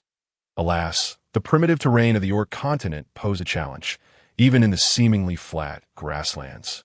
Ordinary wheels would likely struggle to traverse smoothly, let alone in the forests, swamps, or hills. DT shared his thoughts with Wolf. Upon hearing DT's description of the sled, Wolf expressed his enthusiastic agreement. Together, they commenced their research on constructing the sled. The first challenge was the lack of nails and sufficiently robust timber that could be fashioned into a sled without joints. Wolf suggested using flax rope to bind several pieces of wood together, but DT dismissed the idea. There was not enough flax rope available, and ultimately, a bound assembly would not be durable enough. After staring at the trees in front of the cave for a long time, a sudden realization struck DT. How could he overlook the ingenious mortise and tenon joint? The wisdom of ancient Huaxia civilization was boundless. Such an excellent cultural technique should not go unused. DT had once been obsessed with assembly toys during his university years, including building blocks and puzzles. The most expensive among them was a scaled-down model of an ancient corner tower, a true miniature structure made using mortise and tenon joints. To construct that model, he had specifically sought knowledge regarding the mortise and tenon technique. Not only could he build a sled, but if he had enough timber, he could also construct a house without a single nail. Upon witnessing DT's smile, Wolf understood that the sled was assured. Indeed, DT picked up a branch and began sketching in the snow. Wolf's intelligence was beyond doubt. As DT explained the structure and assembly of the tenon and mortise, Wolf grasped the key points instantly. This was one of the aspects DT cherished about Wolf. Whatever he said, as long as he initiated the explanation, Wolf could comprehend it in a heartbeat, often extrapolating and innovating further. The wood needed to be as light as possible, yet sturdy. The base should be thick to prevent breakage under heavy loads. The sled's shape was to be circular, maximizing surface area and facilitating future conversion into a mobile home. Since the sled was intended solely for transporting prey, DT decided against constructing a canopy for now. He mentioned to Wolf that they could always create one later, as winter provided ample time, and they could avoid wasting time when they needed to depart in spring. After considering this, DT proceeded to design the canopy. To ensure lightness, his design featured 4 grooves on the circular base, from which 4 semicircular support columns would rise.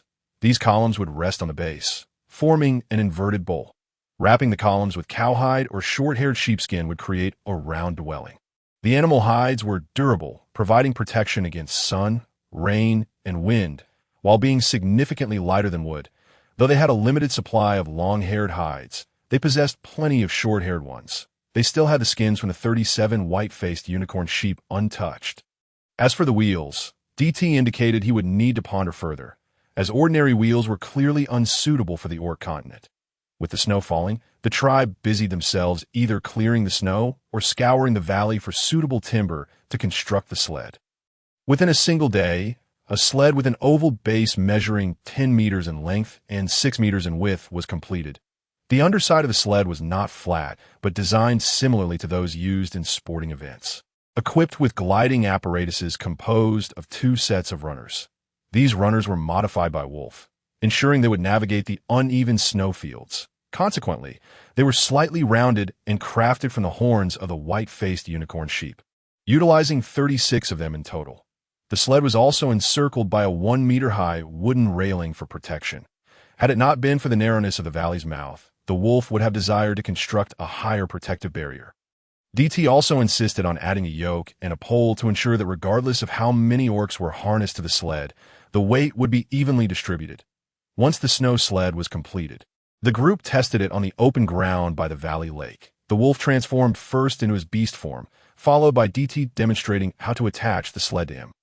They took the empty sled for a test run, moving straight and turning, and encountered no significant issues with the basic operations. However, when the pace was too swift, the orcs in front could not come to a sudden halt. Otherwise, the sled would continue forward due to inertia, risking a collision with the orcs. Fortunately, the Wolf was quick to react, leaping swiftly to revert to his human form and landing at the front of the sled, narrowly avoiding damage to the yoke. This posed a bit of a dilemma. After some contemplation, DT decided to install brakes on the sled. However, these brakes could not be applied indiscriminately, as engaging them while the orcs were still running forward would create a counteractive force, which would not only be detrimental to the orcs pulling the sled, but could also cause those seated on the sled to be thrown off due to the sudden stop. It was imperative for the orcs to decelerate in conjunction with the brakes to come to a gradual halt. Moreover, since they were currently utilizing this sled for hunting purposes, the Wolf affixed a semi-curved crossbeam to the yoke. This way, in the event of an emergency, if the orcs needed to stop abruptly, they could swiftly transform into human form, pull down the crossbeam, and halt the sled's advance. Yet this maneuver would require skill and training. Observing the orcs undergoing the Wolf's training, DT couldn't help but envision a group of learners preparing for their driving tests. How ironic it was. He himself had never possessed a driver's license in his past life, and it seemed unlikely he would acquire one in this lifetime either.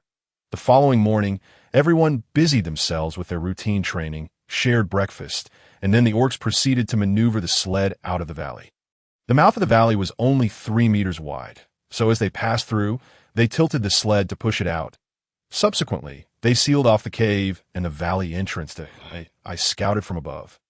While Lon, Byway, Ben, and Ro were responsible for pulling the sled, and the Wolf maintained vigilance over their surroundings, ready to act as necessary to DT, along with Hua. The 2 little ones and Xochitl sat atop the sled, gripping the railing tightly. DT reflected on their warm attire.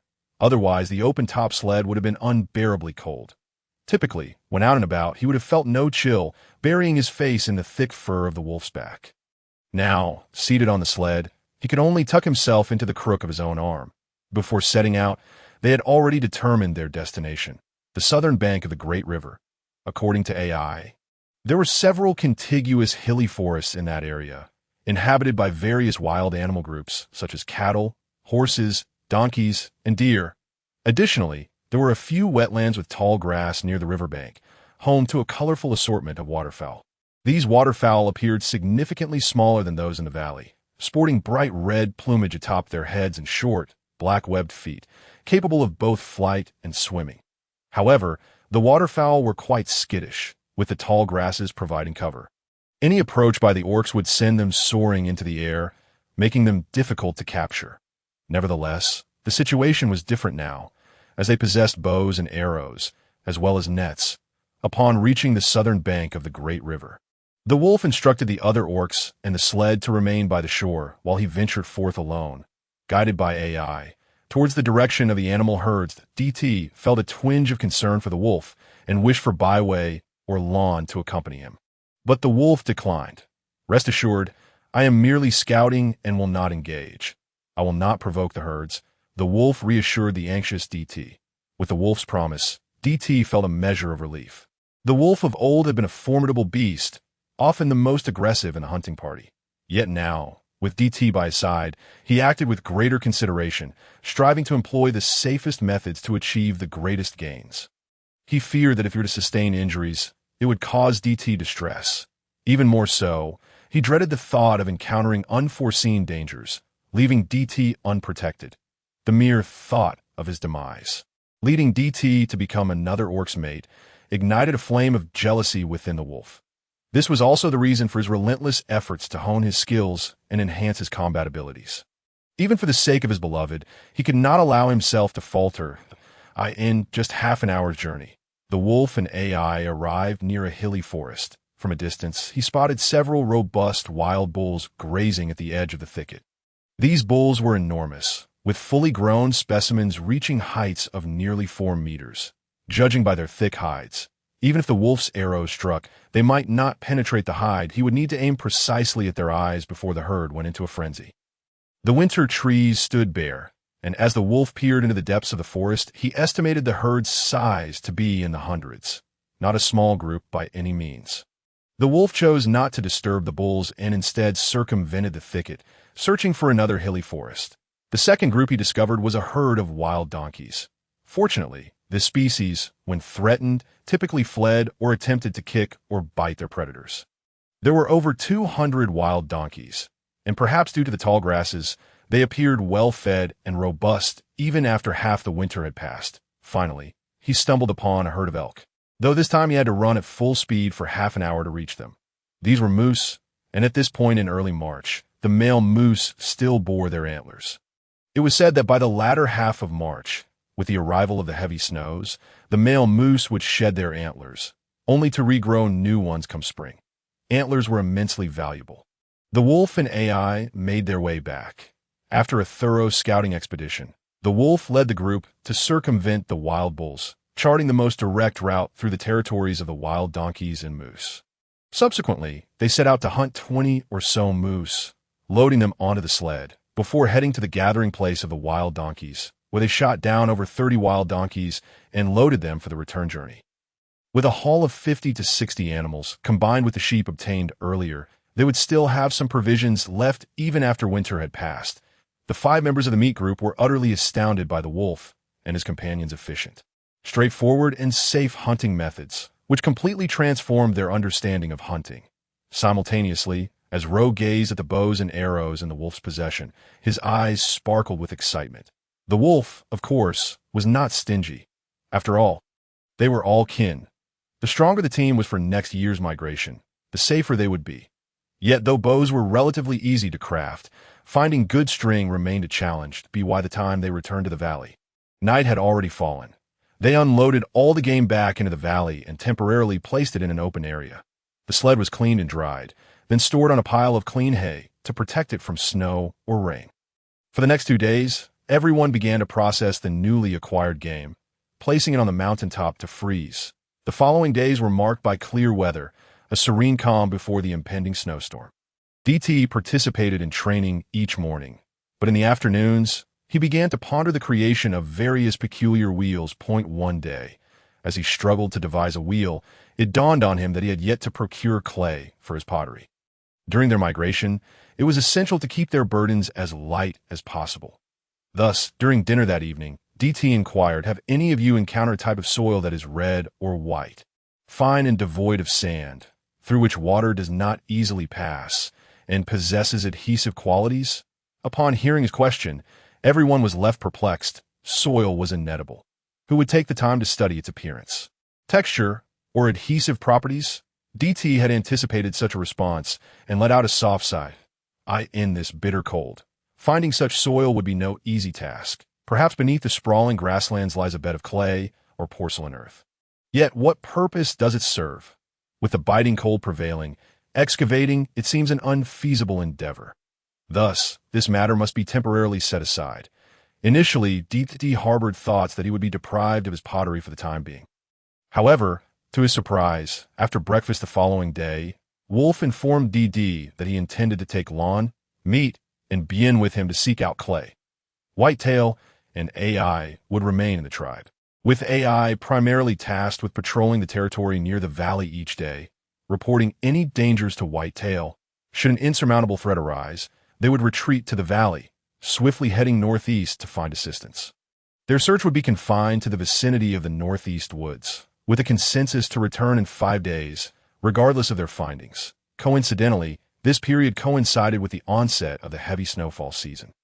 Upon hearing of their expedition to the northeast woods, DD's eyes sparkled with excitement, for he still reminisced about the plum blossoms and small white flowers that Lon and Whitetail had previously brought back while seeking suitable wood for crafting bows and arrows. The focus was not on the plum blossoms, but rather that small white flower.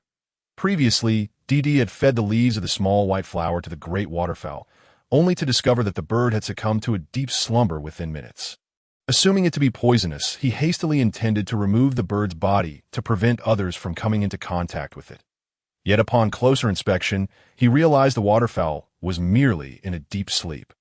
Consequently, he instructed Wolf to carry it back to the cave, silently calculating the duration of its slumber.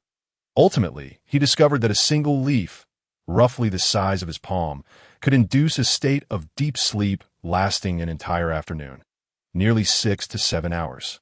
Throughout this time, DD attempted to rouse the great bird multiple times, yet remained unresponsive. Was this not a completely natural and harmless anesthetic? To ascertain if there would be any aftereffects from this anesthetic, DD also dyed the bird's feathers a brilliant blue using the juice of cabbage, subsequently returning it to its flock. During this period, DD conducted similar experiments on the hornless cattle. He even separated the anesthetic into its flowers, leaves, and roots, testing both fresh plants and dried powder forms, meticulously recording the dosage and resulting duration of sleep. Nearly 2 months elapsed, leading him to conclude that consuming either fresh plants or powdered forms proved effective on animals. However, the fresh variant exhibited a stronger potency. The efficacy of the dried powder was reduced by half when compared in equal quantities. The effects varied across different parts of the anesthetic plant, with the roots demonstrating the most potent effect, occasionally inducing brief vomiting in animals upon initial consumption. The flowers followed in potency, succeeded by the stems and leaves. This entirely natural, pollution-free, and side-effect-free anesthetic herb was indeed a treasure. For DD, it held potential not only for medicinal purposes to alleviate the pain of grievously injured orcs, but also as a weapon. The powdered form appeared a light brown and bore a faint, pleasant fragrance. D. not inquire how he knew this. After observing the great bird and cattle remained unharmed for over a month, he cautiously licked a small amount of the powdered leaves, only to find himself slumbering beside the table in the cave for a full 2 hours. Upon awakening, he was met with Wolf, who had never shown him disdain before, now casting him a glance of annoyance. Although the entire episode lasted merely 5 minutes, Wolf's displeased expression softened into resignation as DD playfully apologized. With their journey to the northeast woods imminent, DD entrusted Lon and Whitetail with the task of locating more of the anesthetic herb, requesting they bring back as much as possible. And if they encountered any flowering specimens, to gather some seeds as well. As they departed, Wolf and the others also took the sled with them, along with provisions. Subsequently, feeling bored in the tribe, DD instructed Whitetail to venture out of the valley and return with some nearby dried tall grasses. These grasses, even in their withered state, stood tall and proud, measuring 3 to 4 meters in length, despite the lower portions being soaked by snow.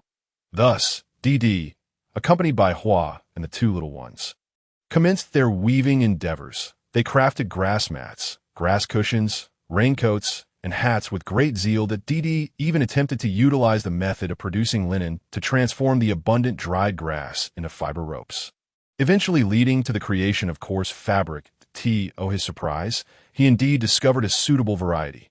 This grass fiber was sufficiently resilient, albeit rather coarse, rendering it suitable only for crafting thick ropes. If the grass stem fibers were combed finer, using fishbone combs, they could be fashioned into coarse cloth. Yet, DD found the fabric too rough for his liking and was reluctant to wear it. Nonetheless, Others were certainly willing to don such creations, especially Hua, who had never encountered such a marvelous tribe. Whitetail had previously seen fabric while accompanying her father Beast, yet she had never personally laid eyes on it. Therefore, Hua's daily focus became the spinning of hemp ropes, weaving of hemp fabric, and crafting of hemp garments. She even experimented with dyeing the coarse fabric using purple cabbage and cabbage juice.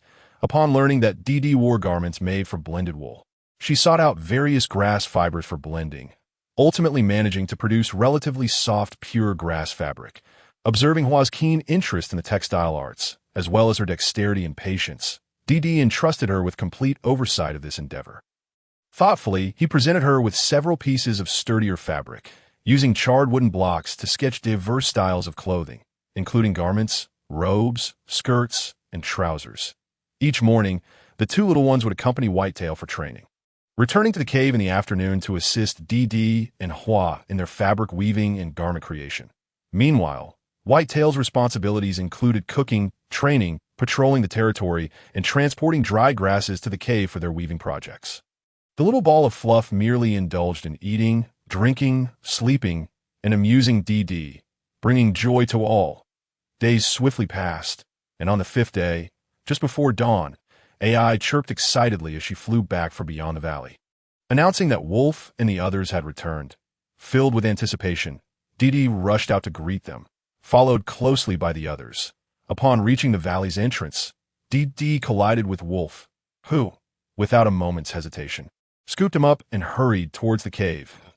As the others witnessed this display, they erupted into delighted cheers. DD, momentarily bewildered by Wolf's actions, worried about his well-being and inquired if he had sustained any injuries. Wolf simply replied, "I'm perfectly fine, no injuries." With that reassurance, DD exhaled in relief. Upon entering the cave, Wolf continued to carry DD towards the bedroom, stating, "I bathed outside the valley. I'm quite clean." Clearly, he had not forgotten the rule of bathing upon returning from outside. Hearing this, DD couldn't help but chuckle. Soon as they entered the bedroom, Wolf discarded his outer robe, transforming into his beast form, and pounced on DD, who was still enveloped in the warmth of the bed, showering him with kisses and licks. Such fervent and passionate affection from Wolf had never been witnessed before. First, DD assumed Wolf's wildness stemmed from missing him after 5 days apart. However, as their embrace continued, DD noticed something unusual pressing against him. Had Wolf matured? Indeed, Wolf had grown up. DD's cheeks flushed crimson, his entire face turned beet red, and he could feel warmth radiating from his forehead. DD attempted to shift away, yet Wolf seemed unwilling to let go. Thus, DD remained still, uncertain. After a moment, Wolf, unable to restrain himself, began to squirm against DD. Recognizing that this course of action was unsustainable, DD softly coaxed, "Wolf, please transform back into human form." In the past, Wolf would have never dared to revert to his human form. In his beast form, his fur concealed any signs of shyness. Yet in human form, DD would instantly see Wolf's flushed face, perhaps even detecting a rosy hue across his body. Nevertheless, at this moment, Wolf was teetering on the brink of losing control, fearing he might inadvertently harm DD. He struggled to maintain a semblance of clarity, relying solely on kisses and embraces to alleviate his discomfort. When DD urged him to revert to human form, he immediately complied, still holding DD tightly in his arms. Helplessly ensnared, DD gently reassured Wolf, "Please let me go, and I'll help you, all right." Thus, the Wolf, feeling somewhat aggrieved, gently released DD, albeit only slightly, allowing DD's hands to move. DD first flexed his slightly numb arms, then wrapped one hand around the Wolf's back, tenderly stroking him in a comforting manner.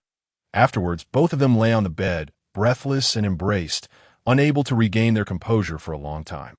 The Wolf, now calmed, held his beloved tightly, tenderly licking away the sweat that had beaded on his forehead. It was not that DD was unwilling to give to the Wolf, but rather that this was clearly their first time for both, and they were utterly inexperienced. Rushing into such matters would surely result in hurt. DD felt it prudent to wait for the right time and circumstances, preparing thoroughly before engaging in such joyful endeavors. Moreover, DD was acutely aware that he was no longer the Iron Man of his past life. His current physique was that of a subhuman capable of bearing young, that DD did not wish to become pregnant. At least not at this moment, that if he were to conceive now, it would either mean the child would suffer alongside him, or that the entire tribe would remain stagnant, hindering its development. Although he believed that no one in the tribe would oppose, even finding it quite agreeable to remain here, DD was not ready. He still considered himself a child. When the two finally emerged from the bedroom, hours had already passed. The wolf was beaming with joy, his face flushed, while DD appeared quite embarrassed, particularly after stepping out and seeing the two little ones guarding the cave entrance, refusing entry to anyone.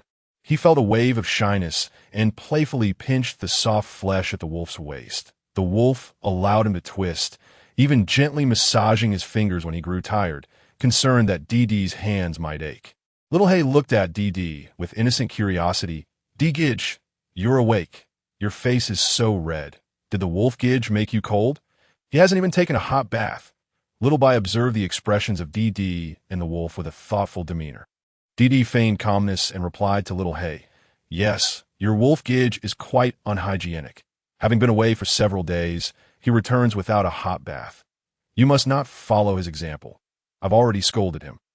Little Hay nodded earnestly, asserting that when he went hunting in the future, he would certainly not emulate the wolf Gidge by returning without bathing before sleeping. "It's so cold, it made my partner's face turn red." Seeing Little Hay's serious demeanor, DD quickly pulled the wolf to inspect the items they had brought back, hoping to divert his guilt for lying to the little cubs. The others had evidently sorted the items they had brought back.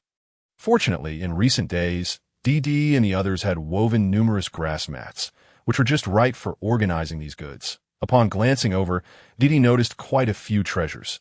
The first small pile he spotted was not soil, but rather a collection of pale gray stones. Calling them stones seemed inaccurate, as they were quite soft and crumbled easily under a light tap, being rather fragile. These pale gray stones were discovered by Ro, and when DD picked one up and tapped it against a wooden bowl, it indeed shattered into several pieces. Though he could not ascertain what kind of stone this was, it seemed vaguely familiar. He instructed the wolf to pour a bowl of water over the crushed stones, setting the bowl aside to let it sit. Just as DD prepared to stir the mixture with a stick to ensure thorough blending of the stones and water, an unexpected event occurred. The water in the wooden bowl began to boil, releasing a cloud of hot steam. This phenomenon startled everyone. The wolf, quick on his feet, immediately scooped DD up upon noticing the boiling water, retreating far away while loudly warning the other beastmen. After days of acclimatization, the beastmen had almost become adept at following orders. Upon hearing the wolf's voice, they swiftly distanced themselves, protecting the cubs while remaining vigilant of the bowl and its surroundings. Once everyone had retreated to a safe distance and waited for a while, they realized nothing further had occurred at DD. Both amused and exasperated, wriggled free from the wolf's embrace, reassuring, it's all right that I know what this is now."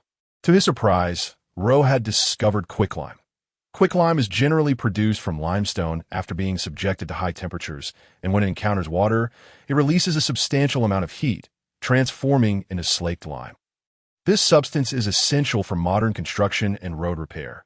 Importantly, limestone deposits typically contain clay minerals, had they not stumbled upon the main ingredient. The interior of the small wooden bowl had already charred, but fortunately, due to the cold weather and the small quantity, the boiling soon ceased. DD explained the name and characteristics of this stone to the beastmen and requested Little Bai to fetch the hemp paper they had created for writing over the past few days, beginning to document this newly discovered resource and its approximate location for future reference. The beastmen observed DD's writing with great curiosity, although totemic symbols had already emerged on the beastmen continent. Written language had yet to appear.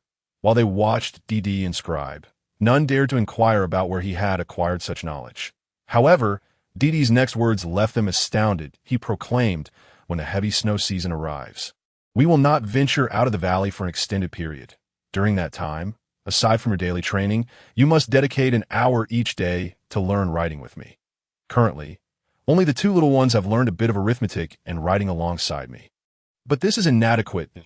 My aspiration is for our tribe to have no illiterates. Moreover, with only 11 of us in total, If we do not utilize our free time to learn writing, how can I expect your assistance in constructing more complex structures in the future if you cannot even comprehend what I have written?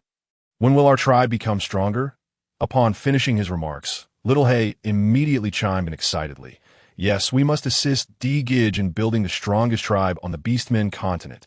Initially, DD had thought the beastmen would be reluctant to learn, preparing a lengthy lecture. Yet Little Hay had unexpectedly laid out such a grand ambition. He promptly stifled a laugh, but to his astonishment, the other beastmen responded with enthusiasm. He hastily quieted everyone down and gently stated, "What that child said is an exaggeration.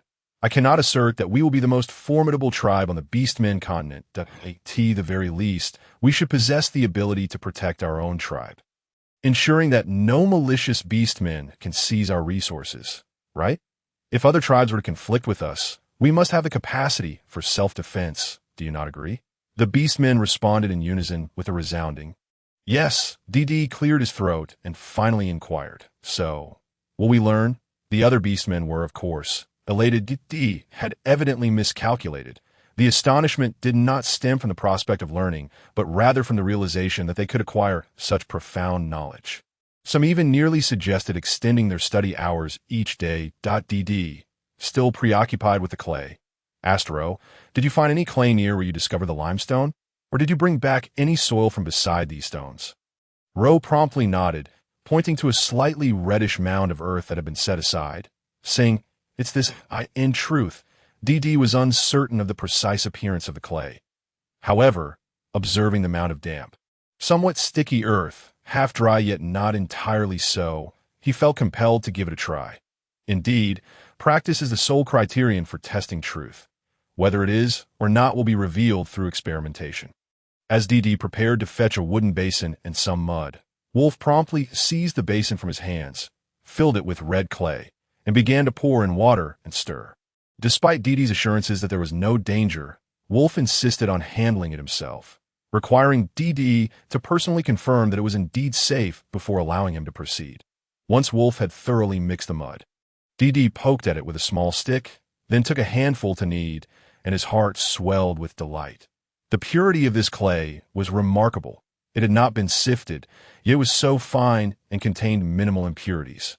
Undoubtedly a fine soil. DD wiped his hands dry and began to document the characteristics and geographical location of the clay, instructing several of the beastmen to pack the clay into wicker baskets for transport back to the cave. At that moment, the sky gradually dimmed, seemingly on the verge of snow once more. DD did not rush back to the cave. Having discovered the clay, he was determined to investigate the other types as well. As expected, Wolf had never disappointed him. They returned with a total of 4 types of soil and 3 types of stone. Aside from the red clay, the remaining 3 were yellow, white, and black. The yellow and black soils exhibited similar properties to the clay. While initially, DD mistook the white substance for soil, only to discover upon closer inspection that it was fine, milky sand. According to Wolf, this sand was found by him and Lon after they had separated from the group for a day. Near a northern ice lake, a thought crossed DD's mind. Perhaps he could experiment with glassmaking. However, he quickly dismissed this notion, as the melting point of sand is exceedingly high, at least above 1,650 degrees. Given their current capabilities, achieving such temperatures would be quite challenging. Turning his attention to the 3 types of stone, 2 were either white or grayish-white. The first was, of course, the limestone that had nearly burned DD earlier, startling everyone. The second white stone seemed familiar to DD. It was undoubtedly something he had encountered during his chemistry classes at university, though he could not recall its precise identity. Employing his usual method, DD took a container, this time opting for a stone bowl instead of a wooden one, placing a portion of the stone powder within and adding water. To his astonishment, the stone proved to be soluble in water, and within moments of stirring, the stone powder vanished from sight. Suddenly, it dawned on DD, was this not saltpeter? Hours later, when he observed the saltpeter solution in the warm cave, now encased in a layer of ice, he was left speechless. He had known that the resources of the Beastman continent were abundant. But could it be that simply picking up a handful of earth and stones would yield such treasures? As DD contemplated whether the red stone brought back by Wolf might be iron or, he was met with a delightful surprise. It was a raw ruby. He gazed at Wolf as though he were a treasure-seeking beast.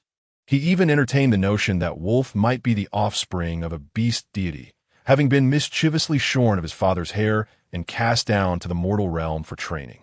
As for the collection of soil and stones, aside from the two unidentified yellow and black soils, the rest could be deemed treasures, even excluding the ruby, which, while aesthetically pleasing post-polishing, seemed of little utility here.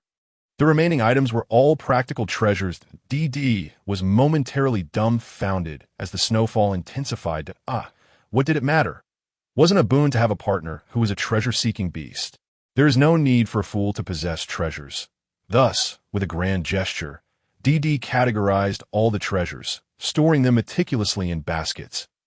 He even took the thoughtful step of labeling each treasure and creating a registry.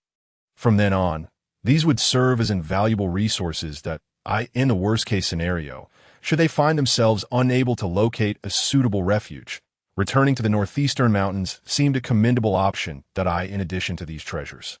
They also brought back copious amounts of timber to craft long spears and bows to expedite the acquisition of their own bows. Ro and Ban ventured deep into the mountainous forest by the water's edge, attempting to locate a hibernating python. Alas, their search proved fruitless. Meanwhile, the orcs toiled, moving earth and stones, while DD, along with the two little ones, carefully wrapped the plum blossom and anesthetic flower plants, as well as their seeds, in animal hides before transporting them back to the great cave to DD's delight. In addition to the plum blossoms, Ro had also discovered giant bamboo. IT was uncertain whether Ro had specifically chosen the thick bamboo or if all bamboo in this wild world was robust. But the thickest part of the bamboo was broader than DD himself. That DD pondered that a man of his stature, standing at 1.80 meters, could easily be encased within a bamboo tube. The significance of bamboo lies in the fact that it also implies the presence of bamboo shoots, thus introducing a new food source. Henceforth, there would be no need to craft wooden tubes or barrels. They could simply utilize roasted bamboo to create containers, which would be clean, leak-proof, and infused with the bamboo's natural fragrance. Knowing that the items he had retrieved were deemed useful by DD, all the orcs rejoiced. Lon immediately declared that they should prepare a splendid meal to celebrate. That evening, as Ro, Ban, and AI donned their own garments, Ro joyously transformed into a plump bear, exuberantly leaping from tree to tree, even stumbling comically at one point. The delight of the other two was equally apparent. After enjoying a hearty lunch, DD commenced the arrangements for the orcs to construct a kiln. He had already selected the site for the kiln near the foot of the northern mountain, close to a brook. Although a flock of large waterfowl resided nearby, DD was unconcerned about disturbing them, given that they had banded together to steal the fish he had raised in the brook. The fish had grown almost as large as the waterfowl themselves, and even in such a state, the birds managed to share a single fish. Had Lon not come by that afternoon to catch fresh fish for soup, they might have soon been left with nothing but fish scales. The kiln was built against the mountainside, with a cavity carved into the rock to enhance the kiln's insulation. DD's initial design involved smearing a layer of mud on the inner walls of the cave, using earth mixed with dried grasses from the waterfowl's habitat. The exterior of the cave was also coated with mud to form a semi-spherical kiln, perfectly aligning with the cave's interior to create an inverted semi-spherical chamber. Two circular openings were made on either side of the chamber's apex for smoke ventilation and observation, and these openings were small enough to facilitate sealing the kiln. The base of the kiln featured a larger central opening for adding fuel and retrieving items, flanked by smaller holes solely for air circulation. The orcs also constructed a large thatched roof atop the kiln using timber and dried grasses, providing shelter from the snow. During the construction of the kiln, DD sketched a design for a bellows for the wolf, who subsequently crafted 3 bellows. Once the kiln was completed, DD's first task would be to produce charcoal, as the optimal temperature for firing pottery ranges from 900 to 1,000 degrees Celsius, a feat difficult to sustain solely by burning wood. The central burning temperature of wood typically hovers around 700 degrees, while the edge flames can exceed 1,000 degrees, with the blue edge flames reaching temperatures above 1,400 degrees. However, such flame temperatures are uncontrollable in contrast, Charcoal can achieve a burning temperature of around 1,000 degrees, and under sufficient oxygen, it can reach 1,200 degrees. The burning temperature of charcoal is significantly more stable than that of raw wood, making its production essential. The timber was carefully harvested from the valleys, ensuring to avoid localized overharvesting that could damage the environment. Once the wood was collected, it was cut into lengths resembling the thickness of arms or thighs before being placed into the kiln for ignition. Once all the wood began to burn, the bellows were removed and all openings of the kiln were sealed with mud, patiently awaiting the cooling process. Typically, this process takes between 4 to 7 days. And considering it was winter, with the kiln being relatively small, but the wood excessively damp from snowmelt, DD estimated that they would have to wait 7 days before opening the kiln. Of course, these 7 days of waiting would not be idle. DD instructed the wolf to clear a new, clean cave to begin crafting pottery, while Hua and the two little ones lent their assistance. Each morning, the orcs continued to clear the accumulated snow in the valley and partake in daily training, while afternoons were dedicated to individual pursuits, primarily weapon crafting. To compensate for Ro and Ban's temporary lack of their own bows. DD sketched out an array of weapons, including knives, spears, swords, halberds, axes, polearms, hooks, forks, whips, maces, hammers, and rakes, among others. He also informed them that mastering the appropriate weapon could exponentially enhance their combat capabilities. For instance, Ro, as a bear-type orc, could easily maneuver in both his beastly and humanoid forms, making him particularly suited for training with a meteor hammer or heavy mace. However, DD chuckled at the thought, realizing that suitable materials were essential for such weapons, such as copper and iron, a task far more challenging than procuring a suitable bowstring. Reluctantly, Ro and Ban began practicing spear throwing, still capable of engaging in range combat.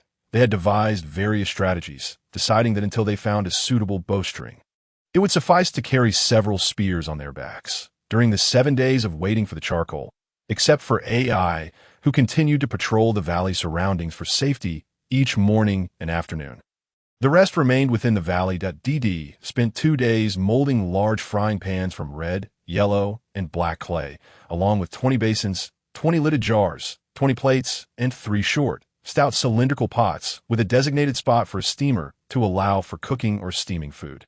Generally, he crafted the first 2 items. The others were learned and completed by the orcs, who eagerly took over the task. By the end, DD had fashioned fewer than 10 items, as the majority had been created by the orcs. DD couldn't help but marvel at the orcs' remarkable learning and crafting abilities. By the end, his creations were the least aesthetically pleasing. Even the plates made by the 2 little ones were more perfectly round than his own.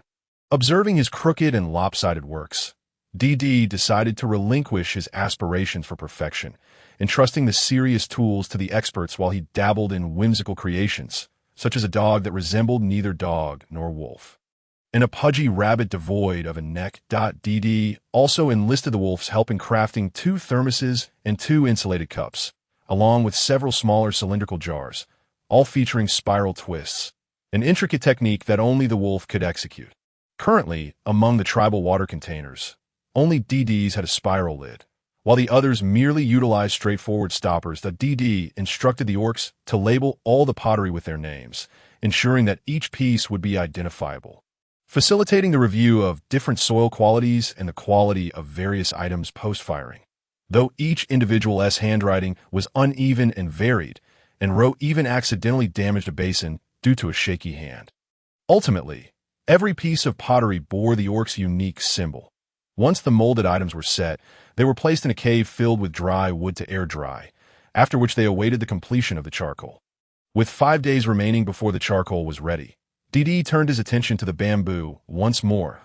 He crafted several water buckets and ladles from bamboo of comparable thickness to a human arm, and began experimenting with bamboo weaving to create stools. This entirely handmade bamboo stool design was something DD had learned from watching videos on bamboo weaving. The process involved shaving a semicircle on the bamboo, and when bending the bamboo at the thinned section, the semicircle would form a circular hole capable of encasing another piece as the stool's seat. Each bamboo could be bent into 2 legs, and the remaining 2 legs needed to match the length of the first pair for stability. The bamboo seat also required roasting to ensure it was relatively flat for comfort. Such a complex craft was beyond DD's capabilities. He was merely the idea man, and ultimately, it was the wolf who executed the work. The wolf did not disappoint DD, as after several days of roasting and experimenting with the bamboo, he successfully crafted the stools. The other orcs, having little else to occupy their time, would follow DD's lead, learning to make things after completing their own tasks, even if they were slower than the wolf. They gradually produced items. Initially, it was DD who proposed making the bamboo stools, and besides offering guidance and observing, he soon left the work entirely to the wolf once the latter became adept.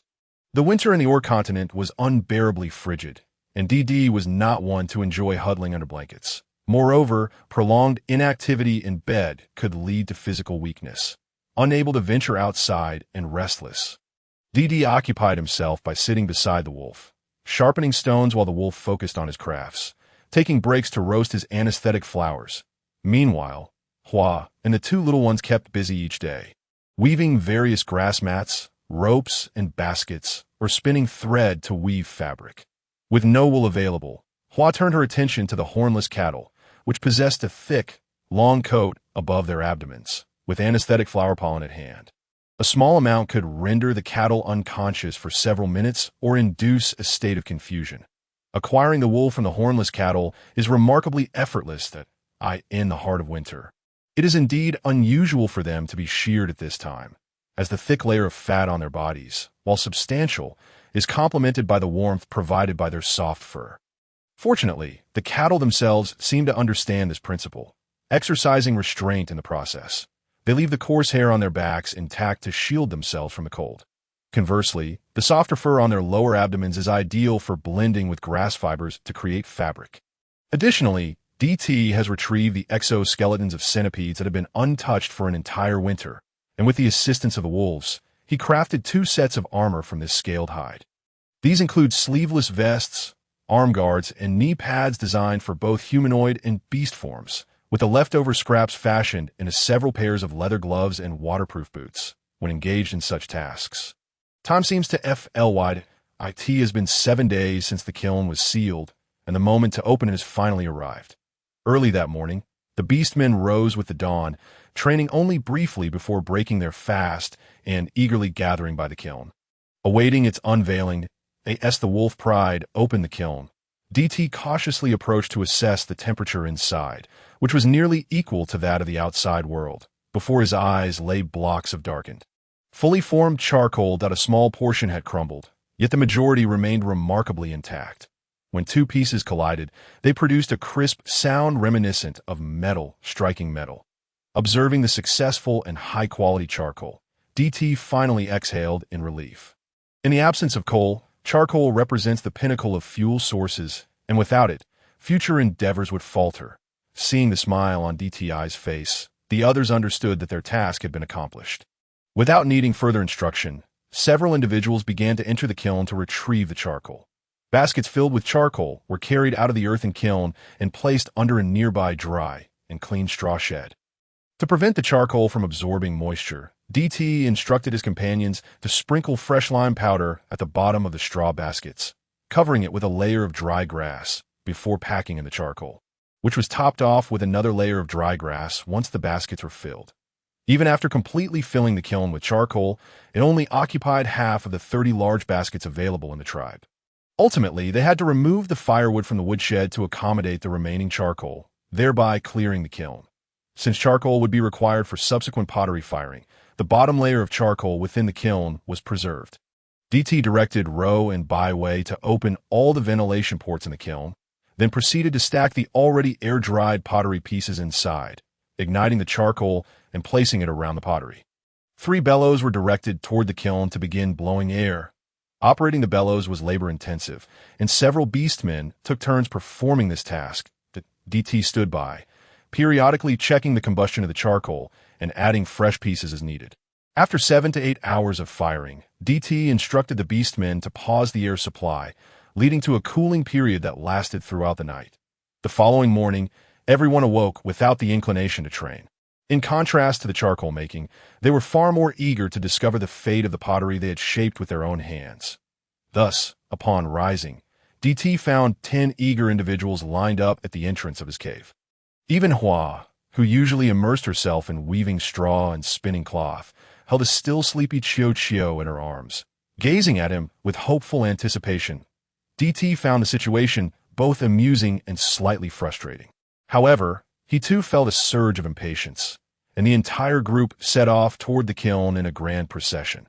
Knowing DTI's penchant for cleanliness, the wolf initially intended to take matters into his own hands upon seeing the soot-laden kiln. But DT declined his offer. Carefully, DT brushed aside the top layer of soot, revealing the pottery nestled within. A promising start. The first piece he uncovered was a round plate, intact and without cracks, followed by a large pot, which was sound but had a broken lid. Then came the third, fourth, and so on. In the end, out of 4 large frying pans, only one remained whole, while 2 bore cracks. And one had shattered into several pieces. Of 20 bowls, only 6 were usable. Out of 20 round plates, 8 could serve their purpose, and of 3 stout cylindrical pots, 2 were successful. Most impressive were the 20 lidded large jars, of which 16 bodies were intact, and 14 lids remained whole. Lastly, the 2 thermoses and 2 thermal cups crafted by the wolf were astonishingly flawless for a first attempt at pottery. Achieving such a high success rate pleased DT immensely. Regrettably, the 2 ungainly figurines he had shaped himself had both cracked, leaving none to be salvaged. Once all the utensils were arranged on a clean surface, DT began to compare them against the inscriptions on the pottery. Seeking patterns, upon inspection he discovered that out of the handful of bowls he had made, only one was successful. The others had all fractured. All pottery made from yellow clay had crumbled, while those crafted from red clay retained 60% of their integrity. And those from black clay maintained 70%. It appeared that aside from their differing colors, the red and black clays had similar firing temperatures and forming qualities, leaving the question of whether there would be any discrepancies in quality during subsequent use. However, aside from DT, the others were oblivious to such intricacies and were overjoyed, clutching their freshly fired pottery as if it were a cherished treasure. During breakfast, Ro immediately put his own pot to use. Remarkably, cooking with pottery was significantly faster than with a stone pot, saving at least 2/3 of the firewood.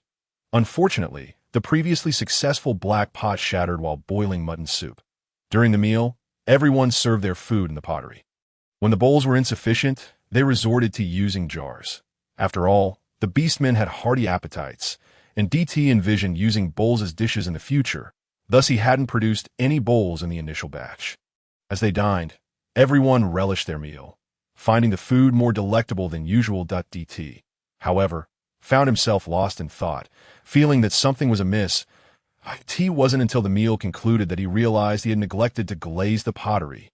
No wonder the finished pieces lacked luster and appeared rather dulled. DT felt a twinge of regret as he rubbed his head, lamenting how he could have overlooked such an essential detail. Glazing not only enhances the strength and thermal stability of pottery, but also makes it more aesthetically pleasing, easier to clean, less prone to dust accumulation, and resistant to corrosion. The glaze is primarily made from quartz, feldspar, and clay, which are ground and mixed with water, then applied to the surface of the pottery. During firing, this layer fuses with the body, forming a glass-like coating as the temperature decreases. Well then, it seems there is more work to be done. In the days that followed, DT began to experiment with glazes, exclusively using red and black clays, or a mixture of both, to create pottery. After the recent charcoal-making experience, the wolf concluded that charcoal was superior to firewood, being more efficient and longer-lasting, prompting him to excavate another kiln near the first, dedicated solely to charcoal production. After 3 days, once DT had formulated the glaze, he crafted another batch of glazed pottery. Naturally, this batch remained monochromatic, and upon the second firing, the success rate soared to 80 to 90%. However, DT noticed that his pottery still exhibited the highest failure rate. This realization left him feeling quite disheartened. Despite using the same clay, working under identical conditions, and collaborating with others, why did his creations prove so prone to failure? The wolf could no longer bear to watch. During another pottery-making session, after careful observation and comparison, He realized that it was due to DD's insufficient finesse in kneading the clay and the lack of the orc's vigorous force in shaping it. Thus, during the third attempt at pottery, DD decisively opted to use clay mixed with wolf hair. When the third batch of pottery emerged from the kiln, the success rate finally exceeded 90%, and the pottery he produced was no longer plagued by a failure rate of 9 out of 10. With 3 firings completed, the Chayang tribe boasted over 100 pieces of pottery. Except for the first batch, which was a dull gray, the others were all glazed. Upon comparison, it was evident that pottery made from red clay was the sturdiest, most heat-resistant, and possessed the most pleasing hue. DD meticulously recorded the methods, processes, and conditions for pottery making on a piece of canvas, nodding in satisfaction. Unbeknownst to him, the first winter on the Orc continent was drawing to a close. With only half a month remaining before winter ended, the heavy snowfall gradually ceased. The snow, which had accumulated to a depth of at least 4 meters, higher than the Orc's beast form, had become so thick that the Orcs had largely resorted to clearing it instead of engaging in physical training. Even if the snowfall ceased at that moment, it was likely that it would take at least half a month for the snow to melt completely. Furthermore, while snowfall was not particularly cold, the melting process not only brought a chill, but also transformed everything into a muddy quagmire. The grasslands fared better, as most areas had meadows. Walking on the grass was manageable. Yet encountering a swamp would spell disaster. Though the swamps might freeze during the frigid winter, once spring arrived and temperatures rose, they would inevitably begin to devour any passing beasts and orcs. These were among the perilous factors that DD needed to consider in advance. Of course, the dangers did not end there, but he would take precautions against what he could foresee. For the unforeseen, he would have to adapt as circumstances dictated. Due to the orcs' continuous activity throughout the winter, their food supplies had been consumed far more rapidly than expected. DD had initially estimated that their provisions would sustain them through the winter with approximately half a month's worth left. But it was now clear that they would barely scrape by. However, this increased consumption had yielded remarkable results. The few of them had become considerably more robust compared to when they first arrived. When they first encountered each other on the icy surface, they had been mere skin and bones. Now, they were all quite plump and healthy. Little Chi-Chi, who had initially been confined to the warmth of furs, needing to be cradled by an orc or a sub-orc to avoid freezing, could now scamper freely around the cave. Hardworking individuals are often rewarded with fortune. One day, AI, as usual, flew around the valley to patrol and scout. Before long, she brought back delightful news. A herd of curly-horned white deer had appeared in the small woods to the south of the southern mountain. They resembled sheep, sporting deer faces and standing over 2 meters tall. Although their fur matched the snow in color, I deduced, based on the circular antlers atop their heads, that the herd consisted of more than 150 individuals. The tracks left in the snow suggested that the white deer had migrated from the north just the previous night, specifically from the northwest, since the snowfall had ceased yesterday afternoon. Given the depth of the snow, it was puzzling why they had ventured this way. It was as if someone had conveniently offered a pillow while one was dozing or provided buns when one was hungry. This not only resolved the impending food shortage as spring approached, but also elevated the prospects of crafting textiles to new heights. With the herd located near the valley's perimeter, the entire Chayang tribe, except for little Chi-Chi, swiftly ventured out. I took to the skies for reconnaissance, while the wolf, Lon, Ro, and By Way were responsible for the hunt, and Ben coordinated the drive. The 2 little ones remained with DD and Hua, ready to assist with transportation at the last moment. After half a day's efforts, the 10 of them successfully brought back over 60 male deer, with spring on the horizon and an abundance of food secured. DD turned his attention to upgrading the sled. Although it was said that they would depart with the arrival of spring, the reality was different, with 11 individuals and ample luggage to carry. It was no trivial matter. Items such as weaving looms, pottery, finished textiles, animal skins, meat, charcoal, seasonings, and herbs would necessitate a well-designed vehicle. Thus, the sled became of paramount importance that he first designed a canopy for the sled, which measured 10 meters in length, equipping it with 5 sets of wheels. The wheels resembled those of modern cargo trucks, broad and large. They were crafted entirely from wood, each with a diameter of 1.5 meters. The surfaces of the wheels were engraved with various patterns to enhance friction. Timing their departure was equally crucial. They would have to wait for the snow to melt. The sun in the grasslands was abundant, and with spring's arrival, all the grasses would require moisture. Given clear weather, it would take no more than 3 days for most of the surface water to evaporate, allowing various wild grasses to emerge visibly from the dry hay. During this half-month of melting snow, one could hardly describe the cold adequately. Each morning upon awakening, when Dee extended his elbow beyond the covers and felt the outside temperature, he could not help but think that as a cerebral laborer, maintaining his health sufficed. There was no need to train alongside the orcs. With that thought, he comfortably withdrew his hand back under the covers, indulging in laziness. However, having grown accustomed to rising early and being busy, after lying in for an extra 2 hours, he felt a pervasive soreness. After much inner turmoil and struggle, Dee finally resolved to get out of bed. He prepared to wash the pot after finishing a meat and vegetable porridge. He discovered that Hua had also chosen to linger in bed. Then, Dee received a startling piece of news. Hua was involved with Ro and Ban. This revelation momentarily shook Dee's worldview. When Hua conveyed the news, Dee's astonished expression was so pronounced that Hua seemed to misinterpret his reaction. You appear quite surprised. You not permit us to be together. Hua, feeling anxious, neglected her meal and urgently stated, if you disapprove, I will refuse them to in the orc world. Even within their small tribe of 11, interactions were generally quite egalitarian. However, the wolf was the leader, the king, the chieftain, while Dee was the sage, holding a status akin to what they recognized as a shaman. Both held absolute authority within the tribe. The mating rights among the tribe's orcs were governed by rules similar to those of the wolf clan. Though not exclusive to them, all orcs possessed a degree of sensitivity to such regulations. Dee's expression was too difficult to articulate, leading Hua to misunderstand, believing that he sought to monopolize the mating rights of all the tribe's excellent orcs, and that the three of them had crossed a line by coupling without his consent. Dee found himself both amused and exasperated, quickly assuring her that he did not feel that way. He was aware, after all, that in a world devoid of laws, orcs and sub-orcs generally engaged in one-on-one pairings, though exceptions existed, such as the case with Hua, Ro, and Ban. These exceptions typically required the consensus of all three parties involved. In some tribes with a scarcity of sub-orcs, it was even possible for a sub-orc to have multiple orc partners simultaneously. In rare instances, certain tribes might have a small number of sub-orcs, but maintain a very low status. Orcs would disregard the wishes of sub-orcs, mating at will, even attacking other tribes to abduct their sub-orcs, simply to increase their offspring.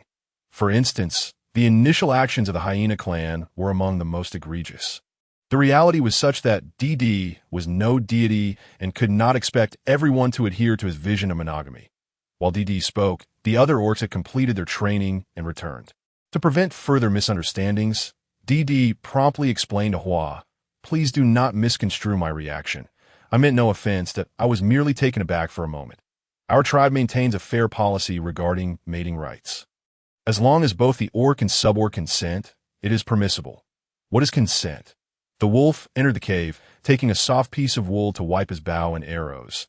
The other orcs greeted Dee amicably. The two little ones, their faces flushed from the cold, attempted to inch closer to Dee, but were firmly pulled back by Wei, who ordered them to warm themselves by the fire before approaching him. Seeing that everyone had returned, Dee seized the opportunity to organize his thoughts and establish some guidelines regarding marriage. I just heard Hua mention that Ro and Ban have chosen to be partners with her. Without allowing Ro and Ban to grow anxious, Dee quickly gestured for them to remain calm, stating, our tribe advocates for the freedom of marriage. Orcs and sub-orcs are free to unite voluntarily and become partners. However, I wish to prevent any unpleasantness, coercion, or infidelity between orcs and sub-orcs in the future due to trivial matters of life that could disrupt the stability and unity of the tribe. This is particularly crucial in the case of a sub-orc being involved with multiple orcs simultaneously.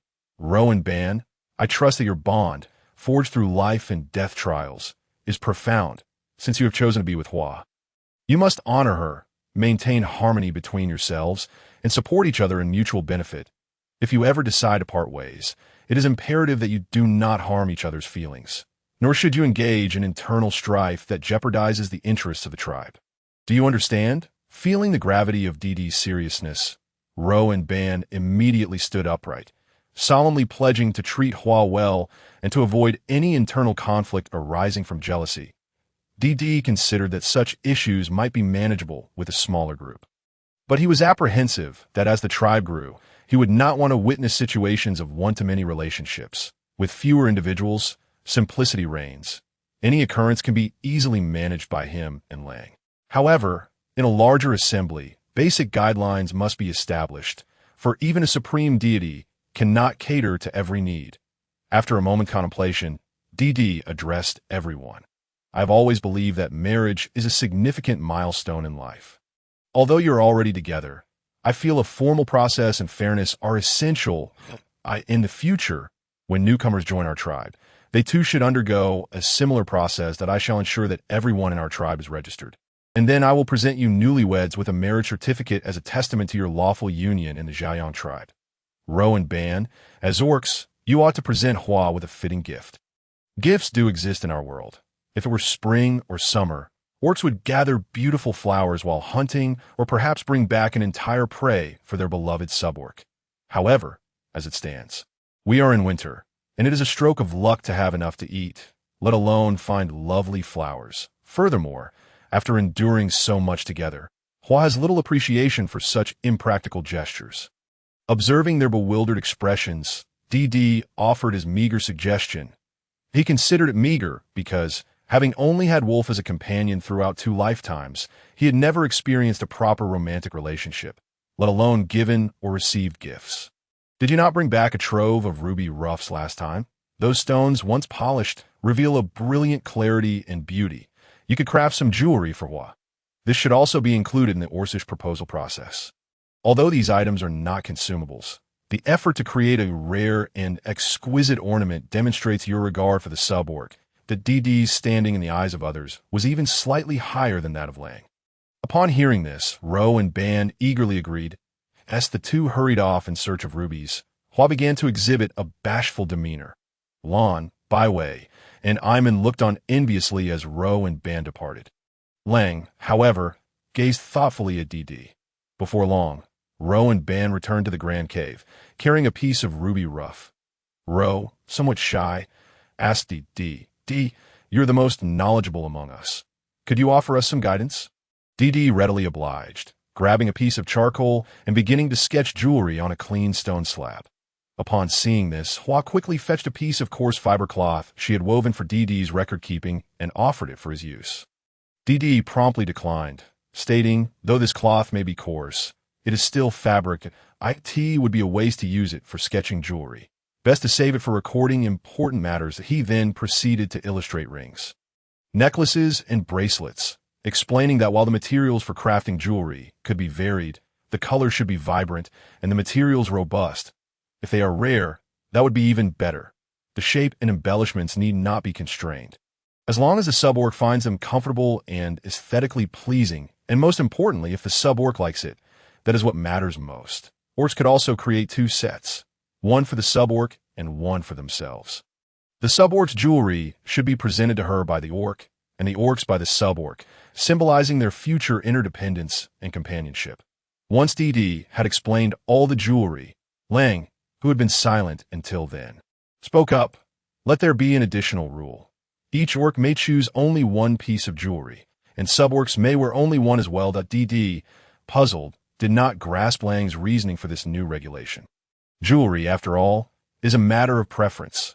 If one has the means, why not adorn oneself with multiple pieces? However, the others seemed to understand and returned to their tasks. As the group dispersed, Lang gazed tenderly at DD, explaining, D, you are the sage of the tribe. You must embody authoritative thought. The attire and adornments of the other orcs and suborcs must not surpass yours. Upon hearing this, DD realized the truth.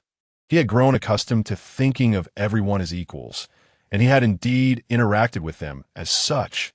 While this approach posed no issues and even fostered tribal unity, it was based on the current tribe of merely 11 individuals. In the future, given Lang's strength, The tribe would undoubtedly expand to hundreds, thousands, or even tens of thousands at that time. Managing such a multitude would be a significant undertaking in any era or society. The emergence of class structures is an unavoidable reality. What DD could do is strive not to become the one who exploits excessively. Enlightened by this understanding, DD resolved to adapt to the environment in which he must survive rather than expect the environment to accommodate him. However, on a different note, Lang had yet to gift him any jewelry. Although Lang bestowed upon him all his possessions, along with his warmth, patience, acceptance, and affection, he had never offered him jewelry, simply because he did not know to do so. Fortunately, DD was not one to dwell on trivialities.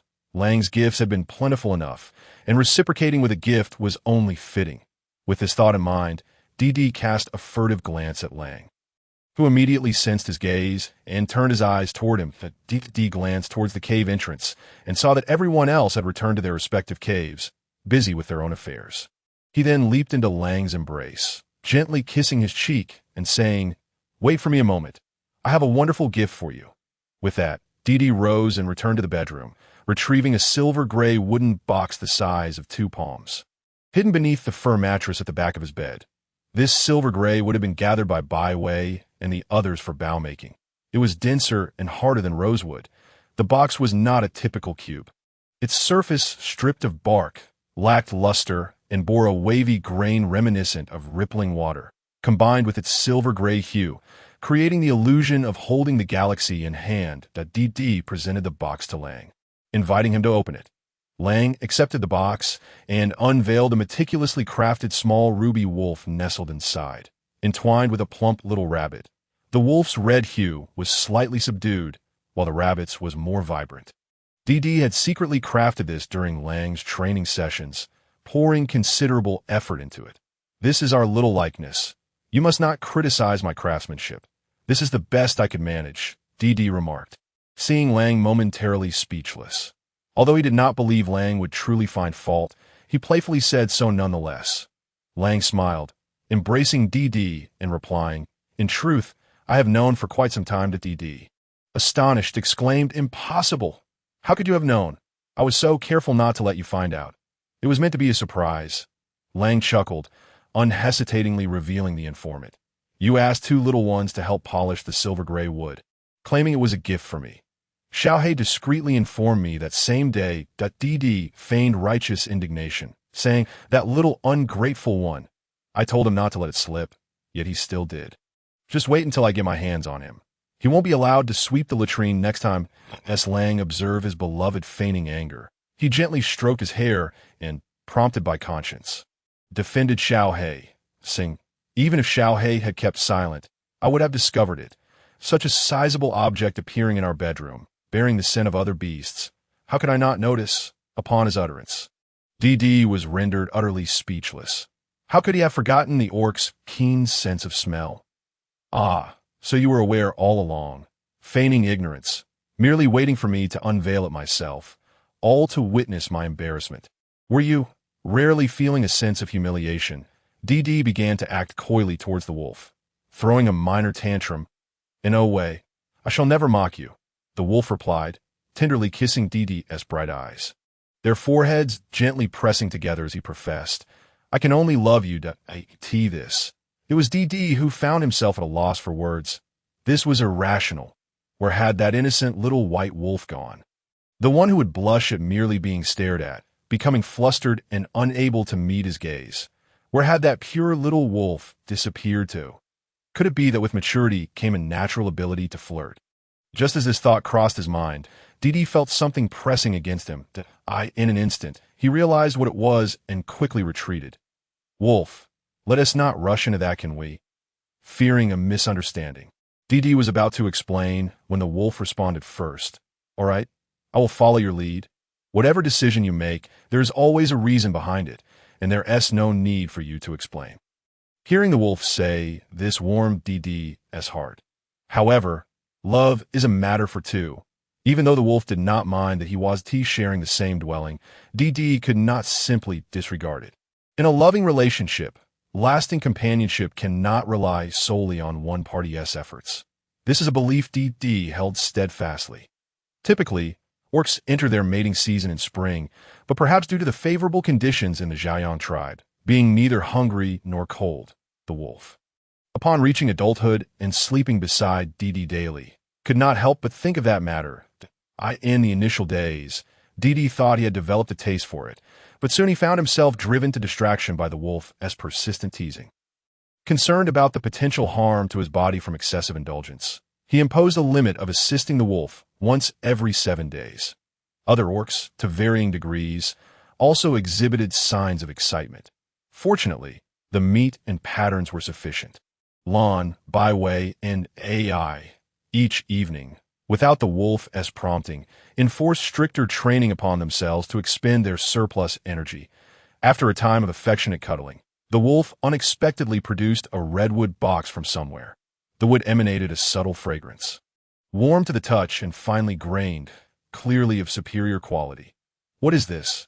DD inquired curiously as he opened the box, exclaiming, "Wow, how adorable!" The bottom of the box was lined with beautiful white soft fur, upon which rested 2 small ceramic figurines. One was a red clay wolf tenderly kissing a red clay rabbit, its front paw raised, whether crafted by DD as a ruby figurine or by the wolf as a ceramic piece.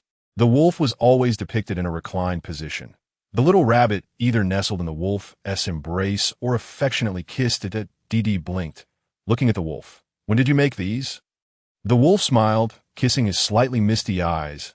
"I only finished them a few days ago. They were fired just yesterday." DD carefully cradled the ceramic wolf and rabbit. Initially, he thought they were separate models arranged in a kissing pose. However, upon picking them up, he realized they were connected, unable to be separated. With their lips joined, DD let out a soft laugh. Seeing DD smile, the wolf found his own lips curling upward uncontrollably. DD remarked, "If my ceramic wolf and rabbit hadn't broken, would you have switched to crafting them from ruby? Would you then only use 1 piece of gemstone to carve 2 figurines connected together?" The wolf sincerely nodded, affirming, "Indeed, at long last, winter had passed, giving way to spring, as all living things began to awaken. The sun of the spring prairie did not disappoint DD. The 4-meter-thick snow had melted over the course of 2 weeks, fully absorbed by the earth. With consecutive days of clear skies following the arrival of spring, the grass that had been submerged in snowmelt for an entire winter was now drying out. It was time to prepare for departure. Before setting forth to find a suitable habitat, DD wished to return to the tribe with the wolf. In his former cave, there remained sesame seeds, pepper, ginger, tree bean flour, and roasted soybeans. If Sure had assisted in watching over the cave, given the harsh winter conditions, those supplies should still be usable. These items were the foundation for establishing his future tribe, and he needed to take them with him. Throughout the winter, DD had subsisted primarily on fish and various meats, along with mountain yam, cabbage, and radishes, with salt as the sole seasoning. The large basket of ginger and pepper he had initially brought along had long been consumed. DD's palate had grown so bland that he could scarcely remember what true delicacies were like. How he longed for chili peppers. Chili peppers are a marvelous thing. Without them, the world of cuisine loses half its charm. Without chili peppers, one's sense of taste remains incomplete. Without them, DD had never once suggested enjoying hot pot with tripe and red oil. During winter gatherings, he had inquired of Byway, Ro, and AI whether they had ever seen chili peppers, detailing the characteristics of various types, such as, and even the attributes of, but the conclusion remained the same. They had never encountered any. And then there was sugar. He wondered if the little stream behind the White Wolf Valley still bore the sweet flower fruit at this time of year. That sugary fruit could somewhat appease DD's longing taste buds. The Xiaoyang tribe now boasted 11 members, with plenty of supplies. Evidently, not everyone could journey to the White Wolf Valley to ensure safety on both sides. The wolf decided that aside from DD, only Lon and Ban would accompany him back. Ban's beast form was well suited for carrying weight, and with him around, they could transport some pelts and meats to trade at the White Wolf Valley. Lon would accompany them, serving both as a guard and to bid farewell to the White Wolf Valley. Ro, Byway, and AI would remain behind in the valley to protect Hua, along with the 2 little ones and Chio, as well as the assets within the valley. Initially, the wolf, DD, and Lon had departed the valley in search of new food, taking over 20 days to arrive at their current location. Now, with no need for frequent stops and with ample food supply, aided by ban and hauling supplies, they could reach the White Wolf Valley in roughly 10 days, making the round trip just over 20 days, by the time they returned after 20 days. The first month of spring would be nearing its end, and the mud on the ground will have dried significantly. At that point, they could pack their belongings and set off on their journey. The route to the White Wolf Valley remained along the Great River, though it veered away from the riverbank, closer to the jungle. With winter just past, the wild grass had only begun to show hints of new green, and many trees had yet to sprout new buds. Wild rabbits, cats, mice, and foxes were also becoming more numerous. After approximately 7 or 8 days of travel, they arrived at the foot of Caicum Mountain. And with another 2 or 3 days of journeying, they would reach their destination. It was at this moment that they encountered the orcs from the White Wolf Valley, who had come out to hunt. Leading them was the White Wolf King. As the two parties met, DD could distinctly sense the astonishment emanating from the wolves of the White Wolf Valley. "I can't believe you're still alive." The White Wolf King exclaimed incredulously, gazing at the wolf, DD, and Lon, who had not returned to the tribe throughout the winter. They appeared not only unscathed from hunger or cold, but rather well-fed and robust. In fact, the orcs of the White Wolf Valley observed that the 4 of them, aside from the wolf carrying DD and some other supplies, had 2 large baskets full of pelts and meats carried by Lon and a horse tribe orc. In stark contrast, the orcs of the White Wolf Valley appeared dirty and emaciated, a result of the winter's deprivation. The wolf took a step forward, carrying DD, and addressed the Wolf King. "We have upheld our agreement and are preparing to gather our belongings and depart from here to establish a new tribe.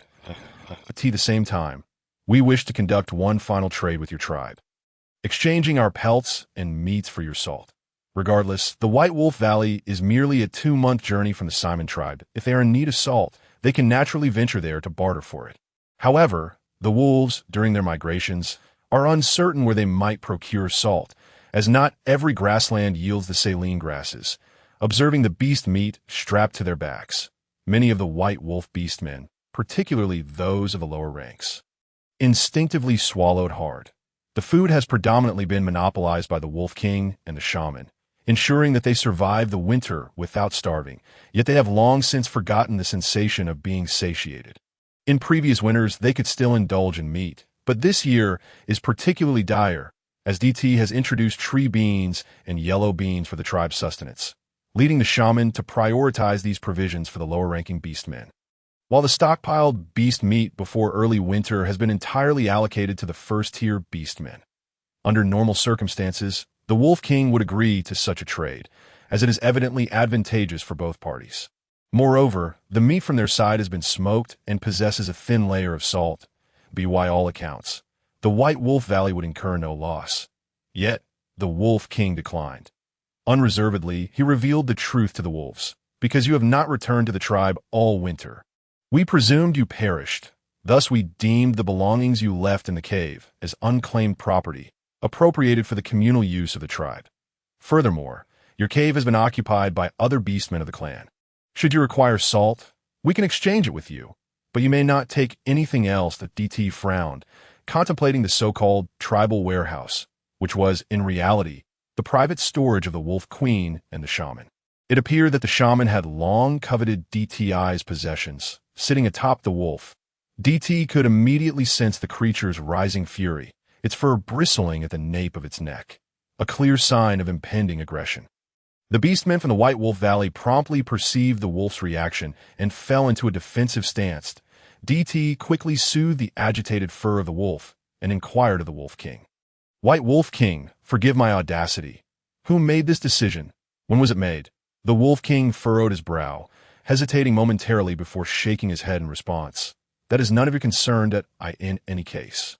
Since you lost and agreed to depart in the spring, the season has arrived, so you should leave without further ado. Why fret over such trifling resources? Besides, you hardly appear to be in want of food." Gazing at the Wolf King's blatantly biased demeanor, DT felt a surge of anger. "Initially, we were evenly matched. While the wolves did not win, they did not lose either. Our agreed-upon departure was set for this spring. Yet we did not specify which month of spring.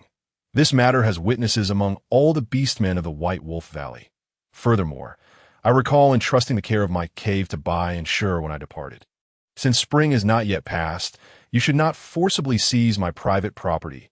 Has the esteemed Wolf King of White Wolf Valley truly sunk to exploiting his kin for his own sustenance? The decision to confiscate the resources from the Wolf's Cave was indeed instigated by the Wolf Queen and the Shaman, a fact DT could surmise with ease. In truth, after MO left the tribe in a weakened state. The Wolf Queen had become pregnant once again during the winter. Leveraging her condition, she heeded the Shaman's manipulations, incessantly brainwashing the Wolf King daily, insisting that the wolves had taken advantage of their plight, that they were mere losers deserving expulsion from the tribe. Since they had not returned all winter, it was presumed they had perished in the frigid wilderness. Therefore, their belongings should be repurposed as communal property. The Wolf King, inundated with the Wolf Queen's incessant droning, gradually acquiesced to their narrative, allowing their actions to go unchallenged. Yet, the Wolf King still retained a sense of pride. Initially, he harbored feelings of guilt towards the wolves. But upon hearing DTI's accusations, his expression hardened. "Wolves, are you seeking trouble? Do you intend to wage war against the White Wolf Valley?"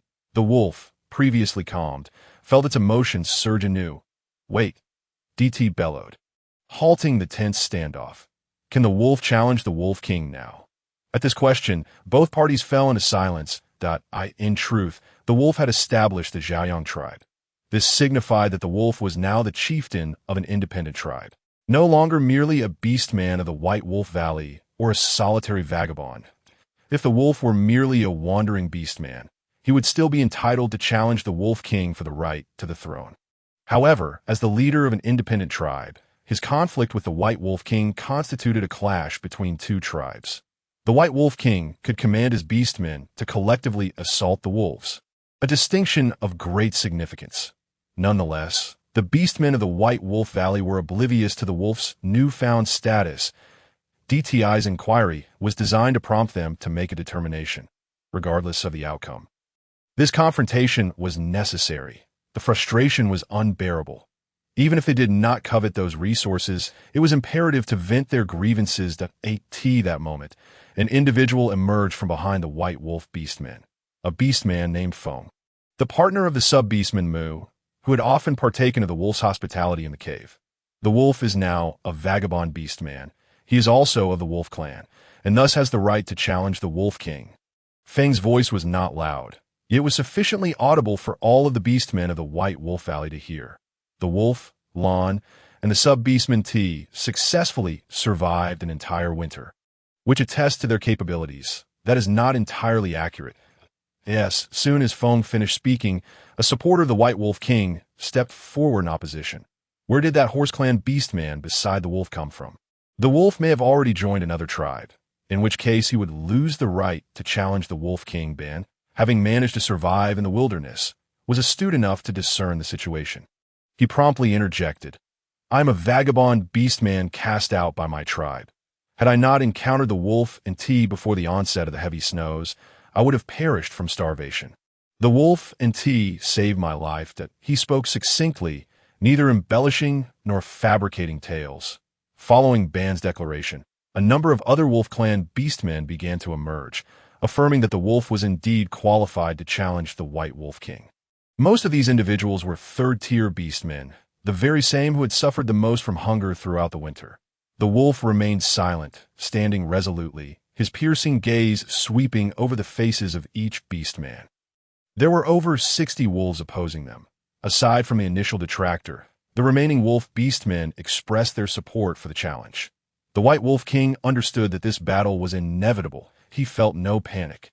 He was uninjured and in peak condition, and perhaps the impending confrontation with the wolf had awakened a latent sense of crisis within him. During the heavy snow season, he had awakened the black-patterned bloodline. Only a select few were privy to this information, and among the beastmen he had brought forth, only the earlier supporter was aware, though the White Wolf King was unaware if the wolf had matured over the winter. He understood that with the wolf's intellect, it was inconceivable that he had not considered the implications of their initial standoff, where he had challenged a wounded opponent and achieved a mere stalemate. How could he now, after a winter of recuperation, possessed the confidence to defeat a fully restored adversary. For the sake of a sub-beastman and some inconsequential resources, do you truly intend to challenge me? The White Wolf King asked the wolf haughtily, his eyes betraying a disdainful warning against acting impulsively and jeopardizing his life. The wolf paid him no heed, instead lowering himself to set DT down gently, nuzzling him with his head and stating, "On the road ahead, I shall ensure your safety."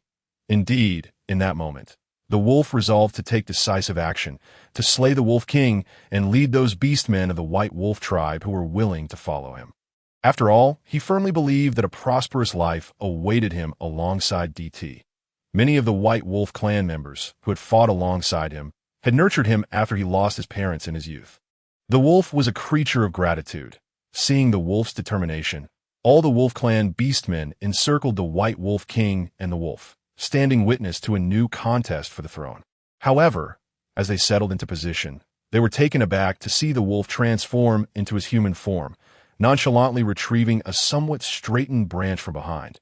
Was that a stick? The White Wolf King felt belittled, his anger boiling over as he bellowed at the wolf. "You arrogant little wretch! How dare you be so presumptuous? I should never have spared your life." After the furious roar, he felt an overwhelming urge to retaliate. However, the dignity and pride of being the White Wolf King restrained him. Upon hearing this, the wolf instinctively lowered the long spear that was aimed at the White Wolf King, fixing a sharp gaze upon him, and asked, "What do you mean? What do you mean by saying I shouldn't have been spared in the first place?" The White Wolf King, realizing he had inadvertently revealed too much, momentarily flustered, looked disdainfully at the wolf and retorted, "Defeat me first. If you cannot, your life is forfeit." The wolf, initially intent on a swift resolution, now sensed that deeper secrets were at play. In a flash, he cast aside the spear and leaped into the air, transforming back into his beast form, lunging at the White Wolf King once more. The fierce battle in beast form commenced anew to the White Wolf King's astonishment, despite having transformed into a fully realized black-striped beastman. He found himself evenly matched with the wolf in their first encounter, but a sense of dread filled his heart as he struggled to keep pace with the wolf's speed and strength. Ultimately, amidst his fear and doubt, he made a grave mistake and was struck by the wolf's claw, crashing to the ground. The wolf pressed his claw against the White Wolf King's neck, demanding, "Clarify your words. What did you mean just now?" With the outcome decided, the White Wolf King lay defenseless, unable to fight back. Around them, over 60 wolves had bowed their heads, raising their front paws in submission to their new Wolf King. The White Wolf King had lost. The wolf's rapid growth was undeniable, a testament to the noble lineage inherited from his father. Faced with the wolf's interrogation, the White Wolf King resigned himself to silence. His mate was pregnant, and according to the customs of the Beastman tribes, for the continuation of the Wolf Clan, the wolf would not kill or exile the former Wolf King's mate and offspring. However, if he were to reveal that the deaths of the wolf's adoptive father and 2 brothers were orchestrated by him, allowing the hyena beastmen to kill them while he was nearby with the chance to save them, yet chose not to, it would mean not only his demise, but that of his mate and young as well. The White Wolf King dared not gamble. He did not believe the wolf would be magnanimous enough to spare them. At that time, the old Wolf King was aging, and the battle for the new Wolf King was imminent. Yet the Wolf Clan faced a natural disaster, prompting their migration. The wolf's father was the most esteemed successor, the strongest and the universally acknowledged next Wolf King. Even in combat, the wolf's father would surely triumph. Initially, the White Wolf King had no desire for the throne, but he fell in love with a beastman. This beastman secretly stipulated that he would only mate with the Wolf King. Thus, driven by greed, a series of tragic events unfolded. The White Wolf King ascended as the new Wolf King, and that beastman became the new Wolf Queen. He remained silent, and the wolf had no means to compel him. However, who was DT? Guessing the story was a fundamental skill for every human, was it not? If he could not deduce it, could he not fabricate a false narrative? He could exaggerate to the worst extremes, slandering and framing him, confident that he would not withstand revealing the truth. Consequently, DT approached the former Wolf King, wielding his golden Nanmu spear, raised high towards the sky. And with a voice loud enough for all beastmen to hear, He boldly questioned the former wolf king. Was it you who colluded with the hyena tribe to bring about the demise of the wolf's adoptive father and 2 brothers? Furthermore, did you allow the hyena beastmen to breach the defenses and slaughter so many beastmen and younglings in the tribe? Before the other beastmen could comprehend the implications of DD's words, they beheld the former wolf king's expression, as if he had seen a ghost, staring incredulously at Didi, and asked in a voice trembling with fear, "How do you know? This is impossible." Astonishingly, Didi had merely fabricated a story. Yet it struck true. Witnessing the shock on Didi's face, the former wolf king realized he had been deceived, but alas, the words had been spoken, and the water had spilled. Didi's expression grew serious. He could no longer maintain his composure. Yet he could not relent. Having forced the former king to concede, he pressed on. With righteous indignation, Didi proclaimed as if a divine envoy, "Do you think your deeds are so secret that no one would ever know? Little do you realize, as man acts, heaven observes. Others may not know, but do you not know? Do heaven and earth remain ignorant? Do the beast gods remain unaware?" The former wolf king stood dumbfounded, while the other beastmen began to grasp the situation. Piecing together Didi's accusations and the former king's reaction, they became fully convinced. From shock to disbelief, the former wolf king transitioned to fear, asserting, "No, this cannot be. You are not a shaman. How could you converse with the beast gods?" "Umph," Didi scoffed, disregarding him, and turned to the equally incredulous wolf, his eyes filled with compassion. Didi wished to approach and comfort the wolf by stroking his head. Suddenly, the former wolf king lunged at Didi. Attempting to bite him, the wolf, swift and decisive, struck the former wolf king's head with great force. With a single blow, the former king rolled his eyes and collapsed, breathing shallowly. Didi, shaken by the scene, patted his chest, trying to soothe his racing heart, still gripped by fear. The wolf quickly transformed back into human form, enveloping Didi in his embrace, and Didi reciprocated, holding the wolf tightly amid the gathering pack, offering solace to one another. No words were exchanged. The other wolves remained oblivious to the unfolding events. In mere minutes, their wolf king had perished, and the earlier attack by the hyena beastmen, which had resulted in the tragic deaths of many beastmen and younglings, was revealed to be the work of the very wolf king they had trusted for years. Those who had lost mates, younglings, fathers, and adoptive fathers due to that incident were now filled with rage and hatred. Yet they could do nothing. The deceased could not be resurrected, and the perpetrator had been slain by the new wolf king. They were powerless at that moment. A loud cry shattered the somber atmosphere. "All hail the wolf king. May the new wolf king lead the white wolf clan to strength and prosperity." Lon was the first to react, approaching the wolf, transforming into human form, kneeling on one knee, bowing his head, and raising his hands high above, expressing his submission to the new wolf king. "All hail the wolf king. May the new wolf king lead the white wolf clan to strength and prosperity." "All hail the wolf king. May the new wolf king lead the white wolf clan to strength and prosperity." All the beastmen present bowed in reverence to their new wolf king. Didi, hearing the commotion, quickly extricated himself from the wolf's embrace, yet remained by his side, hand in hand. Lon, for the sake of power and personal gain, disregarding the safety of his kin, callously allowing the hyena beastmen to massacre the wolf clan's beastmen and younglings, is guilty of heinous crimes that cannot go unpunished. Today, I, the wolf, represent the beastmen of the wolf clan, will execute Lon here and now, becoming the new wolf king of the white wolf clan. From this day forth, I shall be responsible for the survival and propagation of my kin, ensuring they do not go hungry nor suffer from a cold. I shall unwaveringly protect the safety of the clan's beastmen and younglings. Warriors, follow me. I swear by the name of the beast god, I will keep my promises. Upon concluding his declaration, all the beastmen of the white wolf clan erupted in a chorus. "We follow the wolf king. We follow the wolf king." Their initial encounter occurred in the early morning, but after a series of events, time had drawn near to noon. The orcs of White Wolf Valley were still hungry. DT pondered that since they had already become followers of the wolf, they could be considered subordinates to it, and he wished to have Lon and band distribute the food they brought among them, but was halted by the wolf. The wolf instructed the 60 or so orcs to split into 2 groups, one led by Lon to teach the White Wolf tribe orcs to fish with nets, while the other group would pair off into threes, spreading out nearby to search for herds of beasts. With the arrival of spring, both large and small herds began to emerge and forage. The distance from here to White Wolf Valley was a little over a day's journey. Not too far, yet likely to yield results. The wolf took DT with him, instructing Ban to light a fire and set a clay pot on it, while he busied himself with preparing a meal for DT. Fong remained with the group alongside Lon, who were catching fish, since earlier he had an overwhelming desire to converse with the wolf and T. Yet now, the wolf's status had changed. He was the new wolf king of the tribe, as a former friend of the wolf. Fong felt guilty for not safeguarding the wolf's cave. DT, too, astonished Fong even more. Not only he, but nearly everyone in the tribe recognized T and understood his uniqueness. However, upon their reunion, they found T to be so mysterious, so untouchable. Especially just moments ago, T had unexpectedly revealed the heinous crimes committed by Lon 2 decades prior. Though it was unfathomable, Lan's own admission proved that DT was not lying.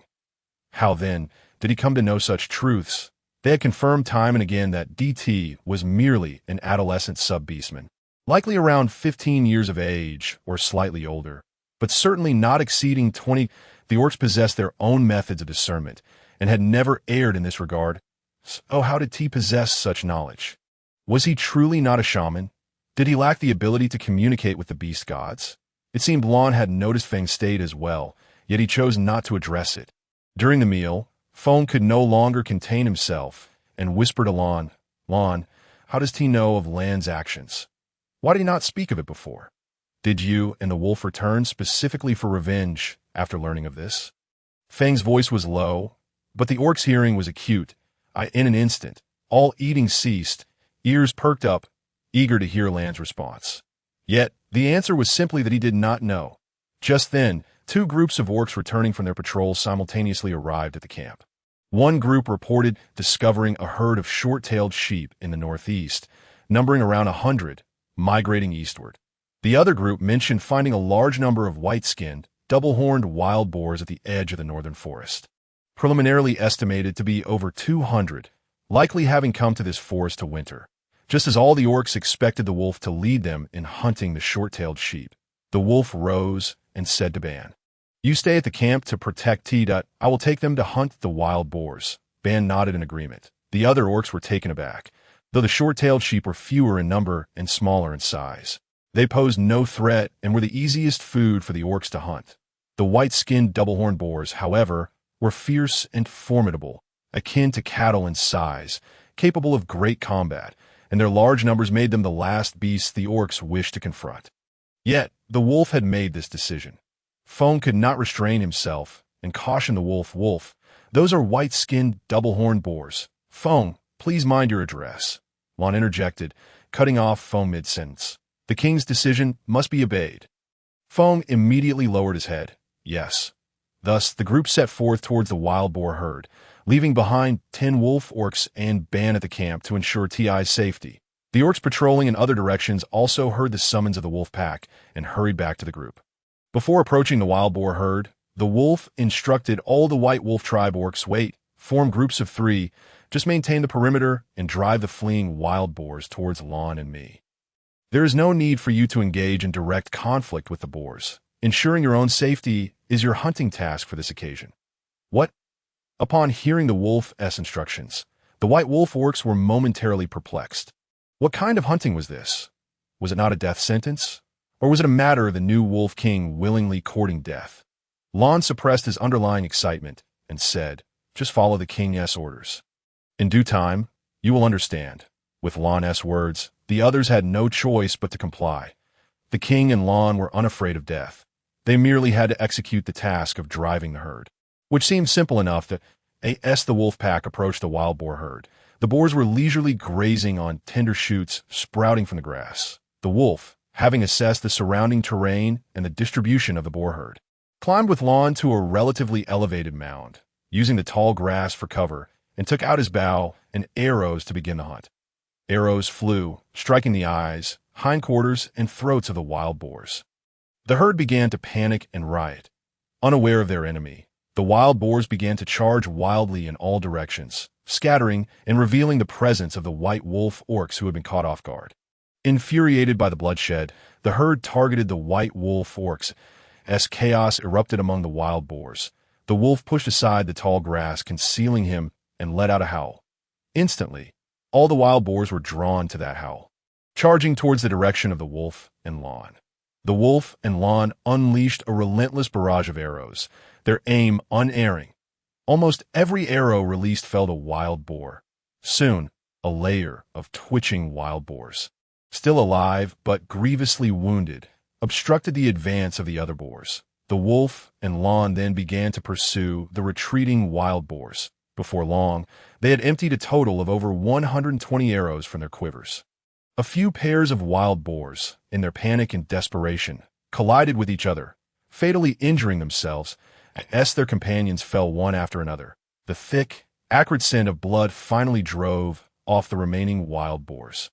Once they confirmed that no more frenzied wild boars remained, the wolf orcs began to tally their harvest for the day. After thorough verification, they confirmed that in just half a day's time, they had hunted over 130 wild boars. Some of the boars were even larger than an adult wolf, and all were taken down by just 2 individuals. It was simply astounding. The most remarkable part was that neither the wolf nor Lon had sustained any injuries, nor had the wild boars even come close to them. In contrast, the other orcs, tasked with driving the boars in groups of 3, had been chased by the boars, with several sustaining gashes from the boars' tusks.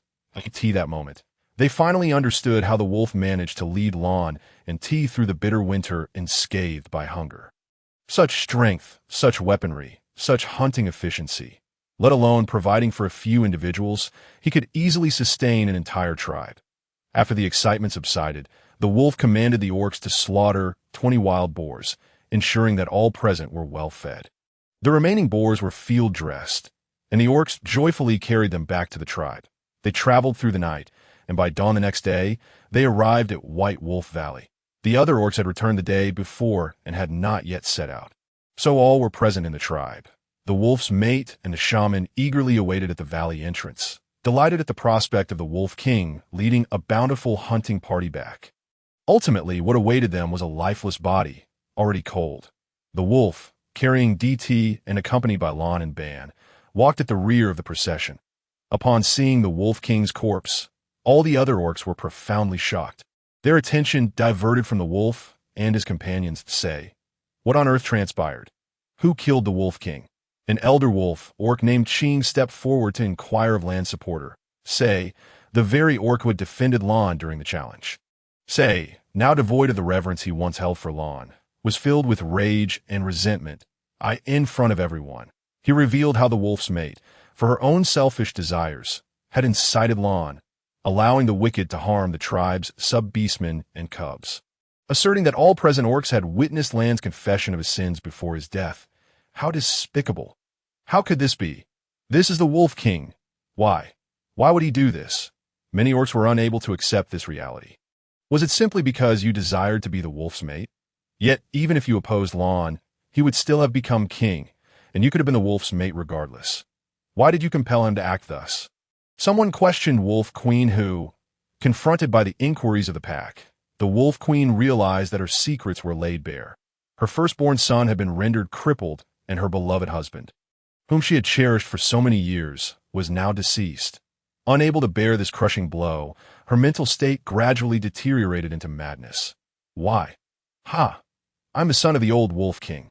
What right does that ugly, dark subhuman have to compare himself to me? Why did Wei choose him, bear offspring with him, and take him as a mate? Why? I have pleaded with him, even offered to become his partner alongside that dark subhuman. Yet he still rejected me, whose frantic roar echoed, voicing his grievances and his unwillingness to accept his fate. I could see that moment. Wu, overcome with sorrow, could not utter a word. The calamity had claimed many lives within the tribe. And even he, a man of selfishness, had never contemplated inflicting such suffering upon his kin. Age had wearied Wu, and he fainted before the gathered crowd, unable to withstand the shock. Ching, who had initially posed the questions, remained composed enough to silence Hu's howls and instructed the others to carry Wu back to his dwelling. Ching approached the wolf, casting a deep glance at both the wolf and Dee before inquiring. "Dee, how did you come to know of these matters?" Dee had prepared his responses during the journey. He had once hesitated to assume the role of a shaman due to reservations. But circumstances had changed. Now, he aimed to bolster the wolf's authority among the wolf beastmen. Stepping forward, Dee's expression remained unaffected, calm yet ambiguous as he declared, "The heinous shall meet divine judgment." His words, though incomplete, left ample room for interpretation among the listeners. Qing's countenance shifted through various expressions as he scrutinized the wolf and Dee for an extended moment, ultimately coming to accept the reality of the situation. Though aged, his prestige remained intact. With the former Wolf King deceased, whose malevolence exposed, and Wu incapacitated, he had to consider the future of the White Wolf tribe. With a sigh, Qing addressed all the beastmen, proclaiming loudly, "Though the wolf has slain Lan, it was not witnessed by all the tribesmen. Those who dare to challenge the wolf may do so now. The victor shall be king if there are no challengers. Then the wolf shall be proclaimed the new king of our White Wolf Valley." After Qing's proclamation, silence enveloped White Wolf Valley. The reason was clear. The 60 wolf beastmen who had accompanied Lan were the strongest among them, and their acceptance of the wolf as king signified that his claim to the throne was indeed legitimate. After calling out 3 times with no challengers, Qing approached the wolf once more, bowing deeply and exclaiming, "We welcome our new wolf king to the throne." In an instant, all the beastmen knelt in reverence, vocally declaring their allegiance. A resounding howl erupted from the wolf's mouth, soon echoed by the pack. Those previously on good terms with the wolf put forth their utmost effort in howling. For the wolf understood that Dee had never wished to be a shaman, and sensed that Dee was indeed oblivious to the responsibilities that came with the title. To spare Dee from discomfort, the wolf revealed the truth behind the tragic deaths of their kin from 20 years ago, stating that the current shaman was too ill to preside over the succession, thus bypassing the cumbersome rites of ascension. Such a significant event as a change of kingship warranted communication with the Black Wolf tribe. Moreover, since both tribes had endured the previous attack together, the truth surrounding the deaths of their kin was theirs to know. Subsequently, the wolf exiled Hu, permitting him to go wherever he pleased, for the tribe he ruled could not harbor such a malignant individual. Initially, some of the elder beastmen disagreed with the wolf's decision, arguing that Hu, now pregnant, should remain in the tribe, stripped of his position, to at least contribute to the tribe's future. However, they fell silent, intimidated by the wolf's glare. Once the tribe learned from Say and others that the 100 wild boars had been hunted by the wolf and Lan, no one dared to question the wolf's decisions any longer. As night fell, word arrived that Wu had passed away in his den. When Dee and the wolf arrived, Wu's body was already cold. He speculated that Wu had succumbed to a sudden illness after fainting in the morning. But whether it was a cerebral hemorrhage, a heart attack, or some other ailment remained unknown. That evening, the wolf announced to all beastmen, "From this day forth, I shall be the Wolf King, and T shall be the Wolf Queen.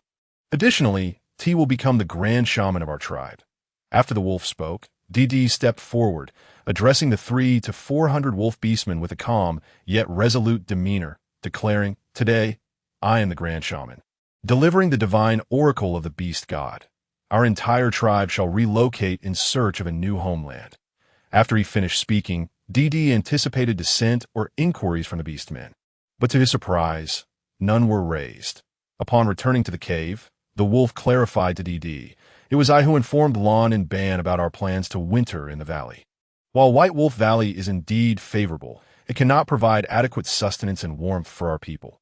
This winter alone, we lost over 10 elders, and several young ones fell ill and did not survive. For the beastmen, as long as they can eat and stay warm, it matters not where they reside." Dee nodded, affectionately stroking the wolf's large head. He sensed the wolf's low spirits, yet the wolf continued to look after him. That night, Dee and the wolf spoke little, instead embracing each other tightly, finding solace in one another within their newly crafted cave as they drifted into slumber. The following morning, the king of the Black Wolf tribe, Wu, led his kin to White Wolf Valley. Upon learning of the upheaval within the White Wolf tribe and the truth behind the tragic events of 20 years prior, Wu had initially hesitated to visit the wolf. However, upon hearing of the impending relocation, he could no longer remain idle. "I hear you plan to migrate elsewhere." Wu stated, cutting straight to the chase. The wolf nodded affirmatively. Yes, that if you wish, you may accompany us. Wu, perplexed, scrutinized the wolf's expression, seeking an explanation. Why? There is no disaster now, nor the wrath of the beast god. Why lead them away? I heard T has become your new grand shaman. Does he know something? At that moment, DD emerged from the cave. Hearing Wu's inquiry, he casually drew in the dirt with a twig while explaining. Keika Mountain lies at the intersection of the eastern and western continents. Centrally located within the realm of the beastmen, that IT boasts abundant forest resources and is not far from the grasslands, making it an ideal habitat. Pausing for a moment, he pointed to a specific spot on his drawing and continued. However, the territory occupied by the wolf tribe is far from favorable. IT is too close to the barren lands of the north, where winters are harsh, and the herds are significantly inferior compared to those in the southern mountains and grasslands.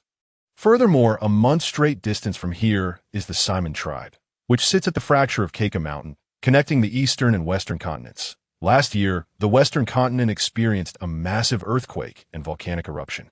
I do not know the magnitude, but the tremors were so strong that we could feel them from this distance, foreshadowing the catastrophic toll on the beastmen at the epicenter of the earthquake. Should the land fracture and magma flow, if the beastmen of the west cannot survive there, where do you think they will flee? DD posed the question without expecting an answer. This is not a suitable place for survival. Our tribe must trade exorbitantly with others for salt. Though we have recently discovered a plant that produces salt, its quantity is far from sufficient to sustain two tribes independently. I have previously surveyed that area of saline and alkaline soil. Without the growth of this salt-producing plant to draw the salt from the land for our consumption, our own extraction efforts would be exceedingly inefficient. For a tribe to grow strong, it must achieve self-sufficiency. Even if self-sufficiency is unachievable, it is imperative to ensure that one's lifeblood is not controlled by others. Otherwise, should the Keika Mountain wolf tribe encounter external threats in the future for any reason, can you guarantee that you can hold this ground and keep your kin safe? Can you assure me that outsiders will not unite for some other reason to cut off the wolf tribe's supply of salt? You do not know me, and I shall not elaborate further. However, I can tell you that the knowledge I possess, if fully revealed, could cause a tremor across the entire beastman continent and even spark conflicts and wars. When that time comes, regardless of whether it is the white wolf and black wolf tribes united, even if your numbers were to multiply tenfold, a peaceful existence would not be guaranteed. The Black Wolf King. You have grown too comfortable. The claws and fangs of the wolves have dulled.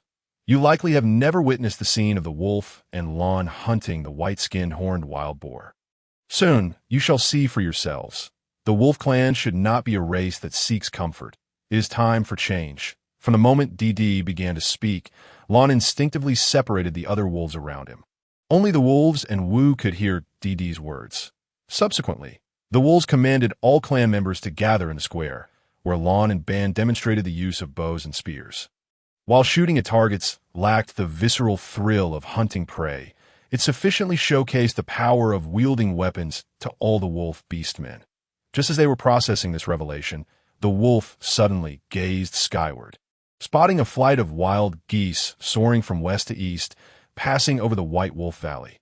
Without hesitation, the wolf drew his bow and released an arrow. Whoosh, whoosh, whoosh, 3 arrows flew in rapid succession, striking down 3 wild geese with wings spanning nearly 2 meters, which plummeted to the valley below. Observing this, both Lon and Band swiftly loosed their arrows, bringing down 3 more geese, narrowly missing the other beastmen in the square. The remaining geese, evidently startled, immediately sped away from the White Wolf Valley at that moment. All the wolf beastmen's eyes were fixed upon the wolf, Lon, and Band's bows that Wu remained silent. DD's earlier words had indeed stirred something within him. Yet the impending merger of their tribes, fraught with the contest for Wolf King, left him with lingering doubts. However, at this instant, he fully relinquished any thoughts of contesting the wolf for kingship. Approaching the wolf with a solemn expression, Wu inquired, "When do you plan to depart?" The wolf glanced at DD, contemplated for a moment, and replied, "The day after tomorrow, we must allow time for our kin to prepare. Furthermore, the trees on Keika Mountain are diverse. I will have Lon instruct our people in crafting spears and bows." Upon hearing this, Wu's eyes brightened. He nodded at the wolf, stating, "I shall return immediately to convene our clan regarding the merger of our tribes. By tonight at the latest, I shall provide you with an answer." The wolf shook his head, saying, "Wu, you do not understand. This is not a merger of tribes. It is the establishment of a new tribe." Wu frowned in confusion. "Isn't it all the same?" The wolf replied, "It is not the same. D and I intend to form a new tribe, which shall be named Chayan. Our tribe will no longer consist solely of wolf beastmen. For instance, Ban, as a horse beastman, is equally a member of the Chayan tribe. We will also welcome bear beastmen, bird beastmen, leopard beastmen, and the young of the scaled beastmen, Chio. Now that I stand as the Wolf King, I no longer hesitate to reveal my true situation to the public, that in the future, our tribe will not only accept non-clan sub-beastmen, but will also welcome non-clan beastmen. Chayan tribe is a new tribe, a grand amalgamation.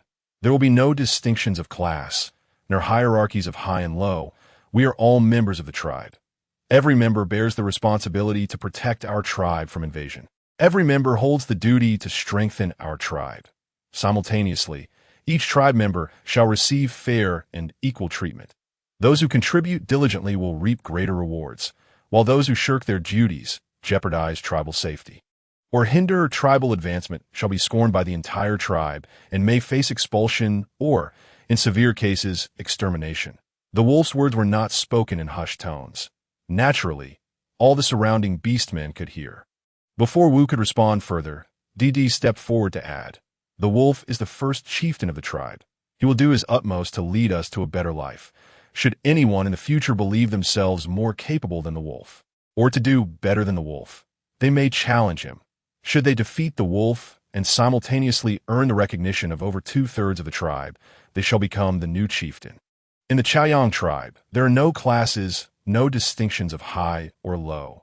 Only through each of us fulfilling our roles, cooperating, and striving together can we make this tribe flourish." After careful consideration of the wolf and DD's words, the Black and White Wolf clan, having been divided for over a century, finally reunited as one. During the 2 days of preparations for relocation, it was neither the wolf nor D who were the busiest, but rather Lon and Ban. The wolf had promised to teach all tribe members how to wield weapons.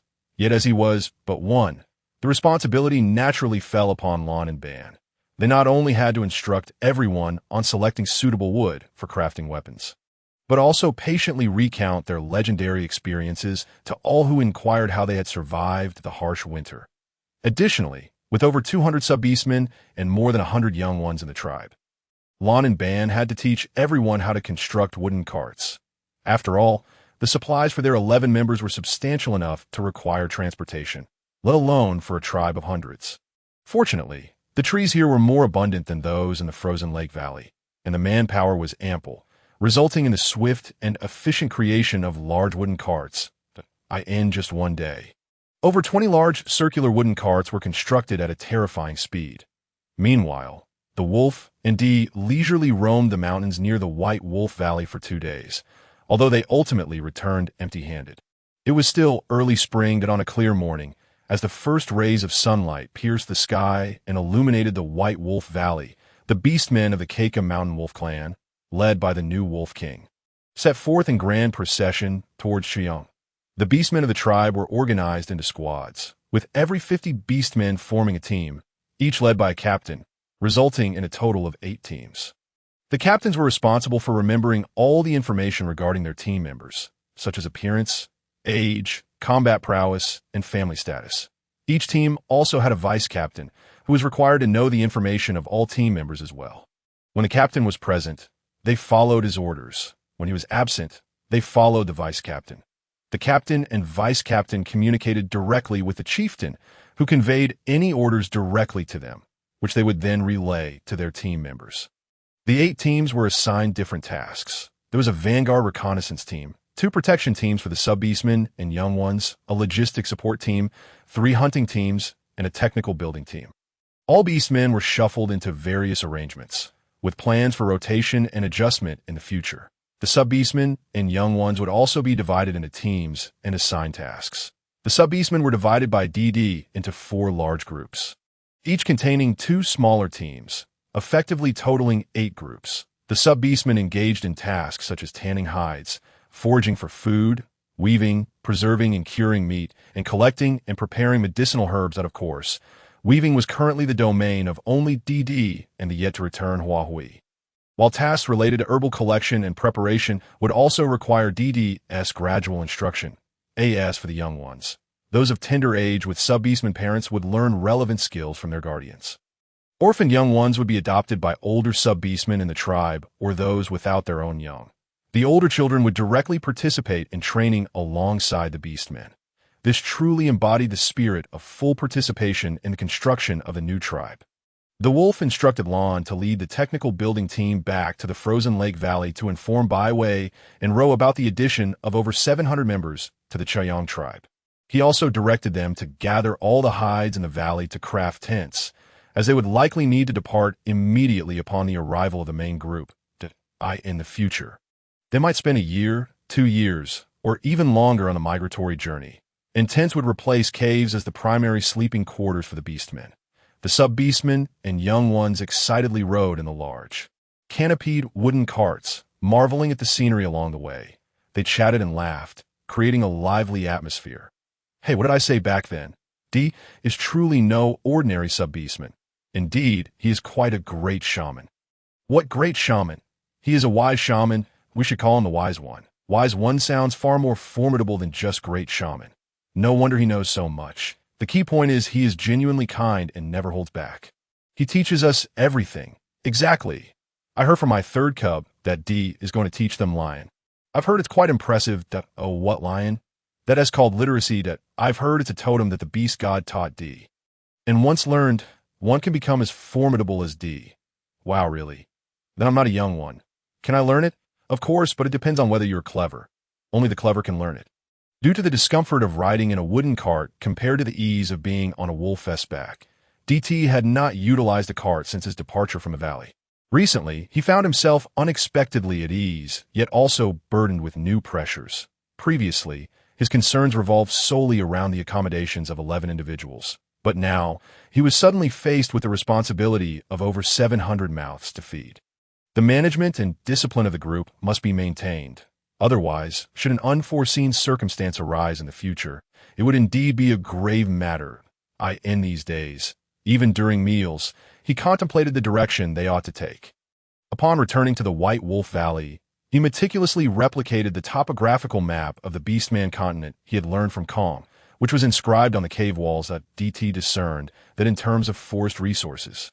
The giant tree forest located at the juncture of the northern and eastern continents was undoubtedly the finest. The northern expanse of the northern continent was dominated by the frigid tundra, while the central eastern region was characterized by endless mountain ranges and plateaus, with the terrain gradually descending from north to south, and even vast grasslands extending from the northern plateau. Thus, it was evident that the region was home to a multitude of plateau beasts. The boundary between the northern and eastern continents' grasslands was an unending stretch of forests and wetlands, with the eastern edge bordering the sea, judging solely by its geographical position and climatic conditions. It was an exceptional resource-rich area. With the presence of the giant tree forest, one could expect abundant water resources. The continuous mountains shielded the area from the frigid winds of the tundra, ensuring it remained neither overly damp nor excessively warm. Crucially, Kong had explicitly stated that beyond the giant tree forest and the plateau ridges, no beastman tribes existed above the plateau grasslands, only herds of herbivorous plateau beasts. Moreover, the expansive giant tree forest housed merely 5 or 6 beastman tribes, each possessing significantly large territories. Even the addition of 50 or 60 more tribes would not disrupt the balance, nor would it lead to territorial disputes. However, it was commonly known that larger beastman tribes typically resided in the eastern grasslands, reluctant to venture into the giant tree forest, which was rife with venomous insects and miasma. It was said that even the fish in the forest rivers were piranhas. Known for their ferocity, tribes capable of surviving in the giant tree forest were primarily those exiled or wandering beastmen who formed communities out of necessity, or those who had fled into the forest after losing battles with other tribes. Kong had mentioned that normal tribes would not venture into such places, But DT believed that the existence of beastmen living harmoniously in the giant tree forest indicated that it was not an absolute dead zone. The suitability for habitation could only be determined through personal experience. Hearsay was the most susceptible to distortion. The only consideration remaining was how to find the correct path, gazing at the exceedingly simple topographical map. DT sighed and resolved to simply head east, for that direction could never be a mistake point 10 days later. The large contingent led by wolves reached the vicinity of the unfrozen lake valley, where the beastmen from the previously arrived construction team had gathered a few kilometers outside the valley to welcome them. After more than 20 days apart, the two little ones rushed towards DT. Alas, just as they were about to reach him, the wolves swiftly lifted them, one in each hand. "Look at how much you've grown," the wolf chuckled, tossing the two little ones aside with a flick of his wrist. The little ones were not to be underestimated. Since their transformation, they had trained alongside the adult beastmen. From initially struggling to keep up, they had progressed to successfully drawing bows and hunting, although they still required the protection of the adult beastmen during hunts. Achieving proficiency in archery was already a remarkable talent. They frequently practiced combat techniques learned from the wolves, and occasionally, several adult beastmen would guide them in sparring. Thus, when the wolves tossed them into the air, the two remained calm and composed, skillfully adjusting their positions mid-air to roll and absorb the impact, landing safely. "Well done. It seems that during our absence, you two have not been idle," DT remarked with a smile. Embracing the seemingly plumper little ones and playfully ruffling their soft heads, he also pinched their cheeks, still adorned with remnants of baby fat, exclaiming, "You're almost as tall as my shoulders. How quickly you grow." Little Black nuzzled his head against DTI's hand, proudly declaring, "We've both grown up. We need to protect Brother D. Brother said that once Little White and I can freely shift between our beast and human forms, we can join the hunting team and become part of it."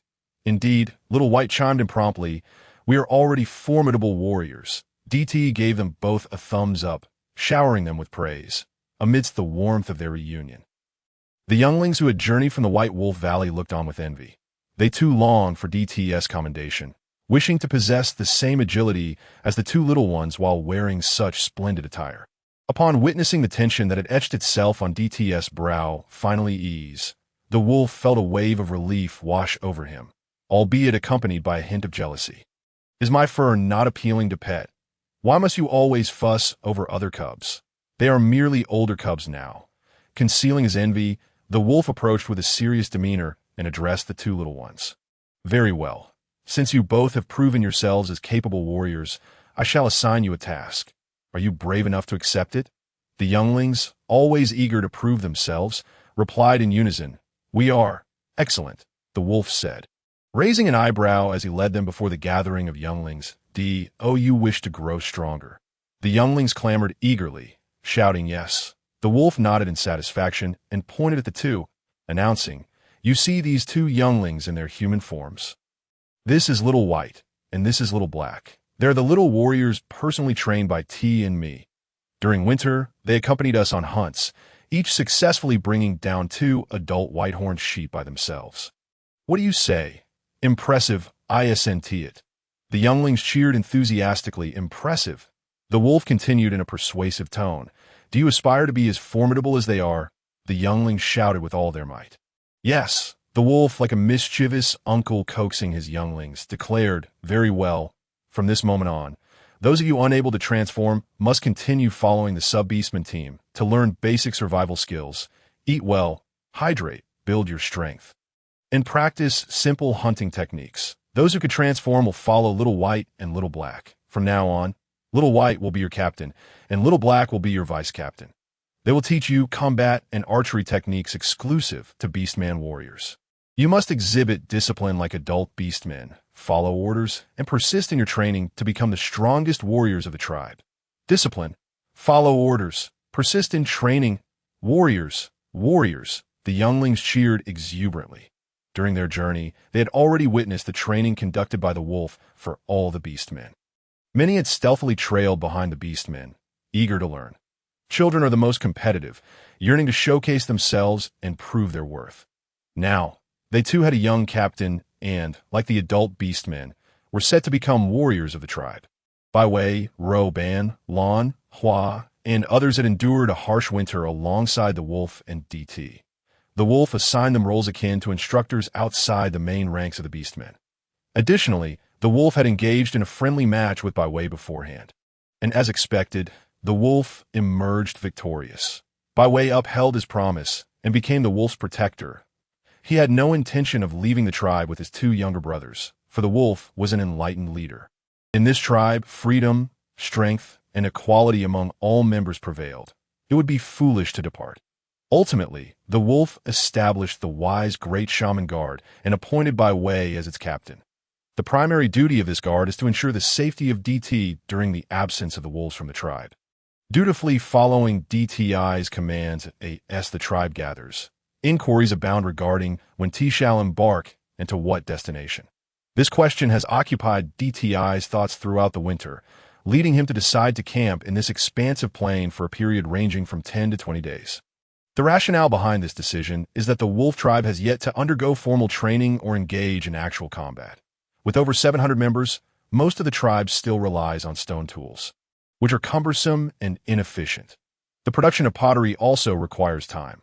Fortunately, there are 2 kilns in the unfreezing lakeside valley that can be employed for intensive firing, which should suffice in 20 days. This period also presents an opportunity for the tribespeople to learn the art of pottery. Furthermore, the current cold weather is a concern. DT does not wish to witness hordes of Orcish folk running about in the summer months unclothed. Although he had previously taught the wolf orcs the craft of weaving grass, such materials are neither as light nor as soft and durable as fabric. Thus, it is essential to construct looms, enabling Hua to impart the skills of weaving and garment making to other sub-orcs.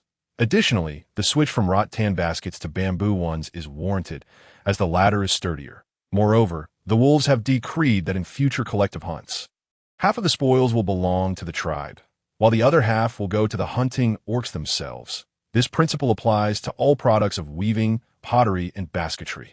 The tribe as communal property will be managed by T, with the assistance of 6 sub-orcs, including Hua. Consequently, DT must seek out several astute individuals to teach them arithmetic and some basic written language.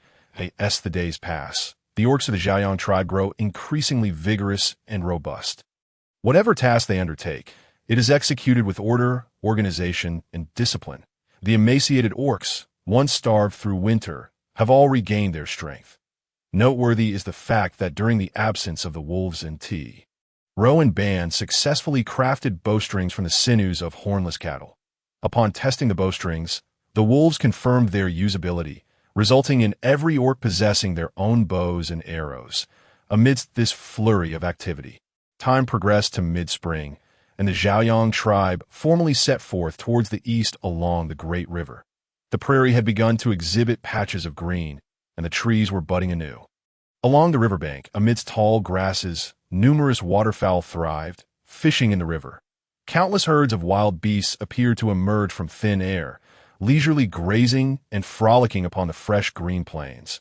Noticing the Xiaoyang tribe's slow procession in the distance, some timid herds scattered, while others, bolder, watched the procession pass, and a few speculated that this pack of wolves, like themselves, were merely wild beasts. The few prides of lions observed the Xiaoyang tribe's wolves, likely deterred by their sheer numbers, keeping their distance rather than provoking a confrontation. Perhaps they were simply sated, lounging upon the grasslands in the sun while contemplating their next meal. The young cubs, restless, could hardly remain seated, often jumping off to chase after the leading group. They imitated the adult orcs, ever vigilant for danger. The tribe ensured that their food supply would last for 3 days after the cessation of hunting, thus refraining from further hunts.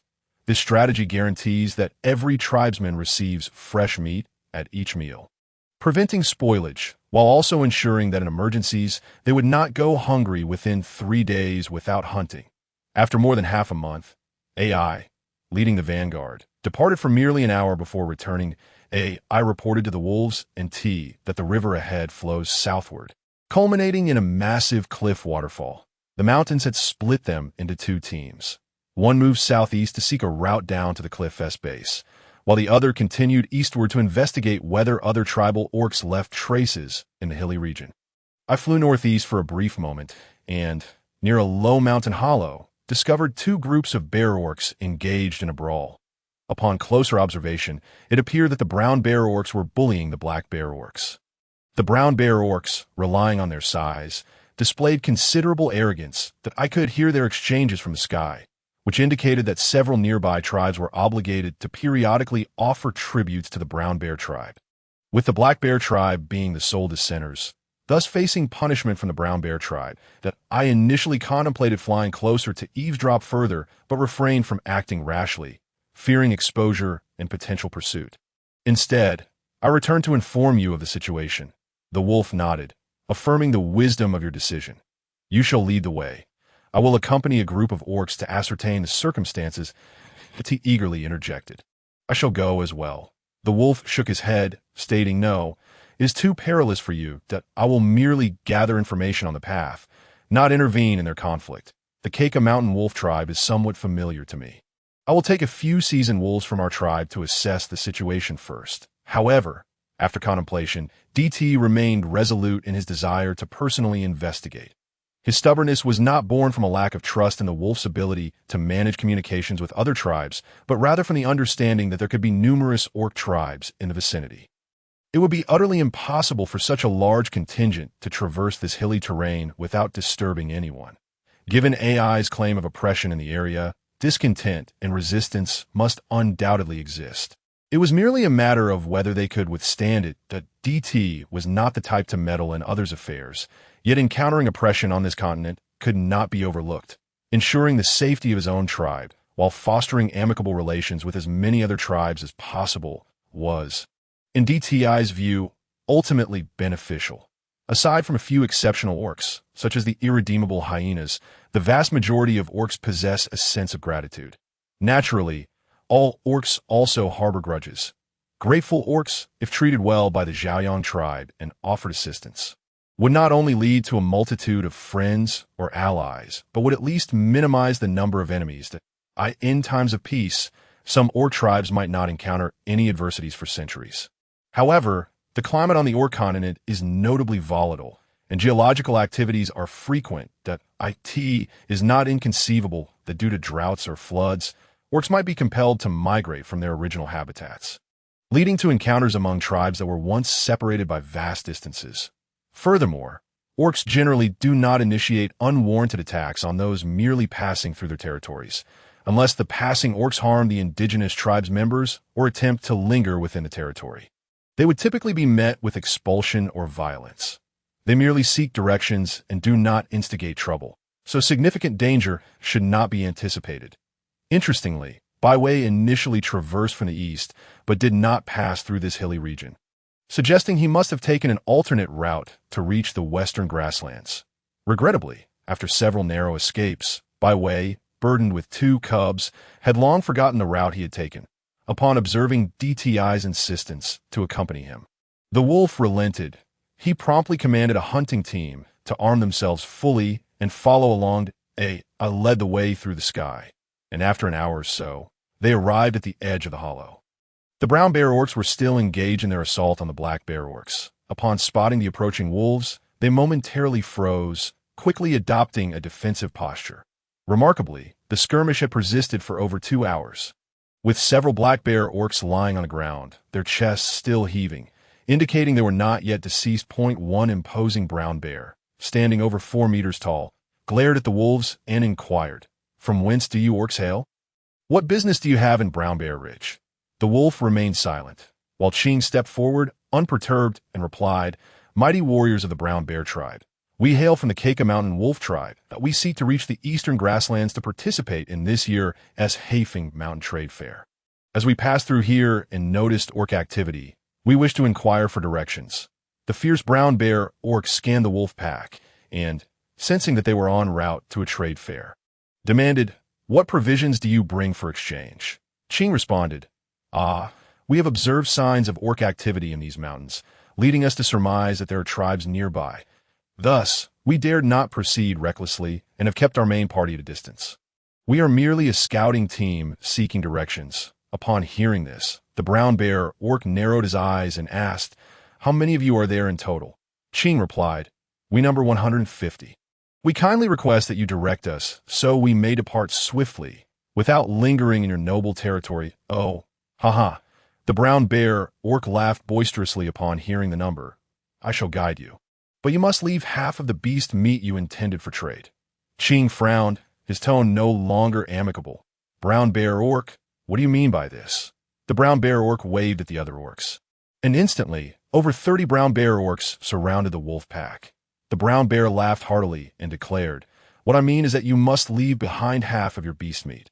Any orc passing through my brown bear ridge must contribute something before departing. Ching inquired solemnly, what if we choose not to pass through and take another route? The brown bear retorted, regardless of whether you pass through or not, you are required to hand over your beast meat. Enough with the idle chatter. Quickly send someone to your camp to fetch supplies for your ransom. Ching, filled with anger, replied, are you not afraid that upon our return, we will rally our entire clan to attack you?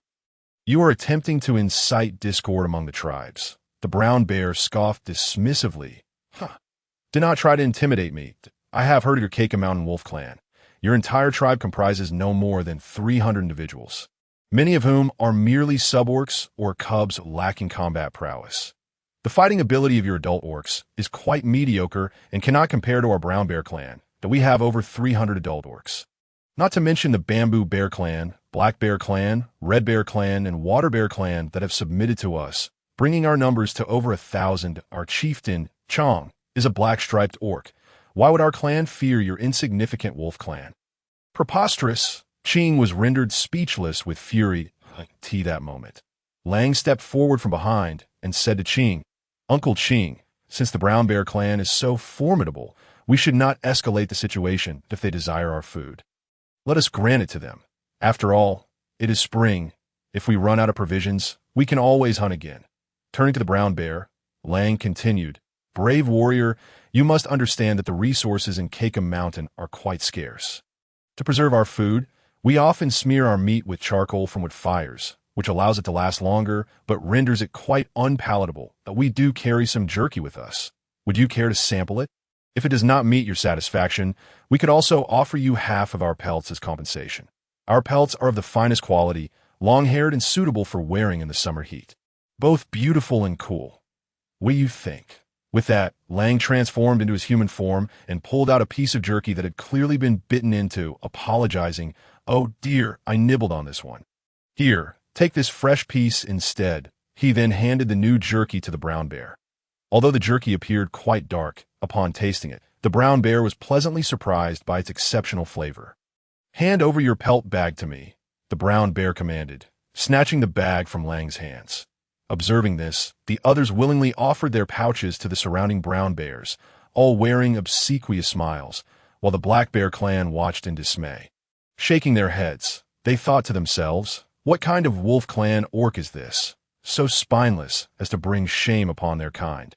Such servility and concession would never satisfy the brown bear clan. They would merely perceive it as weakness, prompting them to escalate their demands. The chieftain of the black bear clan, Fong, could already envision the dire fate that awaited these wolf clan orcs, stripped of everything. Watching over his 50-odd tribesmen, who had suffered varying degrees of injuries, with several lying on the ground, unable to rise, he felt an overwhelming sorrow. He could not help but feel he had let his people down. The Black Bear clan was destined to perish under his leadership, and he felt unworthy of being their chieftain. However, unexpected turns of fate often arrive without warning, perhaps even with a touch of surprise. The once fierce and overbearing brown bear orcs suddenly began to collapse one by one, without a hint of forewarning. Foam stood frozen in disbelief, momentarily forgetting his grief. The Wolf Clan orcs swiftly retrieved sturdy hemp ropes from their pouches, binding the unconscious brown bear orcs. Only then did Foam realize that the brown bears had indeed fainted. "Who are you?" he stammered, trembling with fear. His trepidation was understandable, as such an abrupt and silent incapacitation of the powerful brown bear orcs was an unfathomable ability. To orcs, the cataclysmic and violent nature of war and slaughter was terrifying, yet at least those events bore tangible signs. But this silent, insidious force, devoid of any trace, was the true source of profound fear. At that moment, DT stepped out from the circle formed by the wolf orcs. "Oh, not be afraid.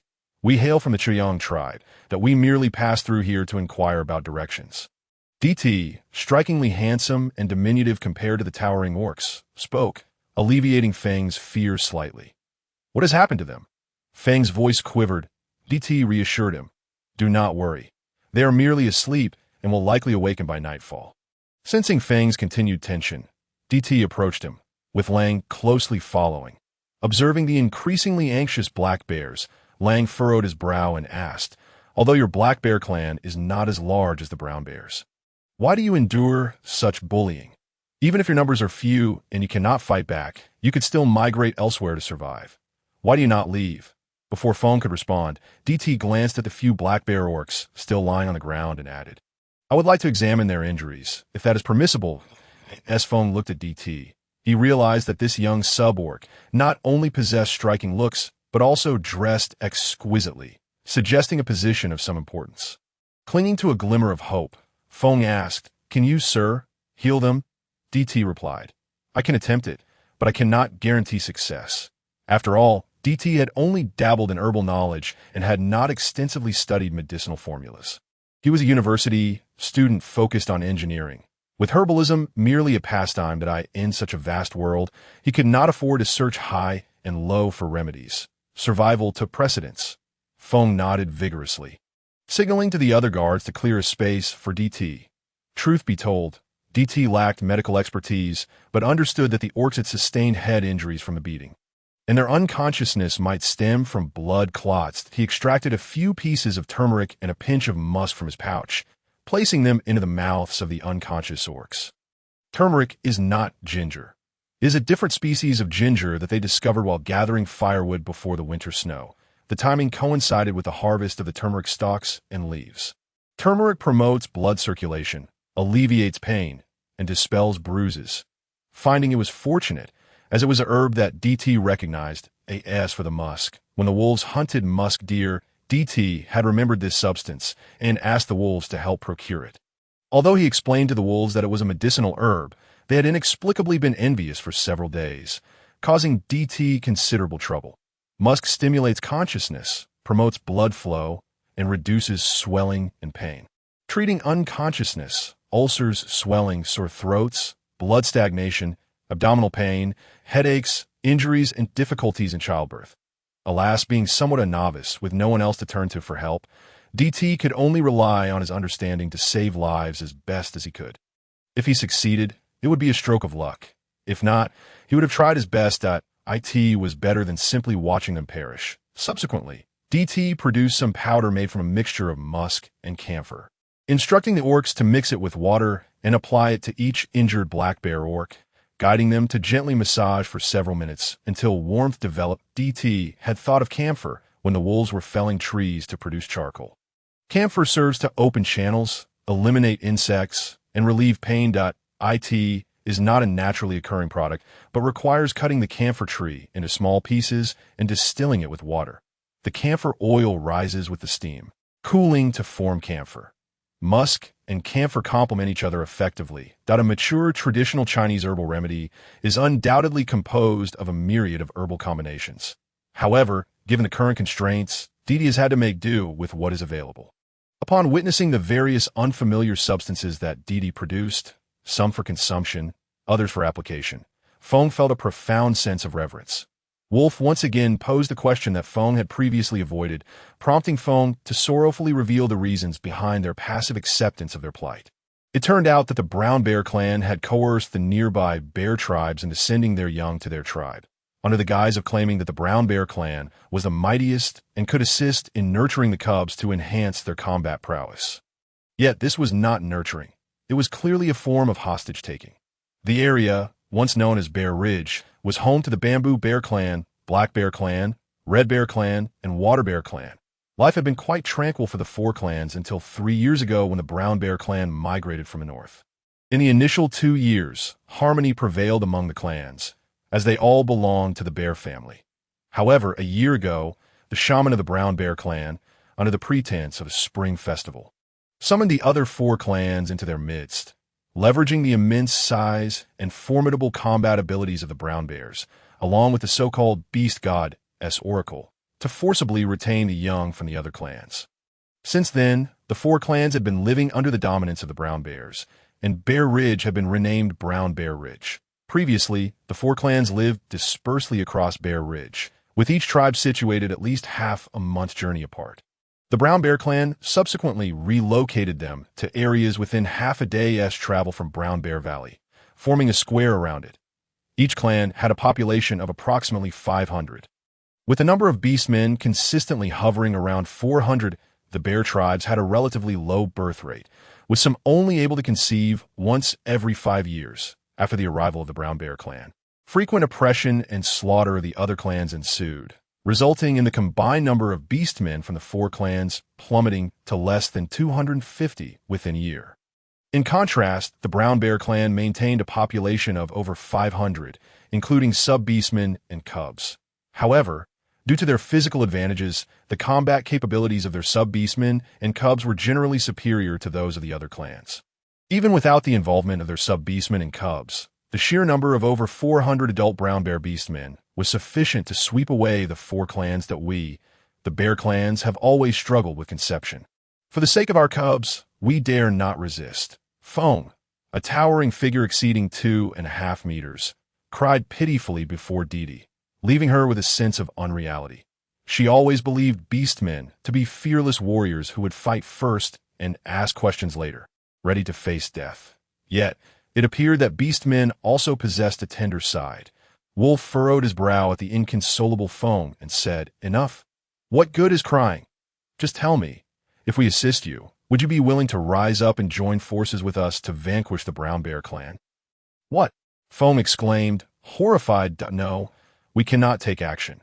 Not only are our beastmen outnumbered by the Brown Bear clan, but we also cannot match their individual combat prowess. Moreover, our young are still in their clan. We cannot act against them." Wolf replied, "You need not concern yourself with that. Just provide me with the precise location of the Brown Bear clan's stronghold in the mountains, how many beastmen they have, how many patrol their territory, and how many go hunting. You need not lift a finger. Simply supply us with accurate intelligence, and we will handle the Brown Bear clan." Fong hesitated, stammering, "But why would you help us? Do you wish to migrate here?" Wolf stated, "We are merely passing through. Once the matter is settled, I hope you can send a party to guide us to the junction of the Eastern Grasslands and the Great Tree Forest." Fong felt tempted, yet still harbored doubts. "But you only have 100 men. How could you possibly defeat them?" Wolf responded, "The claim of 100 men was merely a ruse. Besides, who says that numbers alone guarantee victory? You four clans collectively number around 1,000, yet you remain under the control of the Brown Bear clan." Fong was rendered speechless. After long contemplation, he gritted his teeth and declared, "Very well. I shall provide you with the information. However, should you fail, I will join the pursuit against you, for I cannot wager the lives of my kin, especially the cubs. If you prevail, then the Keika Mountain Wolf clan shall be friends with my bear clan. And should your clan face peril in the future, we shall offer our unwavering support. By the beast god above, I vow to uphold my word." With that solemn promise, Wolf and Fong clasped hands in alliance. Fong continued, "The Brown Bear clan occupies the largest hilly valley in the center of the mountains. The four clans have been driven to the four cardinal directions of the ridge each day. The Brown Bear beastmen dispatch 4 teams of 30 to collect tribute from our clans. For every 10 prey we catch, we must offer them 9, and it must be larger than a sheep. Smaller game is deemed unworthy. Furthermore, every full moon, they send 100 beastmen to patrol the entire Bear Ridge. During these patrols, they often engage our beastmen in combat under the guise of sparring, leaving us battered and bruised. Some of our clan members must continue hunting after the moonlit nights, or else they face further beatings. Many endure this torment, yet some perish just days later." Wolf pondered, noting that today marked the 3rd month of spring, with a month on the Beastman continent commencing from the full moon. Today is the full moon, so those 30 must be the patrolling beastmen? Wolf inquired. "Indeed," Fong confirmed. "They come daily to collect our game. This winter, due to overhunting, the herds have fled westward. We had to travel far to procure sufficient food, for if we are not well fed, we lack the strength to hunt further. We sought to negotiate a reduction in tribute, But as you have seen, we were met with brutal retaliation. Wolf asked, "How long will it take for those 100 beastmen to complete their patrol of the ridge?" Typically, from which direction do they begin? Quickly, 10 days. Slowly, 15. After all, they need not hunt, merely traverse the territory that we use to patrol Bear Ridge ourselves, but we limited it to 3 days that in the past, we always started from our territory. Waiting for the hunting beastmen to return to the tribe before venturing out, before departing the Black Bear tribe, Wolf executed the slumbering Brown Bear beastmen. He then summoned all the beastmen to regroup. A battle plan was devised, and under the cover of night, they stealthily advanced towards the Brown Bear stronghold with 200 beastmen. Leading the way was AI, small in stature and less likely to be detected, who had scouted the area beforehand. Each of the 200 wolf beastmen donned soft leather boots, carrying bows and spears, utilizing the cover of the thickets and the hills and their numerical advantage. They simultaneously unleashed a volley of arrows at the necks of the sentinels guarding the Brown Bear stronghold, effectively silencing any alarm. The 200 wolves encircled the Brown Bear stronghold from various angles. However, due to the heightened sensitivity of beastmen's sense of smell, the wolf clan had barely approached the perimeter before an enraged roar from a Brown Bear beastman awakened all the sleeping clansmen. Initially, the Brown Bear clan believed it to be an attack from one of the other clans. However, upon emerging from their caves, they were met with the unfamiliar scent of intruding beastmen. While the Brown Bear beastmen possessed acute olfactory senses, their vision paled in comparison to that of the wolf beastmen that in the darkness. A hail of sharp arrows rained down upon them. Despite their formidable defenses, the sheer volume of arrows proved overwhelming. Some fell dead from precise shots to vital areas, while many others, struck by multiple arrows, were left severely wounded. Enraged, the injured Brown Bear beastmen roared and flailed wildly, unable to locate the source of their assailants. However, some Brown Bear beastmen quickly regained their composure. They sniffed the air, identifying the hidden positions of the unfamiliar beastmen, and let out a thunderous roar to rally their panicked kin, initiating a counterattack against the unseen foes. As they charged forward, they found that the arrows embedded in their bodies had ceased, prompting them to surge with renewed vigor toward their target. Yet a new wave of casualties ensued. The small arrows were replaced by larger branches, which, due to the direct impact and the momentum of the charging Brown Bear beastmen, pierced through their bodies. The second wave of retaliation ended in failure once again. This moment, the Brown Bear orcs no longer charged blindly into the fray, and the eerie branches had ceased to appear. The moonlight was shrouded by clouds, and the chirping of insects and birds fell silent. After a prolonged period of tranquility, the last contingent of adult orcs stationed at the heart of the tribe, tasked with safeguarding the sub-orcs and the younglings, could no longer restrain themselves. Prompted by their shaman, they ignited torches. This act was inconsequential, as another barrage of arrows was unleashed, aimed directly at the Brown Bear orcs illuminated by the flickering flames. Following 3 rounds of ambush, nearly 90% of the Brown Bear tribe's orcs suffered casualties, with the remaining few mostly injured, leaving only a handful unscathed. That moment, a beam of light suddenly illuminated the summit of a low hill to the west of the Brown Bear tribe. A colossal bear silhouette materialized atop the hill, burdened by a lengthy, thick branch, unmistakably the weapon that had felled the Brown Bear orcs.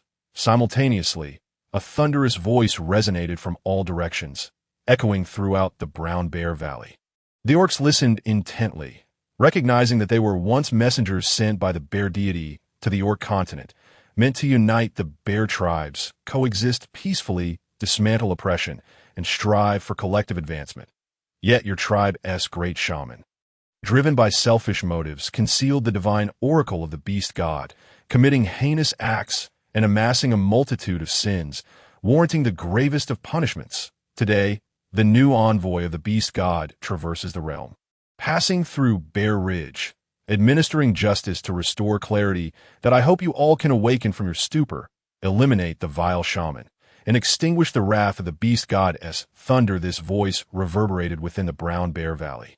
Lingering in the air, the orcs could not comprehend the words, yet they understood that the beast god was enraged, and it was due to the actions of the great shaman of the Brown Bear tribe. The orcs of the Brown Bear tribe trembled in fear upon the appearance of the colossal silhouette, and when the ethereal voice resounded, all of them prostrated themselves, too frightened to utter a word. As the voice gradually faded, the bear-shaped silhouette slowly dissipated. Subsequently, a beam of red light shot skyward, vanishing into the night. The clouds began to disperse, revealing a massive and brilliant full moon that illuminated the Brown Bear Valley. A chorus of wolves howled, emerging around the valley. Lon led the wolf tribe orcs to encircle the Brown Bear Valley, awaiting the return of DD from their encampment. The spectacle they had just witnessed was utterly staggering.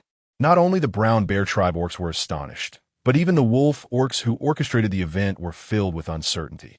The bear silhouette was indeed a guise created by Ro, who had brought along a large, thin sheet of grass fiber. Ro stood behind the grass cloth, while Lon lit a torch behind him, adjusting its distance to cast Ro's shadow onto the cloth, creating an enormous illusion that in the darkness, the brown bear orcs, whose vision was already poor, could only see the immense bear-like figure in the light. The booming voice was produced by DD using a simple bamboo tube as a makeshift amplifier. 4 such devices were brought, one for each cardinal direction, with wolves reciting the words while others echoed them, creating an illusion of sound coming from all around, aided by the valley's topography. As for the final red glow, it was merely a creation of polished red gemstones shaped into convex lenses, combined with torches and the bear-shaped gemstones borrowed from Hua, a wedding gift that Ro had crafted. Everything appeared so fantastical, yet strikingly real. The orcs of the Brown Bear tribe, having endured successive shocks, were now at the brink of mental strain, even upon seeing a pack of wolf orcs surrounding their valley. They dared not act rashly. The wolf orcs, it seemed, had no intentions of launching an attack. Thus, both sides remained in a stalemate. The night swiftly passed, the moon descended, and the sun ascended. He rode atop a wolf's back into the Brown Bear Valley. Upon witnessing the wolf orcs, who had held their ground without attacking throughout the night, suddenly constricting their encirclement, the Brown Bear orcs bristled with alarm. However, upon realizing they were not being assaulted, the Brown Bear tribe endured. Refraining from striking first, the wolves brought DD to the central square of the Brown Bear tribe. Looking down upon the encircled Brown Bear orcs, DD inquired, "Who holds authority here?" The leader of the Brown Bear tribe had long since perished. And the orcs exchanged glances until a young, robust brown bear orc, who had sustained only minor injuries, stepped forward from the crowd. "Our leader and deputy leader fell in battle last night. That I am the child of his brother. And my name is Zong that I can become the new leader of the Brown Bear tribe. So, it is a hereditary system," DD remarked with an inscrutable expression, "that I have heard you possess a great shaman." Where is he, at that moment? The great shaman, once exalted, now quivered in the depths of the crowd, having soiled himself in terror, the stench of his fear permeating the air. The other orcs parted to allow him passage. But he was too weak to rise. The wolf frowned and said to Zong, "Drag him out." Zong stepped forward, pulling the shaman from the depths of the throng. The shaman, appearing to be in a state of panic, shouted, "Do not kill me. I did not intend to. It was he who struck first. It is not my fault. I merely suggested the idea. Do not slay me." Zong frowned, thinking to himself that the shaman had gone mad. Rambling nonsensically, that DD raised an eyebrow. G was a name he had heard mentioned by the orcs of the Black Bear tribe, referring to the current leader of the Brown Bear tribe, who had, to be precise, already perished the previous night. While the former leader, Gu, was still alive, he did not oppress or invade neighboring tribes. It was only a year ago that Gu had died during a hunt for unknown reasons, allowing G to ascend to leadership. With G's rise, the Brown Bear tribe's manner of operation had drastically changed. Initially, DD assumed they were a tribe of strong warriors, with a victor inheriting the leadership. However, upon hearing Zong's words today, it seemed they operated under a hereditary system. Coupled with the shaman's frantic mutterings, DD envisioned a dramatic tale of usurpation unfolding in his mind. It seems that no matter where one hails from, human nature remains consistent. The wolf, wary of the foul stench emanating from the deranged shaman, discreetly stepped aside and impatiently shouted, "Silence, or I shall end your life immediately." The shaman promptly fell silent, paralyzed with fear. DD, seated high upon the wolf's back, surveyed the crowd, Nearly 100 brown bear suborcs, tightly clutching dozens of brown bear cubs to protect them. Surrounding them was a ring of brown bear orcs with varying degrees of injury. Yet no other bear tribe's cubs were in sight. However, before DD could inquire, a wolf orc approached to report that other tribes' orc cubs were being held captive in several dark caves. With an estimated total exceeding 500, there were no casualties reported, but each was painfully thin and weak. After tallying the numbers, excluding the 30 or so brown bears killed in the black bear tribe, the total of living and deceased brown bear tribe members exceeded 500, aligning with the intelligence provided by the black bear tribe and corroborating AI's findings. This indicated that no other brown bear orcs had been overlooked. DD cleared his throat and asked Zong, "Last night, the beast god delivered a decree. Did you hear it?" Zong replied honestly, "I heard it." DD pressed further. "Did you understand it?" Zong replied again, "I did not comprehend it." DD was momentarily taken aback. Taking a deep breath, he articulated the message of the beast god in plain language for the brown bear tribe orcs. The ancestors of your tribe were warriors sent to the orc continent by him. You were meant to unite with other bear tribe orcs, allowing all clans to gradually grow strong and become true heroes of the bear tribes. However, your great shaman, having overstepped his bounds, altered the beast god's decree, causing you to become oppressors. Yesterday, upon reaching the borders of Bear Ridge, the beast god bestowed upon me the divine oracle, commanding us, the Choyang tribe, to punish the wicked, to correct your course, and to awaken you, hoping you would mend your ways and reclaim your humanity at the same time. Due to the selfish and brazen actions of your tribe's shaman, the beast god decrees that you must execute him before the tribe. To uphold righteousness, the shaman had fallen silent, gradually regaining composure. However, upon hearing DD's decree of execution, he leapt up in fury, exclaiming, "Who are you? Why do you attack Bear Ridge without cause? You are wolves. No, you are orcs from the wandering forest, right? You wield shamanic powers. Do you not fear the united wrath of the tribes? Do you not fear the beast god's judgment?" "You." "Enough," Lon stepped forward, interrupting his subsequent words, disdainfully using the beast's skin draped over him to muffle his mouth. Then, with a forceful shove, he pinned him beneath his feet, rendering him immobile.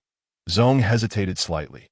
The actions of their tribe over the past year had indeed displeased many of their kin.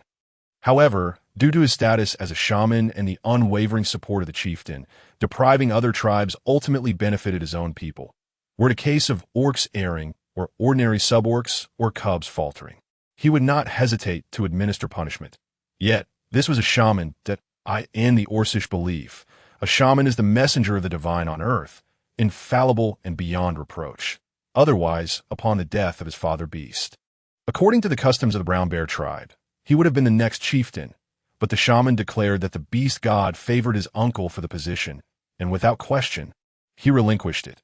Now, with the tribe facing dire straits, it was clear that these wolf orcs were deeply implicated. They were to kill the shaman with their own hands, though their words were sweetly spoken. Yet the mere thought of laying hands on the shaman made him tremble with fear he dared not. Observing his hesitation, DT decided to stoke the flames further. "Zong, is it?" Zong nodded. T continued, "I'm also a shaman.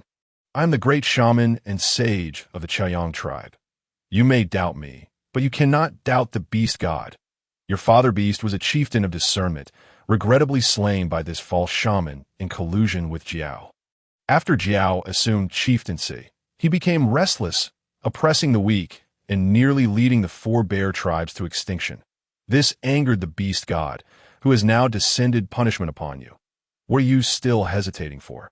What are you afraid of? You fear striking a true shaman. Do you also fear striking a false shaman abandoned by the beast god?" DTI's voice rang clear, audible to nearly every orc present. The former chieftain's bones had indeed been a victim of the collusion between Jiao and the shaman. This shaman was a fraud? In that moment, all eyes of the brown bear tribe were drawn to the shaman. Now under Lan's foot, the beast's skin, now reeking of urine, had been torn away by Lan, and he was now nervously avoiding Zong's gaze, as well as those of the other brown bear tribesmen. Zong clenched his fist, suppressing his fury, and demanded, "Why did you kill my father beast? He treated you so well, even saving your life. knowing you were shaman, my father beast, during our most trying times. Would rather starve himself to ensure you had meat every day. Why did you do this? Why? The shaman trembled, desperately shaking his head. It wasn't me, truly not me. It was Jiao. He was the one who killed your father beast. By the time I learned of it, your father beast was already dead. Jiao threatened me, claiming that the beast god decreed he should be the next chieftain. Otherwise, he would kill both you and me. I was coerced. It truly had nothing to do with me that I did not slay your father beast. I even saved you. Witnessing this scene, DT sighed and shook his head. The sun was unrelentingly fierce today, and by way brought a bamboo-woven beast skin umbrella to shield DT from its glare. Zone looked at the shaman sprawled on the ground, utterly disheveled, then glanced at the imposing and extravagantly dressed, remarkably handsome DT. Zone prostrated himself on the ground, bowing to DT with solemnity. Please enlighten me, great shaman of the Choyang tribe, if I punish this false shaman. Will the beast god forgive my brown bear tribe? I, Zone, hereby vow that from now on, my brown bear tribe of Xiongling is willing to follow the beast god, to become the most loyal servants of the beast god, dedicating everything to him. We hope the beast god can pardon the sins our tribe has committed, spare the sub-orcs and cubs. They are innocent. Subsequently, other orcs, sub-orcs, and those with cubs all bowed to DT, pleading for mercy. The corners of DTI's mouth twitched. The wolf had already slaughtered a significant portion of the brown bear tribe's orcs last night. Now, fewer than 100 healthy brown bear orcs remained. And those wounded but not dead numbered around 50 or 60, with the total population of the brown bear tribe, including sub-orcs and cubs, not exceeding 300. He was not a murderer, as long as he could cripple the brown bear tribe, rescue the other 4 bear cubs, clarify the route through Xiongling, and conveniently punish this detestable shaman. The matter could be put to rest. Orcs were not all foolish, as long as the shaman was not stirring up trouble. Even if someone harbored ill intentions, other dissenting orcs would resist, just as Jiao had proposed a year ago to seize the cubs of other bear tribes as hostages and deprive them of food to sustain his own tribe. Without the shaman, even as chieftain, Jiao could not have accomplished such a deed. Orcs possess pride and self-respect. They may oppress and bully other tribes, but they seldom turn against sub-orcs and cubs, even if the chieftain insisted. Any orc who disagreed could challenge the chieftain or leave the tribe. However, with a shaman, it was different. If the shaman declared the beast god approved, then the orcs could not defy it. Resisting the beast god was a grave disrespect, punishable by being hunted by their kin even if they left the tribe. Thus, they could only obey. This is why, among the tribes on the orc continent that could incite war, most possessed shamans. The few remaining tribes were composed of outcasts and fugitives, having endured abandonment, persecution, and the vicissitudes of life, no longer believing in or even opposing the shamans. Yet even those who opposed and loathed shamans still revered the beast god. Believing in the inner mystery of their high, unassailable, and never-abandoning deity, DT composed himself, cleared his throat, and pronounced loudly, "Rise. The beast god has already descended punishment upon your tribe. Kill this false shaman. Release the cubs of the other 4 tribes. And your tribe's sins will be absolved. From now on, live well in these mountains, coexist harmoniously with other tribes, and never again engage in mutual slaughter." Yes, chorused the brown bear tribesmen in unison, accompanied by scream. The shaman was dragged to a corner and swiftly slain by Zong himself. Feng, Bing, and others rescued all the bear cubs, while Lon and AI checked each one for injuries and fed them. DT sat atop a wolf, observing the scene in the square under the sun, where the bewildered and innocent bear cubs frolicked about, his heart brimming with joy. He had petted the wolf cubs, but never had he touched bear cubs. He longed to do so. However, he restrained himself, mindful of his image in front of so many. Sensing DTI's thoughts, the wolf led him to a group of small cubs. He had seen those from the black bear tribe, with their black fur and a patch of white on their chests at DTI's surprise. He had thought the bamboo bear was the kind of giant panda that feasted on bamboo, only to discover that the bamboo bear was a solid-colored greenish beast. The red bear and water bear were also solid-colored bears, but the red bear's hue was a dark red, easily mistaken for the brown bear at a glance. The water bear cubs possessed a silvery gray coat, Glistening in the sunlight like animated silver ingots, DT instructed Lon and others to oversee the brown bear tribe in bringing out their stored meat. Beginning to simmer a meat porridge in the brown bear tribe's stone cauldron. Once the porridge was ready, it was fed to all the cubs, including those of the brown bear tribe at DT. Seated beside the wolf, held a bowl of steaming, fragrant meat porridge, smiling as he gestured towards the group of cubs. The cubs, sensing no threat from this extraordinarily beautiful suborc, rushed toward DT all at once. However, just as they were about to reach him, they were met with the wolf's fierce glare from behind DT, causing them to hesitate in fear, though their bodies were not so agile. Thus, DT witnessed a gaggle of bear cubs skidding to a halt before him, tumbling about like fluffy meatballs. One small red bear cub, with a disproportionately large head, couldn't stop in time and rolled directly into DTI's arms. DT quickly moved the bowl of porridge aside and caught the adorable little red bear. The little one gazed up with bright, wide eyes at the suborc holding him, catching the faint, pleasant scent emanating from him, and instinctively nuzzled against DTI's embrace. DT did not mind the cub's dusty appearance. He held him close and fed him the porridge. The wolf standing behind DT wore a rather displeased expression. Other wolf orcs, seeing this, hurriedly gathered the surrounding little cubs and took them elsewhere to feed. The little cub, likely starved, devoured the porridge with bits of meat scattered about his mouth to DT, while feeding him. Wiped his mouth and chuckled, "Slow down, it's all yours. No one will snatch it away. In no time." The minced meat in a stone bowl was entirely devoured by the little red bear cub. DD handed the bowl to the wolf, prompting him to serve another helping. Once the wolf had filled the bowl, he no longer allowed DD to feed. Instead, he took it upon himself to feed the cub while standing nearby. With his hands now free, DD began to gently rub the cub's fur. Perhaps due to the recent end of winter, the cub's coat remained soft and fluffy, and it was a mystery how the little creature managed to keep it so pristine. Aside from having rolled in the dirt for a brief moment, the rest of its fur was remarkably clean, without any matted clumps. The little one nestled in DD's arms, remaining motionless and allowing DD to explore its body. It seemed to have realized that the fearsome wolf beside him was intimidated by the elegant half-beast cradling him, which emboldened him further. While enjoying the wolf's meat porridge, he expressed his slight disdain for the wolf's feeding compared to DD's by letting out small growls in protest. After finishing the second bowl with great effort, the cub pushed away the wolf's hand that held the empty bowl, insisting on snuggling closer to DD. DD was utterly delighted by the cub's antics, occasionally pinching its chubby little paws and gently poking its damp, pink nose, were it not for the need to maintain a certain image and consider the feelings of the jealous wolf nearby. DD would have relished the opportunity to steal a kiss from the cub's soft belly.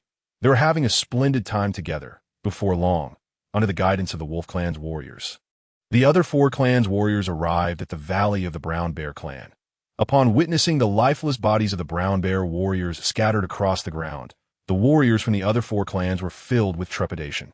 Hesitant to make a sound, carefully entering the Brown Bear tribe, they found their own young ones safe and sound, being fed cooked minced meat by the Wolf Clan warriors. The leader of the 4 clans sighed in relief, casting aside his fear as he rushed to gather his young ones close. The Wolf Clan warriors offered their stone bowls to the Bear Clan warriors, allowing them to feed their own cubs. Meanwhile, the father of the little red bear in DD's arms, Xing, had also arrived, spotting his dirty cub playing happily in the embrace of an elegantly dressed half-beast, while majestic White Wolf stood guard nearby. Xing dared not act recklessly. Upon noticing Xing's gaze, DD reluctantly set the little one down, but to his surprise, the cub clung to him, tugging at his fur cloak, demanding to be held again. The wolf, extending its claws from behind DD, gently turned the cub to ensure he saw his own kin before releasing him. Upon seeing his father, the little red bear's eyes lit up, and he dashed toward Xing, glancing back at DD halfway. Through it, DD smiled, brushed off the dirt from his clothes, and, accompanied by the wolf, made his way to the central altar of the Brown Bear Valley.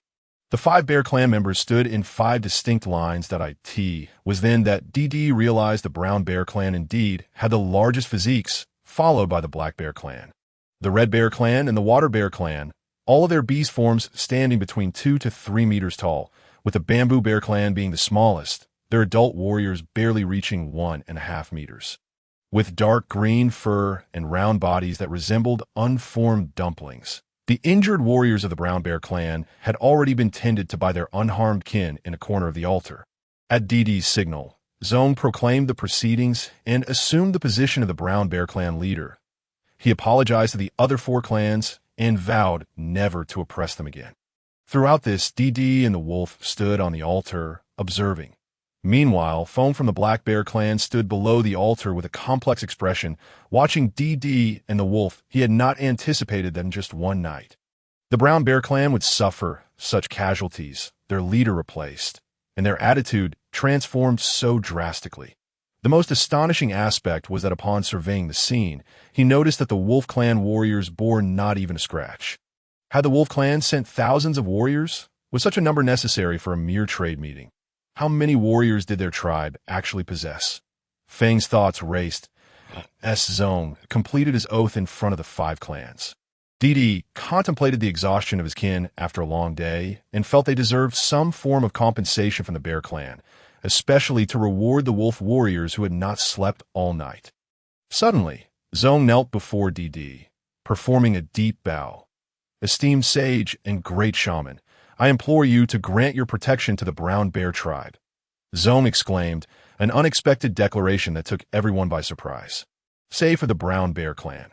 Following his proclamation, the other Brown Bear warriors also bowed in reverence to Didi, calling out for his protection. Prior to the arrival of the other 4 clans, Zong had conferred with all his kin, his intent simple. This sage and great shaman exuded an aura of significance. He was a true shaman capable of communicating with the beast god. Neither their previous shaman nor the faux shaman his father had rescued had left such a profound impact on the hearts of the Brown Bear warriors as this handsome and enigmatic sage had. In the past, during the Grand Spring Festival, their old shaman had conducted mysterious rituals, yet they had never witnessed a true divine presence. But last night, they had, perhaps within the realm of shamans, there existed a hierarchy. This sage and great shaman could very well be a servant of the beast god. Compared to other shamans, he could summon the divine to descend upon them, and the beast god could use his hands to punish traitors within the tribe. Such divine abilities might never be encountered again, that if they did not swiftly profess their loyalty and request the great shaman's protection. When else would they? Zong spoke earnestly, each word from the heart. We, the Brown Bear tribe, are willing to offer our souls, to give everything, to steadfastly follow the sage and great shaman, to serve him, and heed his call, hoping that the sage may convey our wishes to the beast god. Shielding our tribe, protecting your servant. May the sage convey our wishes to the beast god, shielding our tribe, protecting your servant. May the sage convey our wishes to the beast god, shielding our tribe, protecting your servant. Didi was taken aback. He had just devised a plan that led to the demise of half their kin, and now they sought to become his servants. He found it hard to comprehend the thought process of the Brown Bear warriors. What was he to do? He could not accept them. If they spent more time together, they would surely realize that his actions from the previous night were mere deceits, which would pose a hidden danger, potentially leading to internal strife. Absolutely not. However, Didi did not immediately refuse. Instead, he maintained a serious expression and said, Your tribe has just angered the beast god. Whether I should accept you will depend on the beast goddess will. You may wait here while I consult. With that, Didi instructed the wolf to take him to a nearby mountaintop. Once they were far enough away, he felt more at ease discussing matters with the wolf. Didi shared his concerns with the wolf, only for the wolf to casually dismiss them, saying, Do not worry. There will be no uprising or betrayal. Didi, you still do not understand yourself. The knowledge you possess is itself a miracle. Even those who partook in the divine descent last night, such as Lon, believe it to be a divine miracle. How much more so the other beastmen? They will only think you are close to the beast god and possess formidable powers. Even if they were not present, they would assume that you could summon the divine through ordinary beastmen's hands, and no one would doubt your capabilities, including me. So, you need not fret with me by your side. You may act as you wish. At this point, the wolf cast a glance at his still somewhat astonished beloved and added reassuringly, If you truly lack confidence in them, let them first become a subordinate tribe of the Cheyang tribe. Once we find a suitable habitat, you can observe their behavior before deciding whether to accept them into your tribe. With the wolf's words, DD felt considerably reassured. Upon returning to the square altar with the wolf, all the brown bear warriors remained kneeling on the ground. DD cleared his throat and then raised his voice to declare the will of the beast god. The beast god has spoken. Since the instigators and shamans have perished, those of you who survive in the brown bear clan may redeem yourselves and become true citizens of the beast god once more, continuing to receive his protection. If you wish to follow me, you shall first serve as a subordinate tribe of the Chayang tribe. Should you prove worthy in the future, I will permit your full integration into the Chayang tribe. The mention of the Chayang tribe caused Zong to hesitate slightly. He cautiously lifted his head to glance at the surrounding wolf warriors and timidly inquired, "Esteemed sage and great shaman, we wish only to follow you and do not seek to join the wolf tribe." "We are bears." DD frowned, his tone displeased as he replied, "The Chayang tribe is one that my partner, the wolf, and I established together. Our Chayang tribe is a harmonious and united clan of beastmen. While the wolf clan currently comprises the majority, we also welcome other beastmen, including bears, birds, horses, leopards, lions, tigers, and scaled beasts. The reason we are called the Chayang tribe, rather than being named after the beast clan, is that we open our doors wide to all orcs who sincerely wish to join the Chayang tribe. As long as they are loyal to the tribe and united with it, the tribe will never abandon or discriminate against any member. Our tribe's principle is that everyone is equal within the tribe. If one is willing to strive, a good life is assured. That if you must insist on a distinction of races, then you are unfit to follow me and even less suitable to join the Chayang tribe." As DTI's words fell, silence enveloped the gathering. Not only were the orcs from the Brown Bear clan taken aback, but orcs from the other four clans were equally astonished and rendered speechless. This was simply unimaginable. They had only ever heard of the existence of half-beasts from other clans within the tribe. After all, half-beasts were rare, and each one was precious. Yet they had never heard of a group of orcs from different races living together. At most, there were a few clans with close relations living nearby, occasionally seeking assistance from their neighbors, but they would never reside together. Even the orc tribes of Bear Ridge, though they could be unified under the Bear clan, were still divided into 5 clans due to their differing appearances. Equality among all, devoid of discrimination. Could this truly be the authentic condition of a tribe blessed by a great shaman? Were they simply too inexperienced? After a considerable pause, an elderly half-beast emerged from the midst of the Brown Bear clan. This half-beast was not of the Brown Bear clan, but of the Golden Monkey clan. The hair atop her head had turned white and thinned, suggesting she was over 100 years old. She walked steadily, approached DT, paid her respects, and then inquired, "Esteemed wise great shaman, may I seek your enlightenment?" DT nodded, indicating his willingness. She continued, "Last night, I beheld the beast god. Might I inquire if the beast god belongs to the bear clan?" Before DT could respond, she added, "I heard the words bear god. May I ask, is the beast god from the bear clan?" The half-beast's voice was not loud, yet nearly all the orcs could hear her. The orcs of the wolf clan were particularly eager to know the answer to this question, since last night. Many of them had fallen into confusion. The bear god, could it be that the beast god was from the bear clan? What then did that make the wolf clan? All orcs are the children of the beast god. If the beast god were a member of the bear clan, what would that make the bear clan in relation to the beast god? Children? Ahem. The inevitable had arrived that DT had long anticipated that this question would eventually arise. In truth, he had originally intended to weave a dragon's form to represent the beast god. Previously, he had painted a 5-clawed golden dragon for the wolves, knowing full well that no dragon race existed in this world. He had only heard tales of earth dragons in the vast marshes, creatures without wings, unable to fly, with 4 limbs and capable of crawling. That DT speculated that they must belong to a category akin to dinosaurs or giant lizards. The image of the beast god could not resemble any known orc form. Otherwise, it would not only create imbalance among the other races, but also easily incite rebellious sentiments. However, yesterday, time had been pressing, and there was no opportunity to craft a vivid representation of a divine dragon. Thus, he had to settle for a compromise. Given that they were attacking the bear clan, it would be most impactful to embody the shape of a bear. Just so happened that there was a living bear orc in their tribe. Was it not prudent to make use of him? In order to intimidate the bear clan, while also considering the feelings of the orcs from the other races, It was imperative to refer to the punishment of the bear god, rather than the punishment of the beast god. After all, who decreed that there could only be one deity? Naturally, there could be more than one beast god. The deity punishing the Brown Bear clan was indeed a member of the Bear clan, DT calmly stated. The beast god transcends the 9 heavens of the Orc continent, existing beyond the void. The term beast god refers to the collective of main deities. There is not just one beast god in the divine realm. Each race has its corresponding beast god. Bear Ridge has been the dwelling place of the bear god for trillions of years, after which the bear god ascended to the divine realm. Had it not been for your misdeeds, he would not have been awakened from his slumber by the grievances of countless bears, thus inciting his wrath. What? How can this be? There is not just one beast god. How can there be many?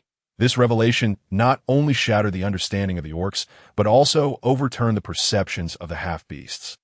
Silence. The wolf stood beside DT. His commanding presence, silencing all. DT continued unfazed. Is there anything that is impossible? A tribe can have a chieftain, a shaman, various hunting orcs, as well as half-beasts and pups. So, why can there not be many beast gods in the divine realm? The divine realm is boundlessly vast. Often, when you pray, the beast gods do not respond, for they too have their own matters to attend to. The dangers from beyond, of which you are unaware, are all thwarted by the beast gods. The beast gods are exalted, yet they protect all beings. They are powerful and benevolent, having constructed the Orc continent for all orcs, endowing them with formidable strength and resources. The beast gods do not assist one subject in oppressing another. The beast gods aspire for peace and tranquility. They are magnificent because of their immense divine power. They cannot descend to the mortal realm. However, they send qualified shamans to the mortal world to aid orc tribes in overcoming hunger and cold, to help them thrive and grow strong. You must have heard since childhood that every shaman is a servant of the beast gods. But I, the wise great shaman, am the envoy of the main deity, the beast god. While shamans may forget the initial instructions of the beast gods, the wise great shaman does not at DTI's impassioned speech almost convinced himself. To affirm the truth of his words, he directed his speech toward the heavens. When he finally completed his discourse and looked down, he found that all the orcs, including the wolves, had knelt upon the ground. Silenced by a WIT was done. Perhaps he had gotten a bit too carried away. DT cleared his dry throat and said, "Everyone, please rise.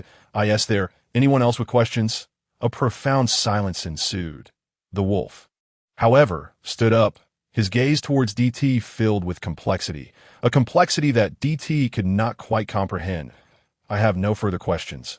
I shall return now." DT, tugging at the wolf, intended to leave hastily. This might work for deceiving others, but he could not allow his beloved husband to become estranged from him. He needed to return and explain matters promptly. To DTI's surprise, Foam also took a few steps forward, performed a grand bow, and proclaimed, "I, from the Black Bear clan, also wish to pay homage to the wise great shaman. That I hope the wise great shaman will convey my respects to the beast god and bless my clan." Upon Feng's declaration, the other orcs of the Black Bear clan followed suit. Feng's reasoning was simple.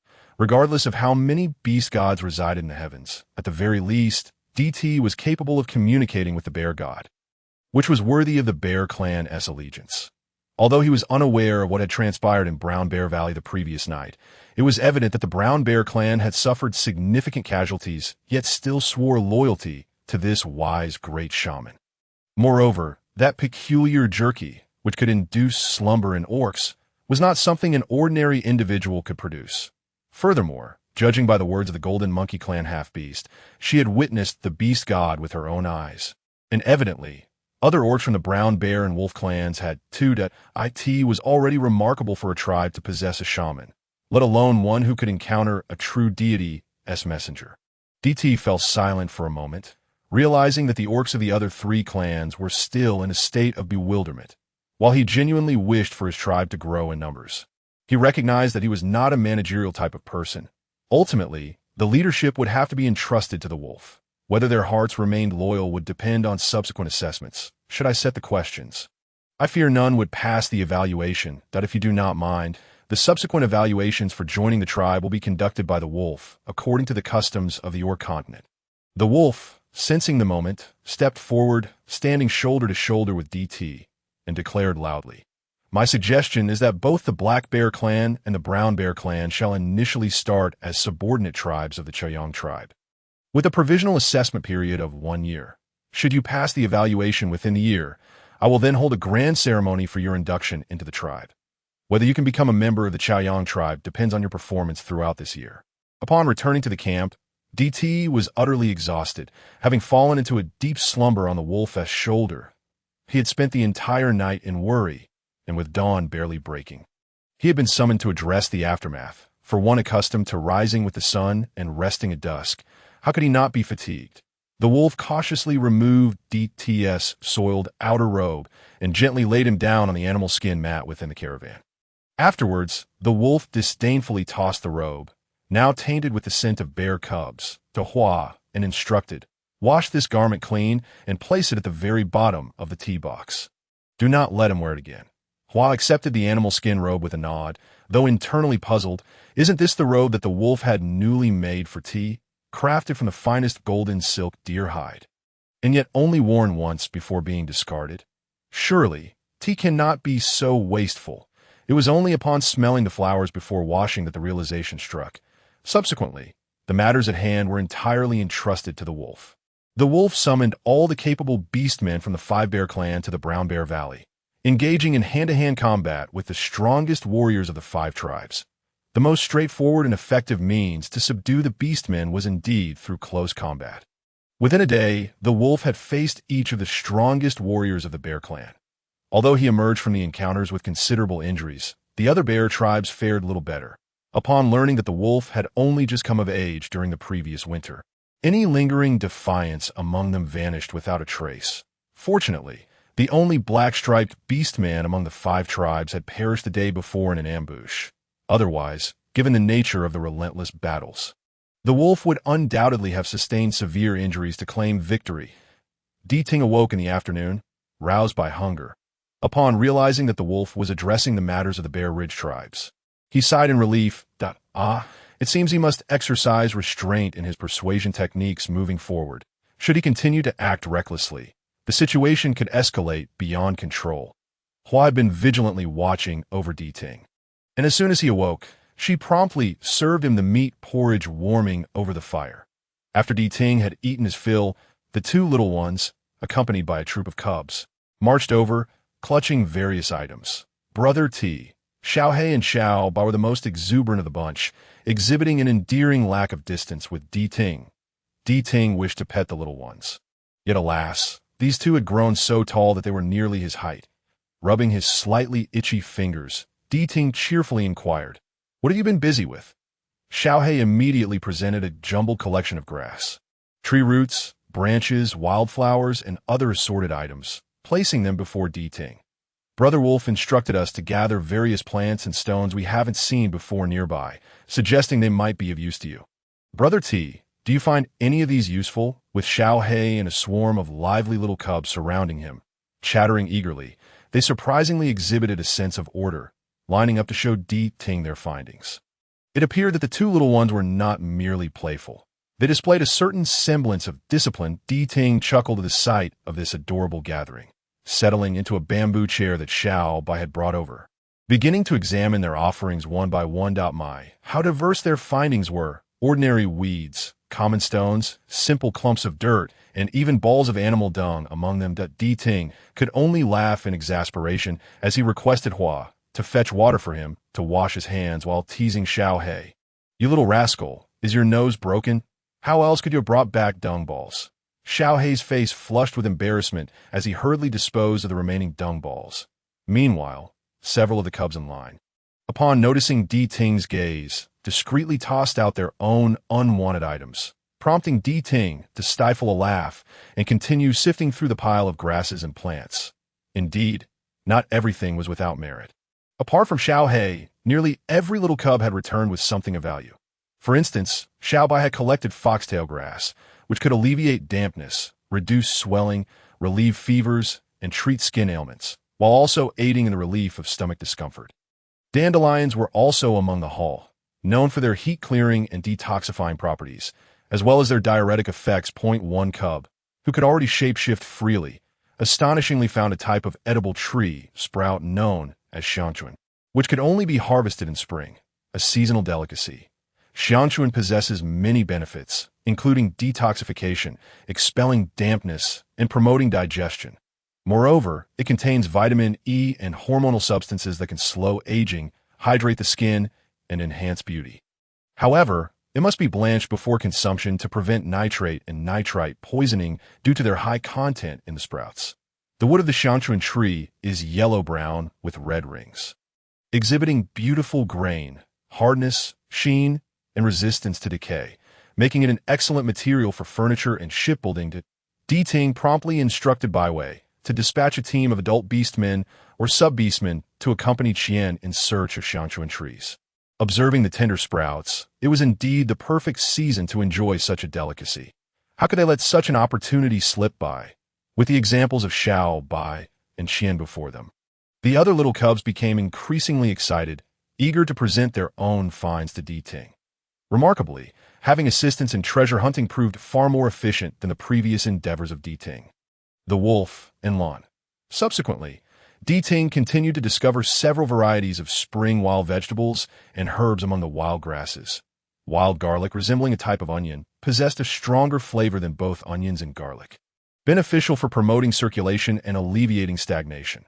Water celery, rich in vitamin C, dietary fiber, and amino acids, boasted high nutritional value and could also help relieve symptoms of fevers and colds. Purslane, abundant in protein, riboflavin, ascorbic acid, and carotene, was known for its heat-clearing, blood-cooling, and blood sugar-regulating properties. Shepherd's purse, delicious and nutritious, could cool blood, stop bleeding, and strengthen the spleen and stomach. Mint was effective in dispelling wind heat, detoxifying, relieving headaches, and promoting nasal passage clearance. Goji berries were known for nourishing the kidneys, replenishing the liver, and improving vision. It was not until dusk that Deepening finished inspecting all the items brought back by the cubs. Well done, little ones. Be sure to praise them during dinner tonight. They have truly accomplished a great feat today. Deepening stretched lazily and remarked to Hua. However, it is essential to remind them that they must never venture far without the company of beastmen or sub-beastmen. Hua smiled in agreement. Since reuniting with Deepening, Shi Mu and Chuan had remained by his side, receiving instruction from him just as Hua did that moment. Sure, while sorting through the useful wild vegetables and herbs collected that day, joyfully exclaimed, You are truly remarkable. Even the little cubs you personally trained are exceptional. The previous cubs were only concerned with eating and playing or causing mischief. Never have they achieved such significant contributions.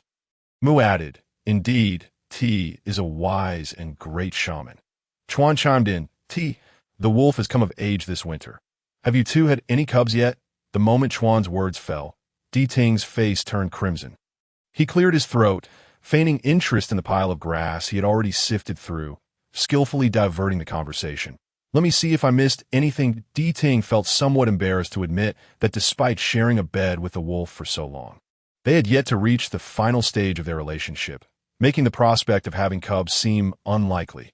Just as he casually rummaged through a pile of previously collected grasses, his eyes inadvertently caught sight of a treasure he had overlooked, dendrobium. Dendrobium, sweet in taste, serves to nourish the stomach and promote digestion. Its mildly cold nature provides benefits for clearing heat and nourishing yin, alleviating symptoms such as dry eyes, irritability, insomnia, dry mouth, night sweats, and short yellow urine. Modern medical research has revealed that dendrobium contains dendrobine, which possesses anti-inflammatory properties, regulates blood sugar, prevents and treats diabetes, combats influenza, improves memory, protects nerves, and has anti-cataract and anti-tumor effects. Due to its numerous benefits, dendrobium is also known as thousand gold herb, immortal grass, and revival herb. Deepening quickly examined the find more closely, confirming it was indeed dendrobium, and promptly handed it to Hua, instructing her to lead the gathering team to collect more the following day. At that moment, the wolf returned, accompanied by the leaders of the 5 major tribes of Bear Ridge. After a day of information exchange and combat, the other bear tribes had largely grasped the overall situation. As the brown bear and black bear clans prepared to join the Xiaoyan tribe, Other bear clans were also eager to seize this opportunity. Moreover, it was an undeniable fact that the Xiaoyang tribe had rescued their cubs. Astonishingly, this influx added nearly 1,500 subordinate clan orcs, causing DT to feel somewhat overwhelmed. Though fortunately, the wolves were there to assist. The wolves had thoroughly bested their warriors, making it unlikely that any future riots or rebellions would occur. As long as the orcs were not subjected to excessive exploitation or oppression, they would choose to follow the strong, for aligning with the powerful offered the possibility of longer survival. The current concern was that this subordinate clan proposed by DT was previously unheard of among the orcs. They sought clarification on what being a subordinate clan entailed. Thus, they followed the wolves to the camp that DT sat upon a bamboo chair, with the wolves beside him, while the leaders of the 5 clans stood before them. Performing deep bows, DT quickly rose to assist each of them to their feet. In our tribe, such acts of reverence are reserved solely for the grand sacrificial ceremonies, directed towards the beast god. There is no need for other orcs, myself included, to perform such formalities. Since you have inquired, I shall elucidate. While it is termed a subordinate clan, should you pass the wolves' assessment, you will be considered peripheral members of the Xiaoyang tribe. Your labor and the food you receive will be equivalent to that of the tribesmen of Xiaoyang. For hunting and gathering, you shall retain half of what you obtain and contribute the other half to the tribe's communal storehouse. Elder orcs and cubs who are unable to procure food for themselves will be supported and nurtured by the resources from the communal storehouse. Orcs or sub-orcs, even cubs, who make significant contributions to the tribe will have their efforts duly recorded. These contributions may be exchanged for food, medicine, or other resources from the tribe. The only distinction is that the tribe's core technologies and knowledge will not be accessible to peripheral members for the time being. After a year, provided your performance meets expectations and gains the recognition of all tribesmen, you may formally join the tribe and become members of the Xiaoyang tribe. At that time, I will personally conduct your initiation ceremony. And once the beast god bears witness, we will be kin. Then, you will also be able to learn the core technologies and knowledge of the tribe. Upon hearing DT's words, the 5 clan leaders exchanged glances. Prior to their arrival, they believed that becoming a subordinate clan would involve a treatment akin to that which the Brown Bear clan had extended to the other 4 clans, wherein the 5 major bear clans would hunt to sustain the Xiaoyang tribe.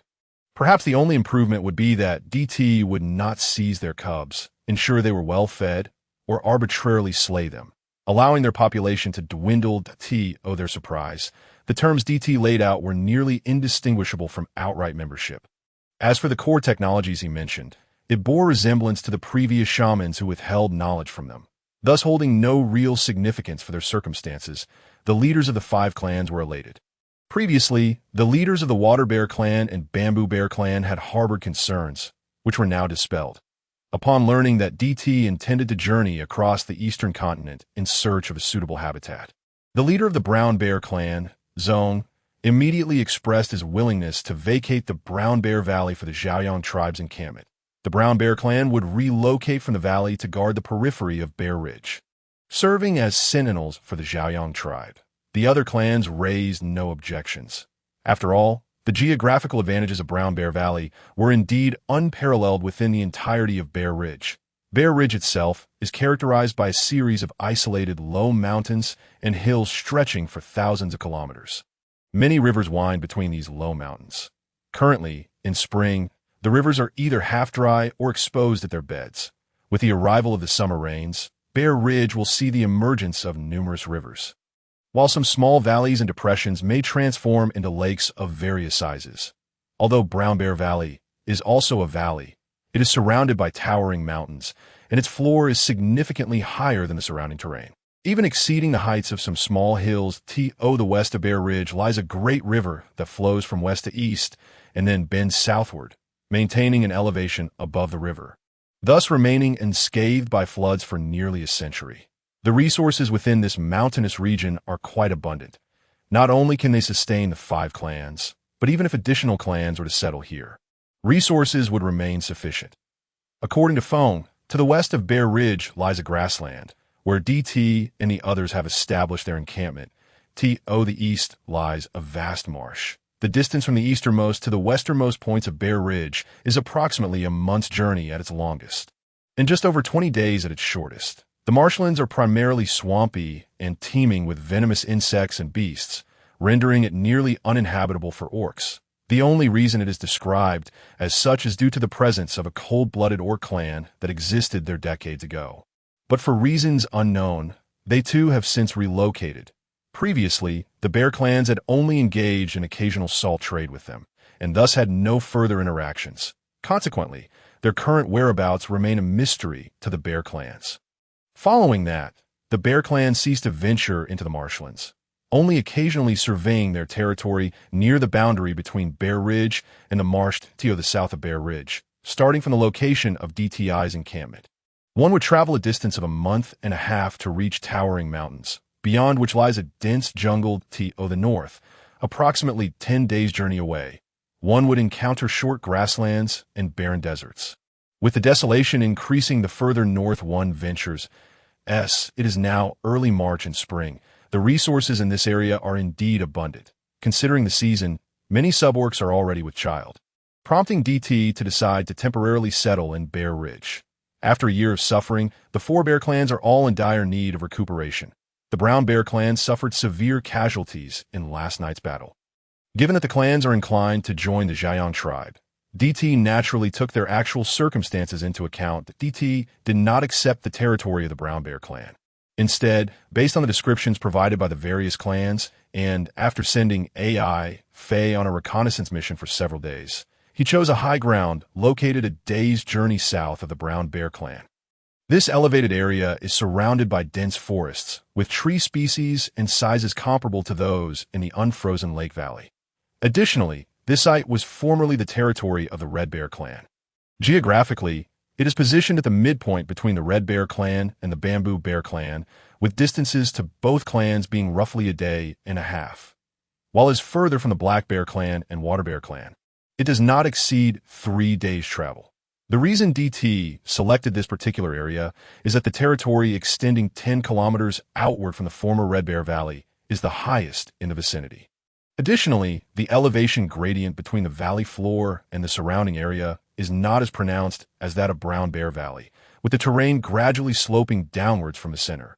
Such topography would ensure that even during heavy downpours, the rainwater would flow towards the lower lands surrounding the valley.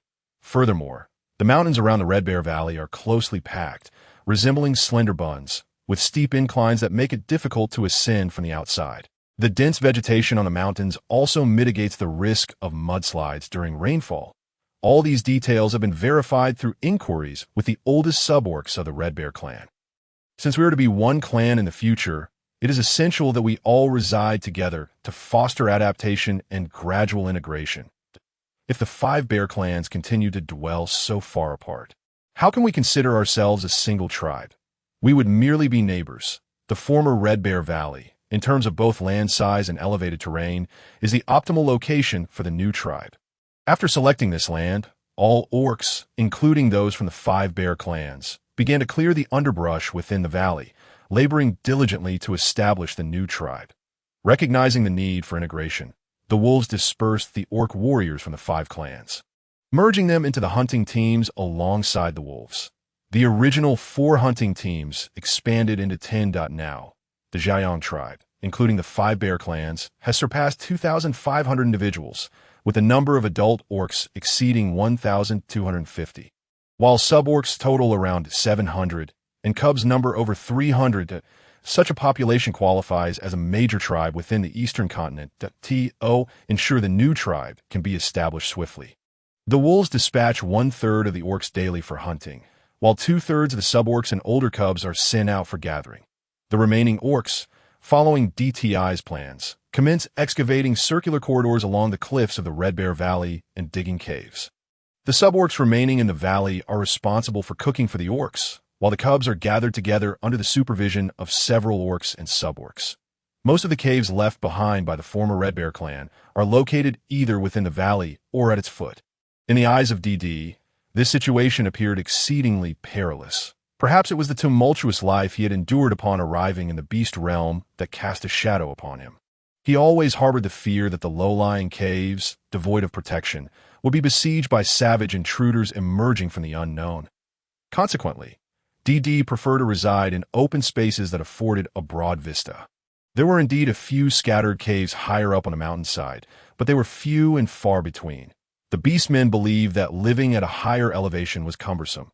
Those who resided in the heights were predominantly solitary beastmen, or those on night watch, seeking temporary refuge from the elements. The first layer of caves was situated 20 meters up the mountainside, offset in elevation from the caves at the foot of the mountain, with adjacent caves required to be spaced more than 10 meters apart, and the vertical layers to exceed a 15-meter distance between them. The trees on the mountainside were to be left undisturbed wherever possible, and their roots avoided. The corridor along the mountainside measured approximately 3 meters in width and 5 meters in height. Every 10 meters, a stone pillar was to be erected, with each pillar needing to support a wooden beam of at least the size that one person could embrace. Caves exceeding 5 meters in length and width were also to be fitted with wooden beams. As for the original caves at the mountain's base, they had been renovated to serve as a kitchen, nursery, storage room, meeting area, and various laboratories and construction spaces for DD. Encircling the entire valley were 3 mountains, collectively housing a total of 1,000 caves spread across 3 tiers. Naturally, the beastmen had only constructed the corridors and the entrance outlines of the caves. How the interiors were excavated and decorated depended on the beastmen themselves. As long as they adhered to DD's stipulated parameters, they could excavate, construct, and embellish the interiors to their heart's content, guided by their individual preferences. It is indeed said that many hands make light work. The beastmen possessed inherent strength and physical advantages. Remarkably, within a mere day, the corridor along the mountainside was completed. All the excavated stones were stacked at the valley's entrance and compacted.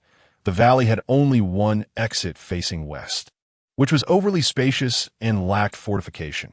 After accumulating the stones there, the exit was narrowed to approximately 10 meters wide, and a large wooden door could subsequently be installed to fend off wild beasts. That evening, the hunting party returned, and all gathered in the center of the valley's plaza to dine. This marked the first occasion on which the 5 great bear tribes sat together in harmony. They were also once again introduced to the unique attributes of the Xiaoyang tribe. Enormous, transportable dwellings capable of holding vast quantities, exquisite, lightweight, and fragile pottery previously unseen, beautiful garments worn beneath animal skin cloaks, peculiar preparations of various fruits and wild vegetables, as well as delectable stews, stir-fries, fish balls, fish soup, noodles crafted from mountain yam and tree bean flour, and river shrimp, crabs, clams, and snails fried in beast oil. The meat, which originally bore a strong, gamey taste, transformed into an exquisite culinary delight once it had passed through the hands of the Xiaoyang tribe sub-beastmen. That night, the entire tribe, numbering over 2,000 souls, nearly consumed all their stored food, even roasting some of the freshly hunted game to satisfy their hunger. The seasonings that DD had painstakingly preserved were depleted by more than half in an instant. Fortunately, the little cubs had discovered wild garlic a couple of days prior. Otherwise, in a few days, the tribe would be back to eating meat with an unpleasant odor.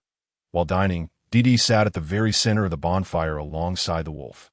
He listened attentively as the beastmen recounted various events that transpired during the hunt.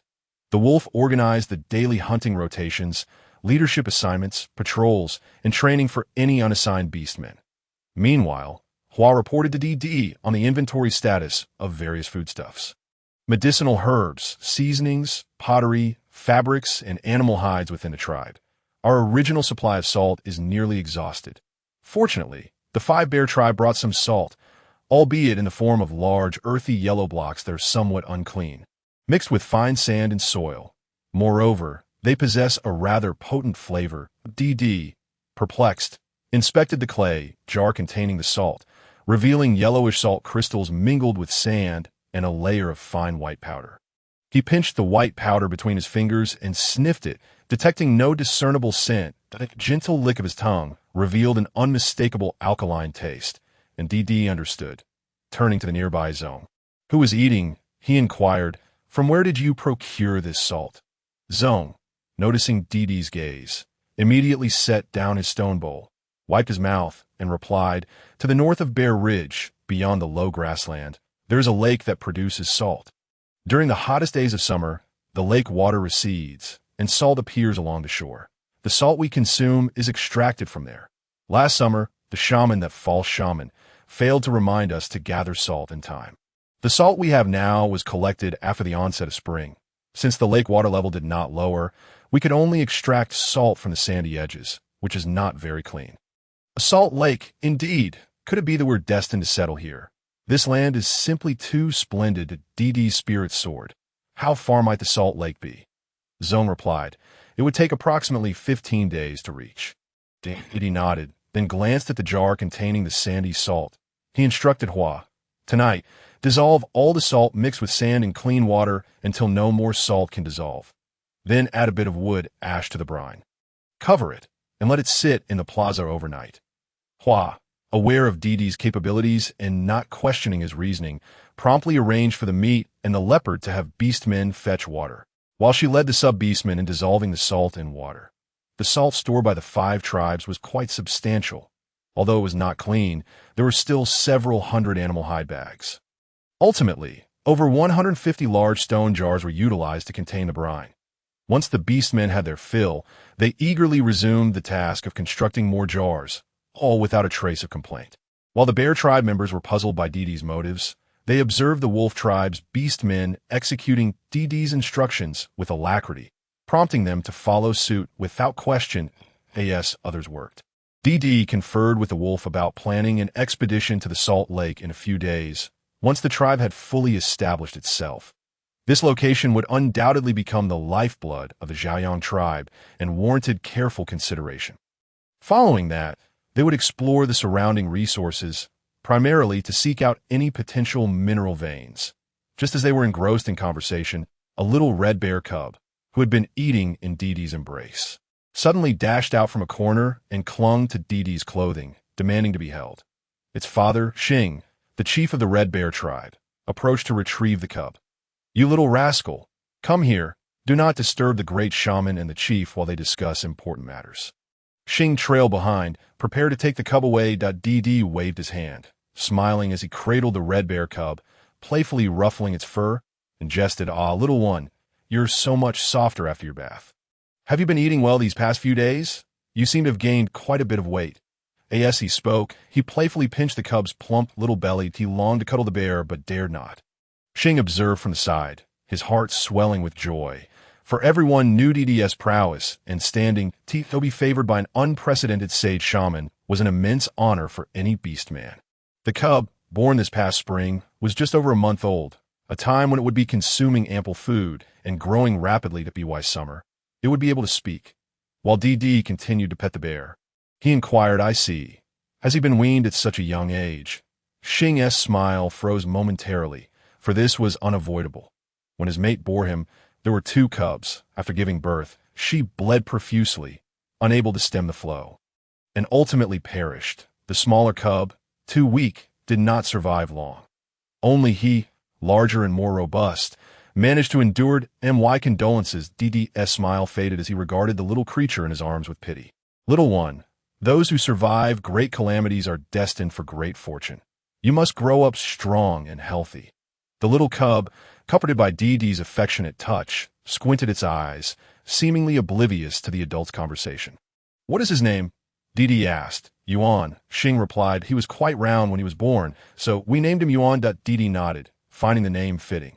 Feng, watching DD dote on the red bear cub, thought of his own sub-beastmen who were also expecting cubs soon, and his heart filled with concern. He implored DD, "Esteemed sage shaman, could you bestow blessings upon our bear tribe's sub-beastmen and cubs? This year, our black bear tribe has only 10 sub-beastmen expecting, whereas in previous years, we had 30. Even those who survive to adulthood number only 20 or fewer. Might we implore you, in light of our status as members of the Zhaoyang tribe, to bestow your blessings upon us? Indeed, revered sage and great shaman, we, the water bear tribe, also yearn for your divine favor. Honorable sage and great shaman, we, the bamboo bear tribe, earnestly beseech you to grant blessings upon our kin." At that moment, the leaders of the 5 bear tribes unexpectedly began to kneel before DD, offering their prayers. The other orcs and sub-orcs, witnessing this display, paused their tasks and joined in the act of worship. DD was at a loss for words. Before he could voice his thoughts, Wolf stepped forward, addressing the leaders of the 5 bear tribes with a stern tone. Rise, since you're already peripheral members of the Zhaoyang tribe. It was promised by Ti that you would enjoy equal treatment with the tribe's members. Therefore, whether it pertains to hunting, gathering, food distribution, or labor and blessings within the tribe, Ti has his own arrangements.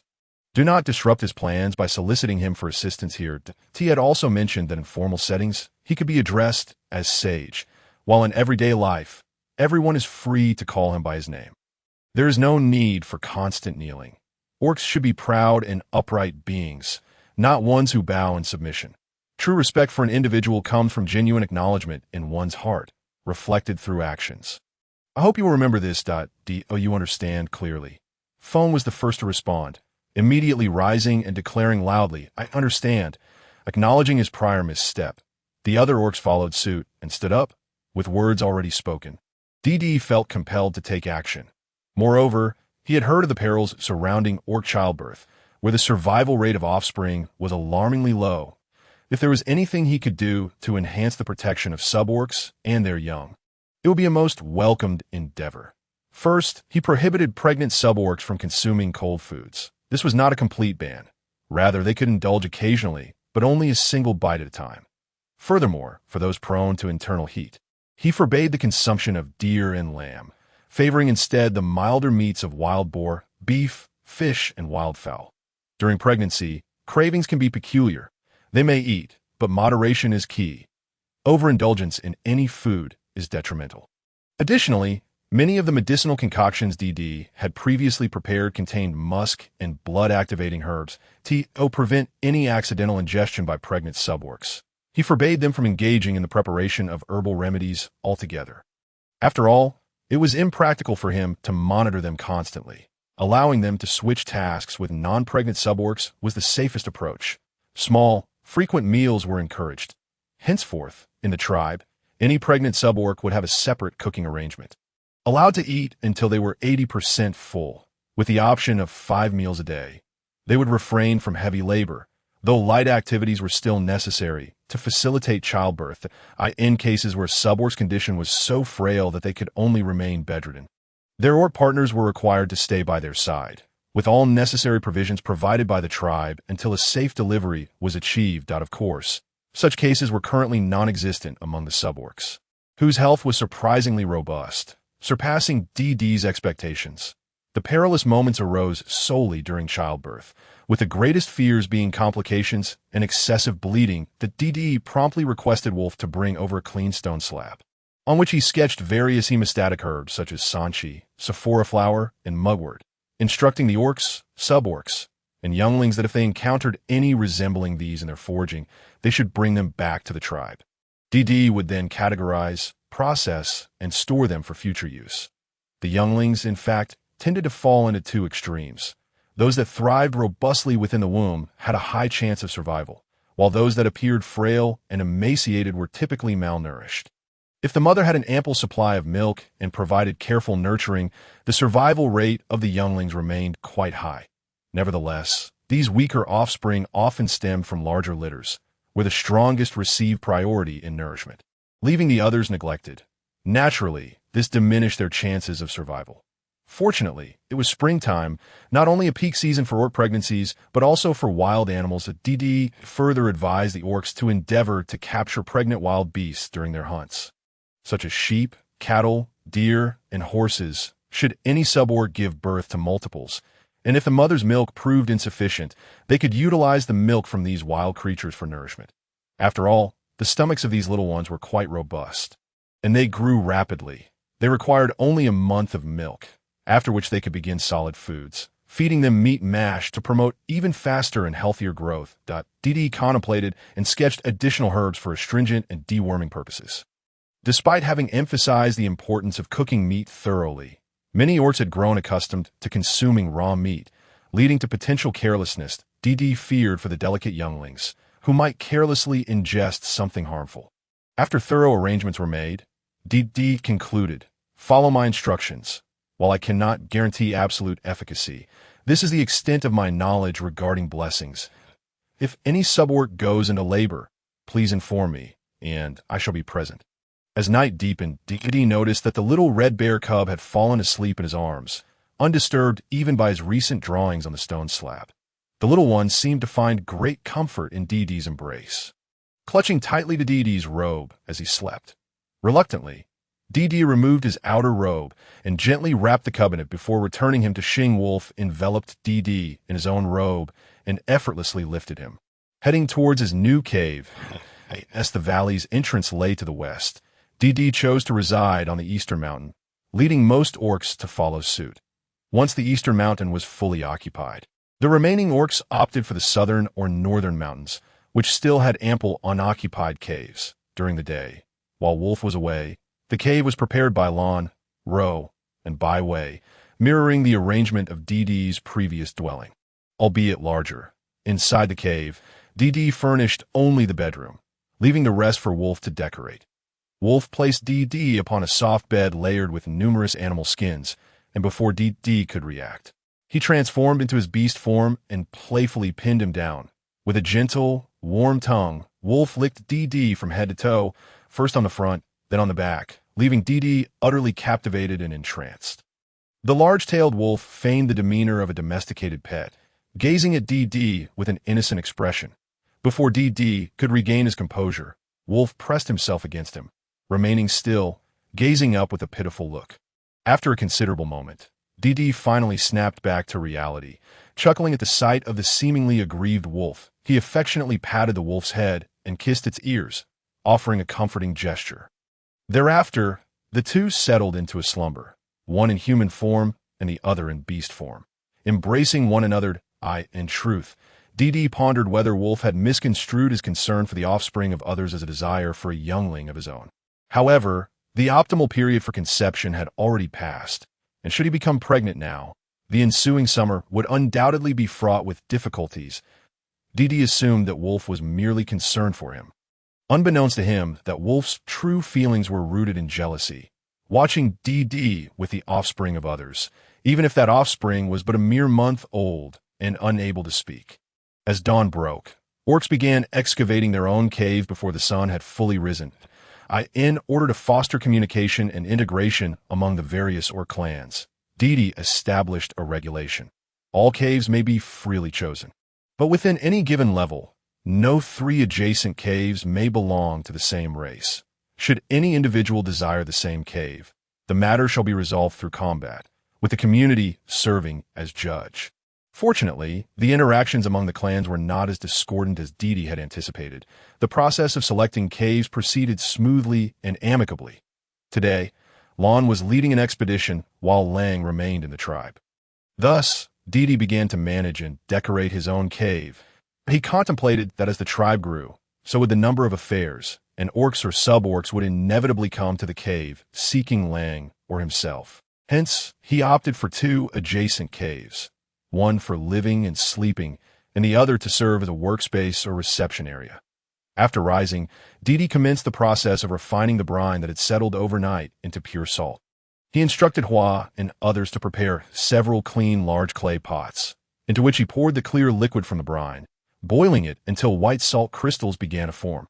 The intense heat caused the moisture to evaporate rapidly, and soon, pristine white salt grains appeared on the walls and bottom of the pot. Tea has emerged. The salt has turned white, exclaimed Mei, who stood at the pot's edge. Mei was the elder sister of Feng, and now accompanied by Nan, Feng's mate, as well as Tsong, the son of Zong, and Wen, the mate of Niao, the leader of the water bear tribe. They were working under Hua's guidance. That it was their first encounter with Dee's remarkable abilities. Merely dissolving the muddy salt in water and boiling it yielded clean, white fine salt, far surpassing the bitter-tasting salt they had previously collected from the salt lake, even in summer. Truly, the beast god blesses us. The beast god manifests. Several sub-orcs from the bear clan busily traverse between the clay pots, excitedly offering prayers. Sure, equally delighted, proudly informed the enthusiastic bear sub-orcs, this is not the manifestation of the beast god. It is the wisdom of Dee. Dee is a one-of-a-kind sage. Nen immediately bowed toward Dee's back and, struck by a thought, quickly stood upright, gazing at Dee's silhouette, murmuring, A sage is indeed a sage. He is the savior of all orcs. From now on, we shall enjoy prosperous days. At that moment, Deedee was seated in the shade of a tree, listening to Chuan report on the condition of the pregnant suborcs. The winter-pregnant suborcs were nearing their due dates, with the earliest expected to give birth within a few days and others with approximately 4 months remaining. Among them were several older individuals, whose bodies had grown weak from the previous year's deprivations. Although Deedee had instructed them to focus solely on resting and nurturing their offspring in the caves, ensuring their mental well-being, he still worried for the safety of their unborn children. After all, it had been customary for suborcs to labor until the very moment of childbirth, and abruptly halting their activities could burden them psychologically, leading to excessive worry that might harm their health. This was not a matter easily resolved, especially given that they had suffered oppression for a year, making them even more inclined to cherish their current good fortune. After some contemplation, Deedee summoned Xiao Bai and Xiao He, instructing them to teach the suborcs literacy and bamboo weaving. The two had been following Deedee since the previous winter, and while their knowledge may not have matched that of Lon and other adult orcs, they were certainly far more knowledgeable than the other wolves and bears. They had become the tribe's little instructors. Just as they were speaking, a commotion erupted among the group. Boiling salt. Quickly bring Nan back. She is about to give birth. The voice of Hua rang out from afar. Upon hearing the commotion, Deedee hurriedly joined the crowd. Fortunately, there were several caves designated for labor, rest, and play for the young ones within the valley. Deedee directed the suborc carrying Nan to place her in a clean cave, adjacent to the one storing medicinal herbs. Simultaneously, he arranged for 2 older suborcs who had given birth several times to guard her, while instructing the other suborcs to disperse and advising Hua to prepare some clean hot water. Upon seeing the disturbance at the cave's entrance, Lang quickly made his way to the plaza. After assessing the situation, he immediately sent an orc to find a hunting party to bring Foam back. Time passed steadily, and approximately 2 hours later, Nan successfully delivered 2 black bear cubs. Deedee breathed a sigh of relief. He had feared complications during childbirth, and the thought of any unfortunate events weighed heavily on him. Moreover, with the tribe in its formative stages, it was paramount that all matters proceed smoothly. The 2 cubs, one large and one small, were cleaned of blood by Hua using a soft, clean cloth. Ling, another suborc from the bear clan who assisted in the delivery, wrapped the newborn cubs snugly in clean animal skins provided by Hua, first feeding the larger cub to Nan. However, Nan's milk supply was insufficient. After the larger cub had fed, the smaller one managed only a couple of sips before being left wanting, being already frail. It lacked the strength to cry. The rapidity of the births caught the orcs off guard, as they had yet to return with the pregnant cows and sheep. Deedee, witnessing the little creature struggling to cry, felt a pang of sympathy.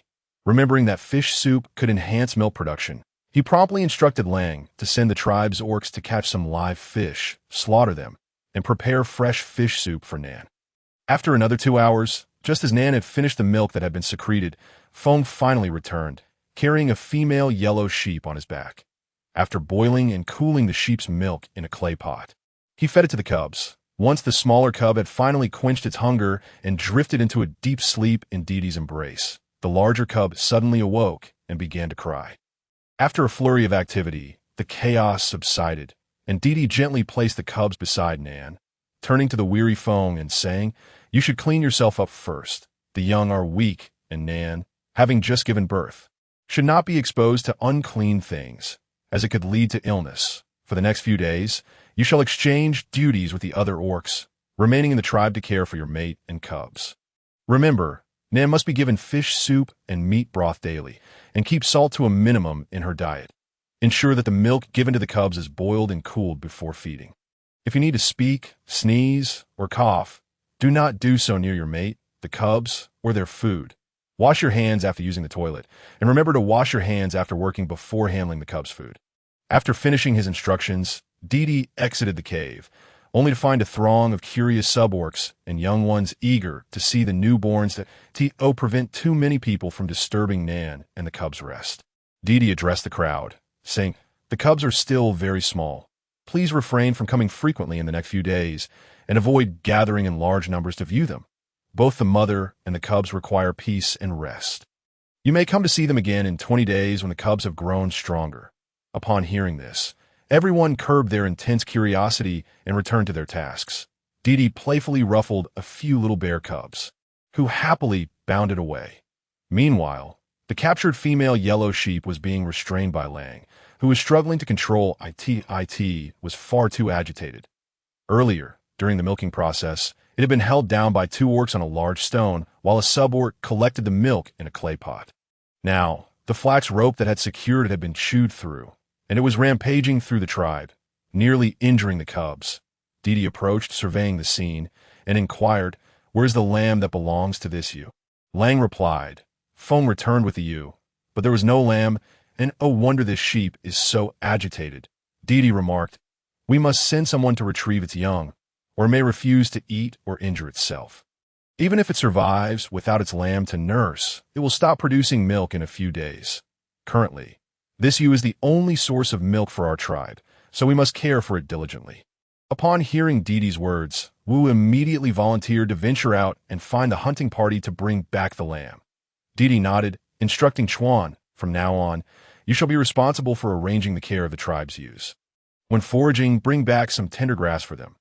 Eventually, as time passes, we will gradually lead them to graze on the slopes outside the valley and return them by night." Chuan nodded and immediately led several sub-orcs outside to cut grass. The sheep would likely not find peace until it met its lamb, and the wolf could not indefinitely suppress it without taking action. Thus, the wolf commanded its followers to bind the sheep's 4 limbs and mouth with linen ropes and place it beneath the great tree in the square. It instructed an older wolf cub to keep watch nearby, ensuring that the other younger cubs did not approach, to prevent them from being bitten by the irritable ewe. After several tense hours, DT was drenched in sweat, his clothes stained with blood, the origins of which he could not recall. The wolf brought him back to the cave, where he took a hot bath and changed into clean robes, quickly consuming some yam tree bean cakes to replenish his strength. "How I wish there were sugar," he mused, licking his lips at the blandness of his meal. As he spoke, the wolf brought over a bowl of freshly mixed shepherd's purse sprouts, seasoned with salt, a hint of pepper, and sesame oil, a truly delightful aroma. Had it not been for the wolf's presentation, DT would have forgotten he even had sesame oil. There were only 2 jars of it, which the wolf had been hoarding, reluctant to share. After all, this sesame was something DT had stored himself. When they had migrated, to reduce their load, he had left behind a small jar for himself as a treat, while the rest had been pressed into sesame oil by the wolf. His beloved was wonderful in every way, yet utterly oblivious to the need to save good things for himself, often distributing them among others. In earlier times, with only a few people, it was manageable, but now the entire tribe numbered over 2,000. There simply wasn't enough to go around. Consequently, the wolf had to keep it hidden, occasionally bringing it out to indulge his beloved's palate. DT savored the dish, his mouth watering, managing to momentarily forget his craving for sugar, only to lament, if only there were chili peppers. Without them, the culinary delights of this world would be halved. As a true gourmand, he licked his lips and muttered about hot pot, spicy chicken, mala rabbit, blood-stewed dishes, and spicy shrimp. The wolf observed DT, entranced and lost in thought as he recited dish names. Silently fetching a stone slab and charcoal, "Draw the chilies, and I will send the entire tribe to find them for you," DT replied while sketching. "There's no need to send everyone. Let fate decide." Though he said this, he diligently illustrated several varieties of chilies: large pointed peppers, spiral peppers, earjing strips, small hot peppers, and even bell peppers. These chilies possessed varying degrees of spiciness. Some caused mere mouth pain, while others could induce stomach aches. For those who could not handle spice, tears and sweat would flow. When instructing others to search, he advised them to clarify that while they could drink water if it was too spicy, they should refrain from touching their eyes with hands that had handled chilies. Ideally, they should not eat any themselves, for some were not actual chilies, but merely spicy and toxic. It would lead to dire consequences. The wolf nodded, assuring him that they understood and would not eat recklessly. After the wolf departed, DT began organizing the preparations and considerations necessary for the sub-orcs before and after production. Making notes. A few days later, When the new tribe was fully operational, DT instructed Zong to lead a team alongside the wolf to the North Wilderness in search of the Salt Lake. It was already mid-March, with lush vegetation and a plethora of beasts roaming. The DTS party consisted of 300 orc warriors. Besides the wolf, Byway, Foam, and Wu accompanied them, with the wolf's personal guard comprising 100 warriors, while each of the other 5 bear clans sent forth 40 strong warriors. Among them, aside from Foam, who had to guard his mate and newborn cub, all the former clan leaders of the other bear tribes participated. The wolf's personal guard was a well-trained hunting team, specifically trained to protect DT, equipped not only with long spears, but also with bows and arrows. Before leaving the tribe, the wolf convened a meeting with all the warriors, delegating hunting and defensive matters to Lon and Ro, while each of the 5 bear clans appointed a respected warrior to assist them. Routine matters regarding the collection by sub-orcs and the care of cubs would be managed by Hua, Sure, Mu, and Chuan, following the procedures previously outlined by DT. In the event of unexpected situations, Hua would take charge, with the older sub-orc elders providing assistance. Zong had previously mentioned that the journey from the tribe to the Salt Lake would take about 15 days. As they traveled further north, vegetation gradually thinned, and the presence of beasts diminished. That on the 8th day, they beheld the vast expanse of the North Wilderness Prairie to prevent food shortages further north, when they encountered a herd of beasts again. They did not hold back on hunting, instead securing enough provisions for each member to last 5 days, all of which were roasted into jerky for preservation. By the 15th day, they found themselves gazing upon a boundless Gobi desert, where even the vegetation was scant, yet the Salt Lake Zong spoke of remained elusive. Fortunately, other clans also depended on this salt lake for survival. Most had previously visited to collect salt. Thus, after some calibration, the group continued their journey northward. 3 days later, they finally spotted a black mountain, which from a distance resembled a colossal black worm basking in the sun on the yellow-hued Gobi. Indeed, as the saying goes, a mountain appears to a weary horse. From the moment they first laid eyes on that mountain until they reached the foot of the Salt Lake took them another day. This was also the reason DT struggled to adapt to Ntion's method of calculating distances, as the pace of each orc varied significantly, leading to considerable discrepancies in daily travel. That DT intended to establish a standard concept of distance in units within the Xiaoyang tribe. Thus, during these days, he pondered measuring the distance based on the normal stride of a wolf in human form as 1 meter, marking it with branches. He then instructed the wolf to walk 1,000 steps on flat ground while he counted, allowing both the wolf and other orcs to grasp how far 1,000 meters truly was. That he also had the orcs traverse this distance in both human and beast forms to internalize the concept. Orcs possessed a unique ability. While they may struggle with calculations, they had an innate method of remembering just how far 1,000 meters was, whether in human or beast form. Subsequently, the wolf conducted further studies, noting that under normal circumstances, orcs could travel from sunrise to the next sunrise, deducting 14 hours for hunting, eating, and sleeping, leaving approximately 16 hours available for walking, unless there was an urgent need to hurry. Excluding rest periods, the effective time for travel typically ranged from 10 to 12 hours, a standard migration speed of about 12 kilometers per hour. This would equate to a daily distance of approximately 120 to 144 kilometers. In the case of winter hunting expeditions or force marches, this speed could double, extending the active travel time to 20 hours a day, allowing for even greater distances, based on the wolf's assessment. The route they were taking to Bear Ridge was not the shortest. They had likely taken a longer detour. That, of course, this could not be blamed on Zone. After all, he had previously been the son of the clan leader, and many of the other bear orcs were clan leaders themselves. Some had never even visited this area for salt, and thus were unaware of the shortest route. That DT felt exasperated, thinking to himself that had he known they were so unreliable, he would not have brought them along. Upon passing through the Black Mountain Canyon, a vast and crystal clear, seemingly endless lake of iridescent colors appeared before DTI's eyes. In the far distance, towering mountains stood sentinel, their peaks capped with unmelting snow. The furthest mountain was black, with red, white, and green mountains following in succession, resembling a series of giant figures draped in vibrant garments, supporting the seemingly low sky above. Closer still lay the salt lake, its surface reflecting a spectrum of colors, from the tender green of spring shoots to irregular white salt bands formed by crystallized salt. The entire group of orcs stood in awe. Observing Zong and the others frozen in astonishment, DT inquired, "Haven't you been here before? Why are you so surprised?" To his surprise, Zong shook his head and replied, "The salt lake I visited was unlike this one. The one I went to was surrounded only by a greenish-white lake. There were no distant mountains or such a beautiful lake surface. That salt lake was merely half the size of this one, with no high mountains encircling it." The other bear orcs who had visited before confirmed that they, too, had only seen that salt lake. This was their first time here, DT mused. It seems our party is exceptionally fortunate. With so many orcs as guides, not one of them found the correct direction. The most remarkable part is that despite straying from the path, they managed to discover a new salt lake. Suddenly, DD lifted his gaze to the heavens, and he found himself somewhat believing in the existence of a beast deity. Could it truly be as fabricated as the mythological systems he had woven over millennia? Yet being suddenly bestowed with such fortune left him feeling uneasy within.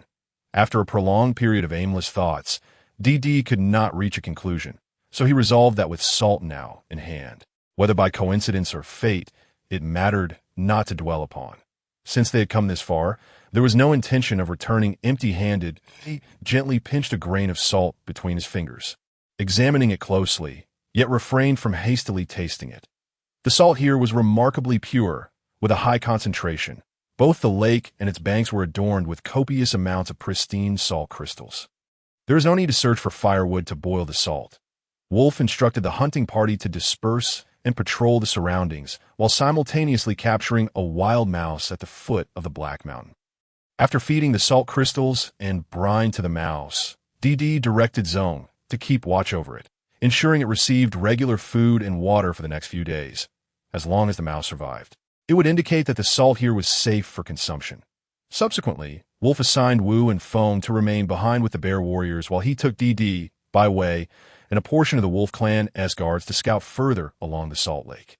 For the next few days, you will stay here, searching for food in the mountains or patrolling the vicinity, but you must not stray too far to D, and I will explore along the salt lake and return no later than the day after tomorrow. Should there be any special circumstances, I will send someone back to inform you that if we do not return within 3 days, you must immediately pack the salt and leave this place, never to return for salt again.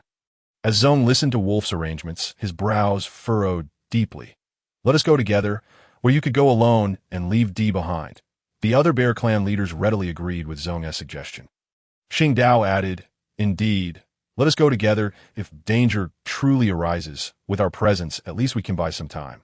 You can take D away safely, I believe, with your strength, if faced with an overwhelmingly powerful threat. You could ensure D's safe departure. DD, standing aside, was both amused and exasperated. What are you all thinking? We are merely conducting a routine survey here. We have no intention of courting danger. Wolf's words stem from habit. Regardless of the situation, whenever I leave with Wolf, he would issue the same directive for the remaining clan members. Thus, should peril arise, at the very least, the tribe can persist and propagate. Rest assured, life is precious. I would never jest with my life or that of my kin. We're simply going to take a look nearby, and will return in 3 days." Upon hearing DD's reassurances, Zong and the others relaxed somewhat. They cared little for Wolf's intentions. Their concern lay solely with DD. As long as DD remained, the Choyang tribe would never crumble. But should he vanish, the newly formed Choyang tribe would inevitably fall apart. This was a fate none of the Bear Clan wished to witness. Perched upon Wolf's back, DD gazed at the dreamlike beauty bestowed by nature, longing for a camera to capture the moment. The salt lake was vast, and after a day's journey eastward along its banks, they found themselves at an impasse. The Black Mountain loomed ever higher, extending gradually northeastward, where it met the lake, its cliffs bedecked with white salt crystals. As they ventured further northeast, the vegetation on the mountain became increasingly sparse. Gazing into the distance, the peak of the Black Mountain was shrouded in layers of clouds and snow. There was no alternative. The path was blocked. The Black Mountain was composed entirely of steep cliffs, rendering passage impossible. Wolf had no choice but to turn back with DD. This area, likely due to its proximity to the salt lake, was characterized by vegetation akin to salty grass at the mountain's base. Fortunately, with the hunting party in tow, after traversing the steep cliffs, they could hunt small game and birds on the mountain, thus avoiding starvation. Upon seeing Wolf return with D the following day, Zone and the others visibly breathed a sigh of relief. DD glanced at the still lively wild mouse and instructed the beastmen to begin collecting salt. Apart from the pottery for water and cooking, all other pots and animal hides were to be used for storing salt. Be careful while collecting. Only take the upper layers of salt. We have been out for over 20 days now. Once we finish gathering the salt, we must hurry back. The beastmen responded eagerly to DD accompanied Wolf to the mouth of the canyon, marveling at the natural wonders that separated two realms. Wolf squatted down, picked up a stone, and began to sketch. After observing for a while, DD inquired, "Is this the route?" Wolf nodded, pointing to several marks on the ground, explaining, "This is Bear Ridge, this is our current location. And this marks our route of arrival that we departed from the tribe, heading due north to reach Bear Ridge in 5 days. Then we continued slightly northeast for 13 days before sighting this mountain.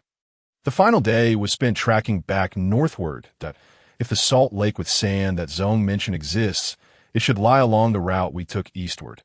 As for what lies beyond, it remains unknown. Bear Ridge is quite extensive. When we traversed the mountains, we took a detour to the west of the original Brown Bear Valley to find a suitable path that I suspect that was when we strayed off course. Missing that sandy salt area, DD examined the route map Wolf had drawn, gesturing with his hand. Your sense of direction is always accurate. According to this map, we can adjust our course when we return. Heading south, but slightly westward, perhaps we can reach Bear Ridge in less than 10 days. Wolf nodded, affirming the sentiment. They began their return journey, with Wolf leading the way. The Bear clan members walked in the middle of the procession, while the Wolf beastmen trailed at the rear. That on the 3rd day of travel, they indeed encountered a modest salt lake amidst a stretch of gravel plains. The salt lake lay to the east of their route, meaning had they continued eastward from Bear Ridge instead of northeast, they would have undoubtedly arrived here within 10 days. Another day passed, and they beheld lush, verdant hills. A turned out this salt lake was much closer than they had anticipated. Although they had wasted considerable time, they had fortuitously discovered a superior salt lake, and Wolf chose not to dwell on Zone's navigational errors. By mid-April, spring was in full bloom, and the vegetation around Bear Ridge had flourished entirely. The leadership of the group had shifted from Wolf to Datu, the leader of the Bamboo Bear clan, who now guided them on the 5th day as they traversed a relatively flat grassland. DD and Wolf lingered at the back of the line, occasionally searching the grassy expanse. Since entering Bear Ridge, they had encountered an abundance of vibrant flora over the previous 4 days, with both familiar and unfamiliar wildflowers blooming in splendid clusters. The hillsides and valleys were lush and colorful, awash in hues of purple and red. DD even spotted extensive orchards laden with cherries, apples, apricots, loquats, bayberries, plums, and pears, their branches heavy with fruit. It was only upon entering a grassy plain that DD and Wolf slowed their pace to search and explore. The surrounding hills, mounds, and flatlands exhibited remarkably sparse and stunted growth. As if suffering from malnutrition, DD recognized that such conditions typically indicated geological anomalies. Either the soil was unsuitable for plant growth, or minerals lay beneath. Sure enough, as they neared the edge of the plain, DD's keen eyes caught sight of a black substance protruding from a hillside, an excavation made by some creature. Wolf, carrying DD, approached the pit cautiously, after ensuring there was no danger. He set DD down. DD struggled to contain his overwhelming joy. Was this not coal? He picked up a piece, scrutinizing it closely, and upon confirming its identity as coal, a smile broke forth that he could no longer suppress. Wolf recognized this gleeful reaction as another discovery of value. What is it? Wolf inquired. DD grinned. This is coal that it can burn, just like charcoal. The difference is that this can be used directly, while charcoal requires wood for preparation. Upon hearing DD's words, the wolf immediately grasped the significance of coal. Whether for cooking or warming, fire is indispensable as long as there are people in a tribe of over 2,000. The demand for firewood is tremendous, particularly during winter. Although in the beastly world trees are plentiful and will regrow after being cut, the growth of robust trees inevitably requires years, decades, or even centuries. These grand trees not only provide sustenance for herbivorous creatures, some bear fruit, thereby offering food for the beastmen as well. In the sweltering summer, they provide shade. During strong winds, they offer shelter, and in torrential rain, they help to stabilize the ground. For the beastmen, these sturdy and towering trees can serve as sanctuaries, allowing them to escape from predators that cannot scale trees. Although the beastmen may lack foresight, they are still aware of the fundamental laws of nature. Even in times before coal, when they ventured to cut wood, they never harmed the trees surrounding their tribe. They always sought wood from more distant areas, rotating their cutting locations.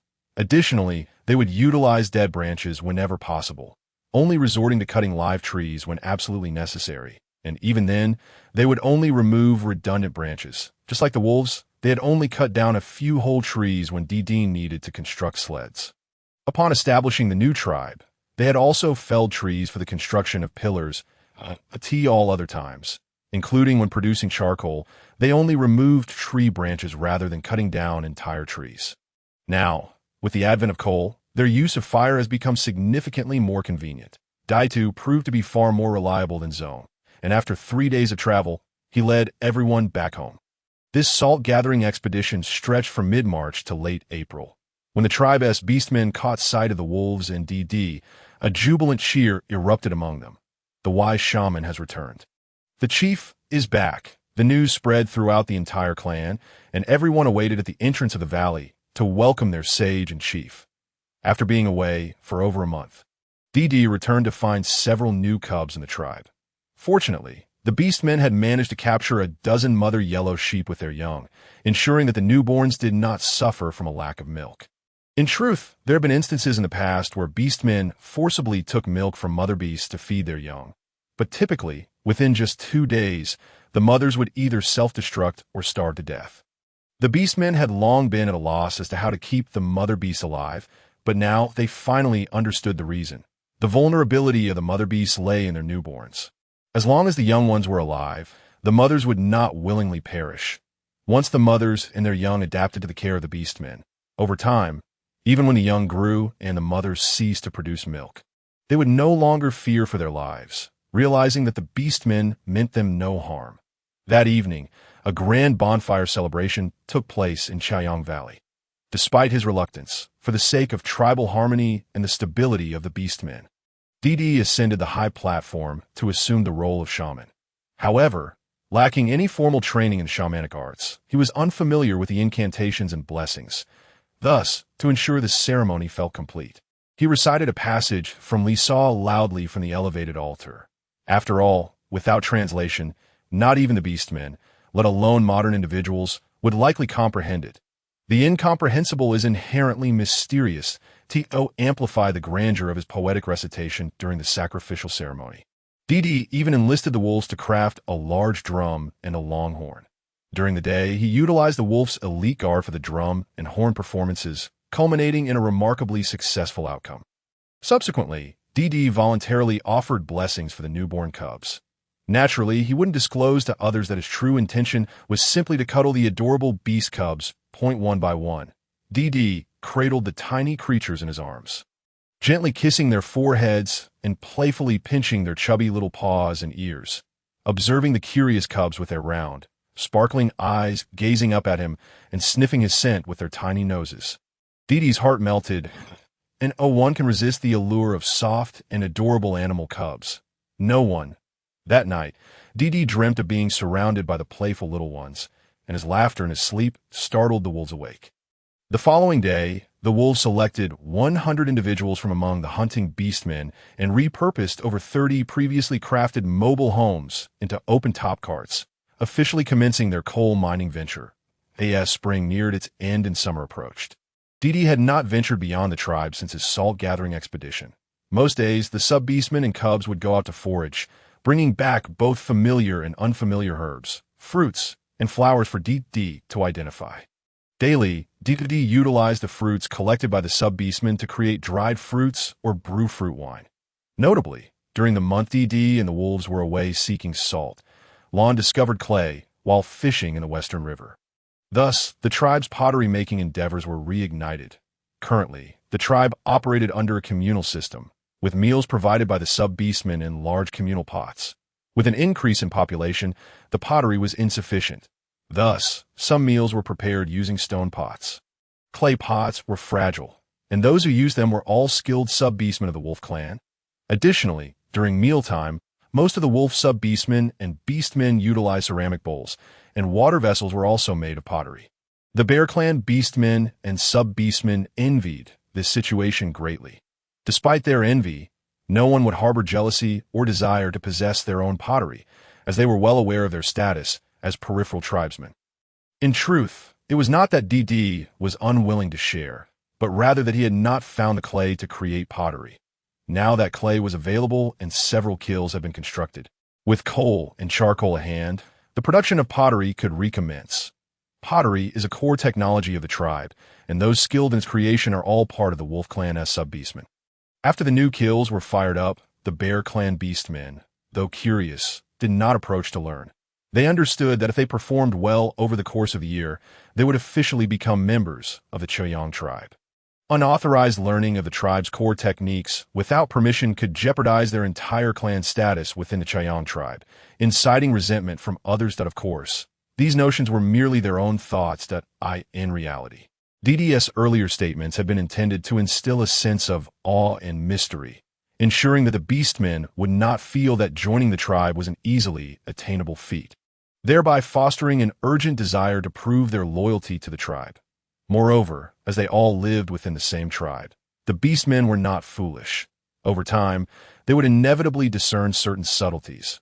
Once the kiln was operational, DD selected several honest and capable individuals from the circle of friends and relatives of the 5 Great Bear Clan chieftains to learn pottery making under his guidance. The 5 Great Bear Clans were naturally moved by this gesture. For the long-term peace and stability of the tribe, DD meticulously studied a system of public and private ownership suited to the beastly world that on the first day of summer, after consulting with the wolves, DD established a significant framework for the tribe's production and development. Firstly, the communal meal system was abolished, though not entirely. For instance, prior to winter, during the last 2 months of the grain storage period, when the tribe would migrate and resettle, or during major festivals such as the Spring Festival, communal cooking and dining would still occur, akin to celebratory feasts or special arrangements. Secondly, regarding hunting and gathering, resources obtained through collective efforts would belong to the tribe. Individual hunters and gatherers would be required to contribute half of their catch to the tribe, retaining the other half for themselves. For those beastmen and sub-beastmen with families, regardless of whether they had offspring, they would only need to contribute 1/5 of their harvest to the tribe, keeping the rest for themselves. This had been the practice when the wolves first integrated the wolf clan. Thirdly, if new food sources or usable resources were discovered, reporting them to the tribe would grant the discoverer ownership of all subsequent harvests of that resource. Additionally, contributions would be recorded based on their significance, allowing beastmen or sub-beastmen to exchange their contribution points for food, medicine,